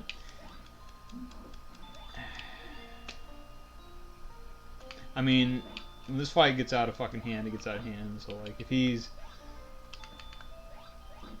fucking all over the place, just try to get that backup. Let's say, oh fuck, oh, just try to jump on, like, you can always jump on him. That's what I would do. That right here, I would do that.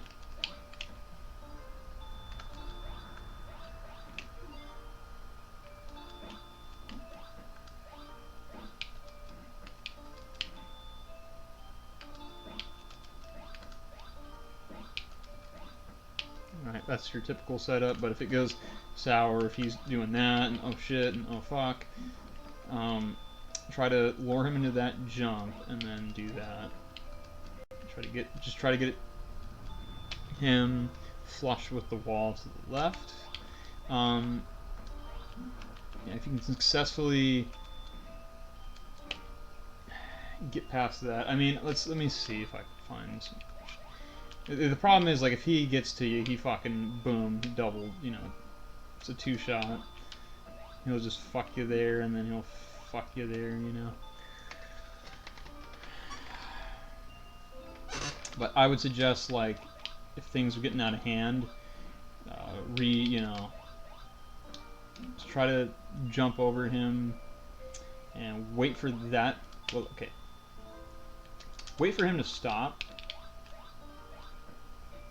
like a little bit before that he stops or whatever, and then jump. Just straight up lateral.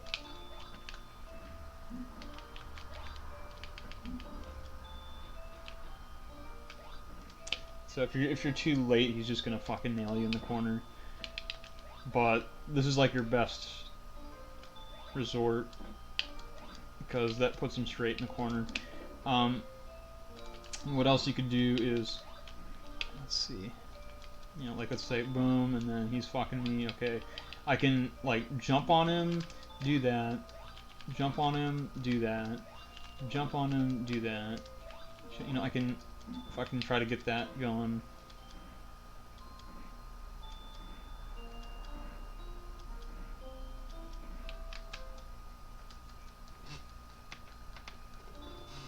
So I think we got the first Yeti and all of his shit. Haven't seen what happens at the Yeti. Mama Yeti goes out of whack here, so let me just show you.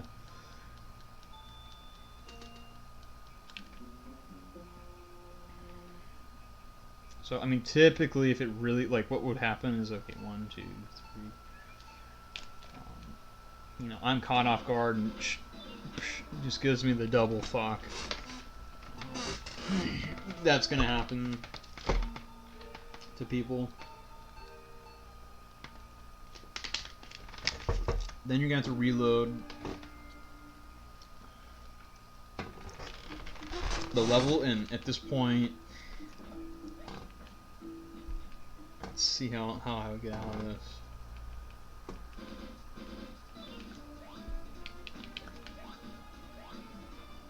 See, the same thing kind of works. Well, kind of. And then that's... Okay. I would still suggest trying to get yourself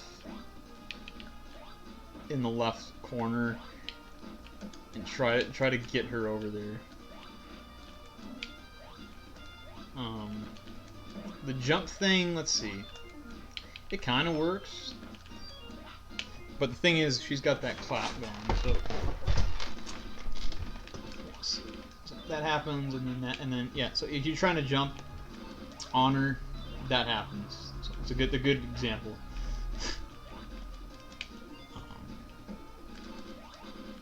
So like, if I'm doing this and I'm like, oh fuck, figure something out, you can get away with that. She'll give you this ice attack if you're standing in front of her like that. If you're in the air, she's always going to try to, like, jump up and fucking slap you. So, it's kind of like knowing, like, what attack... Because if I want her to do the... Which I don't think you ever do, but if I wanted her to do the fucking ice thing, you kind of draw it out, but...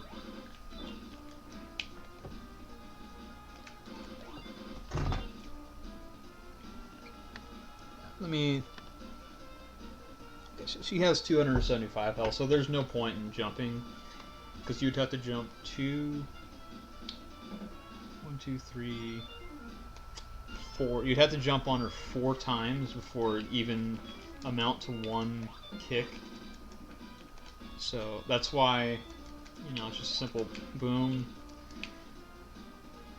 And if you've grabbed the meat of the Yeti, this is like textbook. You shouldn't get out of hand.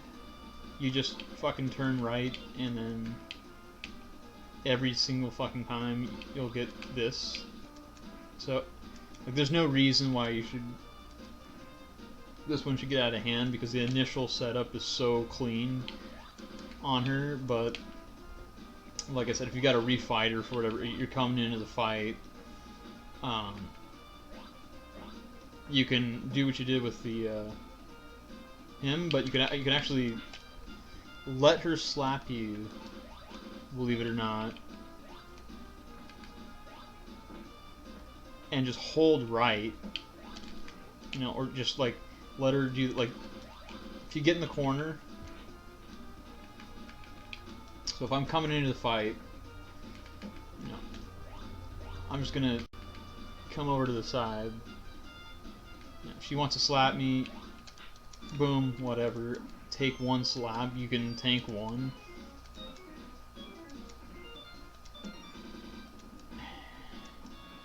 And then just get her going. Just get a feel for the rhythm. And if you lose count or whatever, just jump up after she gets killed and whatever.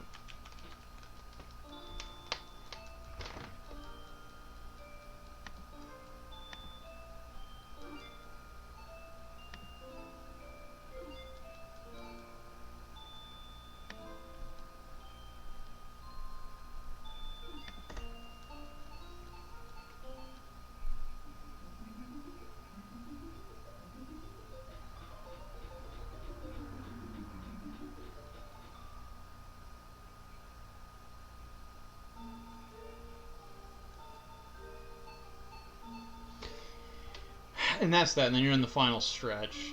We still have 8 more body types to record, but they're all in a chain. So it's basically like 2, but they're in there's 4 variations.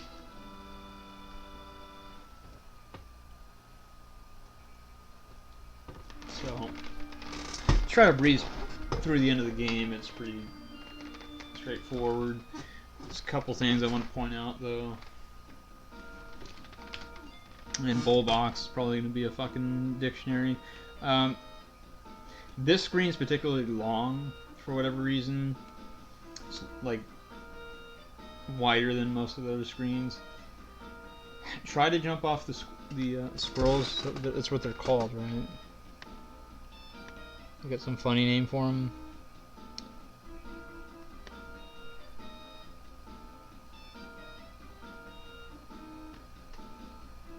Like Sensoris, is that what it is? Seriously? Like, what are these names, man? Oh, Paramus. It's not a squirrel, it's a Paramus, man. You fucking idiot. I'm thinking. So we want, like, typically, as we've been doing, at this point in the game, there's not going to be any more upgrades to your character, but I'm going to dash jump as much as we can, and we try to jump off of these guys. So, you know, going. These guys, they can just kind of fly into you, and they can also just like perfectly like jump in front of you for a bounce.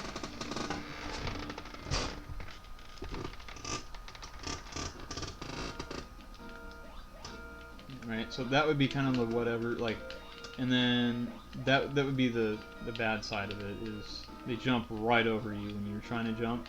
So this is what to try to avoid is like that and that and that. Like when you're so just kind of see where they are and adjust. Like don't just like mindlessly dash jump everywhere. Try to look where they're at and then see that like going for it. I got wrecked, but yeah, I mean you can kind of adjust their movement. Not a big deal, not a big screen, just get through it. Oh, these are the Sensorises. Okay. Sensoris, sure. Yeah, that would be like that'd be a perfect screen.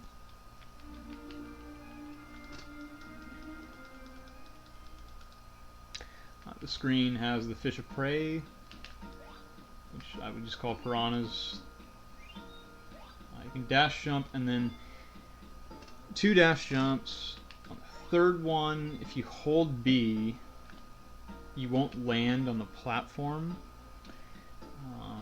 And you can just jump off of that. You don't want to land on the platform because there's like 6 or 7 like fish of prey there. Like, I mean, there's a large group of them.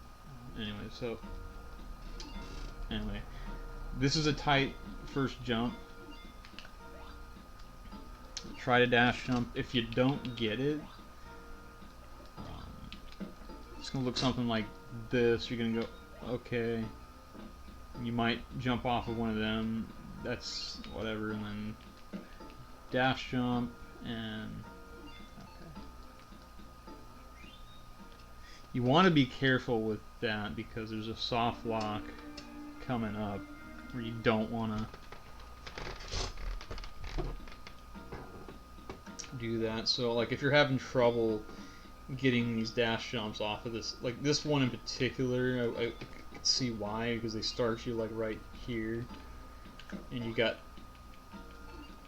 little room to get that going. You can just swim here. I'm not gonna hate on it. Just swim until you see this platform come up, and then jump off. You don't really want to land there, like I said, because there's a bunch of fish of prey, and the game will lag when you're transforming. You'd rather do it here where there's nothing on the screen. This is a much quicker spot to do it. Here, this screen's pretty interesting. Can actually get a double otter jump and try a few things with it. Okay, I got a single one. If this guy comes up like this, while that's going on, you can avoid getting in the water, and you want to do that if you can, because you have to go through the evolution of turning into a fish-like. So it's pretty rare, but I got it when I was practicing earlier. You can try all sorts of things like jumping here and jumping here, and trying to like despawn and get them going or something.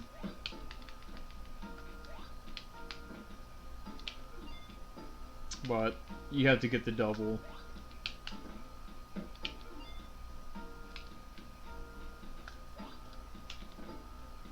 And almost. If that one would have came up, we were good. Install. Come back and jump on ones that are...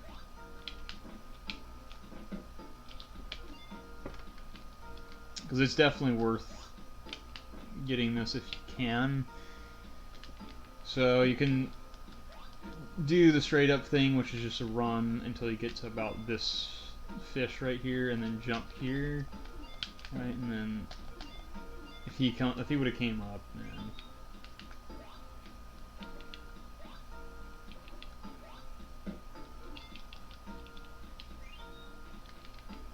Would like to get it one time because it's definitely a thing.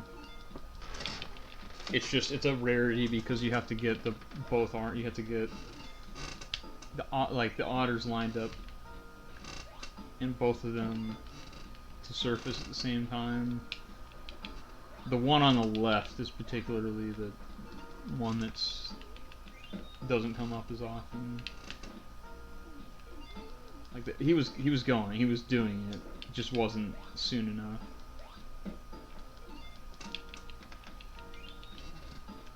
But yeah, it's something that you go for, but it's a very like I don't think I've ever seen it in a run with the I've seen the single otter jumps with the dino, which work.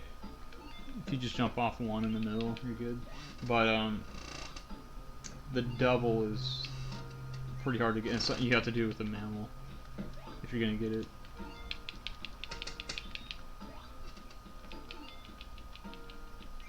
But yeah, it's not a big deal. I don't think I'm gonna go for it too much longer. But the idea is they're both gonna surface.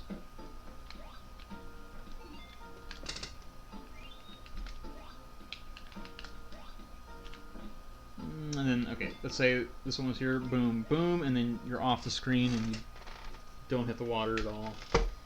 It's ideal. Just kind of keep an eye out for that.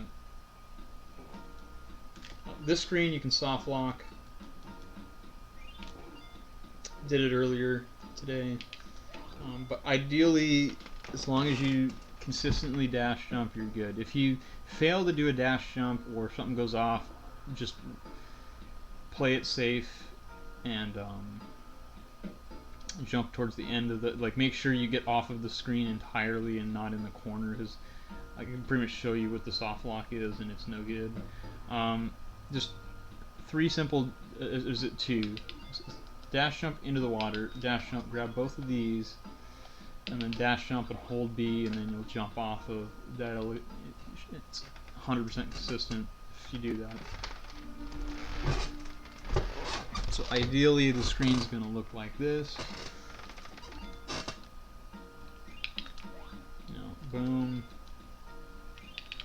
boom, boom.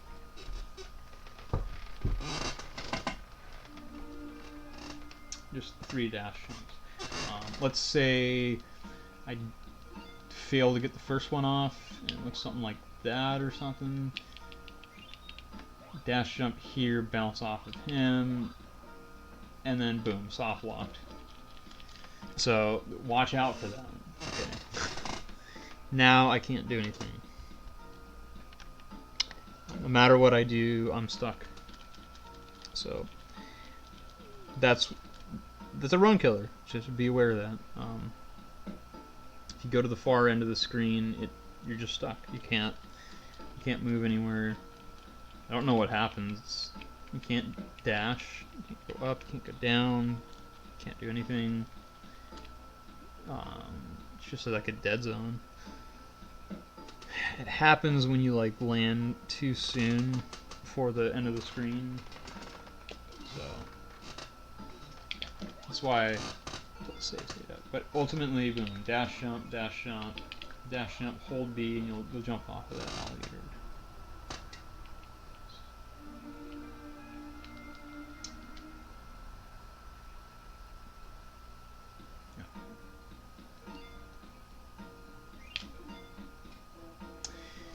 Then we get to the screen here, and this is where we're going to pull out the green crystal.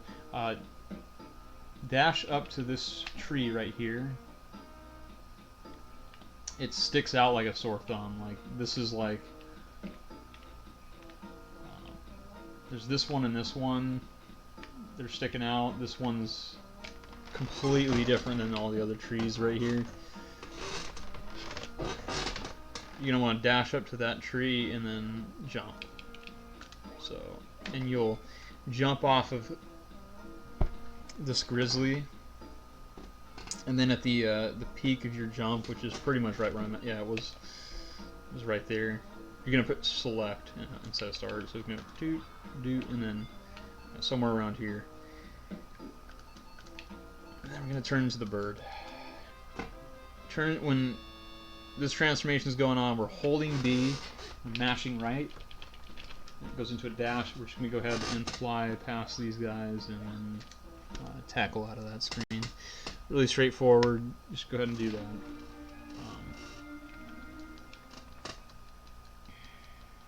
Pop onto this screen. Get some horse stick.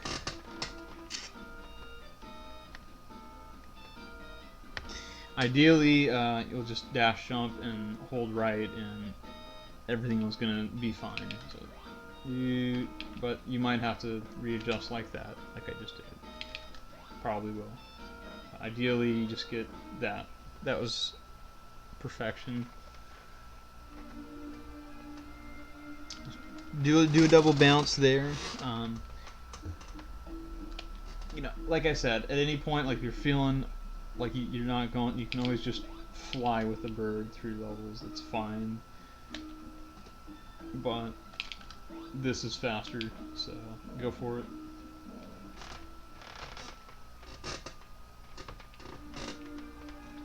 This screen you gotta be a little bit careful because these guys can fuck you up. Let's say I'm going for this and then well, let's give a bad example. Like land, see, he jumps at me and claws me, then this is happening, and this, and all of a sudden you're dead in here. So they do a lot of damage, but ultimately, if you can just boom and boom, you're good. That's should be what happens if you land in front of them like that. Be careful because they're gonna pounce on you, and they do a lot of damage. But ultimately, that's what you want to see: is the double bouncer. If you're about to land or something, like I said before, just go ahead and pop into hold B and go, oh shit, you know, I'm not feeling it, and just, you know, do that. Like, that's fine. But try to get the double bounce.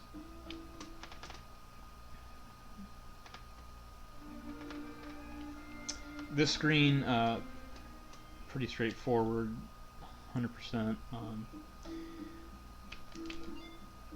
1, 2, okay, we got 3 text boxes. Okay, once we pop out of the text box, hold B and hold right. Not like that, but like it's more like a it's not a hold right. It's like a press right, briefly, like very briefly. So we're holding B and then it's really just a tap. It's like a and then you're gonna get like right in between these two birds if you do it properly. Fuck.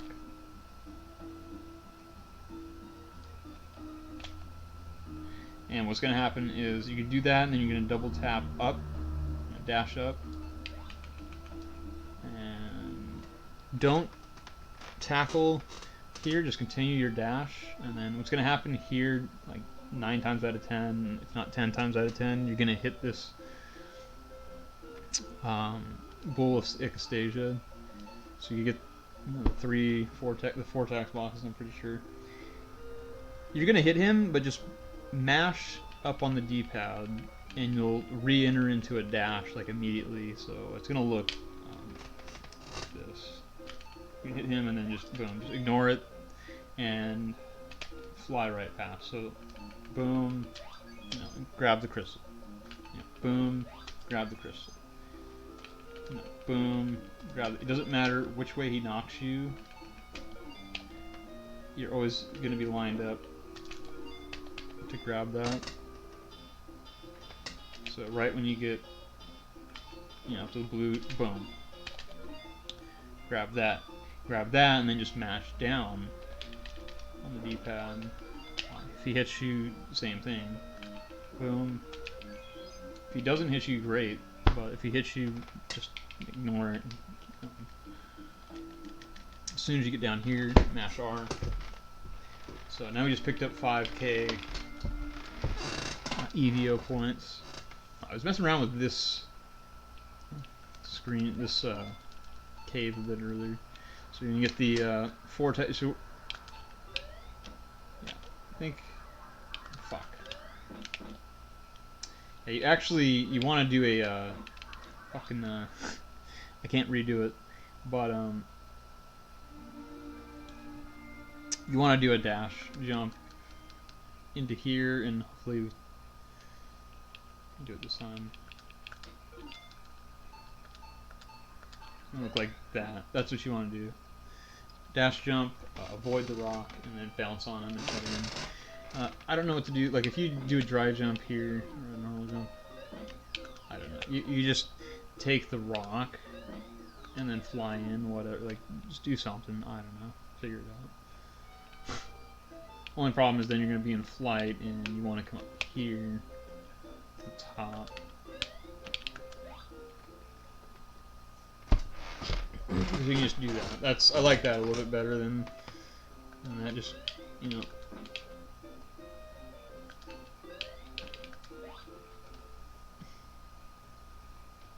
Anyway, typically you're gonna come into here on the ground.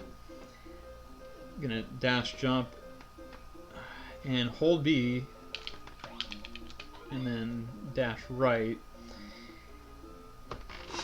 Here you can do a couple things. You can line it up by flying up to it, or you can dash into it like precisely on the right frame. I might be able to slow it down and like really show you this frame, but you're gonna get to about here, like right here, and then tackle. A little bit further, but the frame is going to look like that. That's one of the frames, and that's the other frame. So you have two. It's a 2-frame window. So the one where you can't see the tail at all, or the one where there's like a very sliver of the tail. Shit, dude. Was that like a black screen when I had that up? Oh well. Let's go back.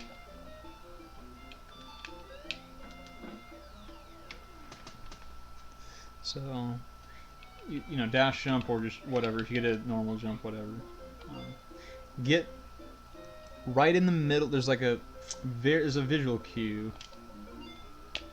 It's really hard. It's really hard to pick out.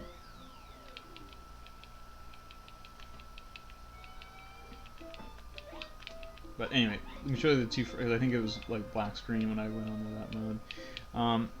You can line this up and That's the second frame. The one before that, where you can barely see the tail, that's the other. This is the second frame. When you get into here, just dash up, and you're gonna skip text boxes here. So I'll show you what the text. So if you fuck this up, you know, go in here and then boom, and then you slide right into it. He's gonna give you 1, 2, 3, 4, 5 lovely text boxes. But the reason why the bird's so important here with the elevator part is because, first of all, if I didn't have the bird, I would have to run up here and write that. I would mandatorily get that text box. Then I would have to ride this elevator slowly. This is why we want to pull the bird here, and this is why the limited time of the transformation is so important. So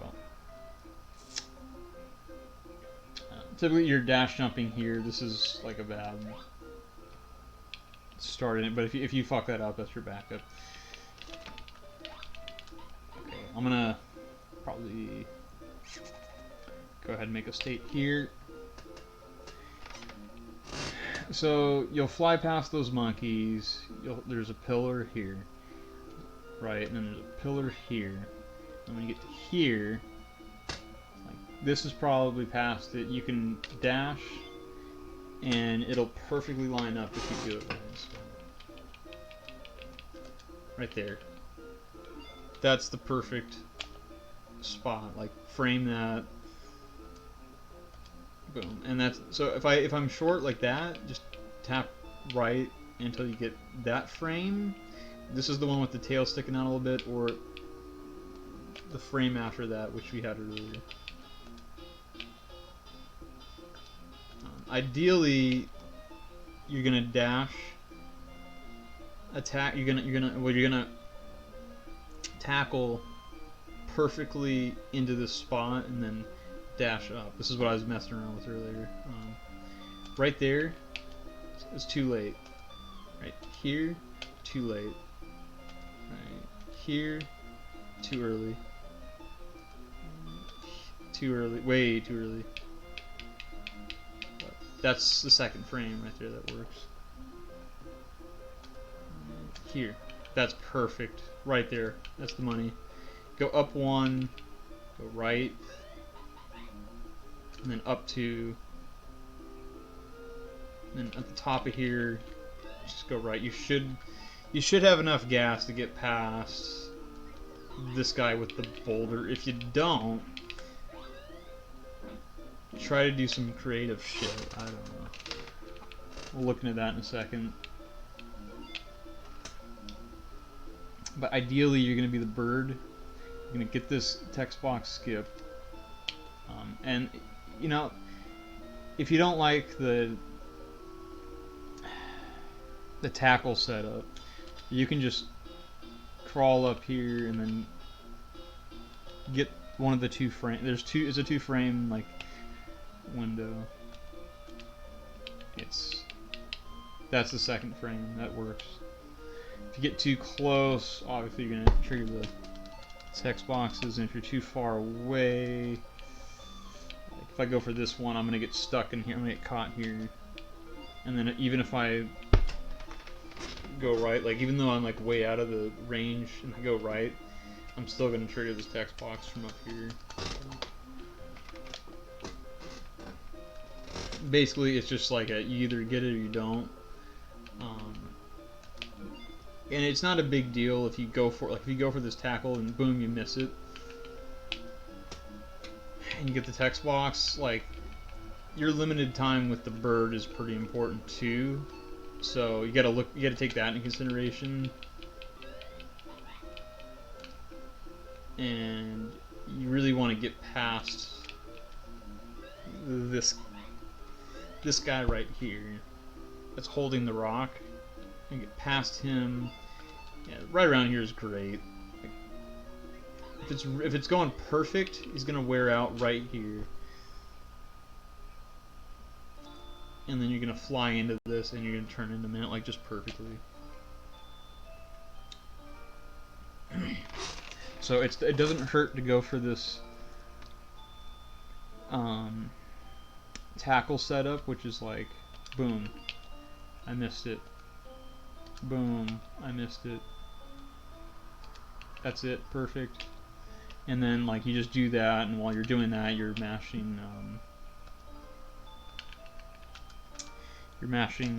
the D-pad up to try to get into a dash up. So it's like it'll be a perfect corner cut if you get it.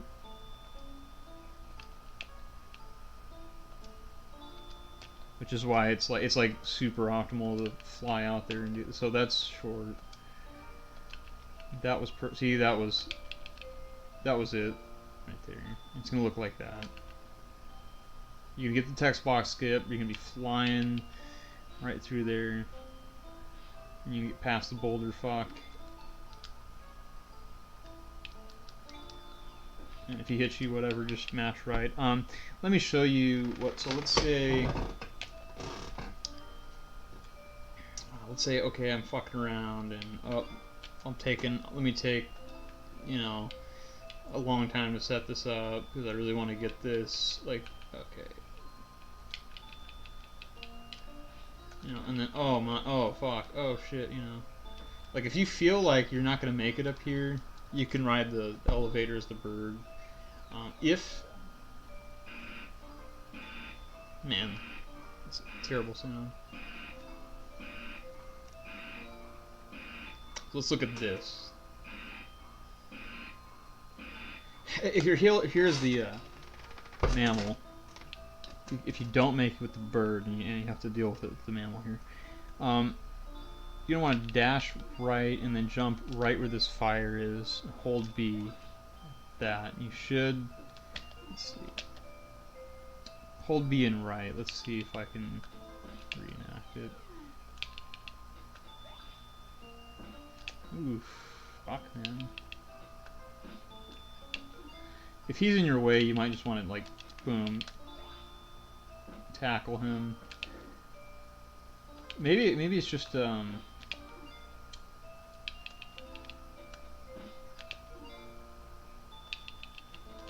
to figure out what's going on here. There's like a perfect spot where you're gonna land on him. He might be giving me a pattern where he's going right.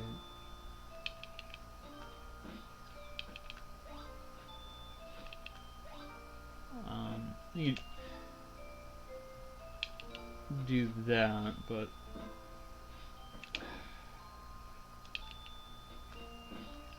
yeah, I don't know why it's weird. Maybe it's because of how long I've been in the cave or something weird. But ideally, if you jump right where this fire is, like right, come up here and then you're gonna jump off of him and then jump off of the rock guy, and it's gonna be like perfect. Maybe you gotta go a little bit further. Like weird. Oh, fucked. It's right here. Nope.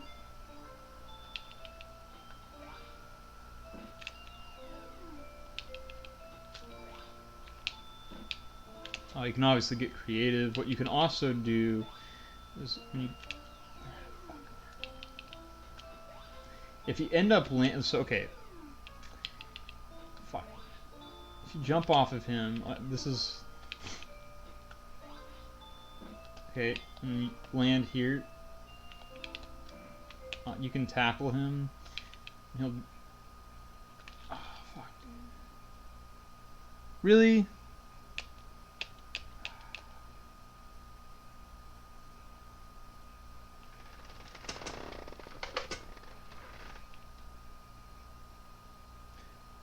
I had a feeling it was getting kind of.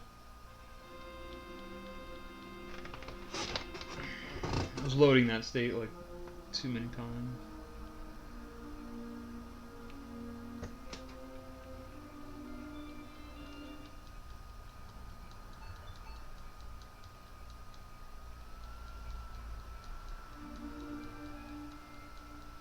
See if it loads up.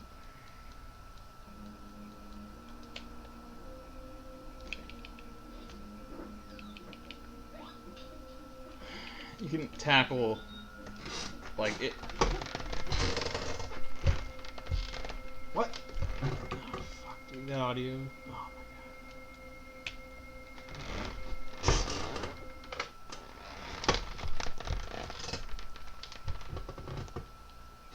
Well, my game saver's taking shit.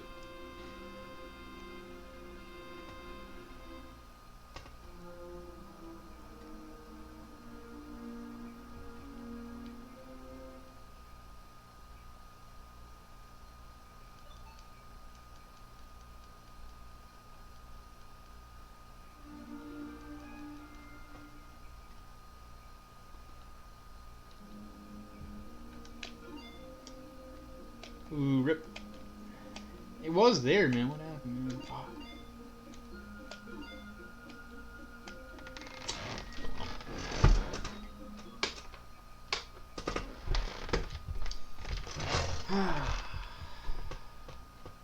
It's getting late, man.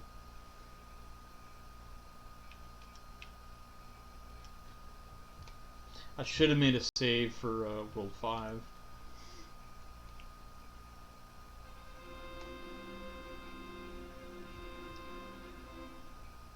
Gonna do it this time for sure.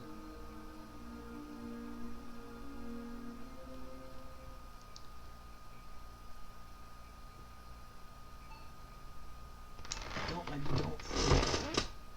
Yeah. Okay. I don't think that screen came up.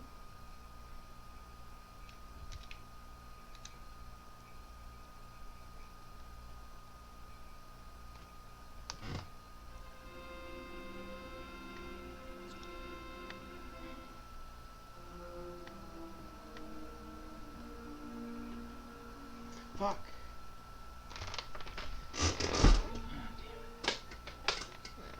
Now at least I have the World 4 save.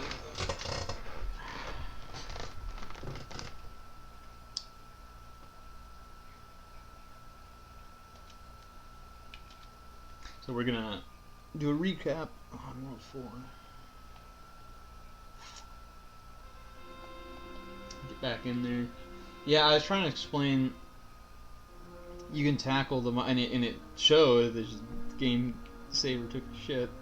You can tackle that monkey if it gets out. If you're sure you can.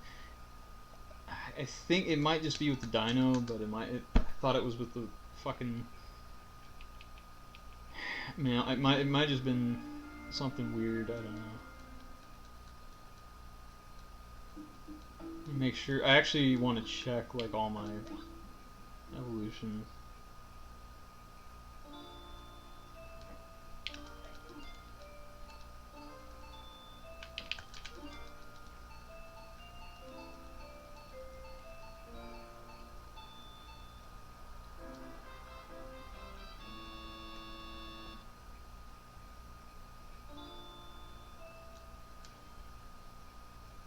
See if it like corrupted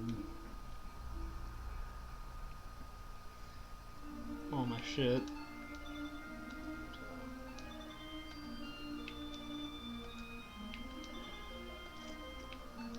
Okay, we don't have. Okay, yeah. So something weird happened where I don't have the man. Or did I just never save it? I probably just never saved it.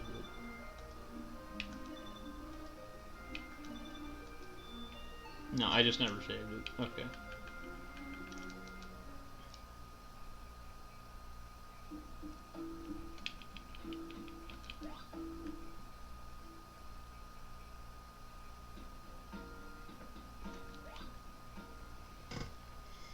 It's okay, we'll get it this time. Oh,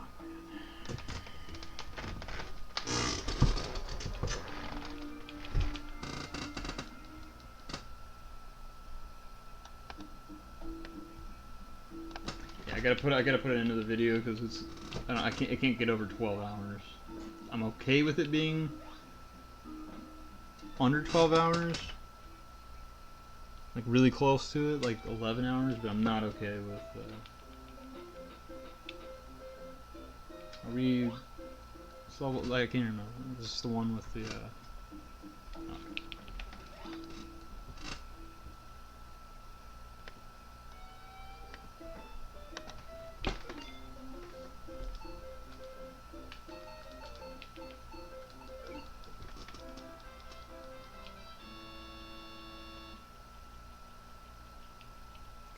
See if I can even do this right. After I went over this section like who knows how many times.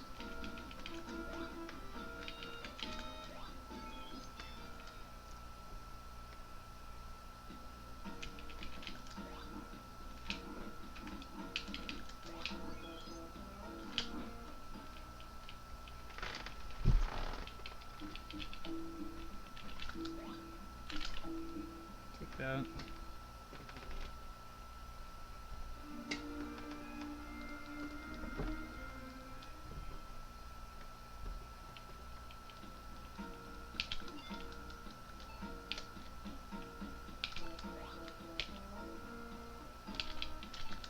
Yeah, I could tell, like, the audio was getting all messed up there, so...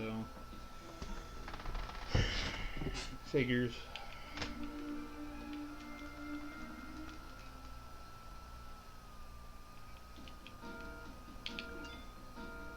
We can do this part again. This is interesting.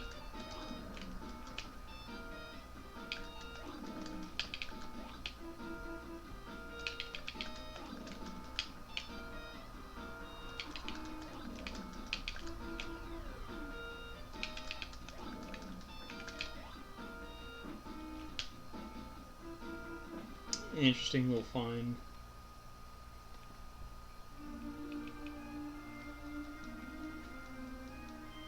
Pretty happy about that. That's something like brand new. Like I figured it out during this video.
Good example of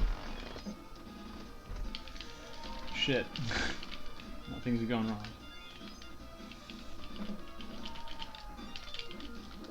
Yeah.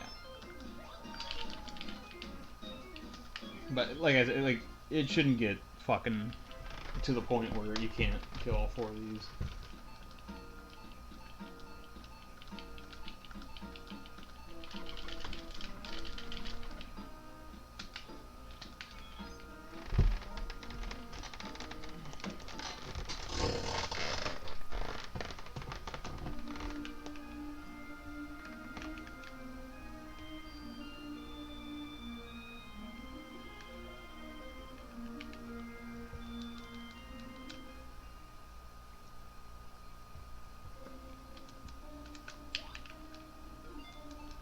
I had a feeling.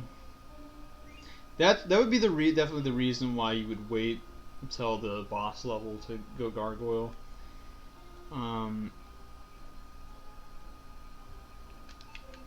You really want to get to the top of this pillar.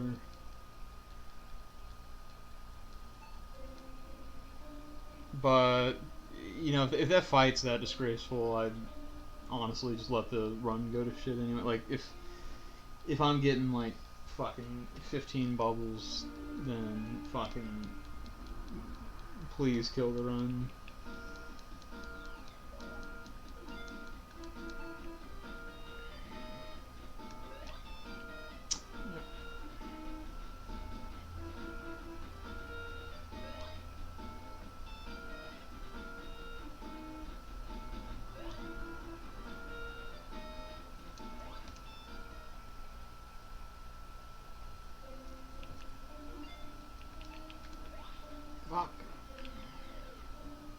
So like with the birdman, the eagle warrior or whatever, just want to get him to kind of like try to chase me.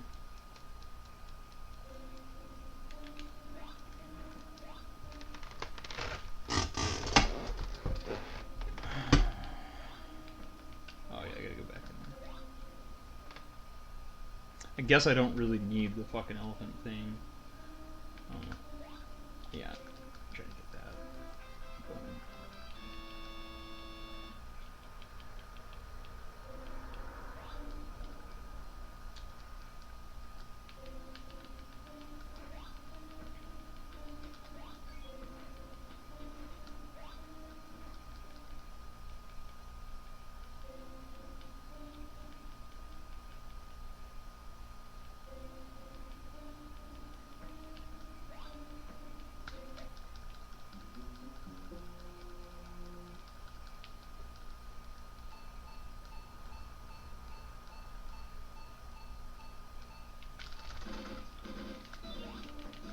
Okay. Yep. Yep. Okay. That's okay. That's he just had just enough time to get off his fucking two ball shit. Okay. Yep. Yep. It's one of the, he gave me the left pattern and he fucking got his stupid fucking shit off. Yeah, this go really sour because you don't really have a backup beyond this.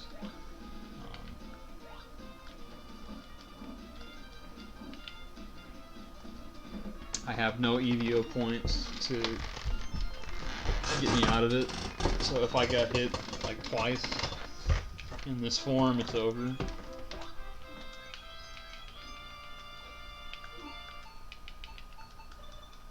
Okay, so I forgot to record the mammal, so I don't know, like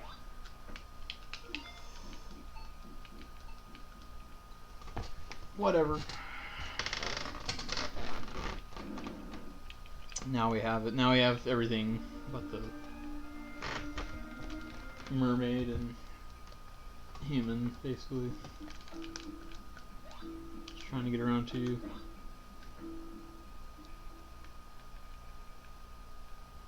Yeah. So just show the first part of this again real quick. So it's a 1, 2, so it's a 4. You can hear it.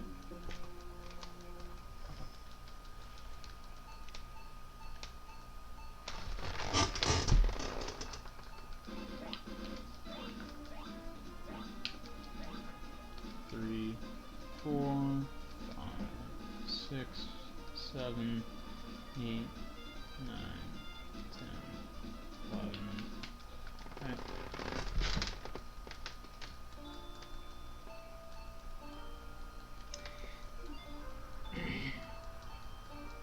I mean, I've had some runs where like I'm like super nervous and I fuck this fight up, but it's like it's a pretty rare thing.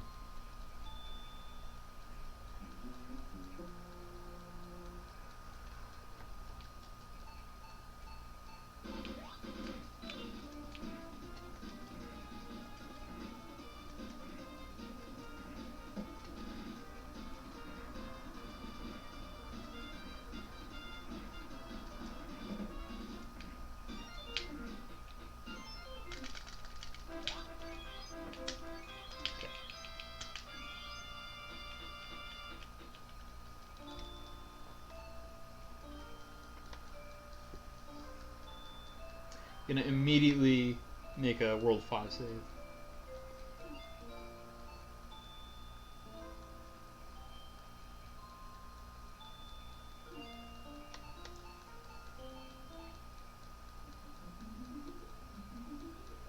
Yeah, my plan to erase all the save files just to show you an authentic, like, start from scratch fucking thing kind of backfired just because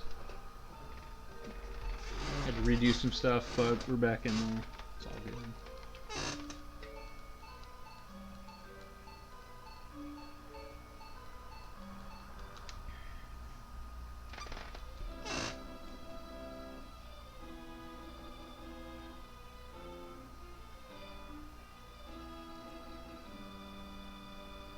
Yeah, this is when like the shit really gets fucking real. When you get into chapter 5, you're on a really good run. It starts to hit.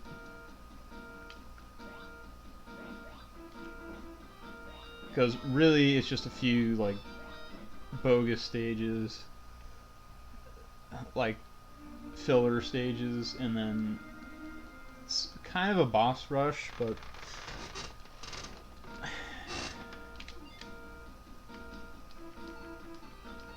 it didn't make that save. But I really don't need it for these levels.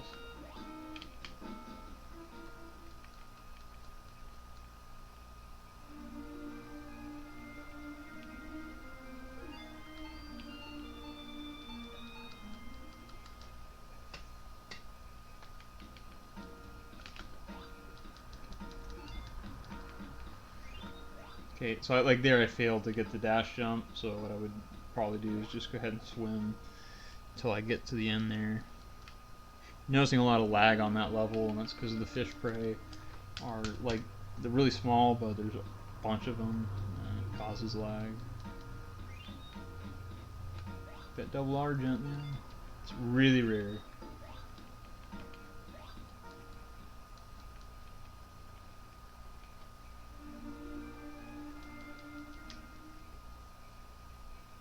Okay.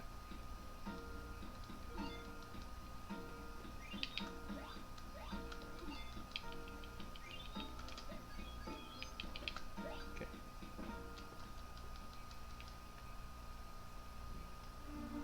So yeah, I mean, just don't like try your best just not to get off script on that level,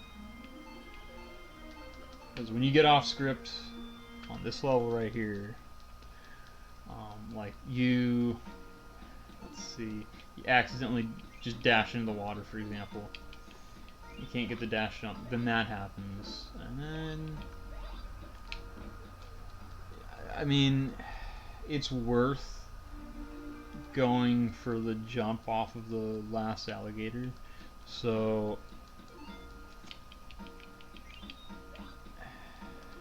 as long as you successfully jump off of them, you're good. You know, but when you jump right past him and just right over him, and then there's a soft lock, it's just, you know, be aware.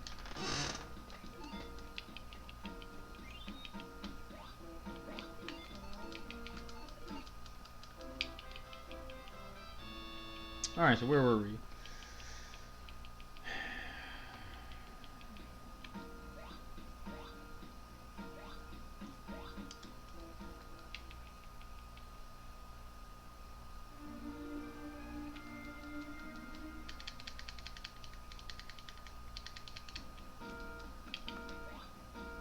Hmm.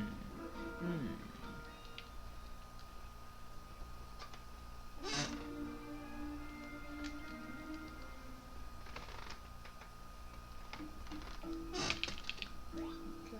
Mm. Hmm. Oh baby.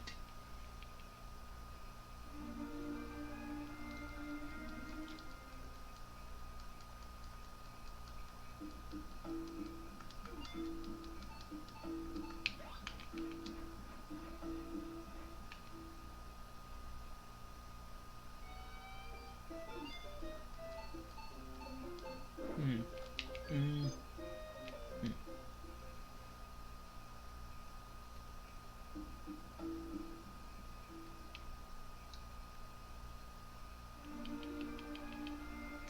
Now I can do the screen properly. That's pretty exciting. I had a like jank ass fucking save state that didn't have the double jump into this. That's what I get 10 times out of 10. Like I don't know. Okay. Boom. Oh my god. What like I was waiting. I was just ready. Beautiful. I wanted to show you what happens when this wears out, but man, this is going so smooth. Yeah. Made it all the way here with the bird, and I mean, you can't fucking hate on that. See, look at that. Just how'd that happen? Just perfect, man. Just beautiful. Yeah, I don't know. I'll worry about that other Hellway in a upcoming Mammal tutorial. If you're rolling deep in 100%, record all evolutions, man, it's gonna look just like that. You're gonna not even have to worry. You're just gonna fly right through that shit, man. Let's go ahead. Just let's get on with it. This is the Yeti refight. Yeti 2.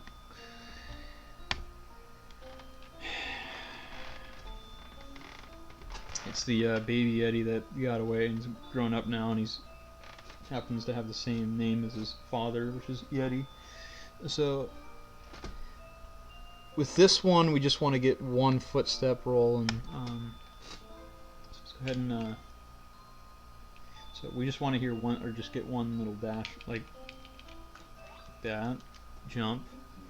It's kind of a tight area, so it's not a, you know, just one. You don't want to, you don't want to like immediately dash, because then you're gonna be short. See, and what's gonna happen is this: you're gonna hop in the fight, and oh well, fuck, So just get that. You'll hear it. It's like a, and then you can jump. 5, 6, 7, 8. Okay. Rewind. I wanted to make a save statement here. So 1, 2, 3, 4, 5, 6, 7. Okay. Same thing as the other one. You want to like turn left and then kick him to the right. Jump on him and then boom, boom. 2, 3, 4, 5, 6, 7, 8 into the. It's extremely important you kick him in the middle, because you need all of the experience and the E.V.O points. If you don't, you're gonna have to pick it up later. I'll show you where I grind at the end, because there's a grinding section. So it's really important you kick this one in the middle like that. And you're gonna pick up all the meat. So this one has like the smallest amount of stun time. So if you're trying to like fucking like, and he'll combo the fuck out of you. So this will happen when this like, when this fight goes wrong, it goes fucking wrong. You're dead, right? And if you get that.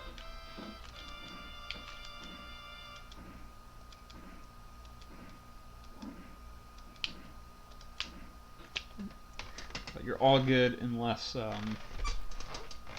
he gets off script. If he gets off script, okay, fuck, oh shit, Try to stand in the right side. Like, get him over to the right. He's gonna like tiptoe up. And then, however, just get him on the right side. Right. Hopefully you keep track of your count. Like here I hit him one kick. Like keep track even if it goes sour, like 2, say shit's going over here, shit's going over here. I don't have any kicks in. So unfortunately, like if you jump on him, like what is it, like I think it's like 7 times. You're gonna add up to 1 back kick, so just keep that in mind. One of the main things to look at here is he's got a sporadic like jump towards you, so if you back kick early, you're gonna fuck up the quick kill, and if you back kick late, you're gonna fuck up the quick kill, and there's no way to know like whether to do it early or late, because he'll either jump early or late. So like here, that's a late jump, and that's an early jump. So either he's gonna come right at you, or he's gonna like fucking take his sweet ass time. See, so you kind of got to hit that medium. Like there, he took a sweet ass time. So that's the number one issue with this quick kill. Is what is he gonna do?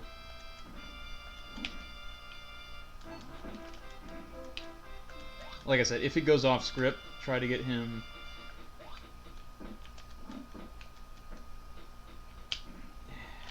And you can just perfectly like space that out if you do get your first hit it, like to where you can just walk up to him and kick him. So, is that too like here? Okay, just try to be creative.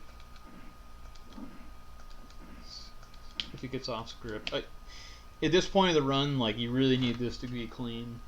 You need this fight right here.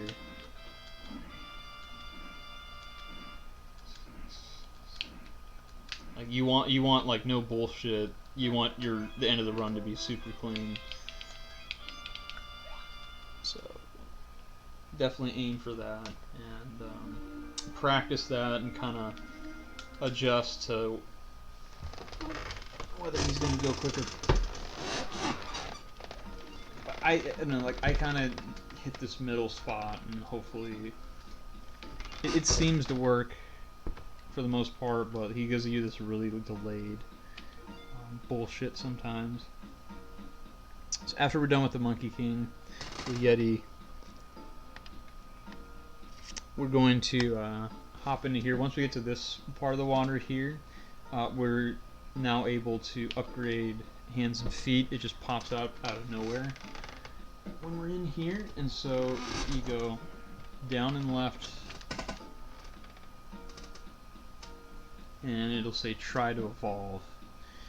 If we go ahead and do that, we have just imagine that the perfect amount of E.V.O points, you know, without any grinding for this. Because we're going to do this 4 times. So this, you got to be very careful with your menuing not to overwrite one of your, this is where it gets kind of tense because you've got 10 things recorded and you don't want to overwrite any of them. So this is where I just have them all in the back end. So popping them immediately, boom, boom, and it's just like a mash. It's a boom, down, left, boom, down, left. Mash into that. Boom, record evolution 1, 2, just scroll all the way up to 11, and then it's gonna be the cursor's gonna be there. So now it's just down 1 every time. So yeah, you're gonna be on 1. You could go, you know, this direction if you wanted to. Now you could go from 1 to 50. That probably would be a slight time save. I just like them all in order. You could go from 1 to 50 and then do, you know, and then save these ones backwards. I'm just one of those guys who likes to have it in order and whatever. It's what I've been doing. So yeah, you evolve here into the seal, and then just mash. It's the only thing that you can evolve 3 times is body, and you can increase body, which don't ever do that, and evolve further. So just, you know, select B, B, B, like mash B, and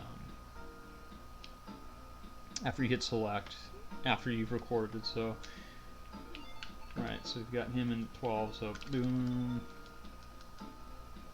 record it, boom, record it, and then once we got the mermaid, boom, hit the surface, and same thing, we're gonna dash jump on the top of the water, right?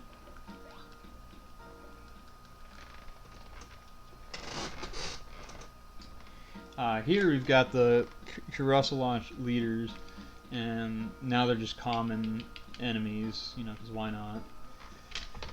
Followed by sharks with freaking laser beams on their heads. The Rogon. So they I like to come into the screen and tackle this one, go down and flush the bottom and go down. So it's going to be 1, 2, 3. Okay, I'm gonna get this text box. By the way, you look like ... After this, I'm gonna smack the A button and tackle right into him. So boom, and then hold down, and then once I get right here, or anywhere in this kind of area, I'm gonna dash left. Okay, that's unfortunate, but sometimes that happens. And the lasers you really, really, really don't want. This lags the screen tremendously. So that's unfortunate. Let's see where my save's at. Okay, let's try that again. Fast. See if I can avoid lasers.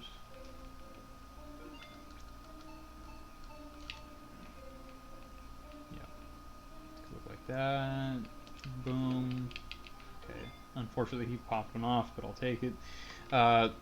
Hit all the way to the left, go straight down, all the way until you hit a wall. It's going to be this guy. So, and then you're going to go right, down, left, up, and left. And understanding the mermaid's hitbox, which is it's very wide, but it's narrow.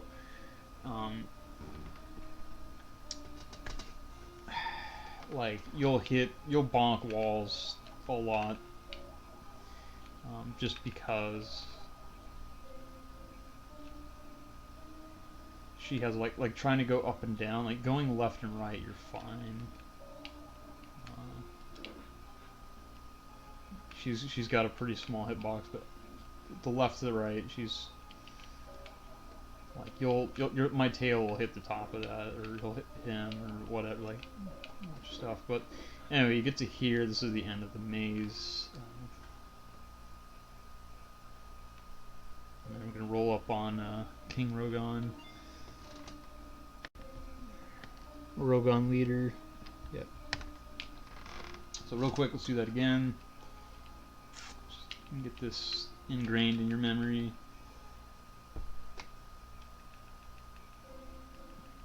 Get that 1, 2, 3, 4. Boom. Boom. Just enough to squeeze. There, I probably would have tackled him however many times. That's very important. That's really bad. You hope and you pray that that doesn't happen, because that's just a lot of lag, a lot of time loss. So.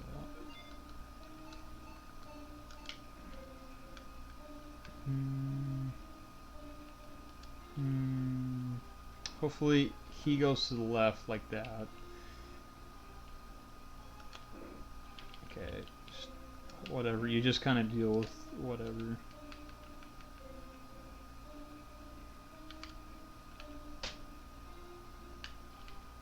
Get here.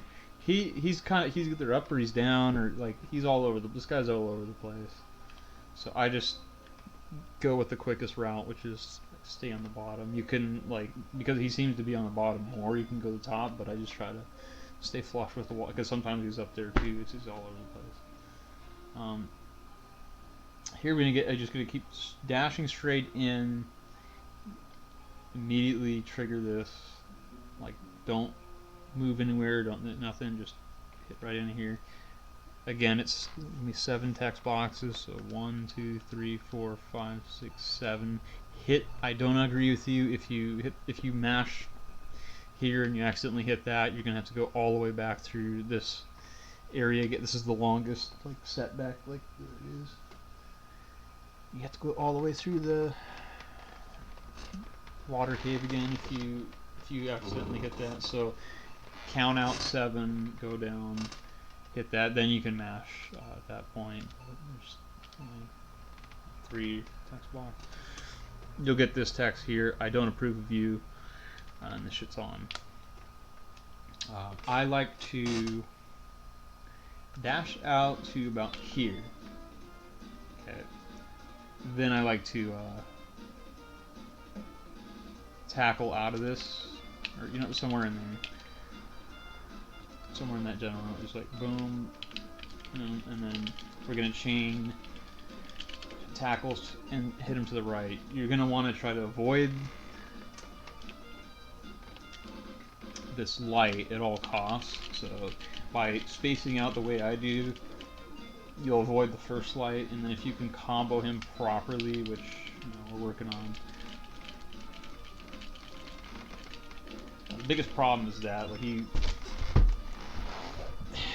get him kind of rub up with you, and then next thing you know, he's shooting off another light. The mermaid, Rogon leader fights kind of pain in the ass. If he hits you with a light, just keep smacking him. Just be aware of him. It's gonna lag the game tremendously when you get hit by the light. So that's why you try to like. Alternatively, you could just like rush right into this fight. Just go ahead and take the light.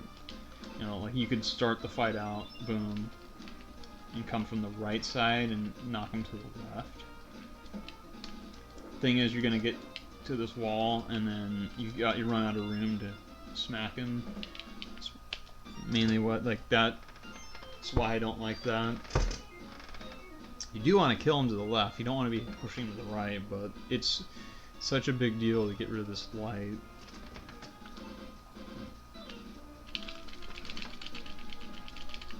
See, that's the biggest issue I have with him. He fucking moves up and down like fucking water bosses, man. He can move all over the place. See, he starts going up and down. Yeah. That's why I like to go a little bit further, like right here.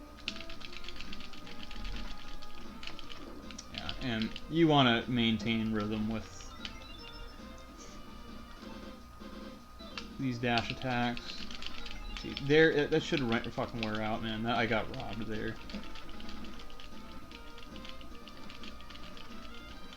Anyway, you'll fucking kill him off at some point.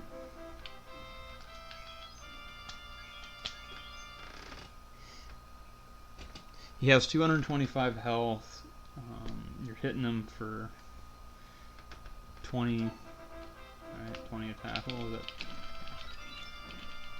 That's 12 hits.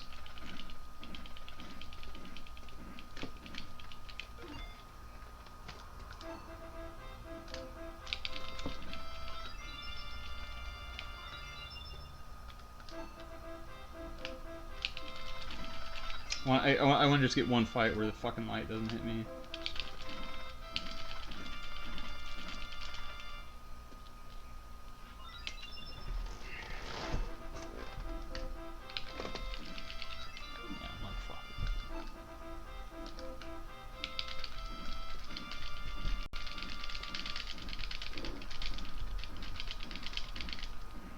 Ah, fuck, what the hell, man? Guess my count was off. Just one more hit. Ah, fuck. 1, 2, 3, 4, 5, 6, 7, 8, 9, 11, 12. Okay, there you go. That's a fight right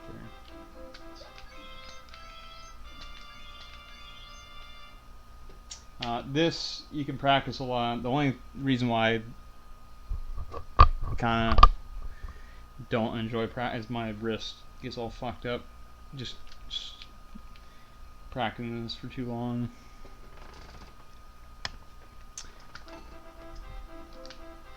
And it's pretty much like he's either gonna be a dick like that, or he's gonna cooperate, which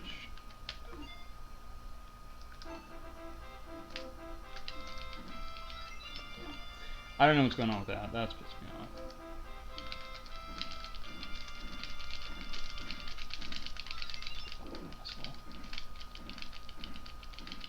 Yeah, if he hits you with the light, oh well.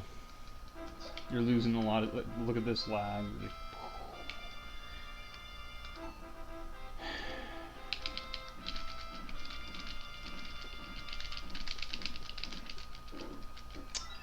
I mean, you've got to get rapid fire tackles in. It's a pain.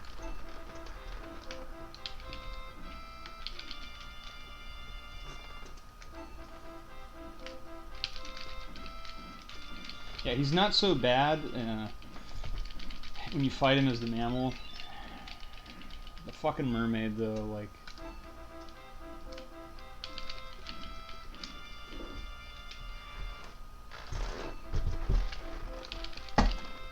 Just get one more fucking clean fight, man. God damn.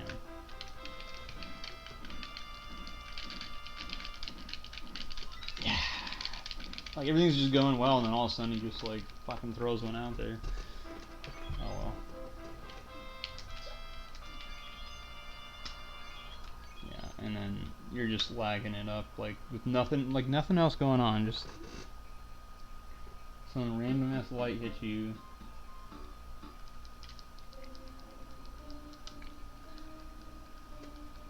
But yeah, you see, I got one clean fight in there that you can look at with no light, but you see what's going on there. You see my strat. You can play around with it. You know, I'd love to see some ideas with that.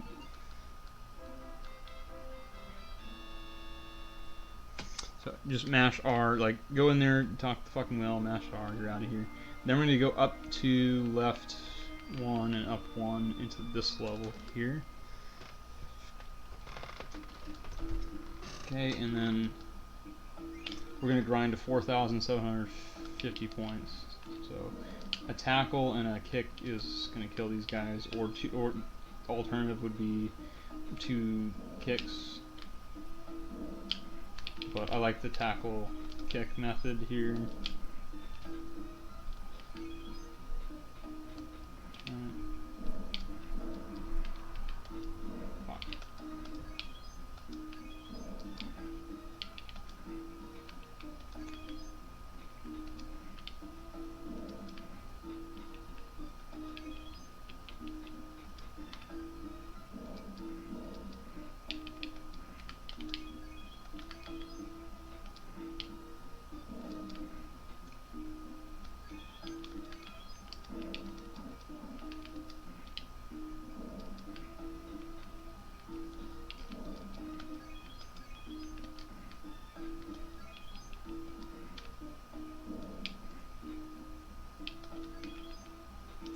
If you get some special meat, I think it's worth 400.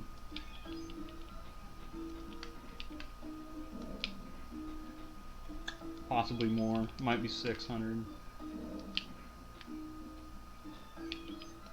That's gonna make a god run right there. You can pull that.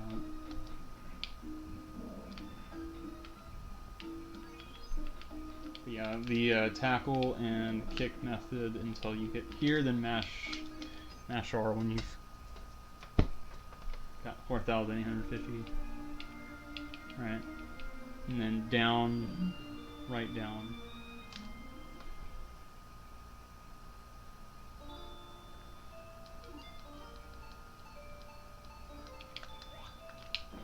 Hold B here so you don't land on those awnings, and jump off there, and then like you push the A button there in the middle of that, but sometimes you'll do a kick for whatever reason, and sometimes I think you want to be low enough for that to trigger. And then don't re-enter here because you'll fight Queen Bee number 2.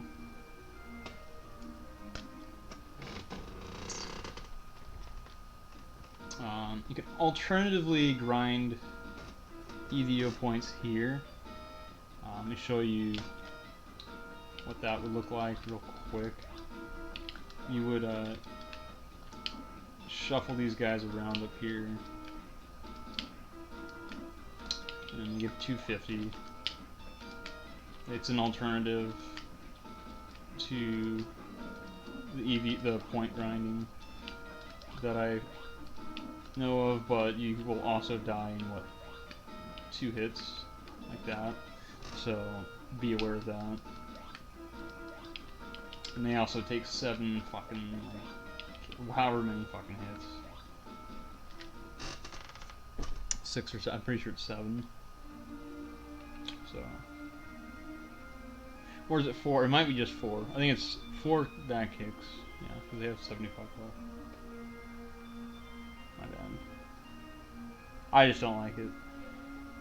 You get 150 from those saber tooths, and they only take 2 hits.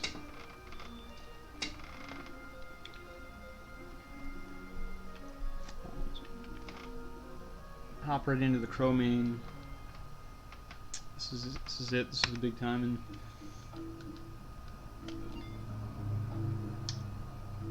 And the reason why we're grinding these E.V.O points is because we're gonna upgrade to the Ramathicus body, which is, it's not highlighted. You have to do a specific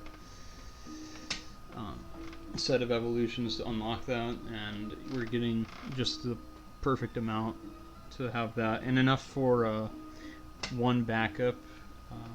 If you need to recover your health, you can throw the main on with this route. You cannot do it with the T-Rex route, which you would have 47. You need 4,750 exactly, but with the saber-tooth tiger route, you have 4,700, and then you need 50 more, so you get an extra 100 basically, and it's like insurance. But the run's gonna suck if you're gonna have to do an extra evolution, so it doesn't matter really. It's just, I like the. I'm not a big fan of the T-Rex grind when you lose your run and you lose half of your E.V.O points when you die to the T-Rexes. Yeah, have fun. So here's the Crow main. You can either do a dash jump or a standard jump. I prefer the standard jump method because it's a lot more consistent. When you dash jump into bosses, I mean, you're risking going into a dash when you land. So I like to just hold right and be. You can get 9 text boxes.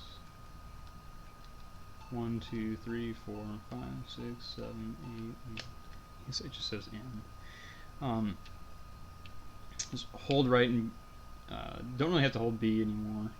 Just hold right and then turn around after you jump on it. So like jump on them, turn around,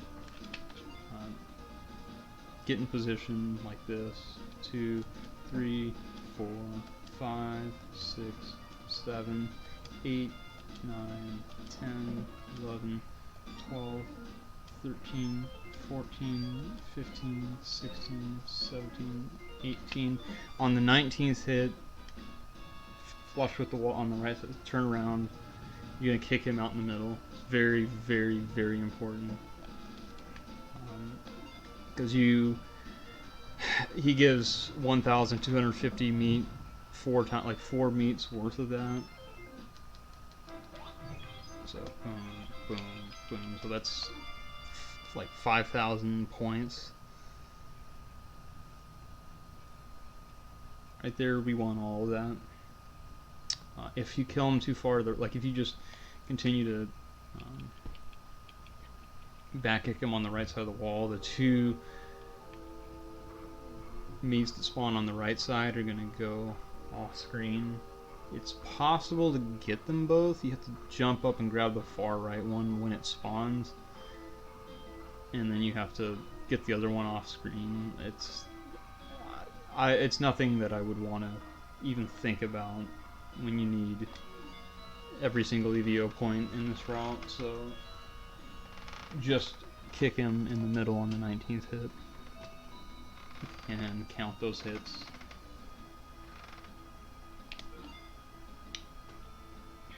Here, this is the final stretch. This place called, I don't know, Bullbox is fucking lair. We'll just go with that. Takes you straight to the elevator. You go up twice, and then we're gonna go to the 3rd elevator to the right. So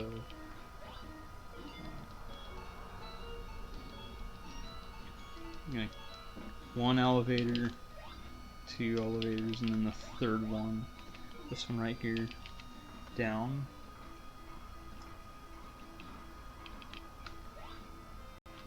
Right until you hit the elevator. There's only one. It's a pretty straightforward from here.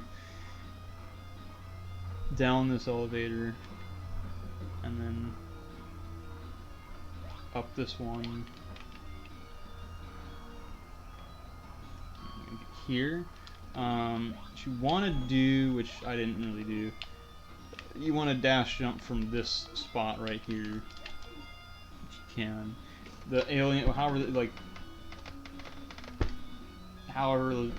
aliens are lined up, they're gonna throw some blue slime at you, cause problems.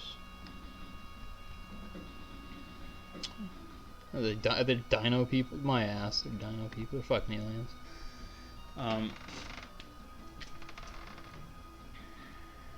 Yeah, you want like right on that fucking line. You want to do a dash jump, and then you're gonna hold left. You're gonna get this text box. Mash Y after these. So 1, 2. Okay, my bad. Mash Y, or you can actually push Y before the text boxes, and you'll get it. Like you'll be biting and like whatever. Just get that. Grab that. Now you have a green crystal. Jump into here, and here comes the final boss, bull boss.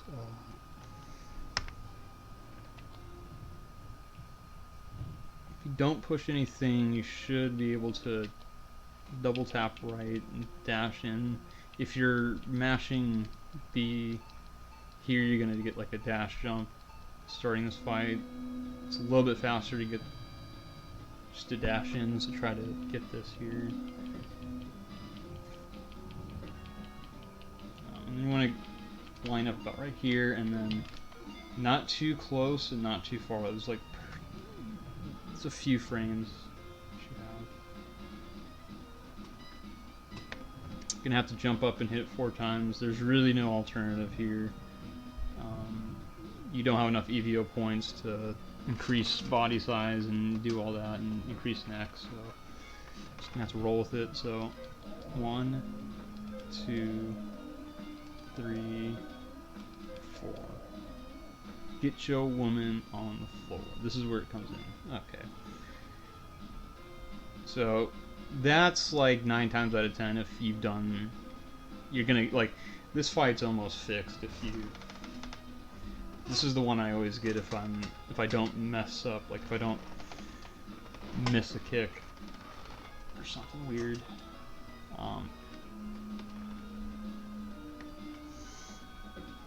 So it starts right off with what's it called? The giant Prosoro. He takes 15 hits on the 14 and 15th hits. You want to knock him to the right. The first flash that comes up, that's when I do my counting, and I'm not joking you when like I sing fucking Coolio's 1, 2, 3, 4. 1, 2, 3, 4. Get your woman. 1, 2, 3, 4. Get your woman on the floor. Like, you want to do that shit. 1, 2, 3, 4. Get your woman on the floor. 2, 3, 4, 5, 6, 7, 8, 9, 10, 11, 12, 13, and now I want to turn it around. 14 and 15, and he's gonna die right here, right there. That was a little close, but if I was one like pixel to the right or whatever, that hand would smack me, and it'd take 22 damage. I'd have 18 health here. Just cutting it really close. Here's the. It's gonna be the jellyfish and then giant jellyfish. So 1, 2, 3, 4. You get your woman on the floor. Want to get up, you get down. 2, 3, 4, 5, 6, 7, 8, 9, 10, 11, 12. So there's a really tight window with like you do not have to turn towards the kick, and while you're doing that, you don't have a hitbox in his like hand. So you saw like he was coming at me. I like this is something I do for the jellyfish, the giant jellyfish in particular, because I don't like you can't kick him to the right. If I face this direction and I kick, it's not gonna hit. Like his hitbox is like really skinny there, and if I turn around to kick the hand, he's gonna immediately just like fucking like zap me, and then if the hand hits me, I'm flying up, and then the jelly like this is actually one of the harder parts of the fight, and I just made it look like a fucking joke. Okay, and then okay, so let's see this fight go wrong. So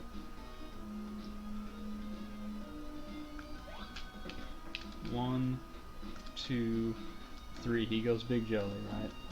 1, 2, 3, 4, 5, 6, 7, 8, 9. Oh. Now what? I got 0 health. Well, this is where the mulligan comes into play, and usually this is like the only thing that really fucked me. You would bust out you have just enough points for that.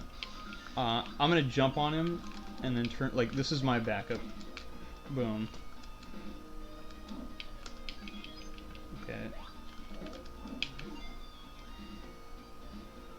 To jump on him, turn, face full box, kick him towards the wall, and get back into the rhythm. You're going to have to fend off the hand at some point during the jellyfish, and it can go really badly. Like,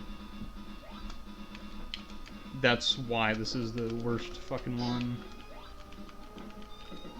And that and the small one, like this is something that can go wrong with that.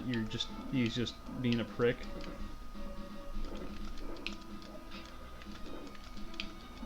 See, this is why you need to listen to Coolio 1, 2, 3, 4, man. 1, 2, 3, 4. You get your woman, get it on the floor, and then you gotta also like not be scared to run straight. You gotta get in there. You gotta get in his fucking face. 1, 2, 3, 4. You get your woman, get her on the floor. 1, 2, 3, 4, 5, 6, 7, 8, 9, 10, 11, 12. So I just go for that kind of glitch where your hitbox is like non-existent, and his hand goes through you, and then you're the one who dishes out the damage there, because you don't have time to turn around on that fight. All the other fights you have time. This one you don't. So that jellyfish in particular, and that's just what I'm going to recommend. And if that fight goes out of hand, like I said, just jump on him and kick him. And you have the mulligan of the main if it goes wrong. If it goes like any worse than that, then the run's not even worth holding on to anyway. 1, 2, 3, 4, 5, 6, 7, 8, and then 9 near the middle. I don't like to kick him twice because his sword shit becomes a problem. So that's how I handle him. 2, 3. Pretty straightforward there. The Red Falcon. Okay. Here's where, you better be bumping Coolio hard, man, because you need to count 1, 2, 3, 4. You get your woman on the floor. Want to get up, get down. 4, 5, 6, 7, 8, 9, 10, 11, 12, 13, and then 14, and then 15. So I miscounted, but yeah. He takes 15 hits. 1, 2, 3, 4. Yeah, see, started my count late, man. Gotta be on that. 1, 2, 3, 4. You get, ooh. See, you gotta really get your Coolio on, man. 1, 2, 3, 4. Ooh. 1, 2, 3, 4. Get your woman on the floor. You gotta have that, man. Like, fucking word for word, man. Just listen to the song, man. Yeah, so knowing stun times and all of that is very crucial. Like, you'll notice, like, he's hitting the floor and he's shaking a little bit, and then I'm kicking. I'm not, you know, timing is everything.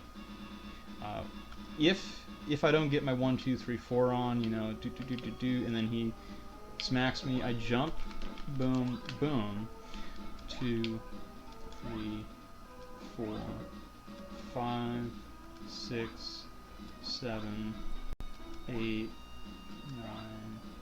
10, 11, 12, 13, 14, and 15. That's my backup.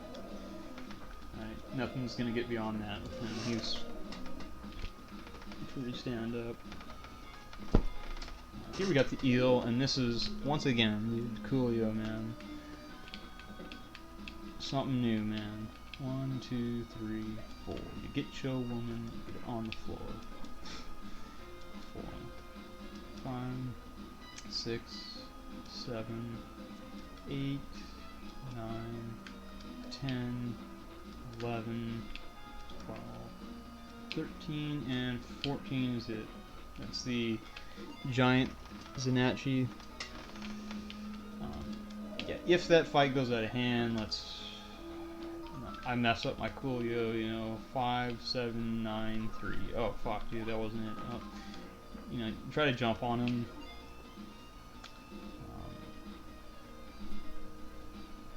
See, he goes right. It's the one, that's the one you're worried about. But yeah, I would try to jump on him, and then if he's, like, here, I can even, well, you know, that's what can happen. You can lose your run, obviously, but that's why Coolio, man, you gotta be bumping that every day. So, okay, he goes right.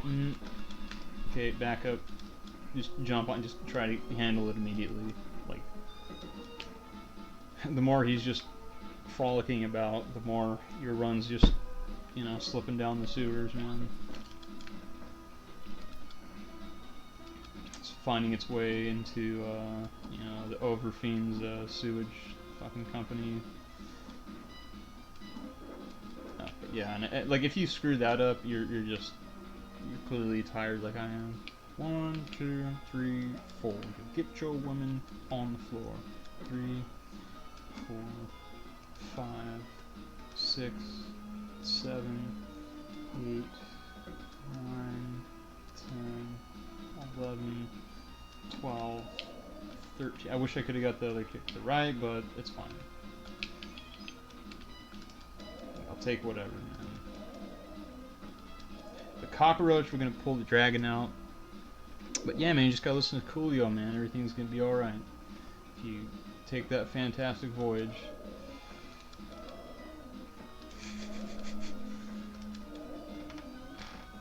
That is, you know, you're not a E.V.O surf reading speedrunner without, bumping that Coolio.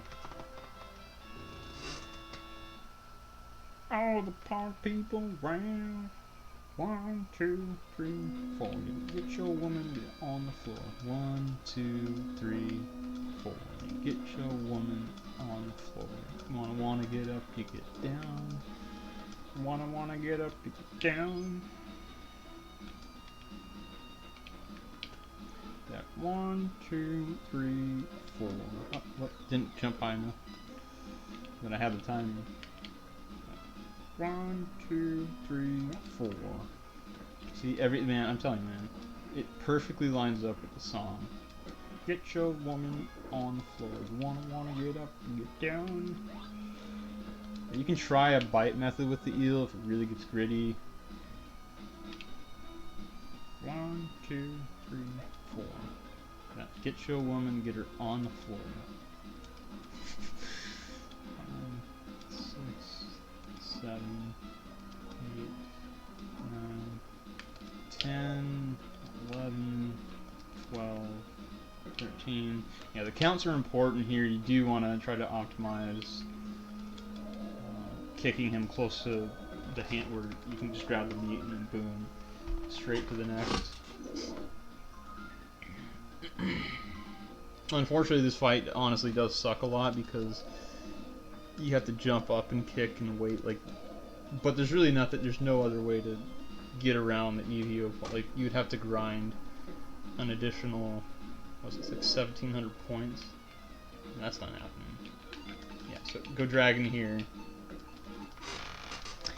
There's 2 RNG patterns. The cockroach can go left or right. You want him to go whichever direction you're standing. You can be standing on the left side, and that would be good for you because he walked right into you. But I go right because I like to stand right next to the hand, so I can like basically plan for the best spot, which is him doing that, and then immediately, killing him, eating the meat, and then fucking up the hand. That's what I go for. But it's a little safer from the left side because if the hand does come at you, you're biting to the right, so the hand will just go right into your bite. But do what you do what's comfortable. When Bullbox is dead, we're gonna go Jaws 200. So we get the cat jaw. I mean, this is very important. And we're gonna go body 500, the rabbit-shaped body, and the menu's gonna look like this.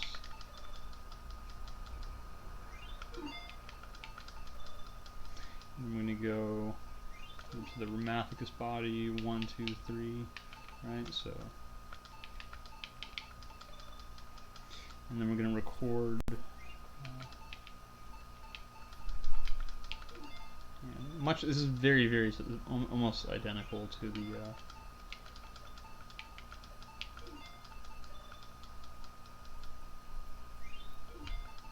mermaid.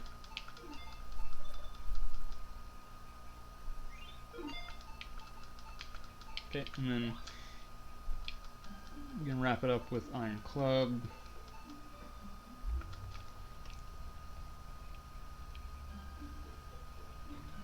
Basically, the human transformation just sucks so hard that you don't want anything to do with it. You could fight Bullbox with the human. You would have your dick in your hand, though. As you'd have to fight as the small caveman in 100% run.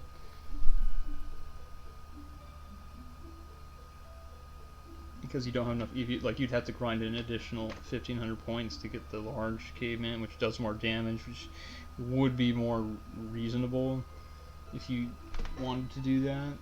But even then, like, you're looking at a cockroach fight that's disgraceful, which I guess you could use the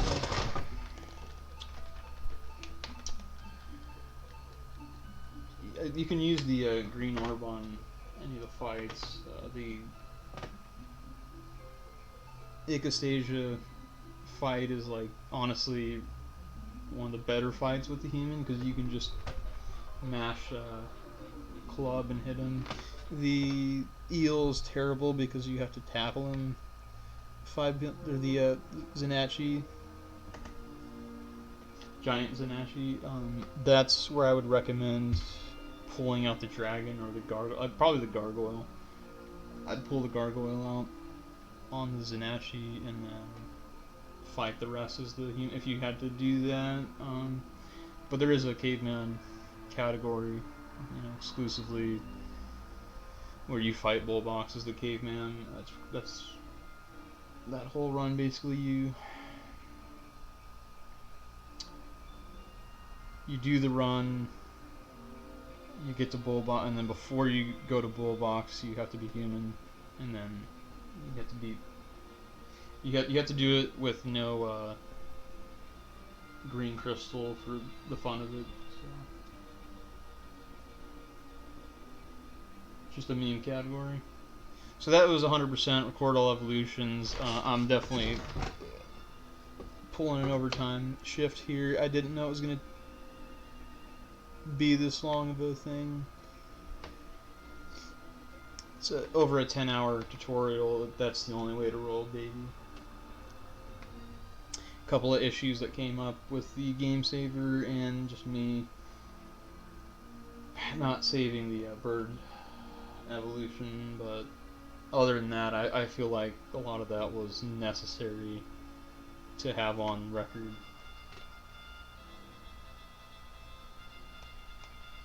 For the 2020 February, it was 15. Now it's the 16th.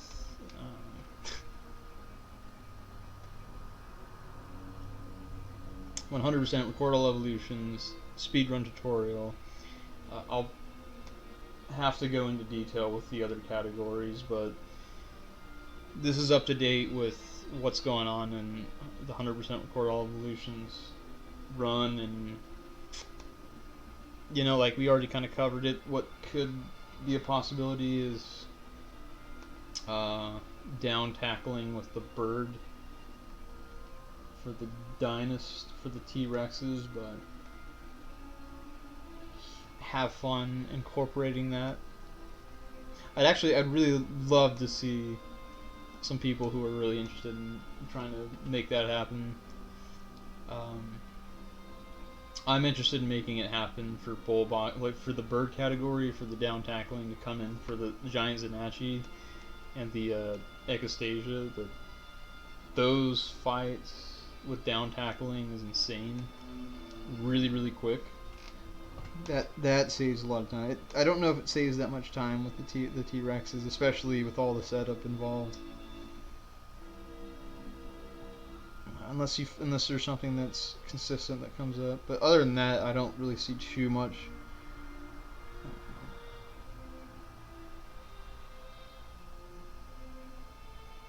Else coming up, but I'm gonna go over the 18 evolution body types once again, and that's what you would do in a run. So you hit the end screen, you would reset, and then you would confirm that you have all. Because sometimes you'll accidentally overwrite one, and it's hard to tell just by watching a run. So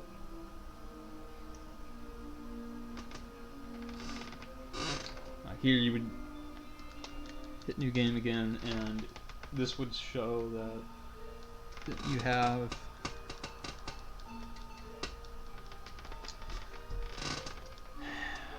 all 18 body type evolutions carried over.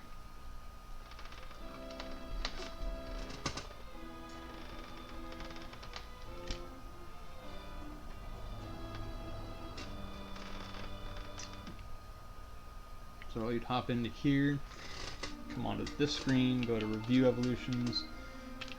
Slot 1, I got the fish body type. Slot 2, I got the amphibian body type. Slot 3, I got the dino / reptile body type. Slot 4, I got the bird body type. Slot 5, I got the mammal body type. Slot 6, I got the eel body type. Slot 7, I got the manta ray. Slot 8, I got the dragon. Slot 9, I got the gargoyle. Slot 10, I got the elephant. 11, I got the seal. 12, I got the dolphin. 13, the weird cetacean. 14, the mermaid. 15, the Ramathicus.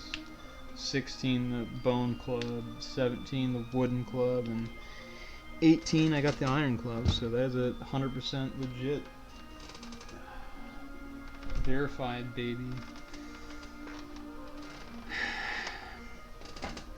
Yeah, thanks for anyone who stuck through that. It's very informational, very informal. we didn't beat around, like we didn't fucking leave anything out. Honestly, it's important, like all the important stuff. There might be like little things that people don't understand. I guess like trying to think,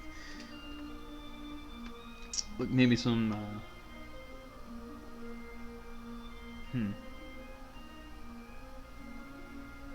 Yeah, forget all that.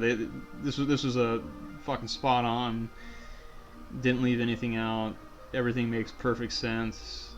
Rolls fucking deep, and this is the tutorial, man. The Rollin' Deep 100% record all evolutions up to date motherfucking tutorial. Rolling deep and rolling out. Please pick this fucking game up and give me some, uh, content here. Give me some runners, man. Join the Rolling Deep, you know, Quest for Eden.